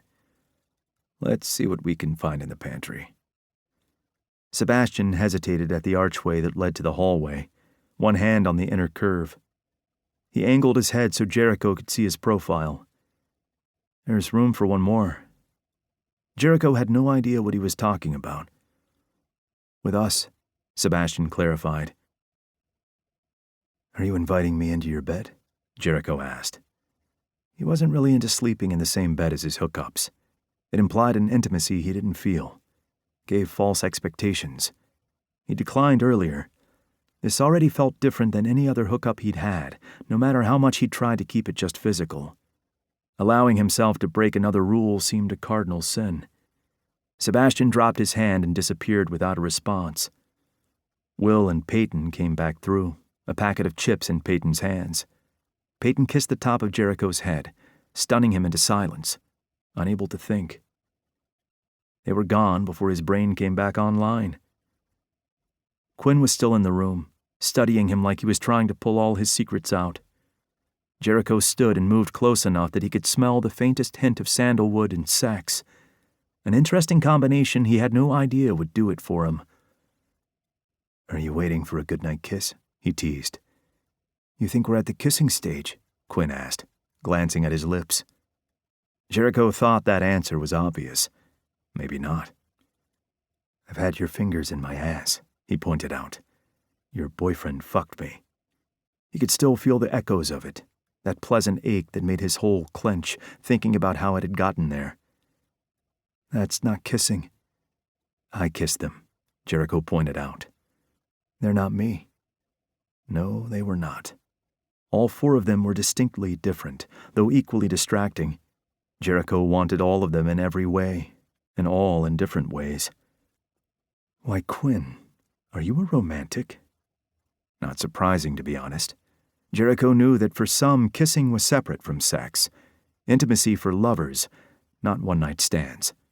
Along the lines of how he felt about sleeping in the same bed as a one-night stand. I'm not into casual flings, Quinn said. You're a rare exception. Lucky me, Jericho said lightly. Something about being called a casual fling irked him, though he didn't know why. It was exactly how he'd been thinking of it. So if I want a kiss, that means we're going steady? Like they were in some 50s rom-com. Quinn closed the gap between them. He splayed his hand over the side of Jericho's neck, his thumb stretched across Jericho's cheek. Fingers curled around his nape. It means that you want something more than sex. He leaned in, his lips brushing Jericho's ear, barely a ghost touch. Jericho shivered. You want to fuck? I'll bend you over whatever surface you want, no questions asked. He used his lips to caress the shell of Jericho's ear. But if you want that kiss... His lips hovered over Jericho's, so close Jericho could feel the heat of him, the whispered breath heightening all of his senses. You have to be willing to give me more. He pulled away before Jericho could gather his thoughts. And I don't think you're the type, are you? And do you speak for all your boyfriends? Jericho asked, still feeling like he was scrambling and on the wrong foot. I think their own actions speak for themselves. We wouldn't let just anyone into our bed. Not when we're still trying to figure out who we are together. Take that how you want. With that, Quinn left the room. The ticking clock hanging on the wall was unnecessarily loud all of a sudden. Persephone sat at his feet. Jericho scowled at her. Aren't you going with them? He asked. She stared up at him, and either Jericho was crazy, a distinct possibility, or her face was blatantly saying, "Aren't you?" He most definitely was not. He didn't even know why he was hesitating about it. He wasn't a romance guy. He didn't want a relationship, not with one man or 4 or 6. The number wasn't the issue. What would he do with people waiting for him to come home?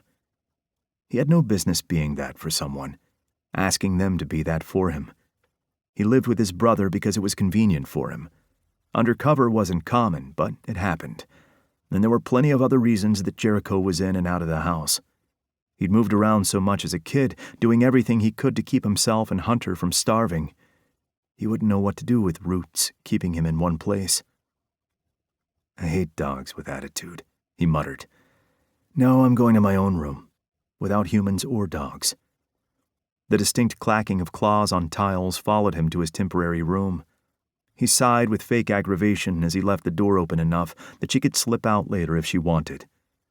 He would have kept it open anyway. He could hear everything better that way.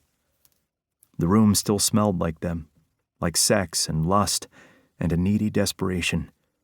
Jericho stared at the ceiling for a long time, unable to block out the smell, his dick telling him that he was an idiot for not going upstairs.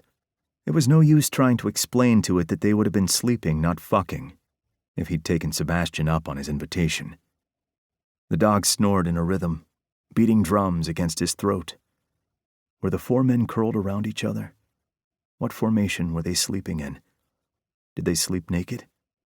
It was a long time before he found slumber. Chapter 9. Quinn took one look at Grady's face and wondered if it was safer to hide in the break room for the rest of the day. Except Grady had seen him now, and it was too late to make a strategic retreat. What is it? He asked, sliding his coffee onto his desk. That piece of shit lawyer can suck my dick, that's what. Grady growled. Quinn ran a finger around the ring of his mug as he tried to process that. I don't think he wants to, he said slowly. Grady and Sebastian had animosity between them because they didn't like each other, not because they did and were hiding sexual tension. There was zero sexual anything there. Grady also had a boyfriend, which Quinn would have thought would negate him from the beginning. Maybe they needed to have an awkward conversation about not crushing on your partner's partner. Randall is a smarmy name, and he's a smarmy dickhead, and I want to push him in front of moving traffic. He clicked his fingers. In front of a road train. That trajectory made more sense. I suppose that would get the job done. Did he move our appointment again? Quinn asked. He took a sip and eyed his paperwork, wondering if he wanted to attempt to open any of it or use the avoidance tactic. Some days it worked. Other days the devil came calling. Yeah, to now. To now? Quinn paused with his mug pressed to his lips. They couldn't do now. They were due at the prison in 2 hours, and if they didn't make it, they could be waiting weeks for a new appointment. The prison system sped up for no man. Fucking hell. He tapped his fingers on the hot porcelain. Okay, new plan. Because they couldn't give up this interview opportunity either. Alan Randall, the fucking lawyer who had not only defended the majority of the men that Will and his team had arrested, but was also on the list that Jericho had given him. A list of people who were rapidly dropping off their perches. They'd wanted to speak to him already, due to his proximity to the case in the first place, and finding his name on the list had only added to the urgency. However, he'd been giving them the runaround. Had been since the case had started back when Will and Peyton had first slept with Sebastian, and a dead body had been left in their apartment. In an hour, Grady clarified. That was barely enough time to get into the city, let alone give them any room to maneuver in other ways. Quinn lamented the loss of his warm drink as he set it down and grabbed his jacket, shrugging it on. You go to the prison, I'll deal with the lawyer. You can't fuck every lawyer in the city every time we need answers, Grady said dryly. Quinn ignored that as he pocketed his keys, wallet, and phone. Call me when you're done. Excluding travel time, Grady's excursion would take longer than his. He managed to make it to the lawyer's firm and find a parking spot in 52 minutes, which was a miracle considering that he hadn't sped or used his sirens. Lady Luck was on his side. Or not. What do you mean he's in a meeting? Quinn asked, staring incredulously at Randall's assistant, who had an expression on her face that Grady would accurately describe as smarmy. Like boss. Like assistant, apparently. I mean, he's in a meeting, she responded snidely. So he can't see you. The obviously in her tone was implied. He heard it loud and clear. We received a call from you less than an hour ago saying that he could see us at 9 a.m. It is 8:59 and I'm here to see him, he said firmly. He had not driven all the way into the city to be turned away at the goddamn door, especially not when he could have been on his way to the prison instead and doing something constructive to get this case solved. I understand that.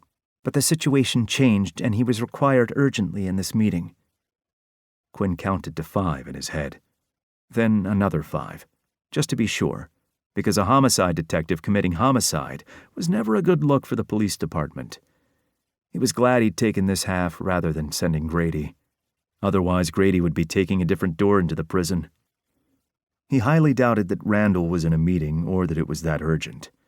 And Grady's temper was on a far shorter rope than Quinn's. I just need 5 minutes of his time, he said, having to work at not gritting his teeth as he spoke. His pulse throbbed in his neck, and he was acutely aware of the weight of his gun at his hip. I've created a time for you to see him on Tuesday next week, she said, at 11:30. Would you like a reminder email? What he wanted was to storm through the doors and demand to be seen. This power play was getting on his last nerve. He wasn't interested in whatever dick measuring contest this was. Our original appointment was on Friday. It got filled when you moved to now, which isn't happening anymore. She smiled saccharinely. Do you need a new appointment card? The look told him she didn't think he would accept. She was waiting for him to storm out and leave. He straightened his jacket, taking his time to do up 2 of the middle buttons and smooth it over his chest and abdomen. Let Mr. Randall know that if he continues to waste our time, we'll be forced to charge him with obstruction of justice. Grady would think his birthday had come early if they got to do that. We'll see him on Friday at 1:30 as organized. He gave her the same smile right back. We'll be coming with a warrant, so either way, we're coming in. It was a bluff. She didn't need to know that.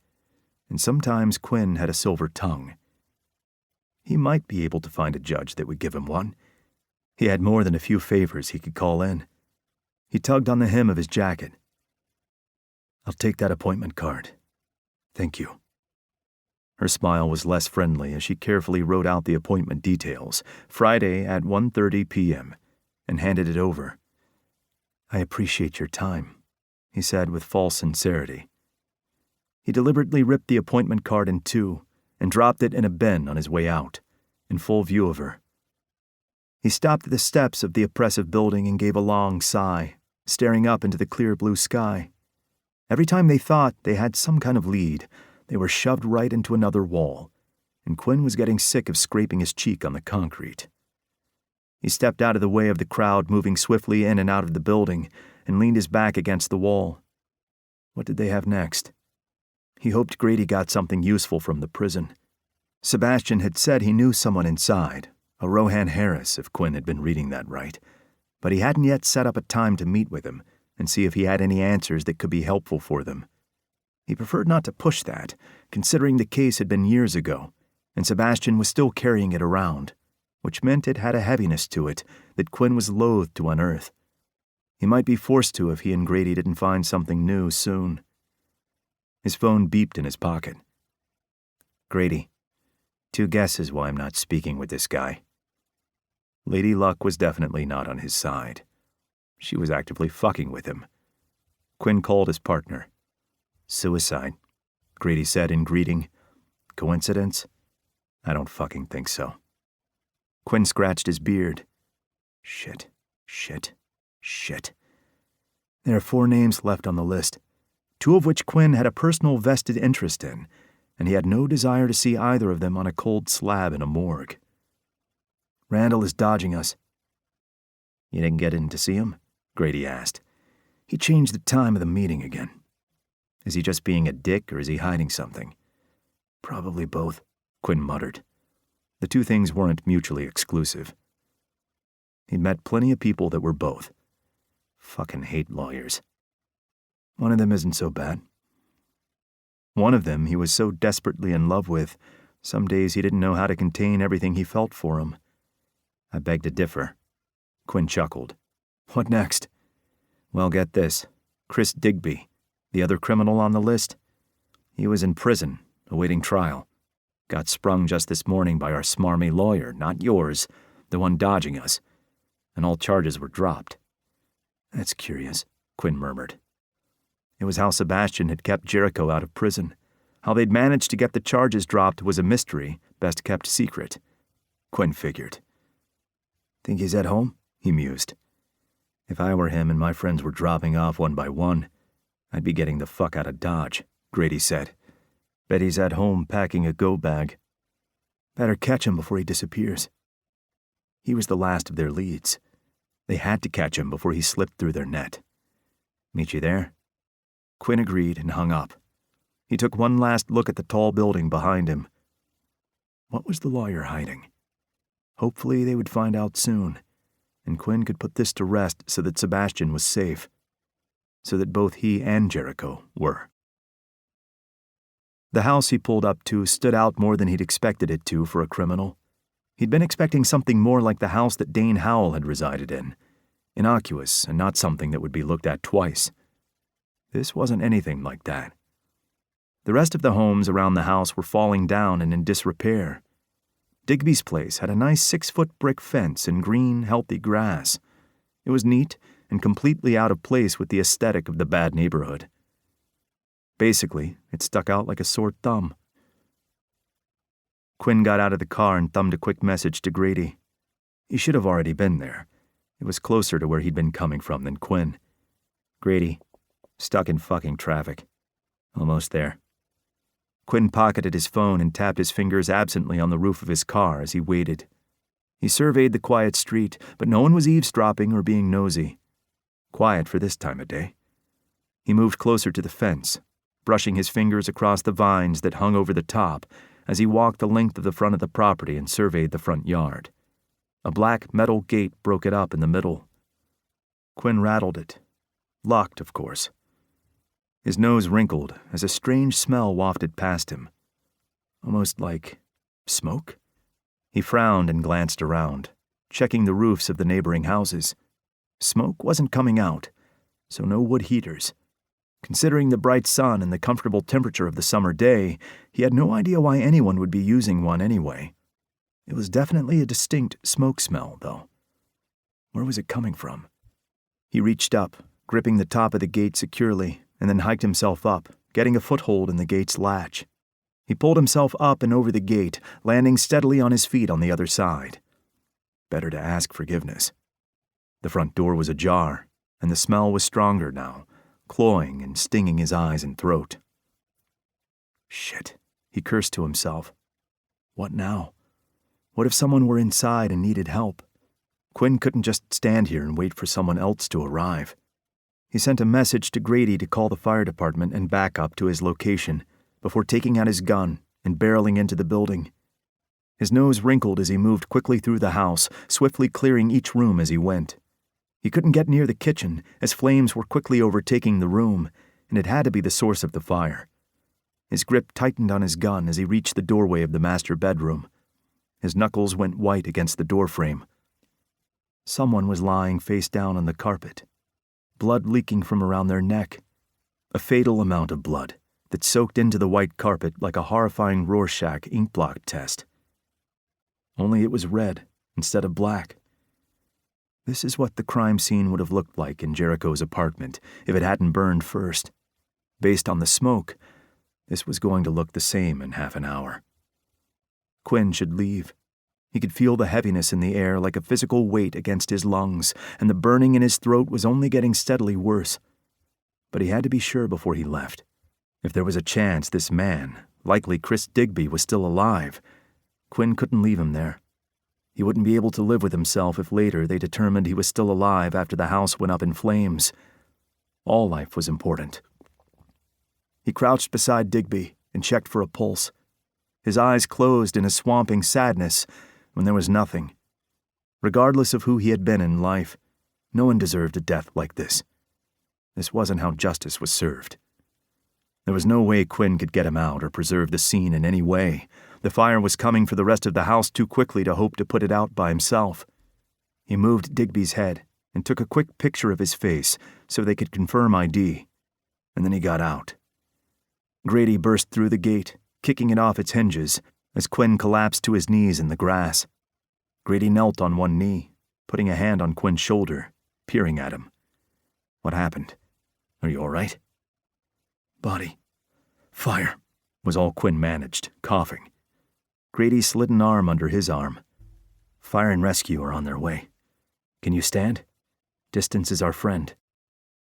Quinn nodded and let Grady help him to his feet.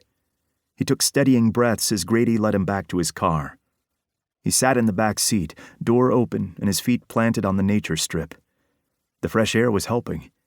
He hadn't been in the building long enough to sustain any permanent or lingering damage. Digby was inside. Already dead. Slit throat. Seems to be his M.O. Likes to go for the throat. I don't like that he has a pattern cue. I'm loath to use the word serial killer, but there are now 4 bodies, 5 if you count the one dumped at Peyton, Will, and Parker's place. He didn't kill the other 2 prisoners himself, but I'd bet my life on the fact that he was the one that orchestrated it. Quinn nodded. Yeah, he didn't like the implications either. The bodies stacking up screamed serial killer. The pattern, however, didn't. It was worse. Contract killer. Don't say that, Grady said, grimacing. I'd prefer they be a regular serial killer. Those are easier to find. Which said something, since neither of them were easy to find. Both, technically. Not all serial killers are contract killers. But all contract killers are serial killers. Grady sighed and leaned back against the side of the car, crossing his arms over his chest. Either way, there are only 3 names left on that list now. Randall, Jericho, Sebastian. The thought of Sebastian being the one face down in a room somewhere with his throat slit made bile rise in Quinn's throat. He couldn't let that happen. There was nothing he wouldn't do to ensure that never happened.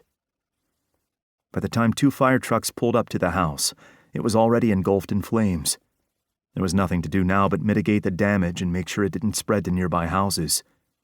A black sedan parked behind the trucks, and a large man in a crisp black suit stepped out. Dark scowl, sunglasses, crisply ironed slacks, shining black shoes, perfectly arranged hair, with silver streaks that looked more dignified than they had any right to. Quinn should have expected that Sterling Anton was going to make an appearance. He usually waited until well after the fire had been put out, but there was nothing unusual about anything to do with this case. Quinn was too tired to even bother asking. He didn't care, and it didn't matter. "Quinn Hughes?" Sterling said, in his thick Scottish accent. "I wish I could say it was a pleasure. It never is." "You keep declining my invitation to get a beer," Quinn quipped. He rubbed the back of his hand against his cheek and frowned when it came away black. He needed a shower. He'd take one at the precinct and change into a new suit. "Maybe one day, but I wouldn't hold my breath." Sterling inclined his head at Grady. "It's always a pleasure to see you, however. A tall drink of water in this landscape of fire and brimstone. I'm waiting for the invite to have a drink with you. We can forego the beer, and you can be the drink instead." Quinn rolled his eyes while Grady's cheeks turned a bright shade of pink. He was too tired for this, too. "He'd do that on purpose," Grady groused, shifting his feet uncomfortably as he crossed his arms over his chest. "Why, whatever do you mean?"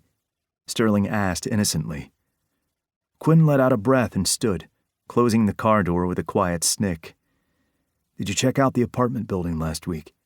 There weren't many investigators that worked for fire and rescue, and Sterling was the one who primarily worked with homicide when things took a turn for the worse.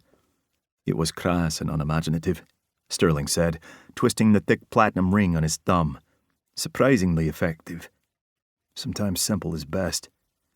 "Cases like this worry me the most," Sterling said. He stuffed a hand in his slacks. "Elaborate, flashy moves indicate ego and arrogance. Ego and arrogance I can work with. They get sloppy, and they leave tracks that are easy to follow. Our modern-day Hansel and Gretel. Men like this, the method isn't what interests them. The result does. And that's dangerous." Quinn couldn't agree more. It implied a method to the madness, and that was never a good sign. He was more and more convinced that the killer was either contracted or something close to it. Mix in the personal aspect, and it was a dangerous combination. "If you find anything, I'll call the Ghostbusters," Sterling replied. His mouth tipped up, and he gave Grady a once-over. His shiver was exaggerated and borderline ridiculous. "Love your work, Grady." Quinn pinched the bridge of his nose as Sterling left their space, moving to speak to one of the firefighters standing close by. One of them could be Peyton's brother. Quinn had no idea. "Did you sleep with him?" "The fuck?" Grady growled. "No. I'm with someone, remember?" "We've known him longer than that," Quinn pointed out. Most of their careers, in fact. Sterling was closer to 50 than 40, and he knew his business because he had years of experience. "Fuck off, Q. Smarmy is your kryptonite, not mine. You want to see one of the fireys to get checked over, or do you want to get out of here?" "I'm fine," Quinn said. He needed some water and about 50 alcoholic drinks so he could get through the rest of this case, but he didn't need any medical attention. "We'll get the report later, but there won't be anything left in the house for us to do anything with." And he had a powerful urge to see Sebastian, to hold him, feel his heartbeat under his palms, and know that he was okay. Quinn would tear apart the world to find the person who wanted to change that. Sebastian paused with one foot on the pavement, still half sitting in the car. He twisted to face Jericho. "You wouldn't even let me take a piss alone, and now I can go into a building all by myself? Do I get an award for graduating to the next level, or—" Checking the bathroom before he went inside had been overkill of the highest degree, but he'd humored Jericho.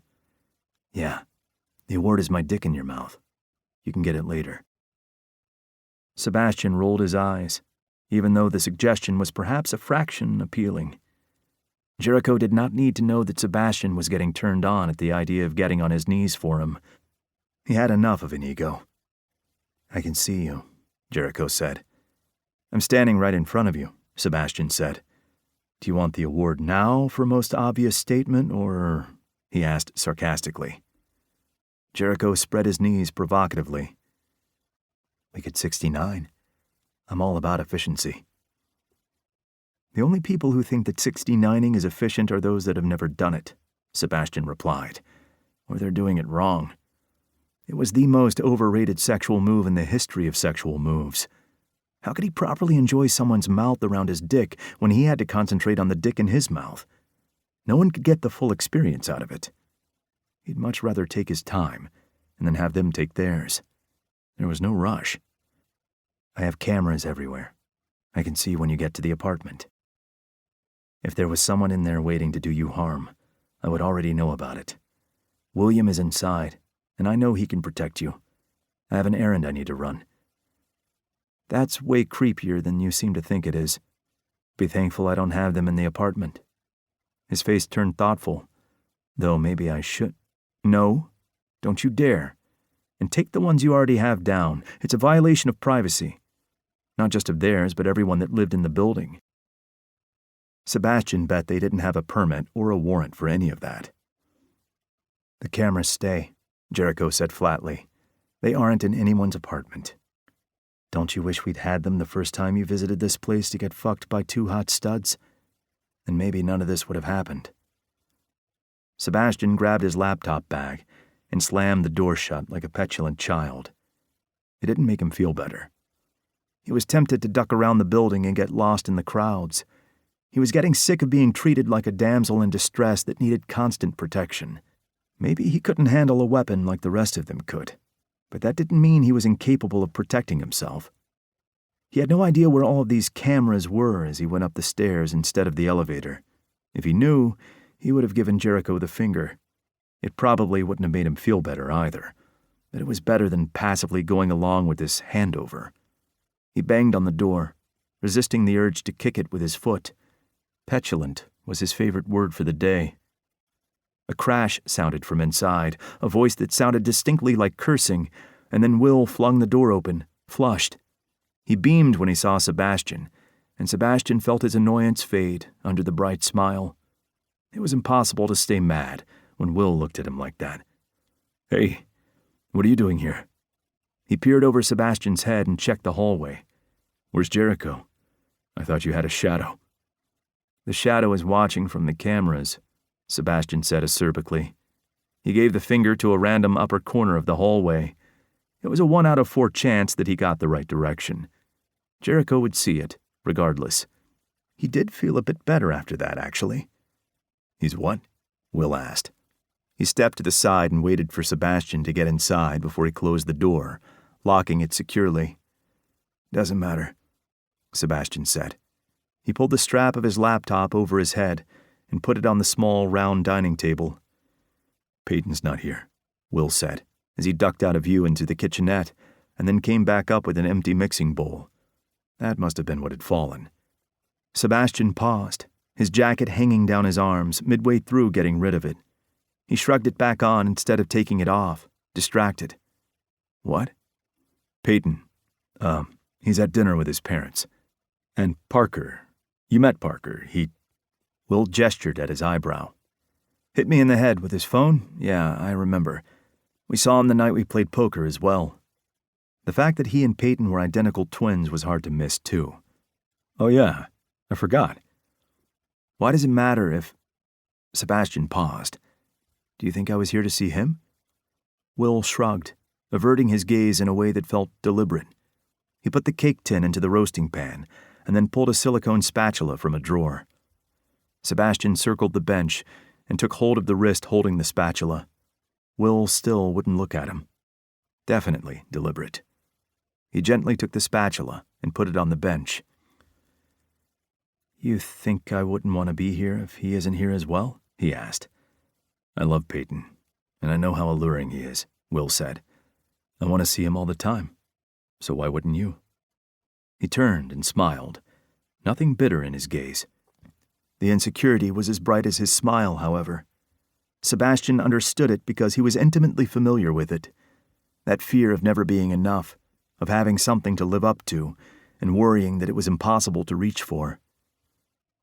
For sure, Sebastian agreed. All 3 men, 4 now, because he wasn't sure that he could think of them and not think of Jericho as well, the prick, were beacons, in different ways.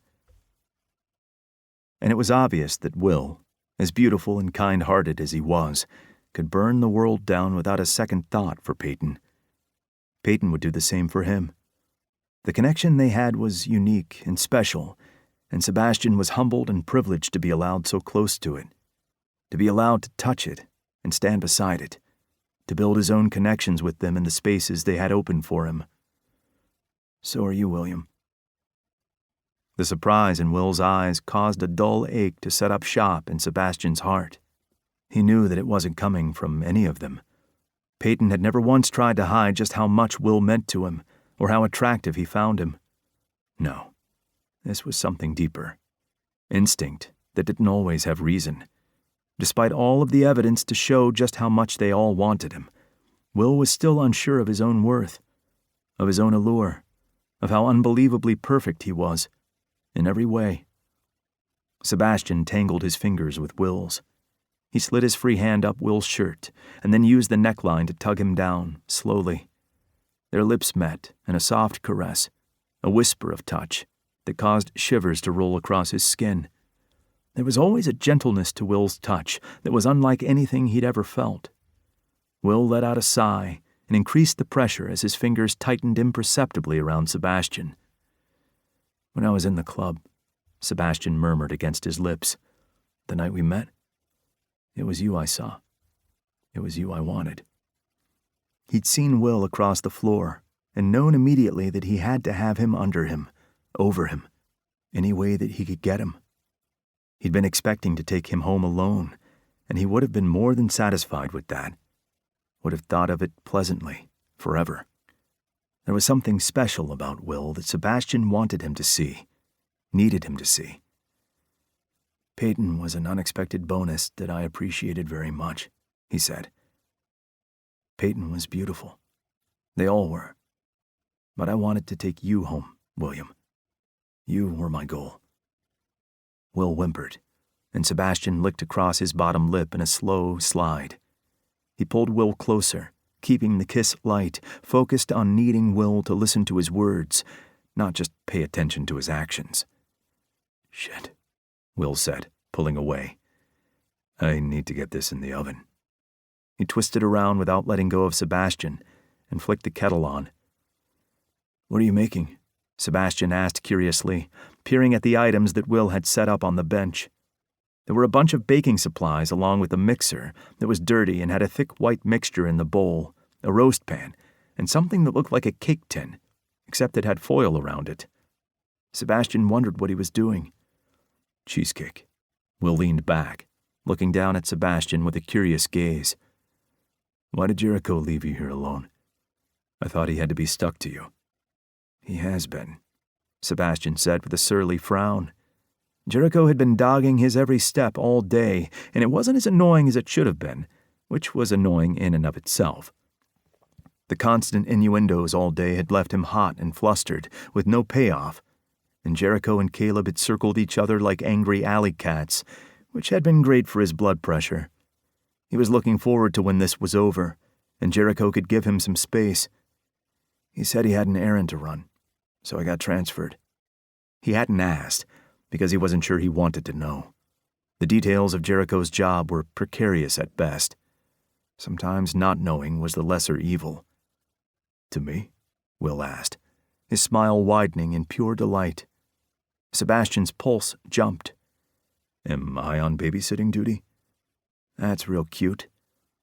Will hummed in amusement, his joy pure sunlight. He picked up the spatula and then scraped the white substance from the bowl into the cake tin that was lined with what looked like a biscuit crust. He flattened it carefully and then grabbed the kettle. He poured the boiling water around the cake tin. Can you get the oven door for me? Sebastian moved around him and did as he was asked. I thought cheesecake goes in the fridge. He couldn't recall ever putting it in an oven. New York cheesecake, Will explained. You bake it. Once it was in and the oven door was closed again, He stared at the array of dirty dishes around them. "If I wash, will you dry?" Sure." Sebastian couldn't remember the last time he'd dried dishes. He had a dishwasher, and if he got around to doing dishes, he let them drip dry. It wasn't as often as he should, but his cleaner, who he was only half convinced wasn't Faye, kept his house pristine. It wasn't like there was an art to it. He couldn't fuck up drying dishes, he hoped. That would be one hell of a way to show his incompetency. "Tea towels are in the bottom drawer," Will said, pointing before he filled the sink. Sebastian rolled up his jacket and shirt sleeves to his elbows, making sure they were secured properly and wouldn't fall back down, before he bent and got a towel out. "Why are you making a cheesecake?" he asked. "Why not?" Which was, yeah. Sometimes Sebastian forgot what it was like to do something just for the fun of it. Everything in his life was so calculated and planned down to the last detail. He couldn't remember the last time he'd baked a dessert just because, if he ever had. Definitely not as an adult. If he'd done it as a teenager, it was because they'd had enough money that week to buy a packet cake, and he'd done it to put a smile on his siblings' faces. He'd hoarded money in order to get them a gift for their birthday and a cake, luxuries that most took for granted. "And we have strawberries in the fridge that need to be eaten. I'll cut them up and put them on top when I'm done." "I didn't know you baked," Sebastian said. He kept up with Will as he washed, drying everything and placing each item on the bench to be put away afterward. He had no idea where everything went, so he figured the best bet would be to do it after, with Will's guidance. He wanted to know where everything went, liked the idea of being familiar with their home, more even than his own. It was about who, not about where. "I like eating the dessert, so being able to make it is a bonus," Will said with a laugh. "Peyton's favorite is vanilla cheesecake, New York style." "Ah," Sebastian nodded knowingly. "And what's yours?" "My what?" "Your favorite dessert." Will put the last bowl on the rack and pulled the plug. He stepped close to Sebastian and used the bottom of the tea towel to dry his hands. Sebastian hooked a finger in Will's pants and tugged him closer. Will bent, his lips hovering over Sebastian's. "Chocolate ripple cake," he whispered. "Good choice." Sebastian tilted his head, closing the distance between them. Will snuck his tongue into Sebastian's mouth as he pushed him against the edge of the counter. The tea towel was forgotten as Sebastian reached up and twined his arms around Will's neck. Will dragged his own shirt up and over his head, tossing it away. He was back to devouring Sebastian's mouth within seconds. Sebastian cupped Will's cheeks and used the hold to get him at a better angle, taking control of the kiss. The height difference wasn't as large as with Peyton and Will, but it still meant he needed to get a little creative at times. He was more than willing to work with that. He pushed back and slowly walked Will through the apartment. Neither of them was willing to let go. They ran into a dining chair, then the couch, and a wall before they finally ventured into the hallway. By some miracle, they managed to get to the nearest bedroom. Sebastian had no idea if it was Will or Peyton's room. He couldn't remember. He didn't care. Hell, it could have been Peyton's twins' room, and he wouldn't have cared. He wasn't going any further to get Will the rest of the way naked. Sheets could be washed, memories erased. He tugged at Will's belt as they stumbled into the room. He got it open just enough to shove his pants down. Will dragged him back up for a kiss, even as he wriggled and awkwardly kicked them off. He should have been wearing something easier, sweatpants, shorts, boxers, naked. Naked should be a rule. Will should have to be naked always, whenever he was at home. An excellent rule. The only rule that mattered. Sebastian would bring it up next time everyone was in the same room. It needed to be a universal rule that they all understood. Will, naked, always. Will kissed across Sebastian's jaw and undid Sebastian's tie. He unbuttoned the first 3 buttons and then tugged his collar to the side.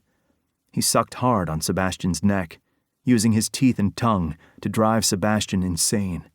Sebastian gasped and dropped his head back, clutching at the muscles of Will's back as Will marked up his neck.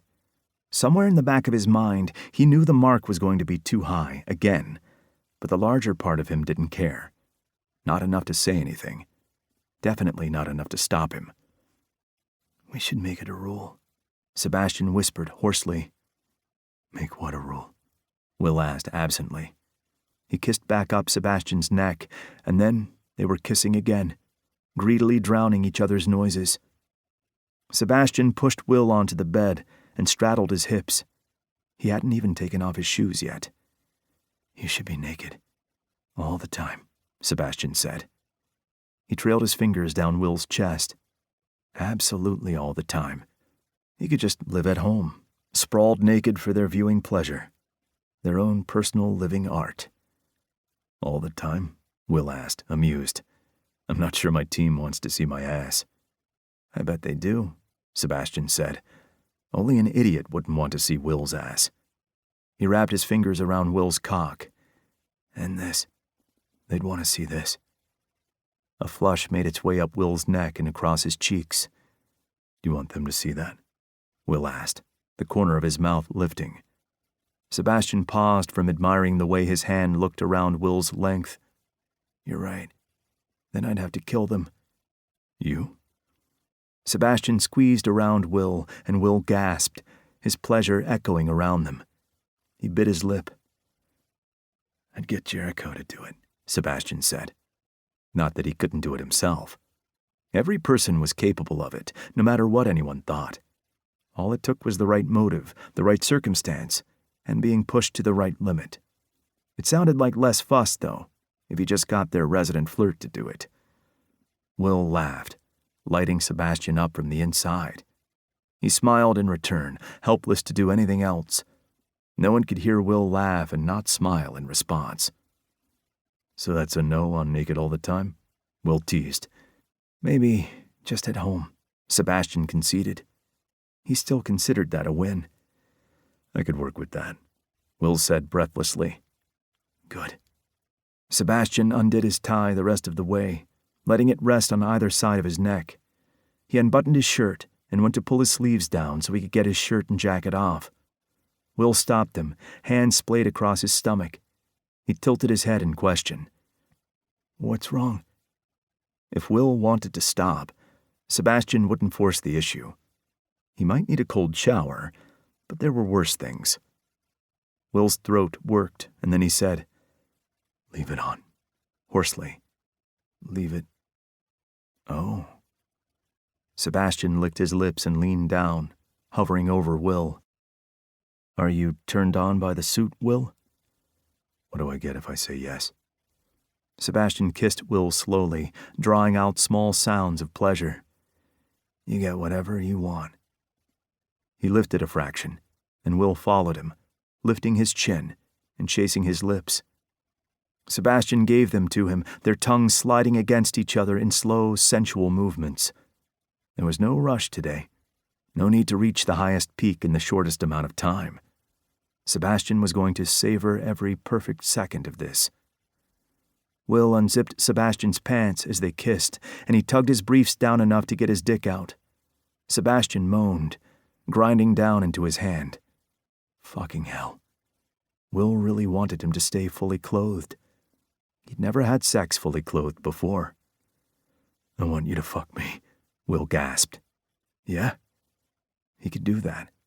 Not a hardship in any way. Will had a body that had been made for fucking. If anyone deserved to have 4 men worshipping the ground they walked on, it was William McMahon. Sebastian gave him one last kiss, drawing it out before he kissed down his throat, tasting Will's sweet skin as he went. Yeah.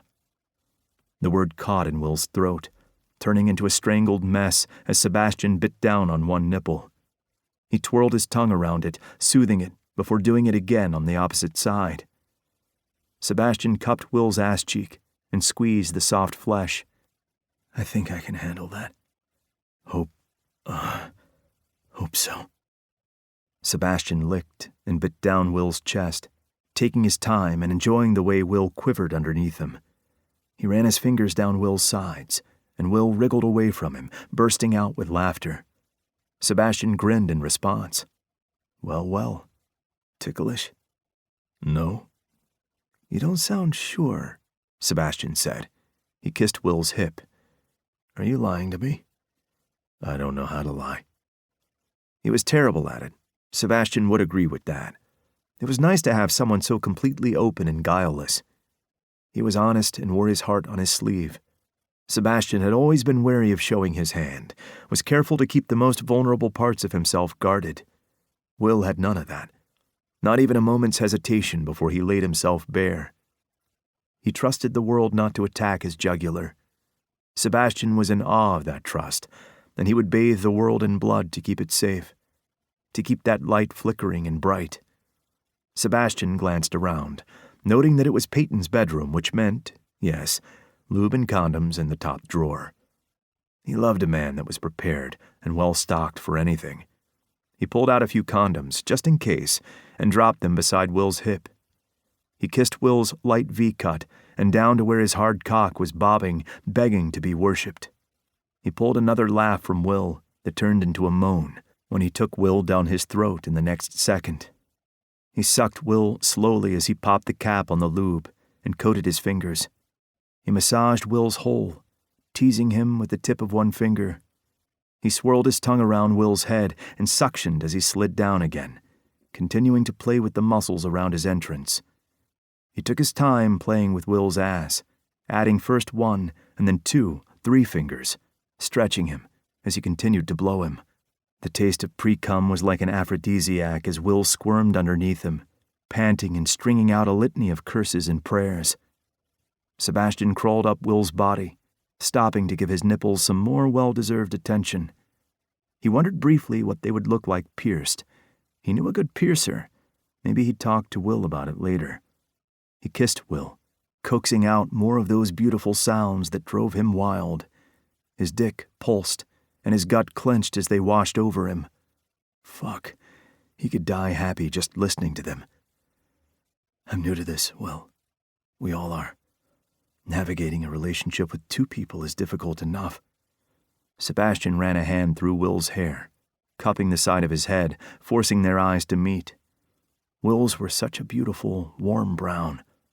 They were as precious as his soul. We're all equal parts of this. Quinn and I have history, and so do you and Peyton. That complicates things, and I know it means that there's a familiarity there that you and I don't have yet. I would never presume to think that I'm more important than Peyton, nor do I want to be. I would like to be as important to you, Will. I want a chance to build something with you and them, and us all together. Maybe Jericho, if that's where it ends up going. I'd like to think that you want that too. I do, Will said roughly, eyes shining. Sebastian leaned back and shifted, settling between Will's legs. He lifted a calf onto his shoulder and nudged Will's entrance with the tip of his dick. He teased Will with it, circling and pushing in lightly without sinking in properly. Is this what you want, Will? Please, Will begged, groaning in pure frustration. He threw his head back on a silent gasp as Sebastian continued to tease him. Don't forget how important you are to all of us, Will. We wouldn't be the same without you. It won't work if there's a piece missing. He pushed through the ring of muscle, captivated by the sight of his dick getting sucked into the tight heat. He rocked his hips, working his way deeper, as Will stretched around him, inviting him in. Will lifted a hand and wrapped the tie around his knuckles and held on as Sebastian gave a few sharp, shallow thrusts. Fuck, he felt so good. Every slide was exquisite torture, bursts of pleasure exploding.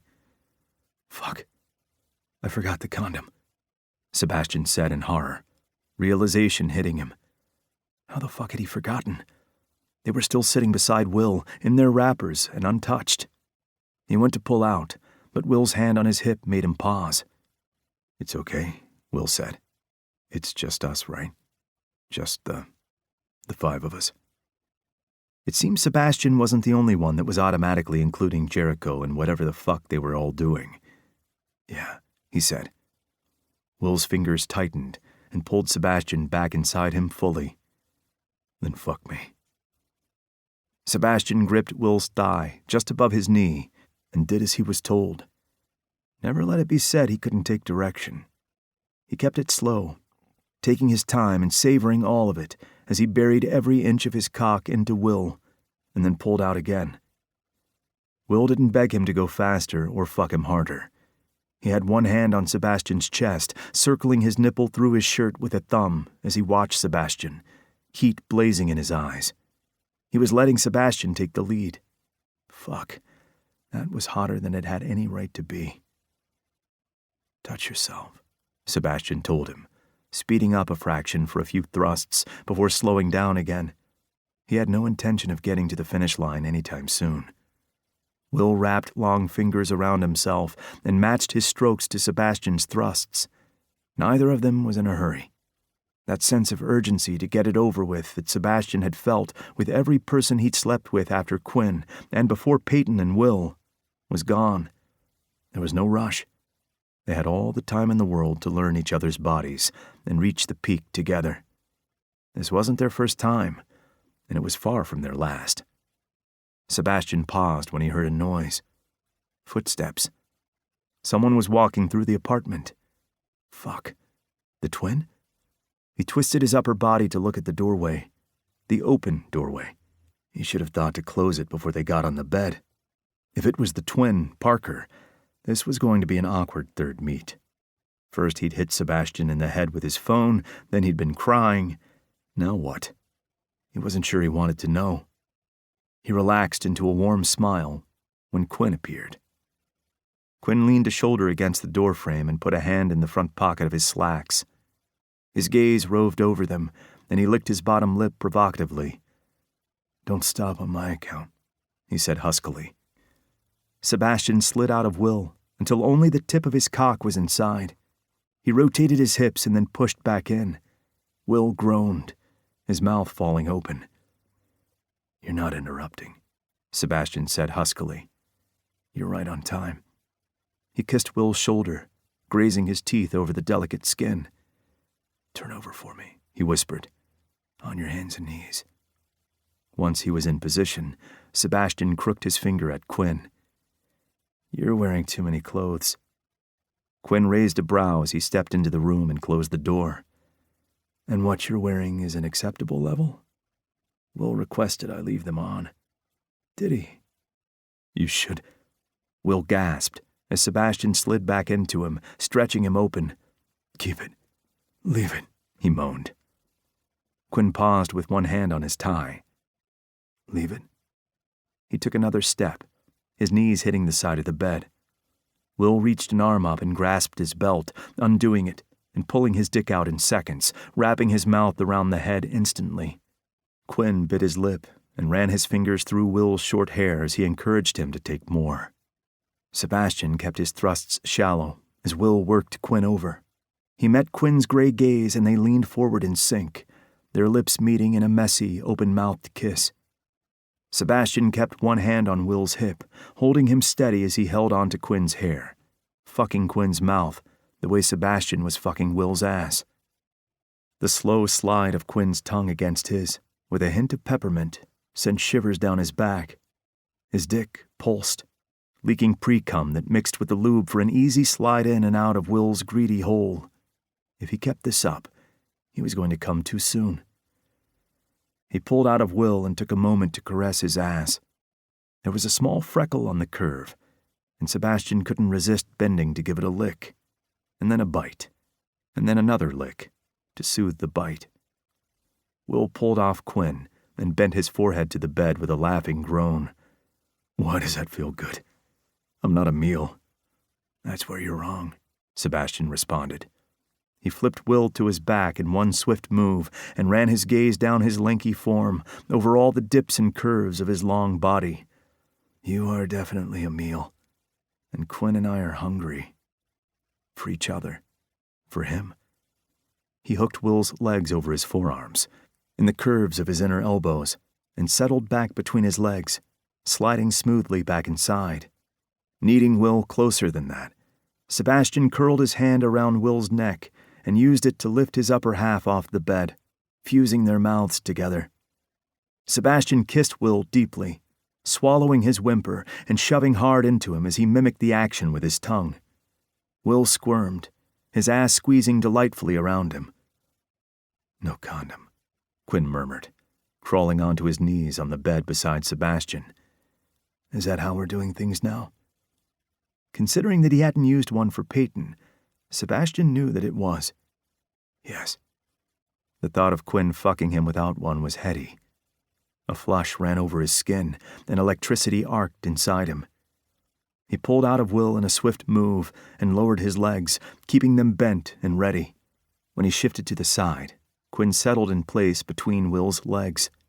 He buried himself inside Will's ready ass in one thrust, no extra lube required. Will cried out loudly, arching his back and fisting the sheets. His throat worked, and his veins throbbed, standing out on his pale skin. Sebastian swallowed Will's dick in one move, his cockhead hitting the back of his throat. Will let out a litany of, "Oh fuck, oh fuck, oh fuck," as Sebastian bobbed up and down on him at the same time that Quinn set up a fast pace. Sebastian took himself in hand as he sped up, sucking hard and suctioning. He could feel Will getting closer, and pulled off before he could come. Quinn stilled immediately.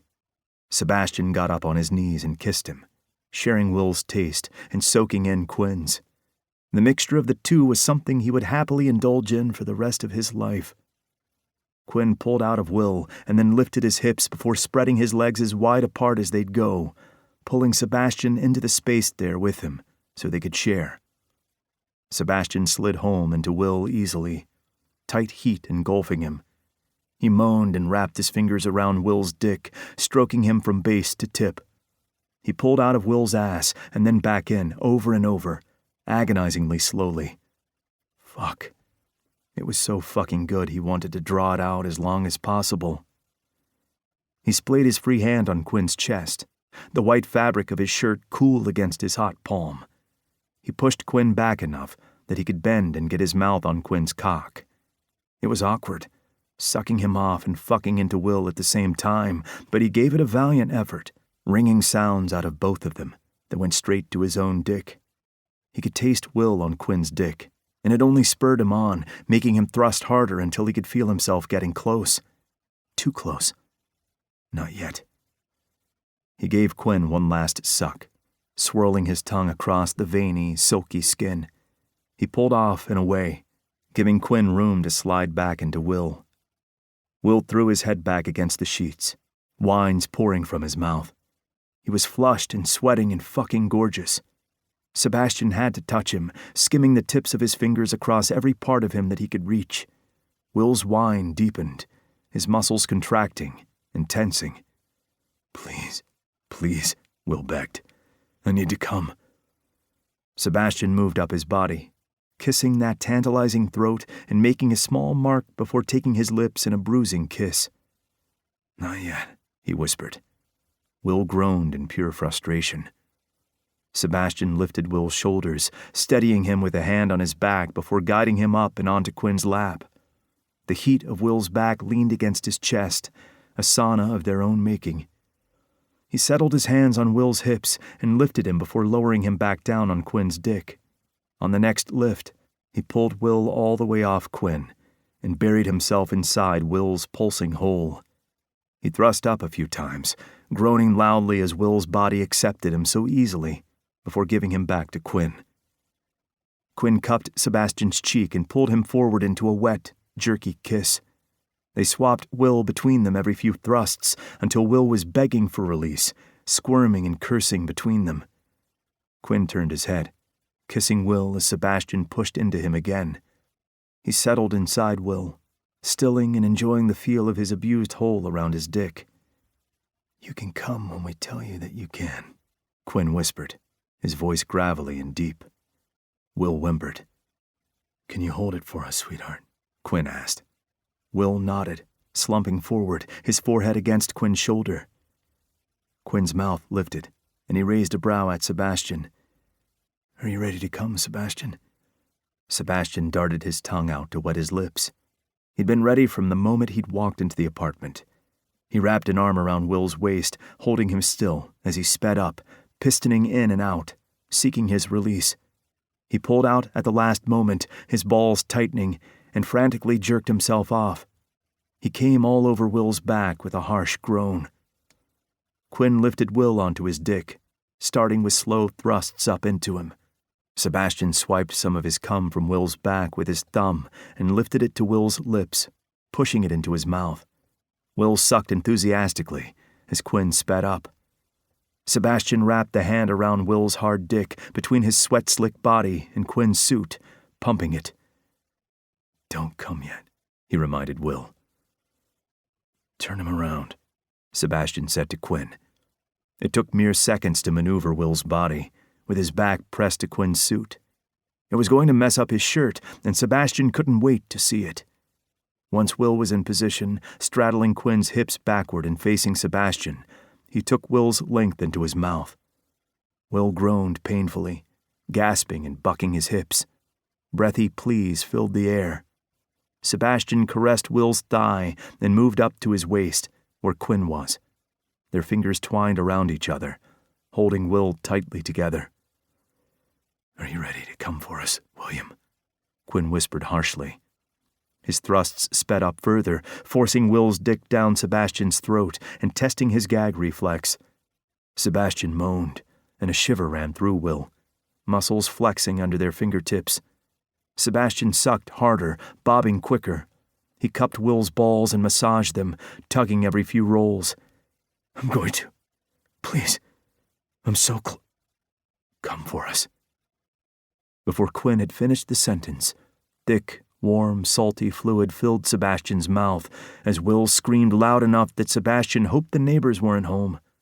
Quinn's fingers tightened in Sebastian's hair, and then he was groaning, thrusting into Will a few more times, hard enough to make Sebastian choke and spit, dribbling down his chin before stilling.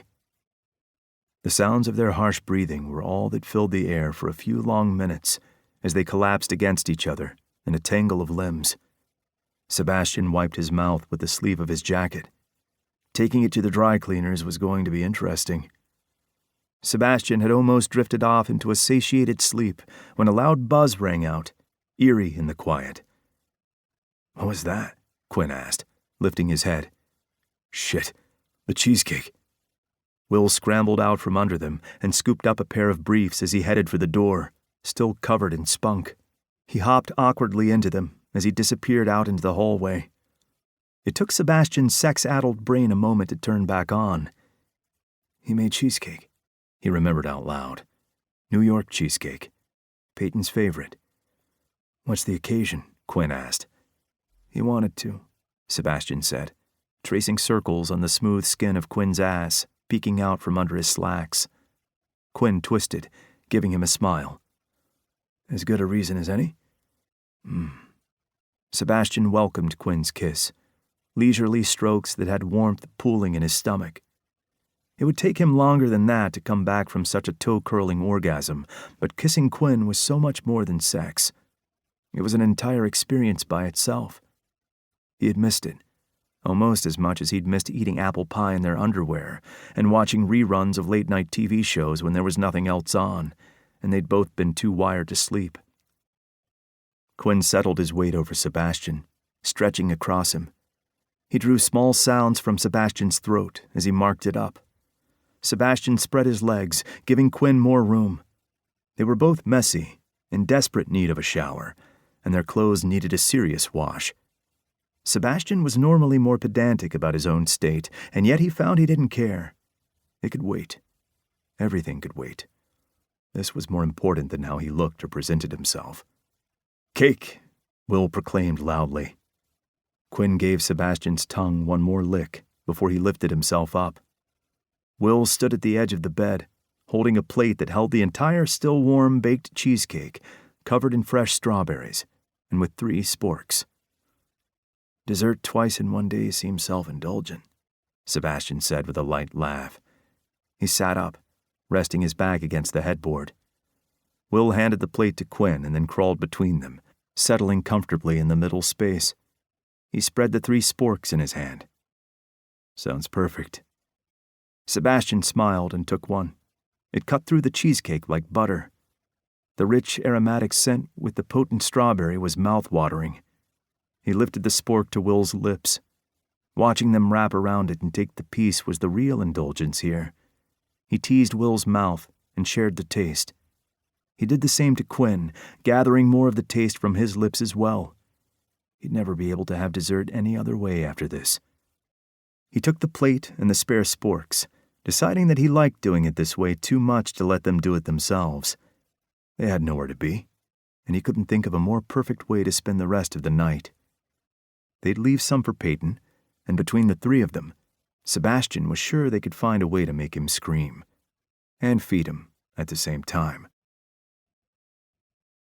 Chapter 10. Hunter was already waiting for Jericho when he got home, hunched over the kitchen counter and stirring a spoon in a mug. "Other one's yours," he grunted, not even looking up. "What's got you in a mood?" Jericho asked. He dumped the bag of warm jam donuts he'd gotten on his way there beside Hunter's mug and picked up his own, taking a long drink of the peppermint tea. "Nothing." That was a lie. "What did I teach you as a kid?" "Don't piss on the fire hydrants." Jericho pulled out a donut and took a bite, almost too warm jam squirting out onto the corner of his mouth. He swiped it with his thumb and sucked it into his mouth. "That's all you remember me teaching you?" "Where to piss, how to get food, that possums are friends, and no one ever looks up." Jericho shrugged one shoulder. Those were important lessons. And liars' pants light on fire. Or was it that their noses grow? "Pinocchio would attest it to being the nose thing, but if you can't even remember, then I'm shit out of luck," Hunter said. "Should have written it down." "A handbook. Smart. Donut?" "Sure." Hunter pulled a piece off instead of painting his face like Jericho. Dainty bastard. "We've been looking into Howell's finances." "And?" Jericho asked through a mouthful. "Money was transferred from a shell account that leads nowhere." He glared at his tea as though it had personally offended him. Probably had. Peppermint wasn't his favorite, but he wasn't always able to get the weird one he liked. They bought it in bulk when they could find it. Jericho tapped the mug away from the edge, lest it become a victim of Hunter's irritation. It has to have come from somewhere. He hadn't been undercover with the organization long enough to get access to any of their accounts, or even where they kept them. Physical money was deposited in one go, at a Commonwealth bank in Melbourne. "Just strolling around with a couple $100,000 in his pocket?" Jericho asked. Briefcases of money or bags were fairly noticeable. How had they transported that kind of cash, and no one noticed? "It was in Sunshine, specifically." Well, that explained it. If there were ever a prime crime suburb in Australia, it was Sunshine in Victoria. It gives us a starting point. Hunter nodded. "If Spence and Ken can't find anything more, I'm probably going to need you and Six to go." The idea of being away from home for a few weeks, or possibly months, following up leads, was both daunting and tempting. He'd only just gotten home and had barely had a few nights in his own bed before he'd been put on babysitting duty. And now a trip to Melbourne? He'd be lying if he said some of the apprehension wasn't from the men he'd met. There was something about them that was slipping under his guard. His instincts were failing him. Part of him wanted to sink into them and take everything they were offering. The other part wanted to run as far and as fast as possible. They were dangerous and had the potential to break him in a way he didn't know how to handle. Had never had to handle. If he didn't get close, then there wasn't a risk. He'd closed off those vulnerable parts of himself a long time ago. He'd had no time for it when survival had been his only thought. Even less when he'd been building this team with Hunter and carving out a place in the world that was theirs alone and couldn't be taken from them on some asshole's whim. "I slept with them," he blurted out. Hunter paused, mug to his lips. "Who?" he asked. "When did you have time to have sex? Haven't you been—" "Oh." His green eyes darkened. "Please tell me you're kidding." Jericho wished he could. "I'm not. I'm sure you don't want specifics." "Six might. I don't." Jericho had always loved Six's dirty mind for a reason. Normally he'd be happy to regale Six with his latest exploit. Six had always enjoyed the play-by-play when he returned from Vegas. He wasn't planning on telling Six anything about this. It was too precious, too fragile, too something that was keeping him up at night and destroying his self-control. "Are you compromised?" Hunter asked. Jericho didn't have a clear-cut answer for his brother. I don't know, he admitted. The definition of compromised was complicated. Sebastian was his charge, and his job was to protect him, or in the most Hollywood cliché, take a bullet for him. This wasn't like a case where he might care for one of the others more and would put them before Sebastian. They were a package deal, and something inside him wanted to keep them all safe. His own safety was compromised in that situation because there were 4 of them to protect, and that meant 4 bullets. I said stick on him, not stick it in him, Hunter said, frowning. Haven't been in him, Jericho retorted. He hadn't been in any of them. One time and 5 men didn't give him a chance to explore all the possibilities, and there wouldn't be a second time. There couldn't be. Don't argue semantics with me. This is why people think you're the older brother, Jericho said. It's not my fault that you make questionable choices. Jericho was offended at that. He made impeccable choices. Usually. Sometimes the rules needed more flexibility. He'd never done anything that he would consider questionable. Until now, he supposed. Sleeping with any of them, flirting, kissing, all of it was questionable. He should have retreated from all of them the second he'd wanted to bend Sebastian over his desk. One by one, he'd met all 4 of them properly, and he'd fallen deeper into a hole where he couldn't find the ladder to get out. Are you going to again?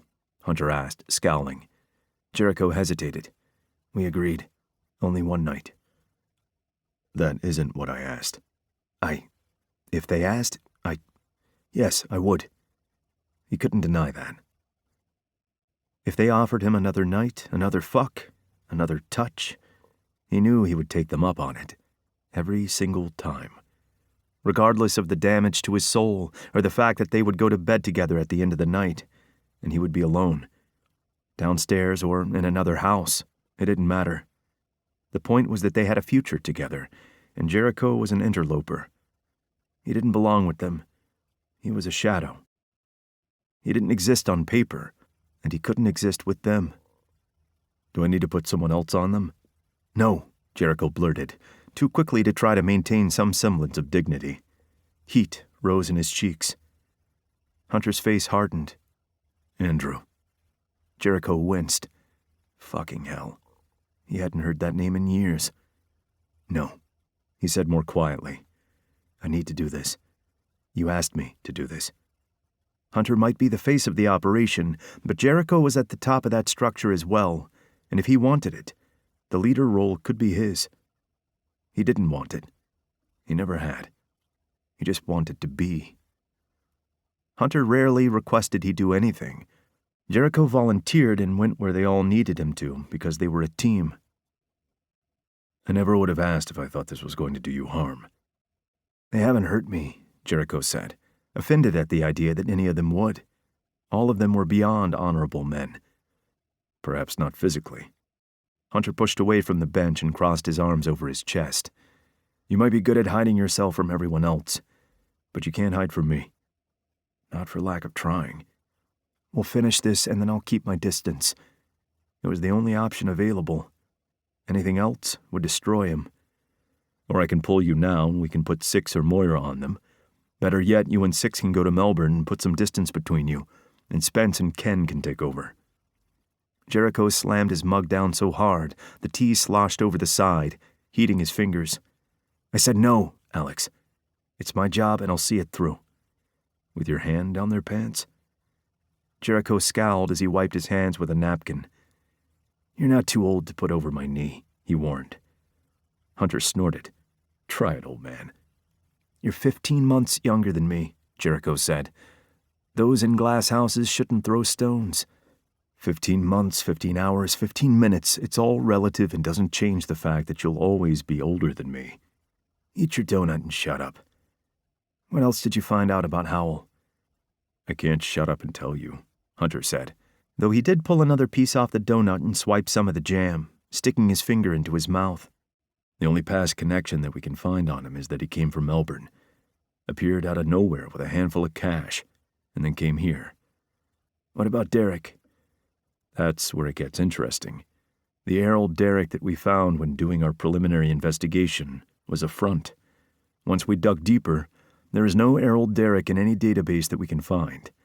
He quite literally appeared out of nowhere. Similar to Warren Boyler, in fact.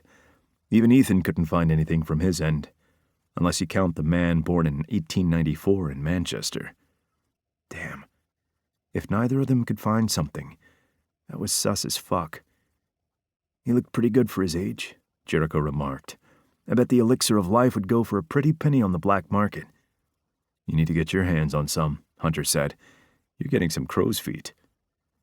Jericho rinsed his mug in his sticky fingers and then flicked them at Hunter. Don't be jealous of my good looks. Is that how you managed to snag 4 men to sleep with?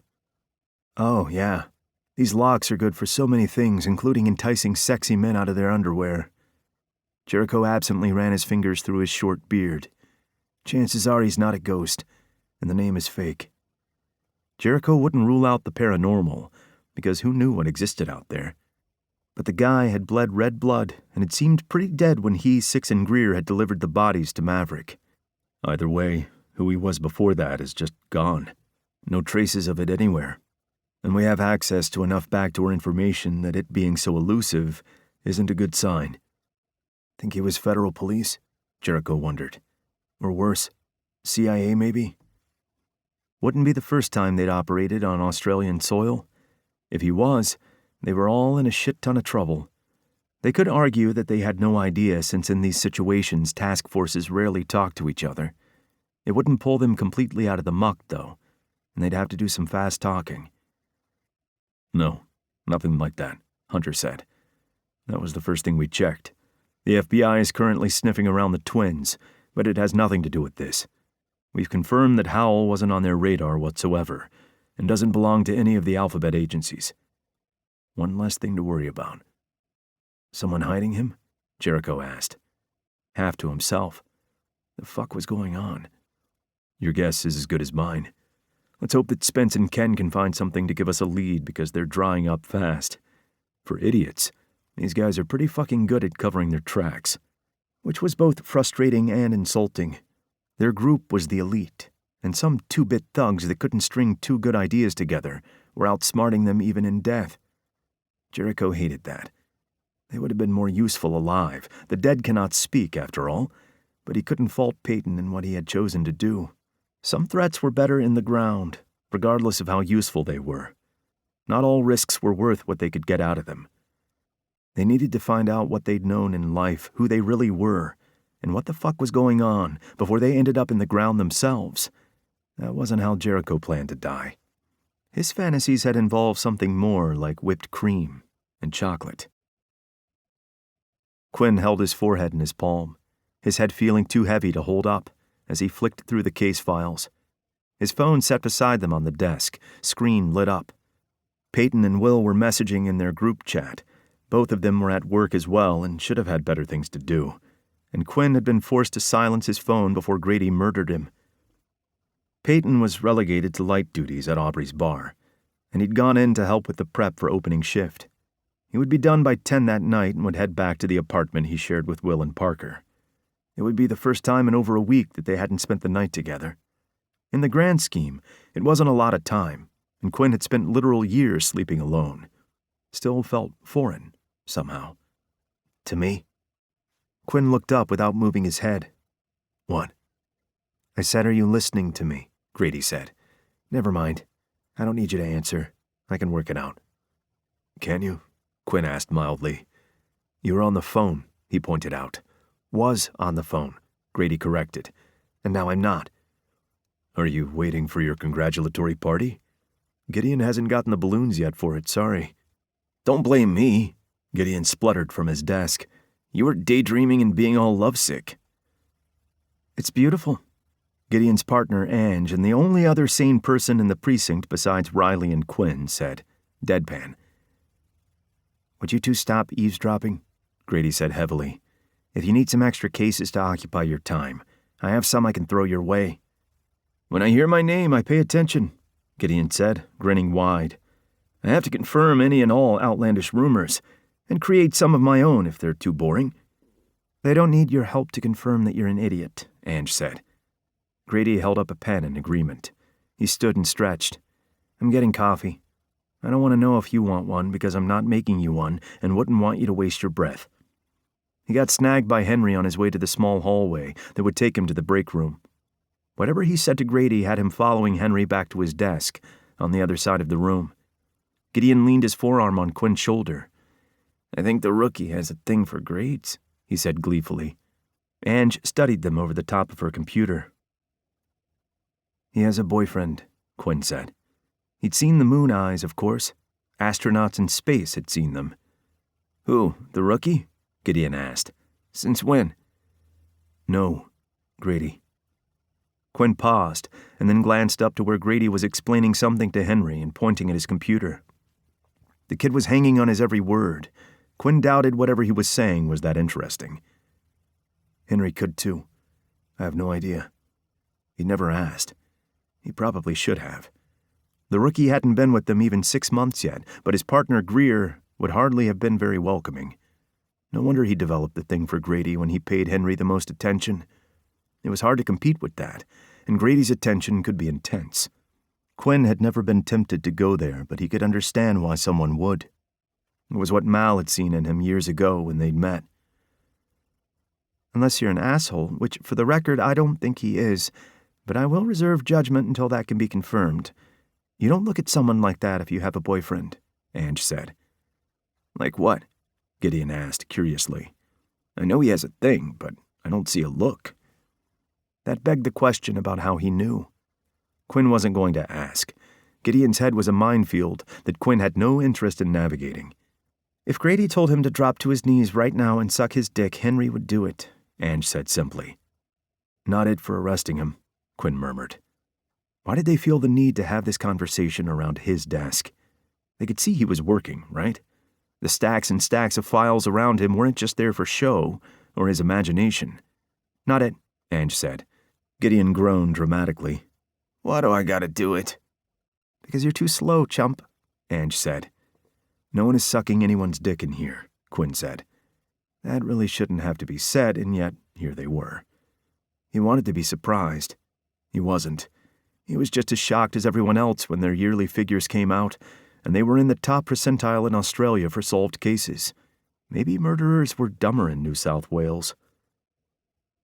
"I think it's rude that you're denying the rookie what he wants," Gideon said, pouting.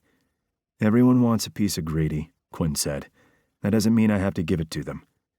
"Are you jealous?" Gideon asked, cackling. "Aren't you banging 3 guys, one of whom is Riley's brother?" Technically 4 now. He wasn't going to bring that up. If he did, he deserved everything he got from this duo. "Riley doesn't own his brothers," Quinn said. He didn't need permission, and he wasn't about to ask for it. Peyton was a grown man, and his decisions were his alone. He'd told Riley about Will and Sebastian because they could potentially be conflicts of interest, not because he wanted Riley's blessing. "Are you angling to snag another Sinclair brother? I think that's frowned upon in most countries." "You need a muzzle," Quinn muttered. "Ange tells me that frequently." Quinn would get her one for Christmas this year so she could use it as a threat when she needed Gideon to shut up. He was like a poodle that wouldn't quit yapping. Endearing, but at some point, it became too much, and he needed to go in the crate to calm down. Or outside to do his business. Gideon needed someone that would run him down and help him sleep properly. Energy for energy. He bet Lucia, Gideon's ex-wife, would help them find someone. She was a good soul like that, and had nothing but love and affection for her ridiculous ex-husband. Besides, Ange said dismissively, it's not about Grady. Quinn could not believe that he found himself curious. He leaned back and twirled his pen in his hand, resigning himself to the fact he was now part of this conversation, and he was apparently going to see it through to whatever end. "What do you mean?" "He looks at you like that, too." Quinn blinked, not having expected that response. "I guarantee that he'd get on his knees for you. That rookie has a thing for authority," she drawled. She stood up and walked away before Quinn could formulate a reply. "Wait, what?" "Well, he picked the right career," Gideon said, tilting his head in contemplation. "Hey, what about me? I work here too." Quinn's phone rang, saving him from having to answer that question. The name Gloria appeared on his screen. The lady whose grandson, Richard Burroughs, had been the first victim of this clusterfuck. She was also the creator of those creepy-as-fuck dolls. He'd spoken to her just yesterday about getting her yard looked at, since Mal hadn't yet gotten around to it. And Grady didn't have an answer when asked about it. They needed to get her garden into a shape that wasn't fire hazard. "Gloria," Quinn said warmly, "it's lovely to hear from you. I was coming by tomorrow, wasn't I? Did I get the days wrong?" No, Gloria replied, strangely tinny through the phone. no, but I was hoping that maybe you could today. Would you have time now to come see me? Quinn frowned at the tremor in her voice. "Gloria, are you all right?" he asked. "Do you need medical assistance?" No, dear. Just need some help with the gardening." "Of course," Quinn replied.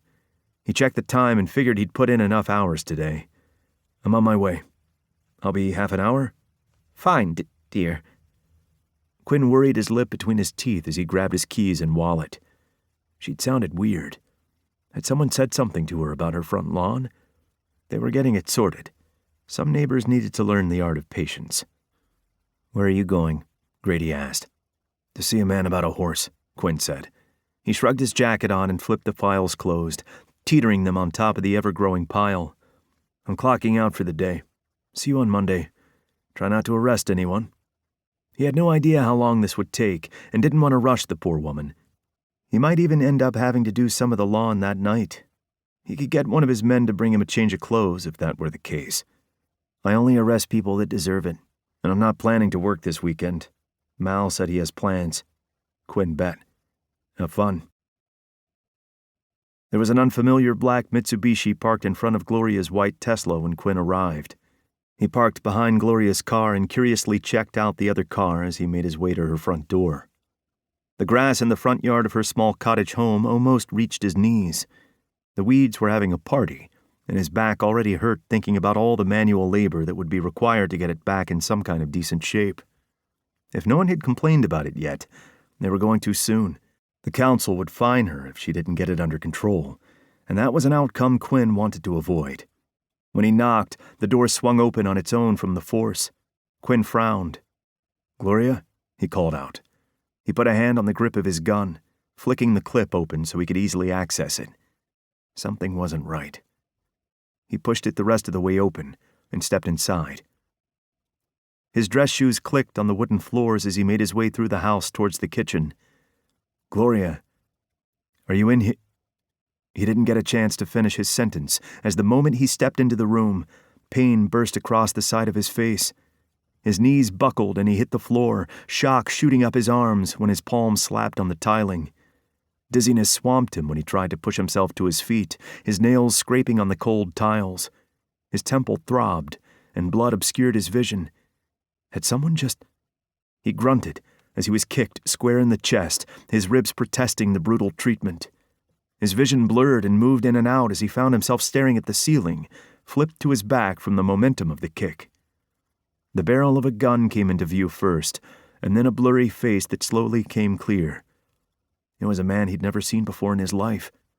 The stranger scowled down at him. Having a gun pointed at him was disconcerting, but it was the cruel sneer that made Quinn's blood turn to ice. This was the killer. Quinn was sure of it. Not quite the way he'd envisioned catching him. He would have preferred to have the advantage. "You're becoming a real pain in my ass, Detective Hughes," his attacker said. "Good," Quinn wheezed. Where was Gloria? Was she all right? He turned his head, trying to see through the thick blood in his left eyelashes. There she was, sobbing on a kitchen chair, shaking like a leaf. Relief swamped him. She was still alive. Thank God. He'd seen what this man did to his victims. Quinn hissed, wincing as the killer kicked him in the side again. It didn't feel like he'd cracked anything, but there'd be some definite bruising. He took steps away from Quinn. Quinn made an effort to grab him, but he was too quick, and Quinn's limbs weren't quite cooperating the way he'd like them to. A protest died on his lips when the killer pointed the gun at Gloria instead of him. "Remove your gun from your holster, Detective, and throw it away from yourself," the killer said. "Do it now, or I put one in her brain. I have plans that I'd enjoy more, but needs must." Quinn didn't hesitate or spend a single moment trying to work out how to get out of this. Not while Gloria was still in the crazed man's line of sight. He unclipped his service weapon and flung it to the left. It looked further away than it was. It wouldn't be a chore to get to it if he could find a sudden burst of energy. "Back up," the killer said, turning the gun back on Quinn. "Against the wall." Quinn would do everything in his power to protect Gloria, but the preferred outcome wasn't to get shot himself. He'd rather get them both out of there. The best solution and his A-plan, always. He pushed himself into a sitting position, blinking away the spots in his eyes, and moved as per the instructions until his back hit the wall. He slumped against it, grateful for the support. Everything was still sluggish and lagging, like his brain wasn't getting enough bandwidth. "You shouldn't have gotten involved in this. It has nothing to do with you." "I'm a cop," Quinn replied. At least his voice wasn't slurring.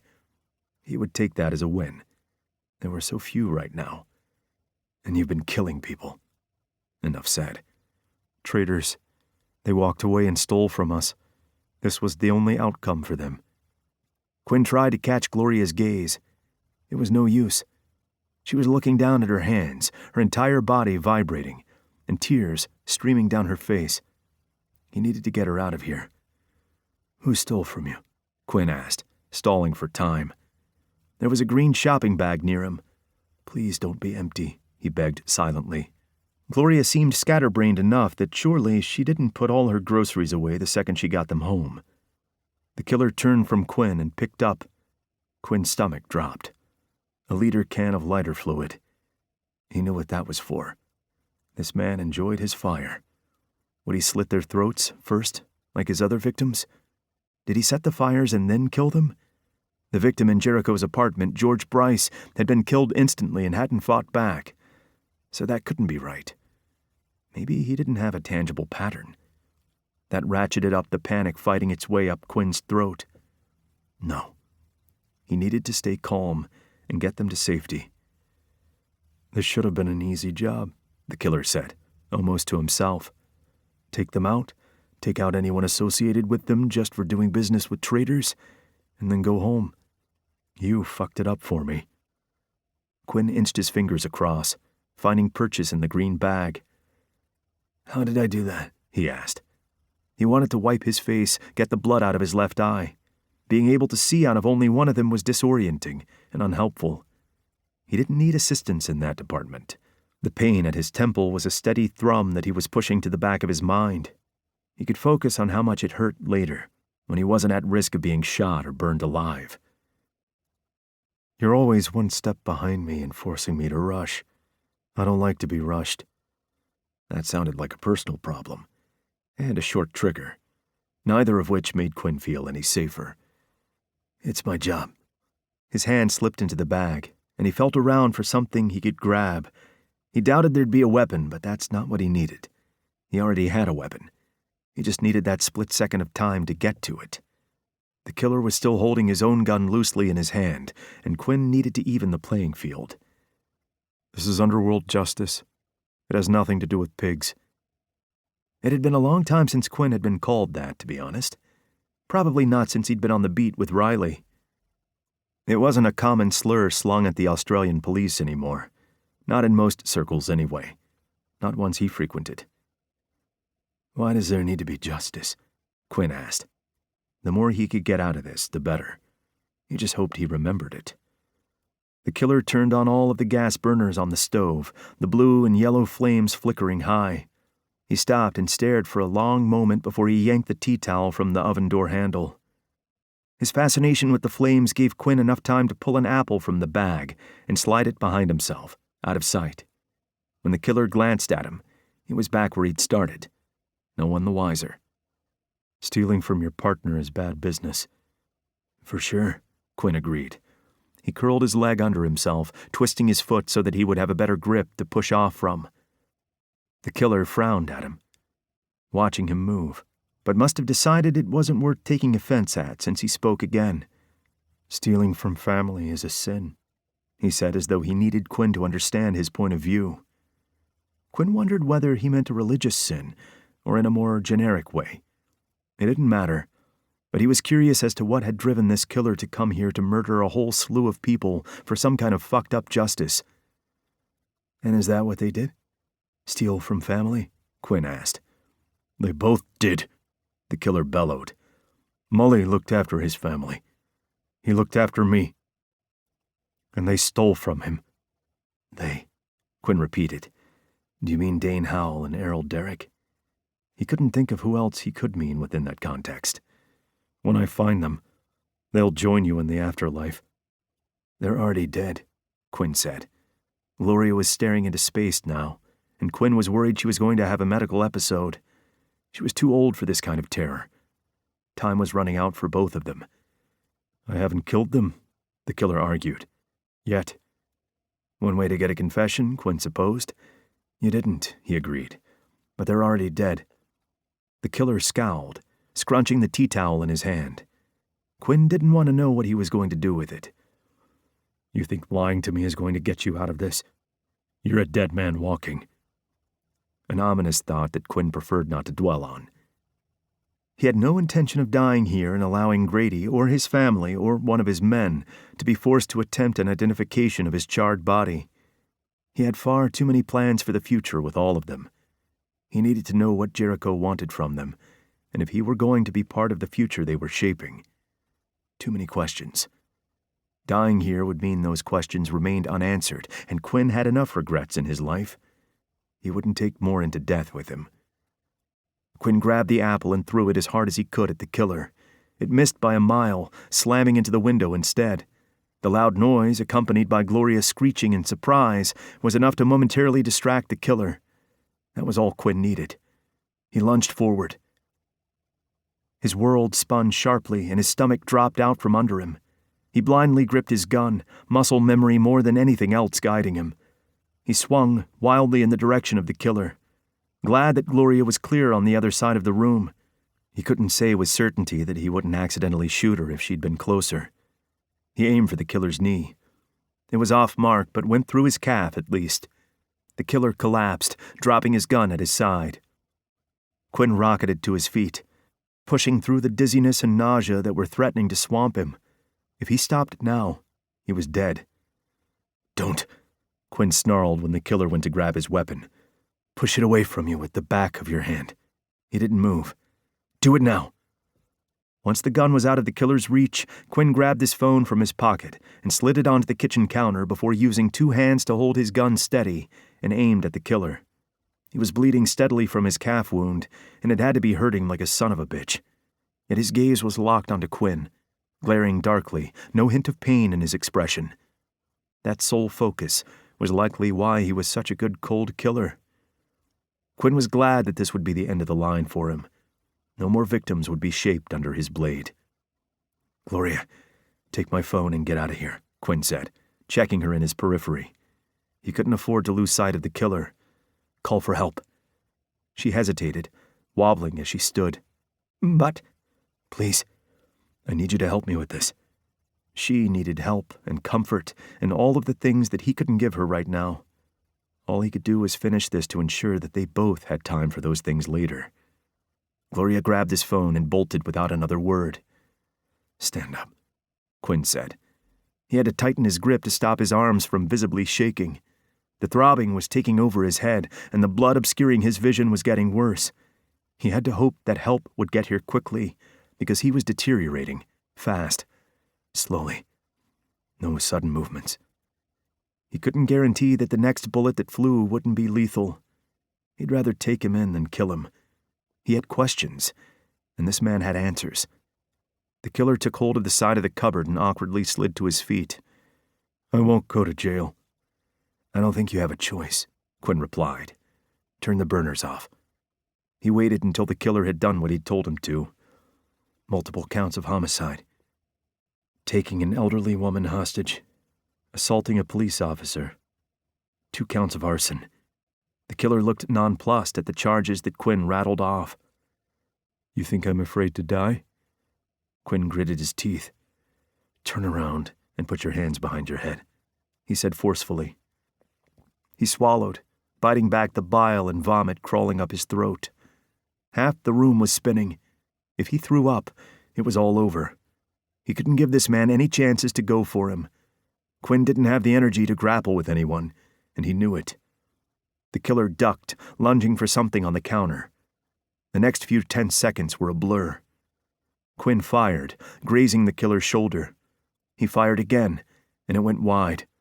The object the killer had picked up was thrown at him, and it was only when the fucking plate hit him in the head and shattered that Quinn even registered what it was. He was taken to the ground in an instant, his gun skittering away. Chapter 11. Jericho had never driven so fast in his entire life. Six was giving him worrying glances but didn't tell him to slow down. Good, because nothing Jericho had to say right now was fit for any kind of company. And he'd tell Six what he could do with those words, and it wasn't a pleasant suggestion. They'd already been on their way when Hunter had called them. The words Hughes just pulled up to the house and went in were going to loop in his head for the rest of his life, the terror a heaviness in his gut. Quinn could look after himself. Of course he could. Jericho knew that. It didn't stop his heart pounding or his palms from sweating as he sped through the Sydney suburbs. He knew why. Quinn was important to him. They all were. He hadn't known them for nearly long enough for them to have lodged themselves so completely. They had twined so deeply around his organs that he wouldn't be able to extract them without fatal results. They were a disease that had attached itself to his most vulnerable parts. He put his foot further down on the accelerator. Jericho needed to get there before something happened to his cop.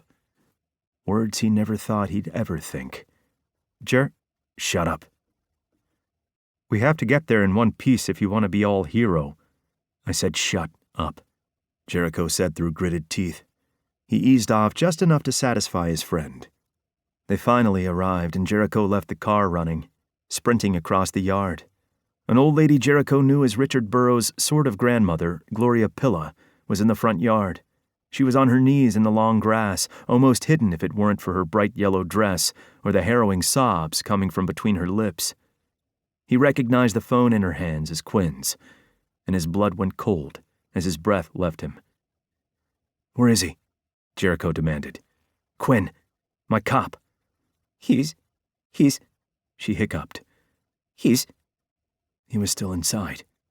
Fuck. 2 shots fired in quick succession inside the house, and Jericho bolted for the front door, ignoring Six's yelling. Six would look after Gloria. Jericho had to get inside. Quinn was inside, and there was no way Jericho was staying outside to wait for some kind of cavalry when he was perfectly capable of being the fucking cavalry.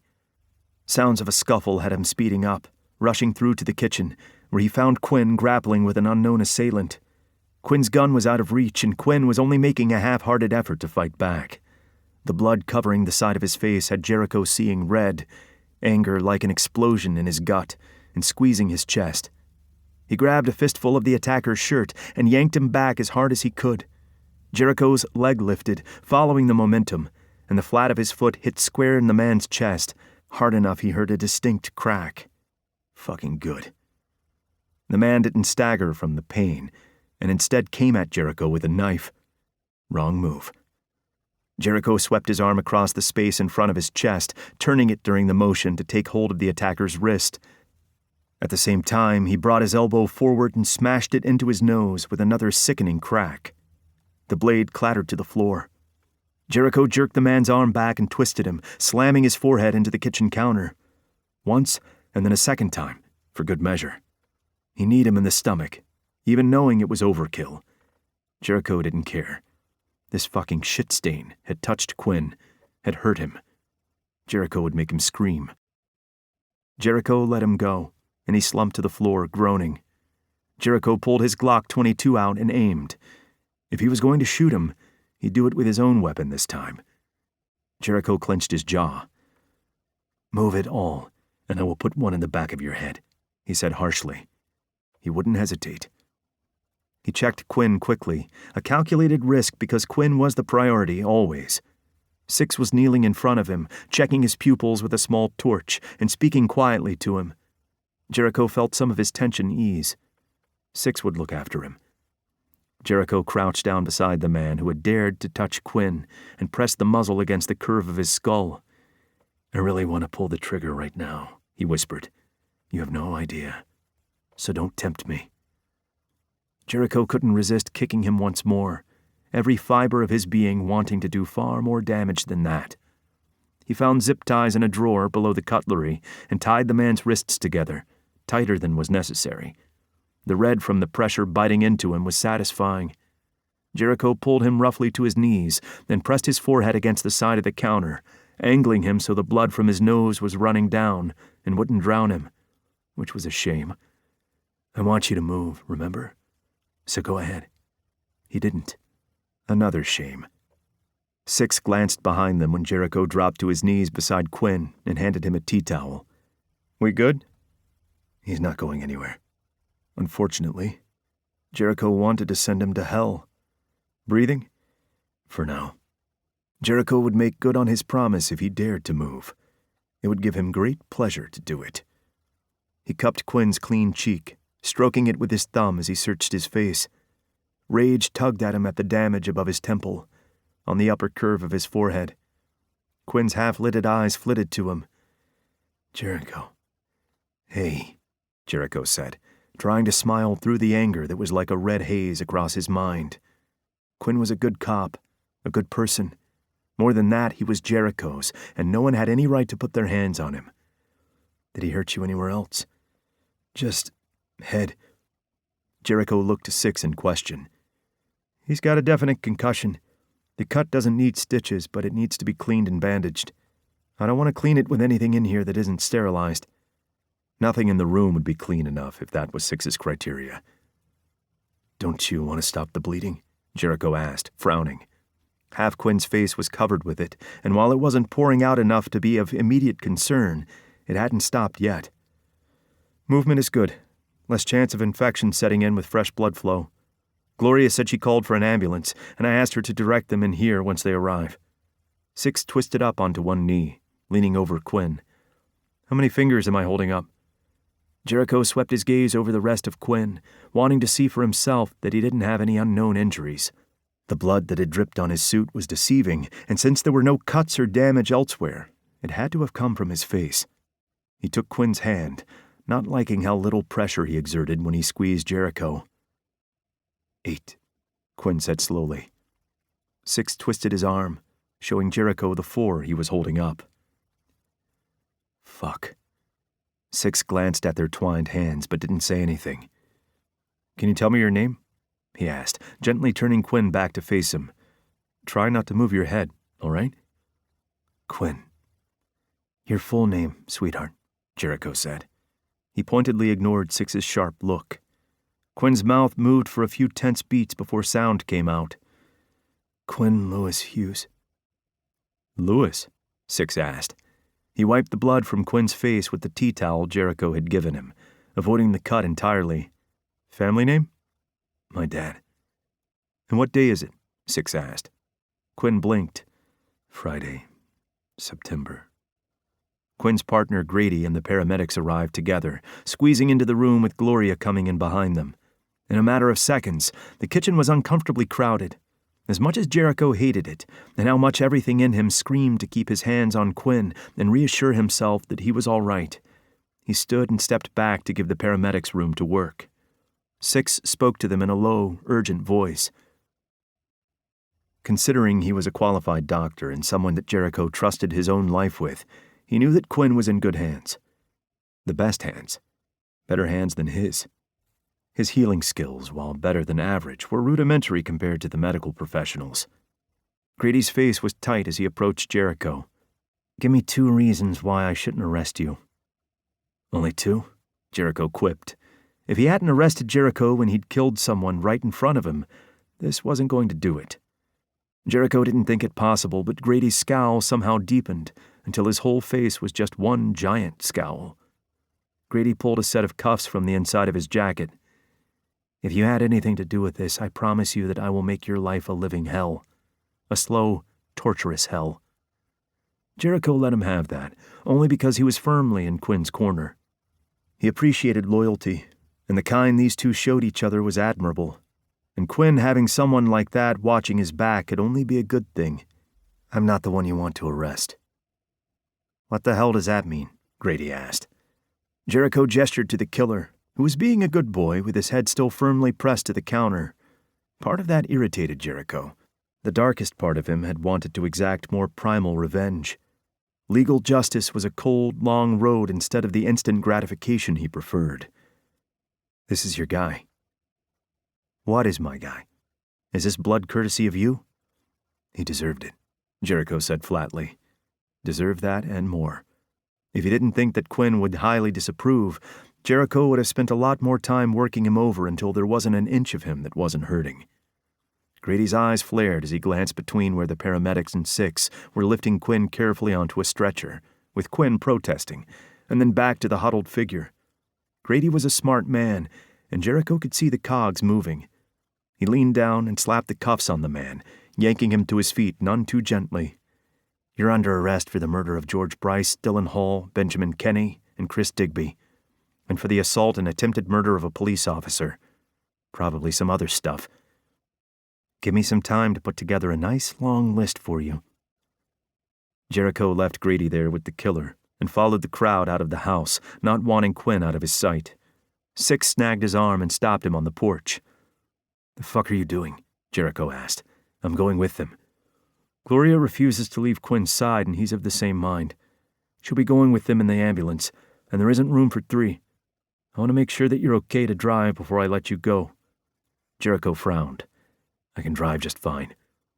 Was this some kind of fucked up sobriety test, or was Six just trying his patience for no good reason? Hold your hand up. Jericho clenched his hands into fists and stuffed them into his pockets. Fuck off. That wasn't an admission of guilt. He simply wanted Six to get fucked. Six sighed. Be careful on the road. Message me when you arrive. Hunter is already on his way, might even beat you there. I'll stay here and make sure the prisoner transfer goes smoothly. We don't need him getting away. Should have just put a bullet in his head, Jericho muttered. Morals were stupid. The piece of shit couldn't cause any problems if he were dead. It was the only solution that meant they never had to worry about something coming back to bite them in the ass. Maybe you'll get your chance, Six said, slapping him on the back. I'm serious about the message. If I don't hear from you the second you pull up, I'll put you on your knees with Greer. I'm not into your kinky shit. Funny that you think I'd give you a choice. Jericho rolled his eyes. Yes, sir. I'll message when I get there. Can I leave now? Six tugged painfully on Jericho's hair and then pulled him into a one-arm hug, curling his arm around his head and resting his hand to cradle the back of it. Drive. Carefully. He pulled a hair tie from his pocket. Here. Jericho took it and quickly put his hair into a haphazard ponytail. I always drive carefully, he muttered as he walked away. That crash hadn't been his fault. It had been Greer's, and it had been almost a decade since that stupid decision. Six's memory was like an elephant. Fucker. Hunter was already waiting at the entrance to the hospital when Jericho got there. He quickly flicked Six a text message that was just a middle finger emoji, a saved favorite of his, and then locked his phone down for anything but emergencies. They walked wordlessly to the front desk, though Jericho could feel the way Hunter was looking at him. His spider senses were tingling. We're here to see Quinn Hughes. Do you know if he's out of radiology? Jericho asked, assuming the first thing they would do is run scans.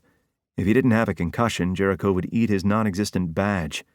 Maybe his belt. A hat? It didn't matter, because that motherfucker had hit Quinn hard enough to give him one. Six had been convinced of that as well, and Jericho trusted him without question. Thinking about Quinn on the floor, fighting for his life, only made the anger boil back to the surface, where Jericho had to actively push to work it back down. And you are? The receptionist asked, turning his nose down at Jericho. Jericho. Just Jericho. Quinn didn't know his last name, so he wouldn't have used it. Quinn only knew him as Jericho, and he'd been Jericho for too long to ever think of himself another way. Not the real him. Let me check for you. Just Jericho. Very original. Jericho would have rolled his eyes if he could have been bothered to. He couldn't. Well, just Jericho. Here you are. Your cop boyfriend is on the 3rd floor, room 312. Elevators are through the corridor. Take 2 lefts and they're in the middle. Did he just... Jericho gave a tight smile. Thank you.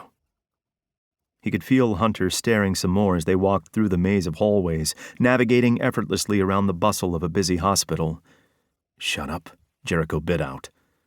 "I didn't say anything." Jericho jabbed the elevator button, hoping that it was already on the floor and they didn't have to wait for it.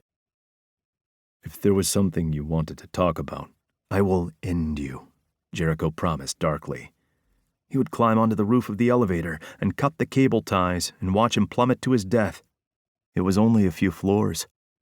Plummet to his broken leg was probably more accurate. Quinn must have given his name like that for convenience. What was he supposed to say? He's playing bodyguard for one of my 3 boyfriends who was being targeted by a crazy moron for a reason as yet unknown to us? That was before they even got into Jericho's undercover situation. Boyfriend was a hell of a lot simpler. The elevator was blissfully empty as they stepped inside, and no one came in before the doors slid closed. Jericho pressed the 3rd-floor button and studiously ignored his brother. "You were lying to me when you said you didn't know if you were compromised." "I'm not dating them," Jericho said automatically. Regardless of what Quinn had told the staff, they weren't anywhere close to being boyfriends. They'd fucked, once. They hadn't even kissed. "You want to?" Jericho glared up at the numbers as they slowly moved from 1 to 2, willing them to go faster. What was taking it so fucking long? "I should have taken you off this case." The doors dinged and opened smoothly. Jericho swiftly moved away from Hunter, checking the doors as he went. 303, 306, 308, bathroom, staff room. No idea what that next room was. Waiting area. Hunter grabbed Jericho's arm, forcing him to halt. "What are you doing with them?" "You already know what I'm doing with them." Was he using some kind of selective memory? "I put you in situations that are dangerous on an almost daily basis. We risk ourselves for the greater good, because the best attack against these kinds of people are the ones that they can't see coming. But I won't risk you like this." Jericho hated that they were having this conversation again. "I'm the older brother, remember? I should be giving you that speech." A muscle twitched in Hunter's jaw, and Jericho felt guilty for throwing it at him like that. Jabbing at a sore spot that was likely to never heal wasn't fair, and Jericho was an asshole for even mentioning it. "I'm sorry." "That won't be a problem," Hunter said stiffly. "That isn't. Be careful with them." The second time someone had told him to be careful today, albeit for different reasons. He was more careful than any of them, so they had zero room to be cautioning him. He knew what he was doing. Room 312 was empty. Not expected. Jericho hadn't been far behind the ambulance, and scans took time. He guessed it would be at least another good 20 minutes before Quinn was brought back to his room. Gloria had to be with him. Or in a different room. No. If she were that attached that she refused to leave Quinn's side enough to get into an ambulance, it made sense that it extended to the hospital. She was going to need assistance after this. Some scars weren't visible. In unspoken agreement, he and Hunter took up vigil outside the door, leaning their backs against the wall, shoulder to shoulder. "The killer's been arrested," Jericho said. Quinn's partner, Grady, took him in. 6 is with them. Hunter hummed. "His name is Jack Sweeney," he remarked. "Spence and Ken found some more information in Melbourne that will be of interest to us all." Jericho sighed. He needed a holiday. Maybe one that involved 4 other men and a distinct lack of clothing at all times. "This isn't over, is it?" "No." Jericho lifted a knee, planting his boot on the wall behind him. "The woman that came in with Quinn, Gloria. We need to do something with her." Hunter nodded and crossed his arms over his chest. "What are you thinking?" All he could think about was that he wanted Quinn to come back so that he could touch him, talk to him, reassure himself that his detective was safe. Not unharmed, but safe was a good start.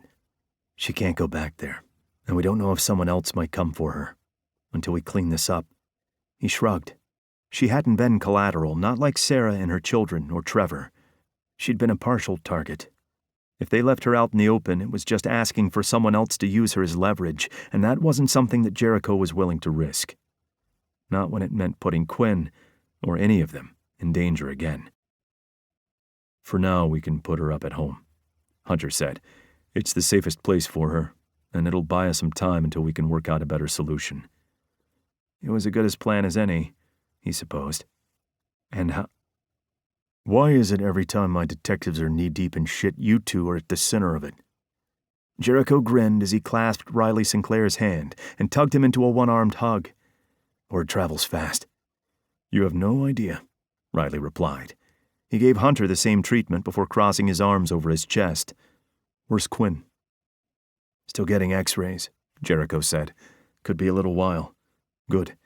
That gives you time to tell me what the fuck happened and what is going on before I have to leave so he doesn't know I was here. Peyton bypassed the elevator, instead choosing to go for the stairs. For him, it was quicker, and it helped him burn off some of the excess energy that was like a buzz under his skin. He didn't care if the stairwell was for emergencies only. This was an emergency. Every scenario that had gone through Peyton's mind on his way there had been panic-inducing. Missing body parts, bleeding out, emergency surgery, time of death. He knew that every single one of his thoughts were irrational. His years as a spec ops soldier had given him visions of particularly graphic injuries that his imagination could pull from at any given moment. He was aware that these kinds of situations weren't anything like that. They didn't stop them from barraging him as he drove through the busy Sydney streets. He probably shouldn't have been behind the wheel. It didn't matter.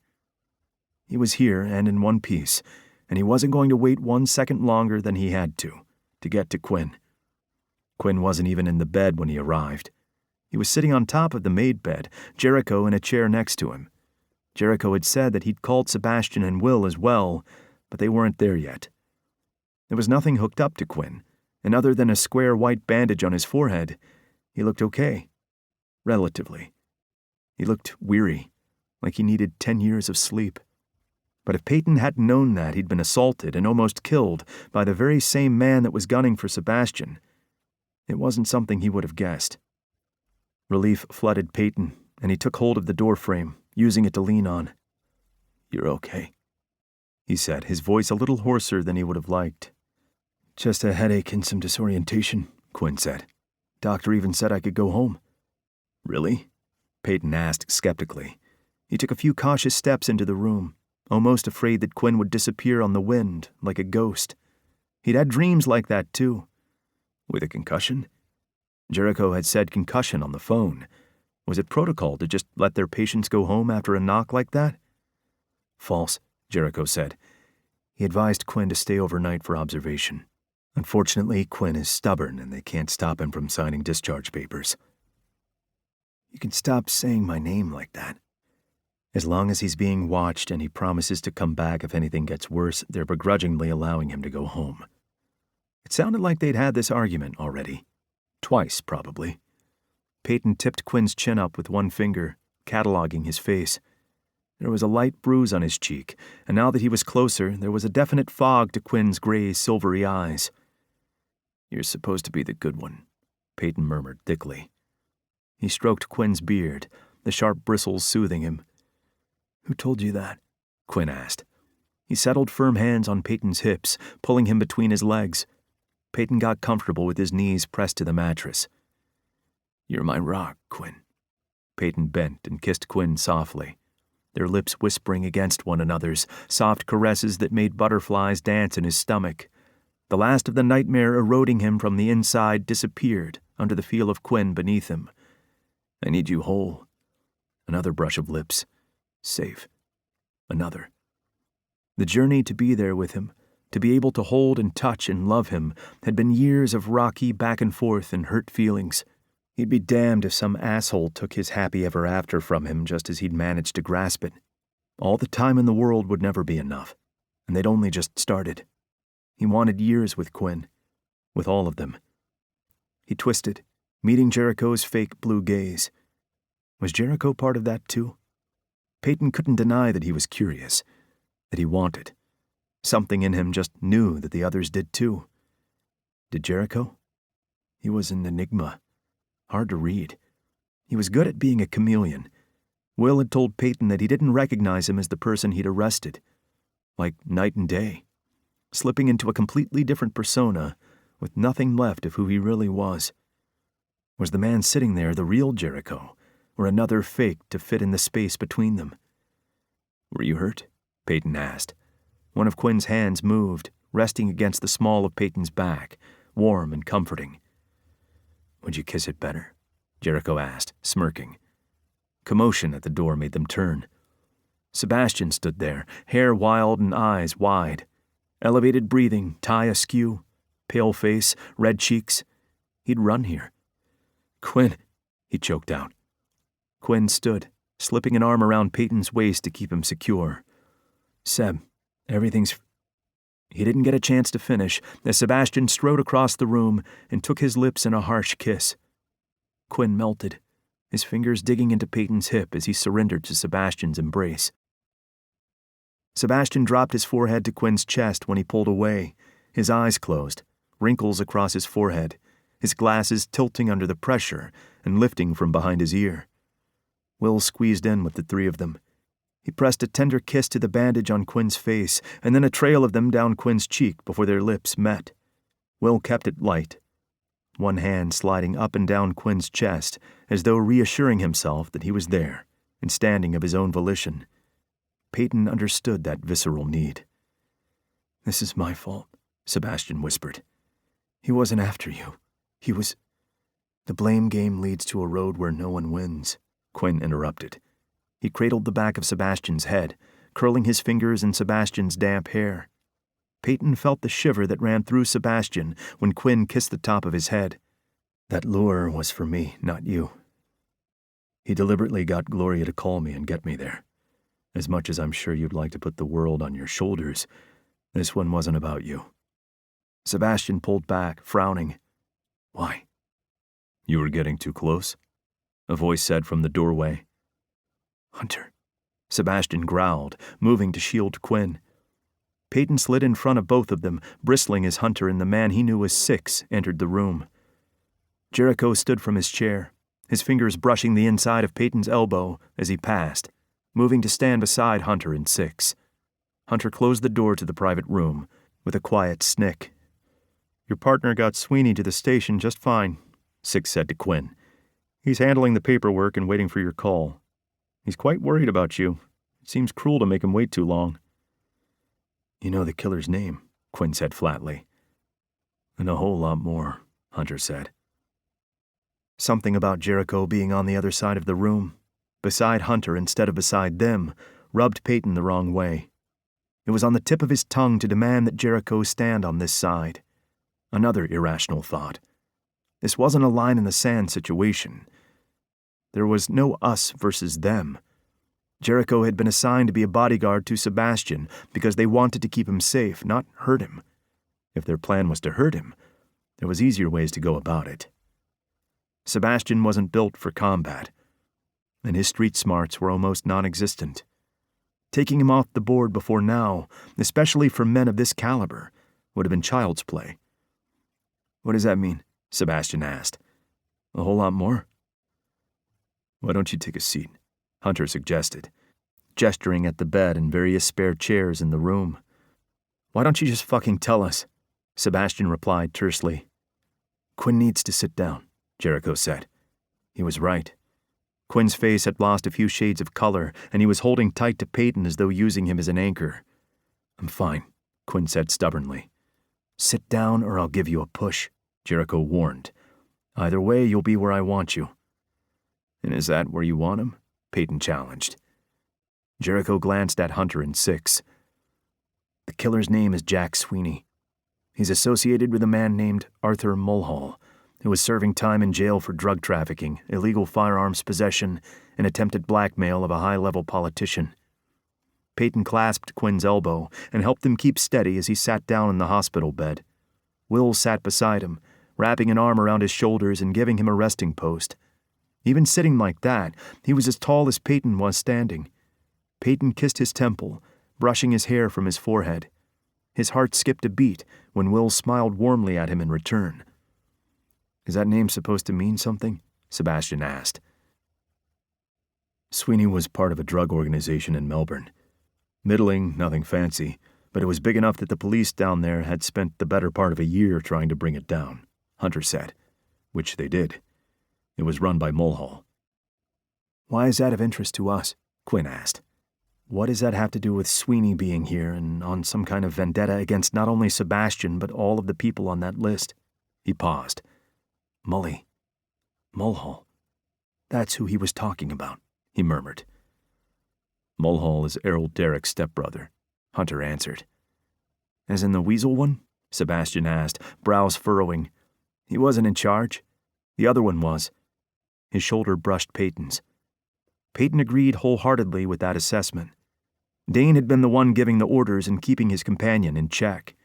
Even when they had attacked him and Sebastian in Sebastian's home, the leash had been short. Mulhall sent Sweeney here to kill Howell and Derrick, not protect them, not talk to them, Quinn said. The connection doesn't make any sense. When Mulhall was arrested, there was a sizable sum of money that wasn't seized by the police. The reason they didn't take it was because it was in Derrick's bank account. There were no legal connections between the two men. Derrick's mother and Mulhall's father were together for 15 years but not officially married, and they never filed paperwork together. Tax fraud? Quinn asked. Sebastian moved behind Peyton, one hand on his shoulder blade. Peyton could feel his body heat, and he subtly leaned into it, taking strength from him. Possibly. Irrelevant for our current concerns. The police didn't find the money because they didn't make the connection. From what our two agents in Melbourne could deduce, the funds were supposed to be used to get Mulhall a defense lawyer worth his weight in gold. Someone of Sebastian's experience and caliber, I imagine, and then hold on to it until he was able to get out. That's not what they did, Will said. He clasped Quinn's hand between both of his and tangled their fingers together. They came here instead. Yes, Hunter said, nodding. They tucked tail and ran away to Sydney to try their own hand at running a criminal empire. It explains how they were able to finance themselves so quickly and get clout in the city. They were using the connection and the brothers' money? Peyton asked. That doesn't sound smart. Blatantly throwing around a name of a person that you'd betrayed, family you'd betrayed, didn't seem like a best-laid plan. More like waving the red flag in front of the bull. How could they think that was a good idea? He was in jail, Six said, shrugging. They probably thought by the time he got out that they'd have enough power and position to be untouchable. His sentence was considerable and without parole. No one is ever untouchable, Quinn said. Tell that to a criminal's ego, Jericho said. Hal truly believed this would work, and that he could build something big enough to counter anything his incarcerated brother could throw at him. Touché. You said was, Peyton said. That word choice had been deliberate. He was in prison. He's not anymore? Very astute. Yes, he was released 3 days ago, Hunter said. Peyton swallowed, the implication making his blood freeze. He's in the city. He was here. And just like every other asshole that had anything to do with this, he was going to come for the men Peyton cared about. No fucking way. We don't know, Six said. What do you mean you don't know? Sebastian demanded. Where the fuck is he? 7 hours after he was released, he vanished.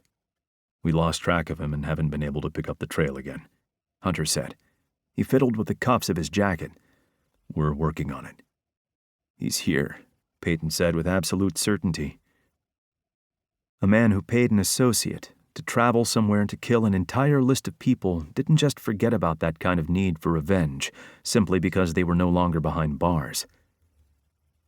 Until we know for sure his movements, Jericho will remain watching you, Hunter said. We may rotate who watches you to give him a break. Peyton's gaze flitted to Jericho, who was looking over Peyton's shoulder, right at the wall. He knew the tactic. He'd used it plenty of times in the military when an officer was taking a chunk out of his hide. He would let the words wash over him, finding a spot on the wall to focus on and get through the humiliation. He'd cried more than once before he'd perfected the technique. No one dressed someone down quite like army officers, and it took getting used to. This was different, and yet the same. Jericho was avoiding something. I don't need a break, Jericho said, his voice tight. Hunter sighed heavily. It was a loaded sound, and Peyton bit his tongue to stop himself from asking what the fuck they were talking about. Jericho will stay with you until we find the last thread, and cut it. Hunter's tone brooked no argument. And if I say no? Sebastian asked. Do you crawl back into the hole you came out of? Afraid not. If you say no, then we'll make sure to put stubborn idiot on your gravestone, Hunter drawled. I want everything to go through me, Quinn said immediately. Peyton twisted to stare at him in shock. I want to work with you on this. I don't think that's a good idea, Six replied. He shared a look with Hunter. Our methods aren't always law-abiding, and you hindering us only makes our jobs harder. We won't toe the line to make you feel better. Our end goal is all that matters. And what was the end goal, Peyton wondered? To feed the monsters that he recognized in them? The same one he held inside himself? Or were they truly the good guys, trying to do something to wipe the slate clean of the horrors of the world? I don't care, Quinn bit out. I'm well aware of the tactics you use. His eyes turned to liquid steel. Peyton rested his hand on the back of Quinn's neck, shifting so that he was bracketing him in with Will on the other side. Off the books, Quinn continued. I want to work with you, not the police department. Whatever's going on, it threatens people that I care about, and I won't sit on the sidelines and take only the scraps that Grady and I can find. This is bigger than that, and you either agree to work with me, or I'll be following you like a bad smell. A muscle in his jaw twitched. Everywhere. Six snort laughed, the corner of his mouth lifting. I like you. Careful, Jericho warned. Peyton bit his tongue to stop his first response from leaving his mouth. If Jericho cared so much, why was he standing on the other side of the fucking room? All right, Hunter said. Welcome aboard, Quinn Hughes. Temporarily, Quinn said quickly. I'm not interested in your clandestine bullshit. Perhaps not you. Hunter trailed off, his eyes locking with Peyton's. He had eerie green eyes, completely different from the vibrant blue that Jericho was currently sporting, and Peyton wondered if they were contacts as well. Did they all mask who they really were from the world? Who were they, and what they did? Where they had come from? Peyton wanted to know all of it. Hunter was right. Peyton wanted to say yes to the job offer for a myriad of reasons. If it meant keeping his men safe, he would do a lot more than chain himself to a group of people who might be able to give him answers about himself. That's Peyton's choice, Quinn said firmly. Peyton didn't look away when he turned his face up to him. Peyton had made his choice, and they both knew it. And not for you or anyone else to influence, he finished, not looking away from Peyton. Peyton's breath stuttered, and he smiled gratefully. He appreciated the trust that Quinn was giving him, allowing him to decide on his own instead of treating him like he wasn't equal, like he wasn't mature enough to stand beside him. Of course, Hunter said, inclining his head. The door burst open without preamble, and a nurse bustled in. He came to an abrupt halt at the sight of them all. Quite the crowd in here, he said. If I'd known there was a party, I could have brought my special hat. It's rainbow-colored and has a pom-pom at the end that lights up like a Christmas tree. He paused. A floppy Christmas tree. You can go get it, Six said. We'll wait. Will there be cake? Will asked curiously. There should always be cake. The cake is a lie, Six said sadly. Peyton blinked. What? 'Cause it was supposed to be there, but then it... Never mind. Never played Portal? Jericho asked, smirking as he shuffled on his feet, one hand sliding into his pocket. What the hell is Portal? Sebastian asked. I heard about the cake, Will said, so I haven't played it because no cake is a tragedy that I'm not willing to be a part of. Well, I don't have cake, the nurse said apologetically, but I do have your friend's discharge papers all ready to go, so that's close. Will furrowed his brows, and Peyton hid his smile behind his free hand. He didn't think his lover would think that was close at all. Food was in a league all its own. Is there anything else we need to know? Jericho asked, moving to their side of the room. Peyton couldn't help but snag Jericho's belt and tug him into his sphere the second he was close enough. Jericho glanced at him, a hint of surprise in his gaze. He didn't make a move to get away from Peyton's hold. Good, because Peyton wasn't letting go. The nurse glanced from the hold to where Sebastian was hovering behind Peyton, to Peyton's hold on Quinn, and Will snuggled up to Quinn's side. He faltered, confused, looking down at his papers and then up again. So, ideally, we would prefer to observe him here. Being at home, someone needs to be with him for the next 24 hours at least. Keep an eye on any worsting symptoms. If he exhibits slurring in his speech, his headache gets worse, he loses consciousness, repeated vomiting, etc. You can find all the things to watch for in this handy little pamphlet. He waved it at them like a fan.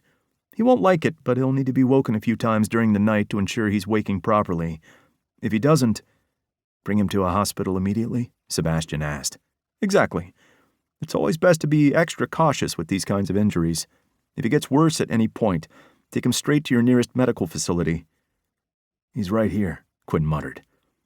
The nurse smiled indulgently and then gestured at his head. Keep your cut clean and pick up some bandages if you don't have some. Replace them every few hours or as needed. There weren't any stitches, so you don't need to worry about those. To be safe, I would take the next week off. I have your papers here to submit to your senior officer. I don't need. Limit your time looking at screens, the nurse continued, ignoring him. Lots of fluids, lots of rest. We have plenty of bandages already, Sebastian said.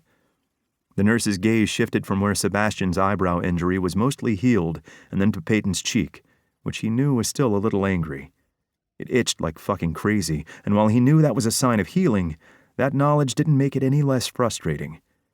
I can see that. Perhaps you should buy shares, the nurse quipped. Now there's an idea, Sebastian said, a twinkle in his eye. That implies we'll need them again, and I'd like to avoid that, Quinn said. He went to take the papers, but Peyton grabbed them first, keeping them out of reach. He handed them over to Sebastian instead. Quinn sighed heavily. That's unnecessary. Peyton kissed his temple, lips lingering. Indulge us. Where's Gloria? Quinn asked. I need to wait for her to get back. Peyton had no idea who he was talking about, but Hunter and Jericho seemed to. She'll be taken care of, Hunter said. Quinn scowled. What the hell does that mean? Hunter's lips twitched. We aren't in the business of terrorizing or removing old ladies from the world, he said, unless they deserve it, as age isn't always a factor for evil. Gloria will be moved to one of the safest places in Sydney. If you'd like to visit her, we can arrange it later. Quinn opened his mouth, looking ready to argue. The nurse interrupted with, Perfect, all sorted. I'll go and get a wheelchair for you and you can be out of here in no time. I really don't need. It's protocol. Sorry, the nurse said, not sounding apologetic in any way, already on his way out the door. He'd sounded sorrier that he didn't have cake for Will than for this.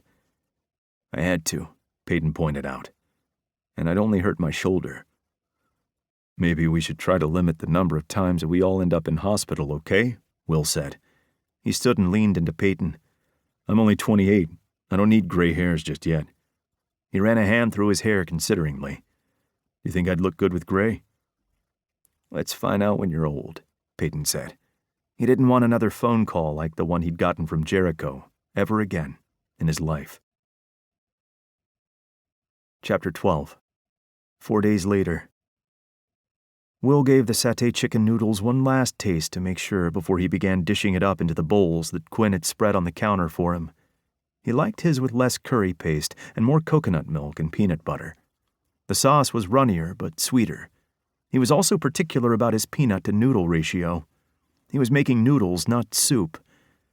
Red or white? Sebastian asked, holding up a bottle of wine in each hand. Will looked between them as though that were going to help him decide. He had no idea. He knew that wines could be paired with certain foods, and it made them taste better or something, but he wasn't much of a wine connoisseur. His favorite drinks were whiskey and Long Island iced teas. Those went with everything. Aubrey might have disowned him for not knowing his alcohol, but mixing different drinks behind the bar based on a specific set of recipes or requests from patrons was different than understanding them. He drove a car every day, but he couldn't tell anyone how it worked, only that when he turned the car on, it started. He doubted Sebastian had the ingredients to make a Long Island iced tea, which was sad. Cointreau wasn't generally a pantry staple. Neither was white rum. That one, Will said, pointing to the red. A total guess. Sebastian didn't need to know that. If he was right, then he looked like he knew what he was doing. If he was wrong, he could laugh it off. Win-win. Amusement curled Sebastian's lips and lit up his dark blue gaze behind his glasses. You don't know, do you? He said. Will smiled brightly. Couldn't get away with anything in front of a lawyer. At least he could say he'd tried. I have a 50-50 chance of being right, Will pointed out. Was I? No idea, Sebastian said, sliding the red onto the counter and putting the white back into the fridge. I don't know either. Caleb buys them and I open them at random until they get miraculously restocked, and then I start again. Don't you have to go to dinners and schmooze with clients? Will asked teasingly. Most of my clients are sitting in jail cells. Whining and dining are the last things on their minds. Will hadn't thought of it like that. What about the firm you work for? He asked. He poured each serving carefully into the bowls. Presentation was important. Sebastian pulled 5 wine glasses from the buffet cabinet. He kissed Will's cheek as he passed, and Will's heart brightened, his stomach fluttering. Dinner parties are a thing I actively try to avoid, but occasionally Monica and Caleb bully me, mostly just for special occasions. Will used a finger to wipe up the sauce that had dripped over the side of the saucepan as he was pouring. He sucked it off as he asked, Who's Monica?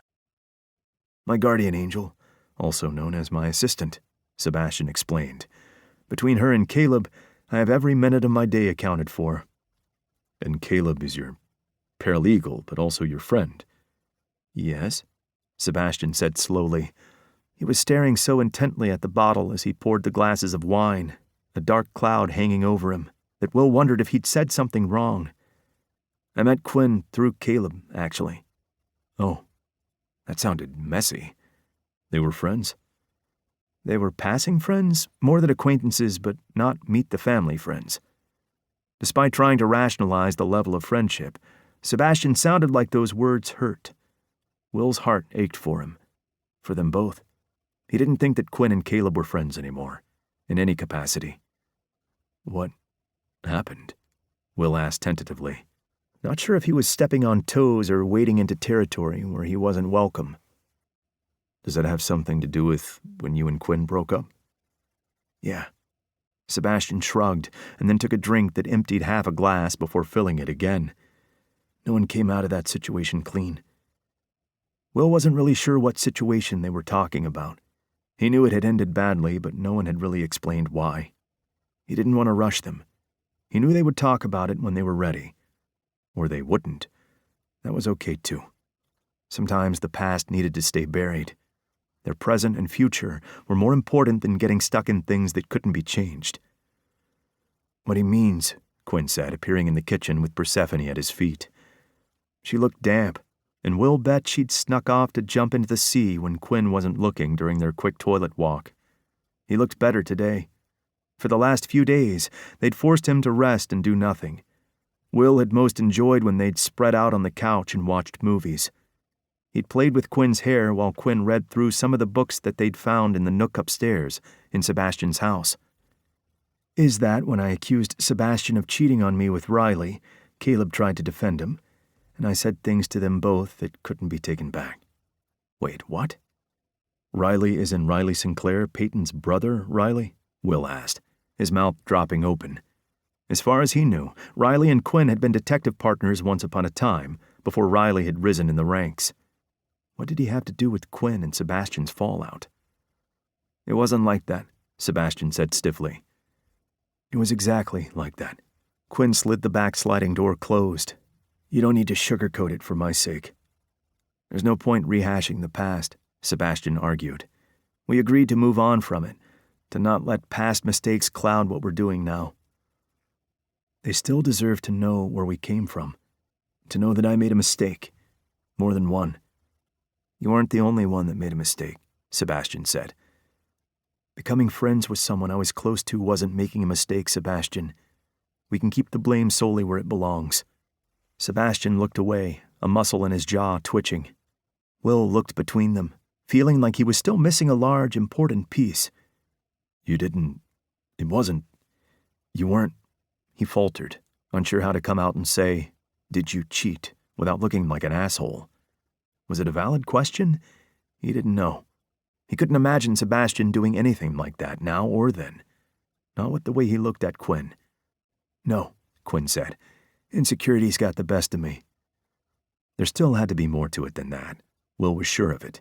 Anyone could see that what they had together meant more than that. A simple cheating accusation couldn't have been enough to have it fall apart so spectacularly. Quinn. Sebastian trailed off. A large bang sounded out the front, and they all jumped. Will reached for a weapon on his front that wasn't there. Quinn had a hand on his hip, right where his gun would sit, if he were armed. Sebastian went to leave the room, but Quinn placed a hand on his stomach, halting him. No. He moved to the kitchen counter and pulled a knife from the block. Stay here, with Will. Sebastian's gaze flitted to the weapon. It's probably just a stray cat. Or Caleb. Quinn grimaced.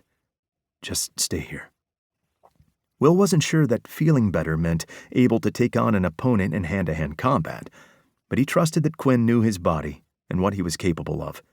He wouldn't put them or himself at risk by being stubborn, and Will was there as backup if something went wrong. Will moved closer to Sebastian, tense, as they silently waited for Quinn to check out the noise. I'm sure it's nothing. If it is, then we can go back to having dinner. If it's not, then Quinn will handle it, Will said firmly. As much as Sebastian had a quick wit and could talk circles around people, he wasn't trained for any kind of combat situation. There would never be a time when they would let him go first into an unknown scenario. Will relaxed when the familiar voices of Jericho and Peyton echoed through into the room. He had wondered when they were going to get there. He had been prepared to put their food in the oven to keep warm. Peyton walked into the room first, followed by Quinn and Jericho, who were speaking quietly to one another. You need a doorbell, Peyton told Sebastian as he made a beeline to Will and threw his arms around Will's shoulders, tugging him down into a wet, open-mouthed kiss. I'll get right on that, Sebastian said. Will pulled back and kissed Peyton's forehead, smiling. I missed you, Peyton said. You saw me this morning. That was years ago. Will smiled wider and kissed him once more before handing him off to Sebastian, who gave him the same greeting. You got here just in time, Will said brightly. Tea is ready. Seb had ingredients for this? Peyton asked, inhaling deeply and sighing with satisfaction. Sebastian hooked his arms around Peyton's waist and nuzzled his neck. No, I brought a lot of it from home. We saw Parker on our way out, but he said he was spending the night with his married couple. Will didn't know how to feel about that anymore. If they were still treating Parker like he was just something for them to play with, Will didn't like it. Not one bit. Peyton frowned as well, but didn't say anything about it as he slipped into a dining chair with his food. Quinn slipped the knife back into place and took the bowl that Will handed to him. Will grabbed 3 dog treats from the jar that Quinn had gotten from his car. Did he have a stash in there? And was there also a people food stash? Because Will was here for that, before he joined them all at the table. Persephone sat by his feet, and he made her give him her paw before scratching her ears and handing her one. She disappeared with it under the table, crunching loudly. Is this sauce homemade? Jericho asked, after he'd taken his first bite. Yeah, Will said. He stretched out his legs and found someone's ankle, either Sebastian or Jericho's, based on where they were sitting. He hooked his foot around them. Jericho's lips curled, so it was probably his. The store-bought ones are thicker than I prefer, and homemade anything always tastes better. Will's mom and dad had used food as their love language, and dinner was the one time of the day that was sacred to them. Most nights growing up, they'd all cook together, a family ritual, with Will and his siblings helping. It was an important part of their day, and it had been where Will's love of food had begun. And you decided to join the police force? Jericho asked. Missed my calling, did I? Will asked, grinning. He'd thought about it, of course. He loved food and he loved making it. But loving something and doing it as a job were 2 different things. And he loved the work that he did and the difference it made. When he closed his eyes, he couldn't imagine himself in a kitchen full time. Sometimes I help out my brother, Aubrey, at his bar. He randomly decides to serve food some nights. Depends on his mood and who's on shift. Randomly? Jericho asked, pausing with a fork halfway to his lips. I don't think that's how it works. Peyton snorted. At Aubrey's it does. He's a free spirit, Will said with a shrug. He ate another mouthful and gave Persephone her second treat. He has all the licenses and stuff he needs, and if he can be bothered to make something, or if any of the qualified staff feel like it, They'll make something and put up a board for people to buy it." "And that's where you work?" Sebastian asked, looking at Peyton. "Bartending, yeah. I don't go in the kitchen." Sebastian let out a huff of laughter. "Should have asked you about the wine." "I've worked there too," Will said, affronted. Sort of. Peyton had always been better and more intuitive with it than him. But Sebastian didn't know that. Besides that, he doesn't know either. Aubrey's bar was primarily a cop bar, and they didn't serve full meals. Unless someone had prior knowledge of it, knowing what wine paired with what food wasn't a requirement of the job, and was rarely a skill needed. Their patrons were less discerning than that. Peyton cautiously swirled his glass. He'd already taken a sip, and now he looked like he was worried it might be poisoned. "Know what?" Quinn asked. "Whether red or white would go better with the satay," Will explained. Quinn shook his head, taking another bite. Clearly, he didn't know either. Good thing none of them were being invited to fancy parties, though Will figured they'd be automatically served the right pairing. So what did they even need to know? That's how it worked, wasn't it? It did mean they would all have to get dressed up. Will liked that idea. He wondered if he knew anyone who had lots of fancy parties. Maybe he would need to organize one himself. He knew enough people and could convince them to dress up. "White," Jericho said. They all looked at him in surprise, an awkward beat of silence passing. "A dry white, to be specific," he continued. "A Pinot Grigio or a Riesling would be my preference." "Oh, who with what?" Quinn asked. "They're types of white wine," Jericho said. "It helps counteract the sweetness of the sauce, and this one is very sweet. You don't know your wines, Quinn? How uncultured." "I grew up eating sausages straight from the barbecue. Slap it in a piece of bread, with some onion, cheese, and sauce, and then do the old-time, 'fuck, this is hot, why did I bite into this,' before waiting for it to cool down dance."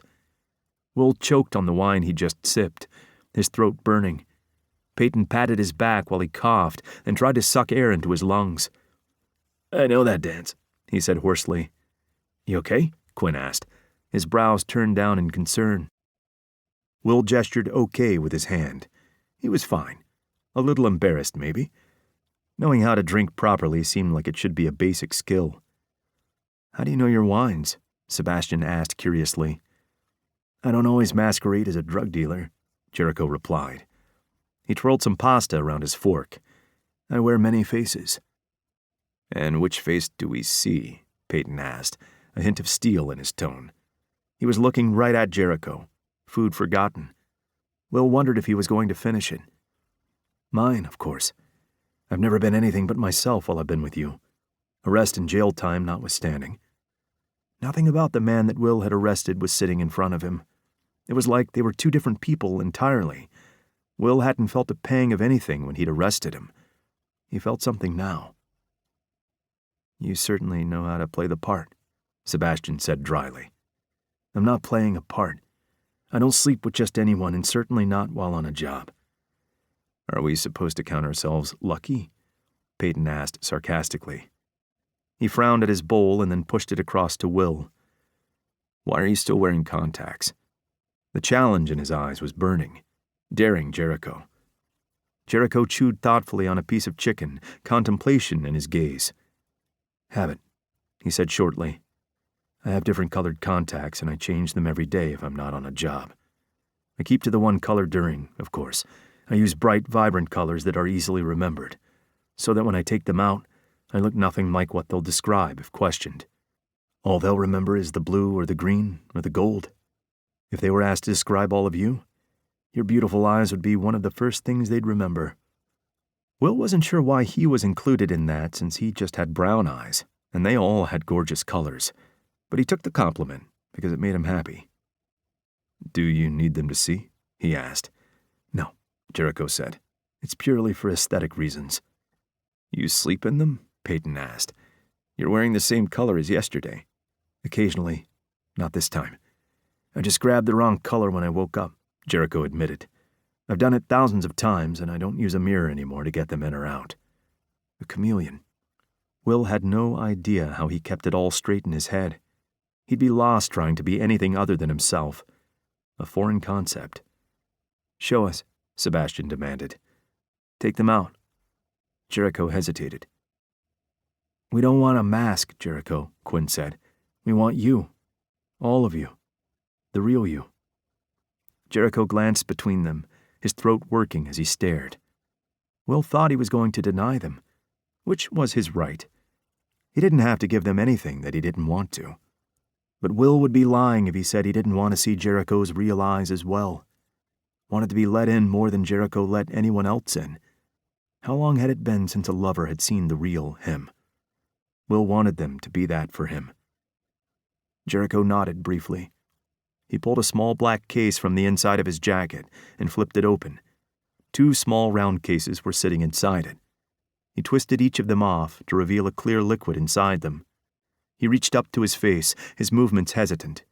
It felt like centuries, when it was merely seconds, for Jericho to slide them out and place each one in the round containers. He kept his head down, eyes out of their sight, as he put the lids back on, closed the case, and put it back into his jacket. When he eventually looked up, Will's breath caught. Brown. He had brown eyes too, the same as Will. Will had always thought his eyes were boring, a dull comparison to the blues and greens of the world.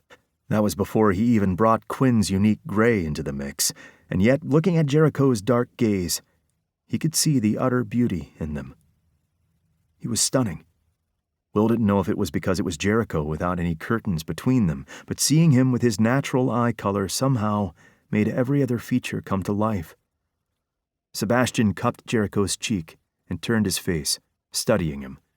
He ran his thumb softly under one eye. "Don't hide those from us," he murmured, before pulling Jericho closer and kissing him so softly that a tremor ran through Will as he witnessed it. "I like the brown," Peyton said. "It suits you better." "Thanks. I was born with it." "How lucky for us," Quinn said, a smile playing on his lips. "Thank you for showing us." Jericho fiddled with his fork, even though his bowl was empty. "They're just eyes," he mumbled. It was more than that. Jericho had opened up another door for them. He could try to act as blasé as he wanted. Will knew how hard that must have been and the level of trust that he was giving them. He would do his best to earn it. "Thank you for dinner, Will," Sebastian said. Will admired his ass and his slacks as he got up and rinsed his bowl, leaving it next to the sink to be washed later. "I have some work to do," he said. "I won't be more than a few hours." Oh, that was disappointing. Will had been looking forward to spending the night together. Maybe a movie or some of the PS5 and Nintendo Switch games that he'd brought with him from home, along with the consoles since Sebastian didn't have either of them. A quiet night. They hadn't had much of that since they'd met. Yesterday had been quiet, though, so Will supposed that he was just being greedy now. He was capable of entertaining himself. Or maybe it was time to go home. The last thing he wanted to do was overstay his welcome. Sebastian met Will's gaze, and he softened. "I could get my laptop and sit in the lounge?" "You don't have to." "I want to," Sebastian said. "Let me change into something more comfortable, and I'll get my laptop and come down." Will couldn't have kept the smile off his face if he'd tried, which he didn't. That kind of compromise was something he could live with. He didn't want to interfere with the way that Sebastian lived his life. He just wanted to find a space to fit around it. "Guess you're on dish duty with me," Quinn told Jericho. Jericho's gaze was loaded, with a hint of hesitation still in the dark brown. He relaxed and smiled. Maybe the first smile that Will had seen on him that didn't have anything attached to it. There was no arrogance or slyness or anything else hidden. It was a pure, carefree smile that made Will's heart skip a beat. "I think I can handle that," Jericho finally said. Jericho was going to climb into this game and shoot every goddamn motherfucker in it. If he heard Peach giggle at him one more time as she lapped him, he was going to lose his shit. Controller going out the fucking window kind of lose his shit. "Who the fuck threw that?" he growled as he hit another banana and spun out of control, smacking into the side barrier. "You're supposed to go around them," Will said helpfully. Jericho glanced down at where Will's head was resting in his lap, a warm hand on Jericho's knee. Will's legs were curled over Quinn's, turned sideways so that he could watch them. He'd given up his controller when Sebastian had finished his work and taken over. Sebastian had kept Luigi as his character. Will had picked him because he was tall and lanky like himself. "Thanks," Jericho said, unable to take out his anger on Will even in jest. He'd been trying to go around the banana, but he was positive that the stupid things moved by themselves. "I think that anyone who's in last place should be immune to the little fuckers." "Sore losers should be quiet," Peyton said. He was playing Yoshi, and Jericho had always thought his little catchphrase was obnoxious as fuck, but now it was even worse. He and Sebastian were tucked into the two-seater together, shoulder to shoulder, both leaning forward, with an intensity in their eyes that was way too extreme for Mario Kart. Maybe if Jericho wasn't fucking shit at it, he might have the same competitiveness. As it was, he was still smarting from the Rainbow Road level and just trying to stay on the fucking track, let alone getting anywhere near first place. Quinn was happy sitting at 7th, bopping along and doing his own thing as Koopa Troopa. He was getting into a weird rivalry with Bowser, who Jericho agreed had it in for him. NPC his ass, someone was in there and having a great time putting a target on Quinn's back. Jericho found a blue shell and happily put it into play, enjoying the way Peyton cursed him out. Sebastian said nice things because it allowed him to get ahead. The two of them had been neck and neck for most of the games now, trading first and second between them until one came out the victor. He didn't envy them working out their sleeping positions tonight. It didn't matter to Jericho, of course. He would be going to sleep alone, like he had been every night, listening to them move around above him, going about their business before they got into bed. A strange kind of torture he hadn't been exposed to before. Will mumbled something unintelligible and shifted on Jericho. Jericho peered down. Will's eyes had slid closed. Jericho put his controller on the armchair, well and truly giving up because he'd been lapped by Peyton and Sebastian, and Peach, who was solidly in third place, and there was no way he was going to be anywhere near the podium for the Mushroom Cup. He threaded his fingers through Will's hair and kissed his temple. "Tired?" he asked quietly. Was all Will said, snuggling his cheek against Jericho's thigh. Jericho checked his watch. It was closer to midnight than 11. It was time for them to be going to bed. "Fuck!" Sebastian cursed, flinging himself against the back of the couch. "Good try," Peyton said, looking solemn for a mere heartbeat before bursting into laughter.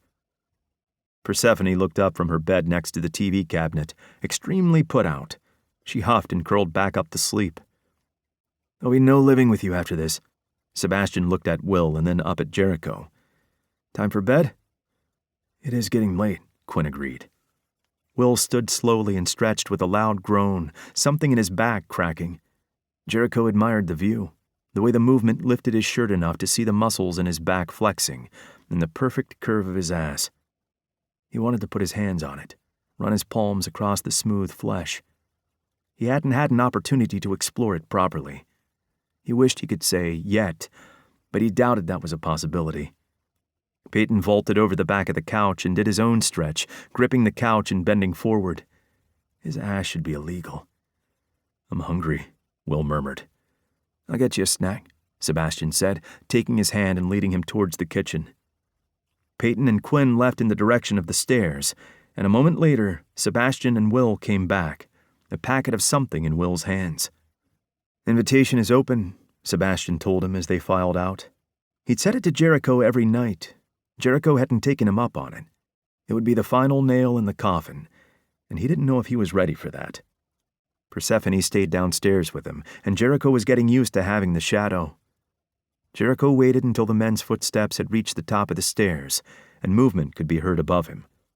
He painstakingly went through and checked every room on the ground floor. Every window, every door, every small opportunity someone could have to get in while they were vulnerable in sleep. He didn't know how vulnerable the house was. Sebastian didn't even have any of his own security cameras. What kind of place in this day and age didn't have security cameras? Sebastian wasn't hurting in the money department. He could afford a more than decent setup to better protect himself. The temporary ones that they'd set up were good, but they could be better. Jericho had gotten 6 to come by that afternoon and install a few more temporary ones, but Jericho would need to organize to get something done properly, if he was going to be spending any kind of extended time in the place. and who knew how long this bullshit would continue.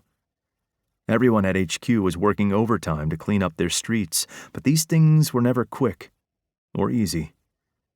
How much temptation could he take before he gave in and sold his soul? Jericho showered with the dog watching him. She sniffed his leg while he was toweling off, and he had to push her nose down when she tried to stick it where it didn't belong. "I can handle drying that part, thanks," he told her. She sat back, her tail swishing across the tiles. "Why can't you give me some dignity and at least close your eyes while I get dressed?" Her ears flicked, and he could have sworn she winked at him. What a minx. He draped his towel over her head and tried to get dressed quickly while she found her way out of the sudden tunnel. He didn't bother putting on a shirt and instead tugged on some black briefs and a pair of loose-fitting black pajama pants. Persephone checked her bowl and pushed it around the floor as Jericho checked the glass balcony door connected to the dining area and then through to the back door from the laundry. And then the front door, because, of course, there were 3 fucking entrances to the place. Just one more time. It wasn't paranoia if someone was out to get you. "You've already had dinner," Jericho told her as he triple-checked all the windows and the places he'd stashed a few goodies that Sebastian didn't need to know about. Plus extra because Will isn't subtle. He hesitated at the foot of the stairs on his way to his temporary room. It would be a colossally bad idea to join them. He didn't belong here. This wasn't his world. He was just here to protect Sebastian and to finish recruiting Peyton properly. Sleeping beside a person being that vulnerable wasn't the same thing as having sex with them. Persephone nudged him. He glared at her, and she nudged him again. "You and I need to talk about boundaries. I can't go up there, you understand? I'll never come back down." Figuratively. He'd need to come back down to eat, and leave the house. He tried to limit the number of times he jumped out the window of a second floor of a house. It wasn't 0, but he preferred to keep it under triple digits. She yipped. "Shh." She did it again. He was being bullied by a dog. He couldn't believe this. He was never telling Six about this. Jericho closed his eyes, his heart stuttering in his chest. This was a mistake. He knew it was. He didn't know how he would come back from it. He took the stairs slowly, one foot after the other. Left, right, left, right. A juxtaposition of fear and elation taking root in his stomach. He shouldn't be doing this. Compromise didn't even begin to cover it if he went through with this. Hunter was going to kill him. He placed a palm on the bedroom door. He could hear them shuffling around, murmuring to each other. What the fuck was he doing? Persephone shoved through the door, toddling her way to her bed. Jericho froze as the 4 men turned to look at him. Busted. Too late to turn back. "Come to join us?" Sebastian asked from where he was settled on the left side of the bed. Beside him was Will, then Peyton, and Quinn last to complete the sandwich. There was still room on the bed, but not a lot. How would they even all fit? They'd need to be practically glued to each other. What if one of them kicked? Even if it was just the 4 of them, they were going to need a bigger bed, unless they liked sleeping on top of each other. Will smiled as he ate. "Are those jumpies?" Jericho asked. He hadn't seen a packet of those since he was a kid. They still sold them? Will pulled out a handful of small kangaroo-shaped potato chips filled with air and popped them into his mouth, crunching loudly. "There's an entire shelf of snacks," he said, his mouth full. "I have a niece that's 8 and nephews that are 6 and 5, Sebastian explained. It's kept stocked for them." "And now for Will's," Quinn said with amusement. "Plural," Will said, nodding. "Will is the equivalent of 4 people," Peyton said sleepily. Will tipped the packet of jumpies up and emptied the rest of it into his mouth before leaning over Sebastian and putting it on the bedside table. He settled down into the bed, sliding his long legs under the sheets until his feet were right at the bottom, and then twined himself around Peyton, his back lined up with Sebastian's side. Jericho stayed standing awkwardly in the doorway, one foot in the room, the other in the hall. There was a cruel irony in there somewhere. Sebastian and Quinn were both watching him, with expectations that Jericho had spent half his life avoiding. It had been less than a week since they'd all crashed into his perfectly assembled life. They knew who he was. They knew what he did, and they were still inviting him to sleep beside them. Quinn lifted the sheet, patiently waiting. Jericho hooked his fingers in his black pajama pants and slowly pushed them down until he was standing in nothing but his black briefs. Quinn licked his lips as he looked him up and down. Jericho was mesmerized by his lips. "I want that kiss," he said in a low voice before he could catch himself. "What are you waiting for? The world to go out from under his feet? For someone to jump up and tell him to stop or forever hold his peace? For some semblance of sense to reassert itself?" It took 4 steps to get to the side of the bed, not nearly long enough for his heart to settle back into some kind of regular pattern. He put a knee on the bed and then paused, Quinn's chest coming into view. "You're inked," he said thickly. Holy fucking shit. That had not been what he'd been expecting. How had he not seen this before? Why did Quinn hide this beneath clothes? Jericho traced the large black and white owl, then across the spread wings that spanned his chest. He looped across the roses in intricate swirling stems. "It's not finished," he said. He thumbed the lower section, where the owl's talons curved, Quinn's warm skin quivering under his touch. "The shading here isn't done." The roses weren't done. No artist worth their salt would have left one single rose to be different from the rest. Not unless it was deliberate. Why? Completing it meant it was done. "That's the point of finishing things," Jericho murmured, still outlining the magnificent creature. Being done meant letting go. Jericho met his liquid gray eyes. There was so much history there, with Sebastian and Peyton, and to a lesser extent Will.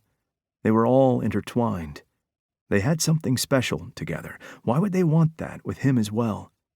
Jericho knew he was hot, knew that he could show them a good time, knew he had something to bring to the table. He wasn't unsure or insecure about who he was as a person. They simply already had each other. Quinn slid his hand around Jericho's thigh, then encouraged him to lie down.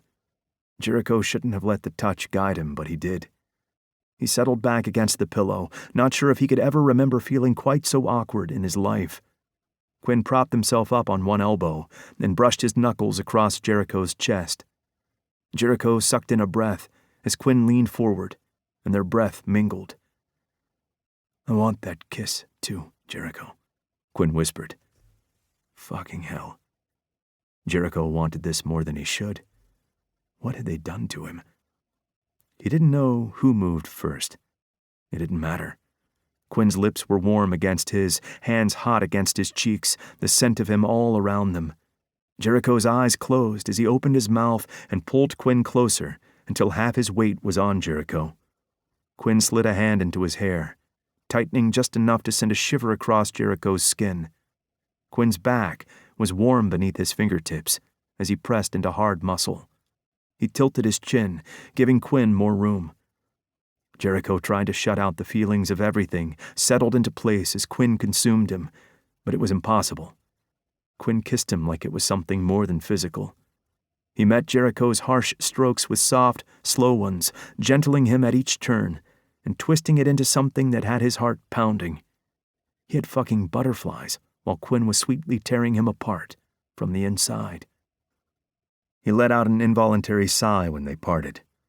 Quinn's gray eyes were glazed, a dusting of light red across his cheeks, and his lips were slick with their spit. It was devastating, and Jericho was lost. Quinn kissed him once more, and then his chin, his cheek, his temple, his forehead. Jericho was reeling, unable to get the ground to stop moving beneath his feet. "Good night, Jericho," Quinn said. When he turned Jericho over, Jericho let him. An arm slid around his waist as Quinn settled in behind him. The heat surrounded him like a security blanket, warm and comforting. "Good night," Jericho mumbled in response. He lay awake for a long time, staring at nothing. He didn't know how long it took before the out-of-sync breathing of the other four lulled him to sleep. This concludes Reactant by Aurora Crane. Narrated by J.F. Harding. Copyright 2023 by Aurora Crane. This unabridged audiobook is published by arrangement with Aurora Crane and was produced in the year 2025 by Tantor Media, Incorporated, a division of Recorded Books, which holds the copyright thereto. Please visit tantor.com for more information on our growing library of unabridged audiobooks. Audible hopes you have enjoyed this program.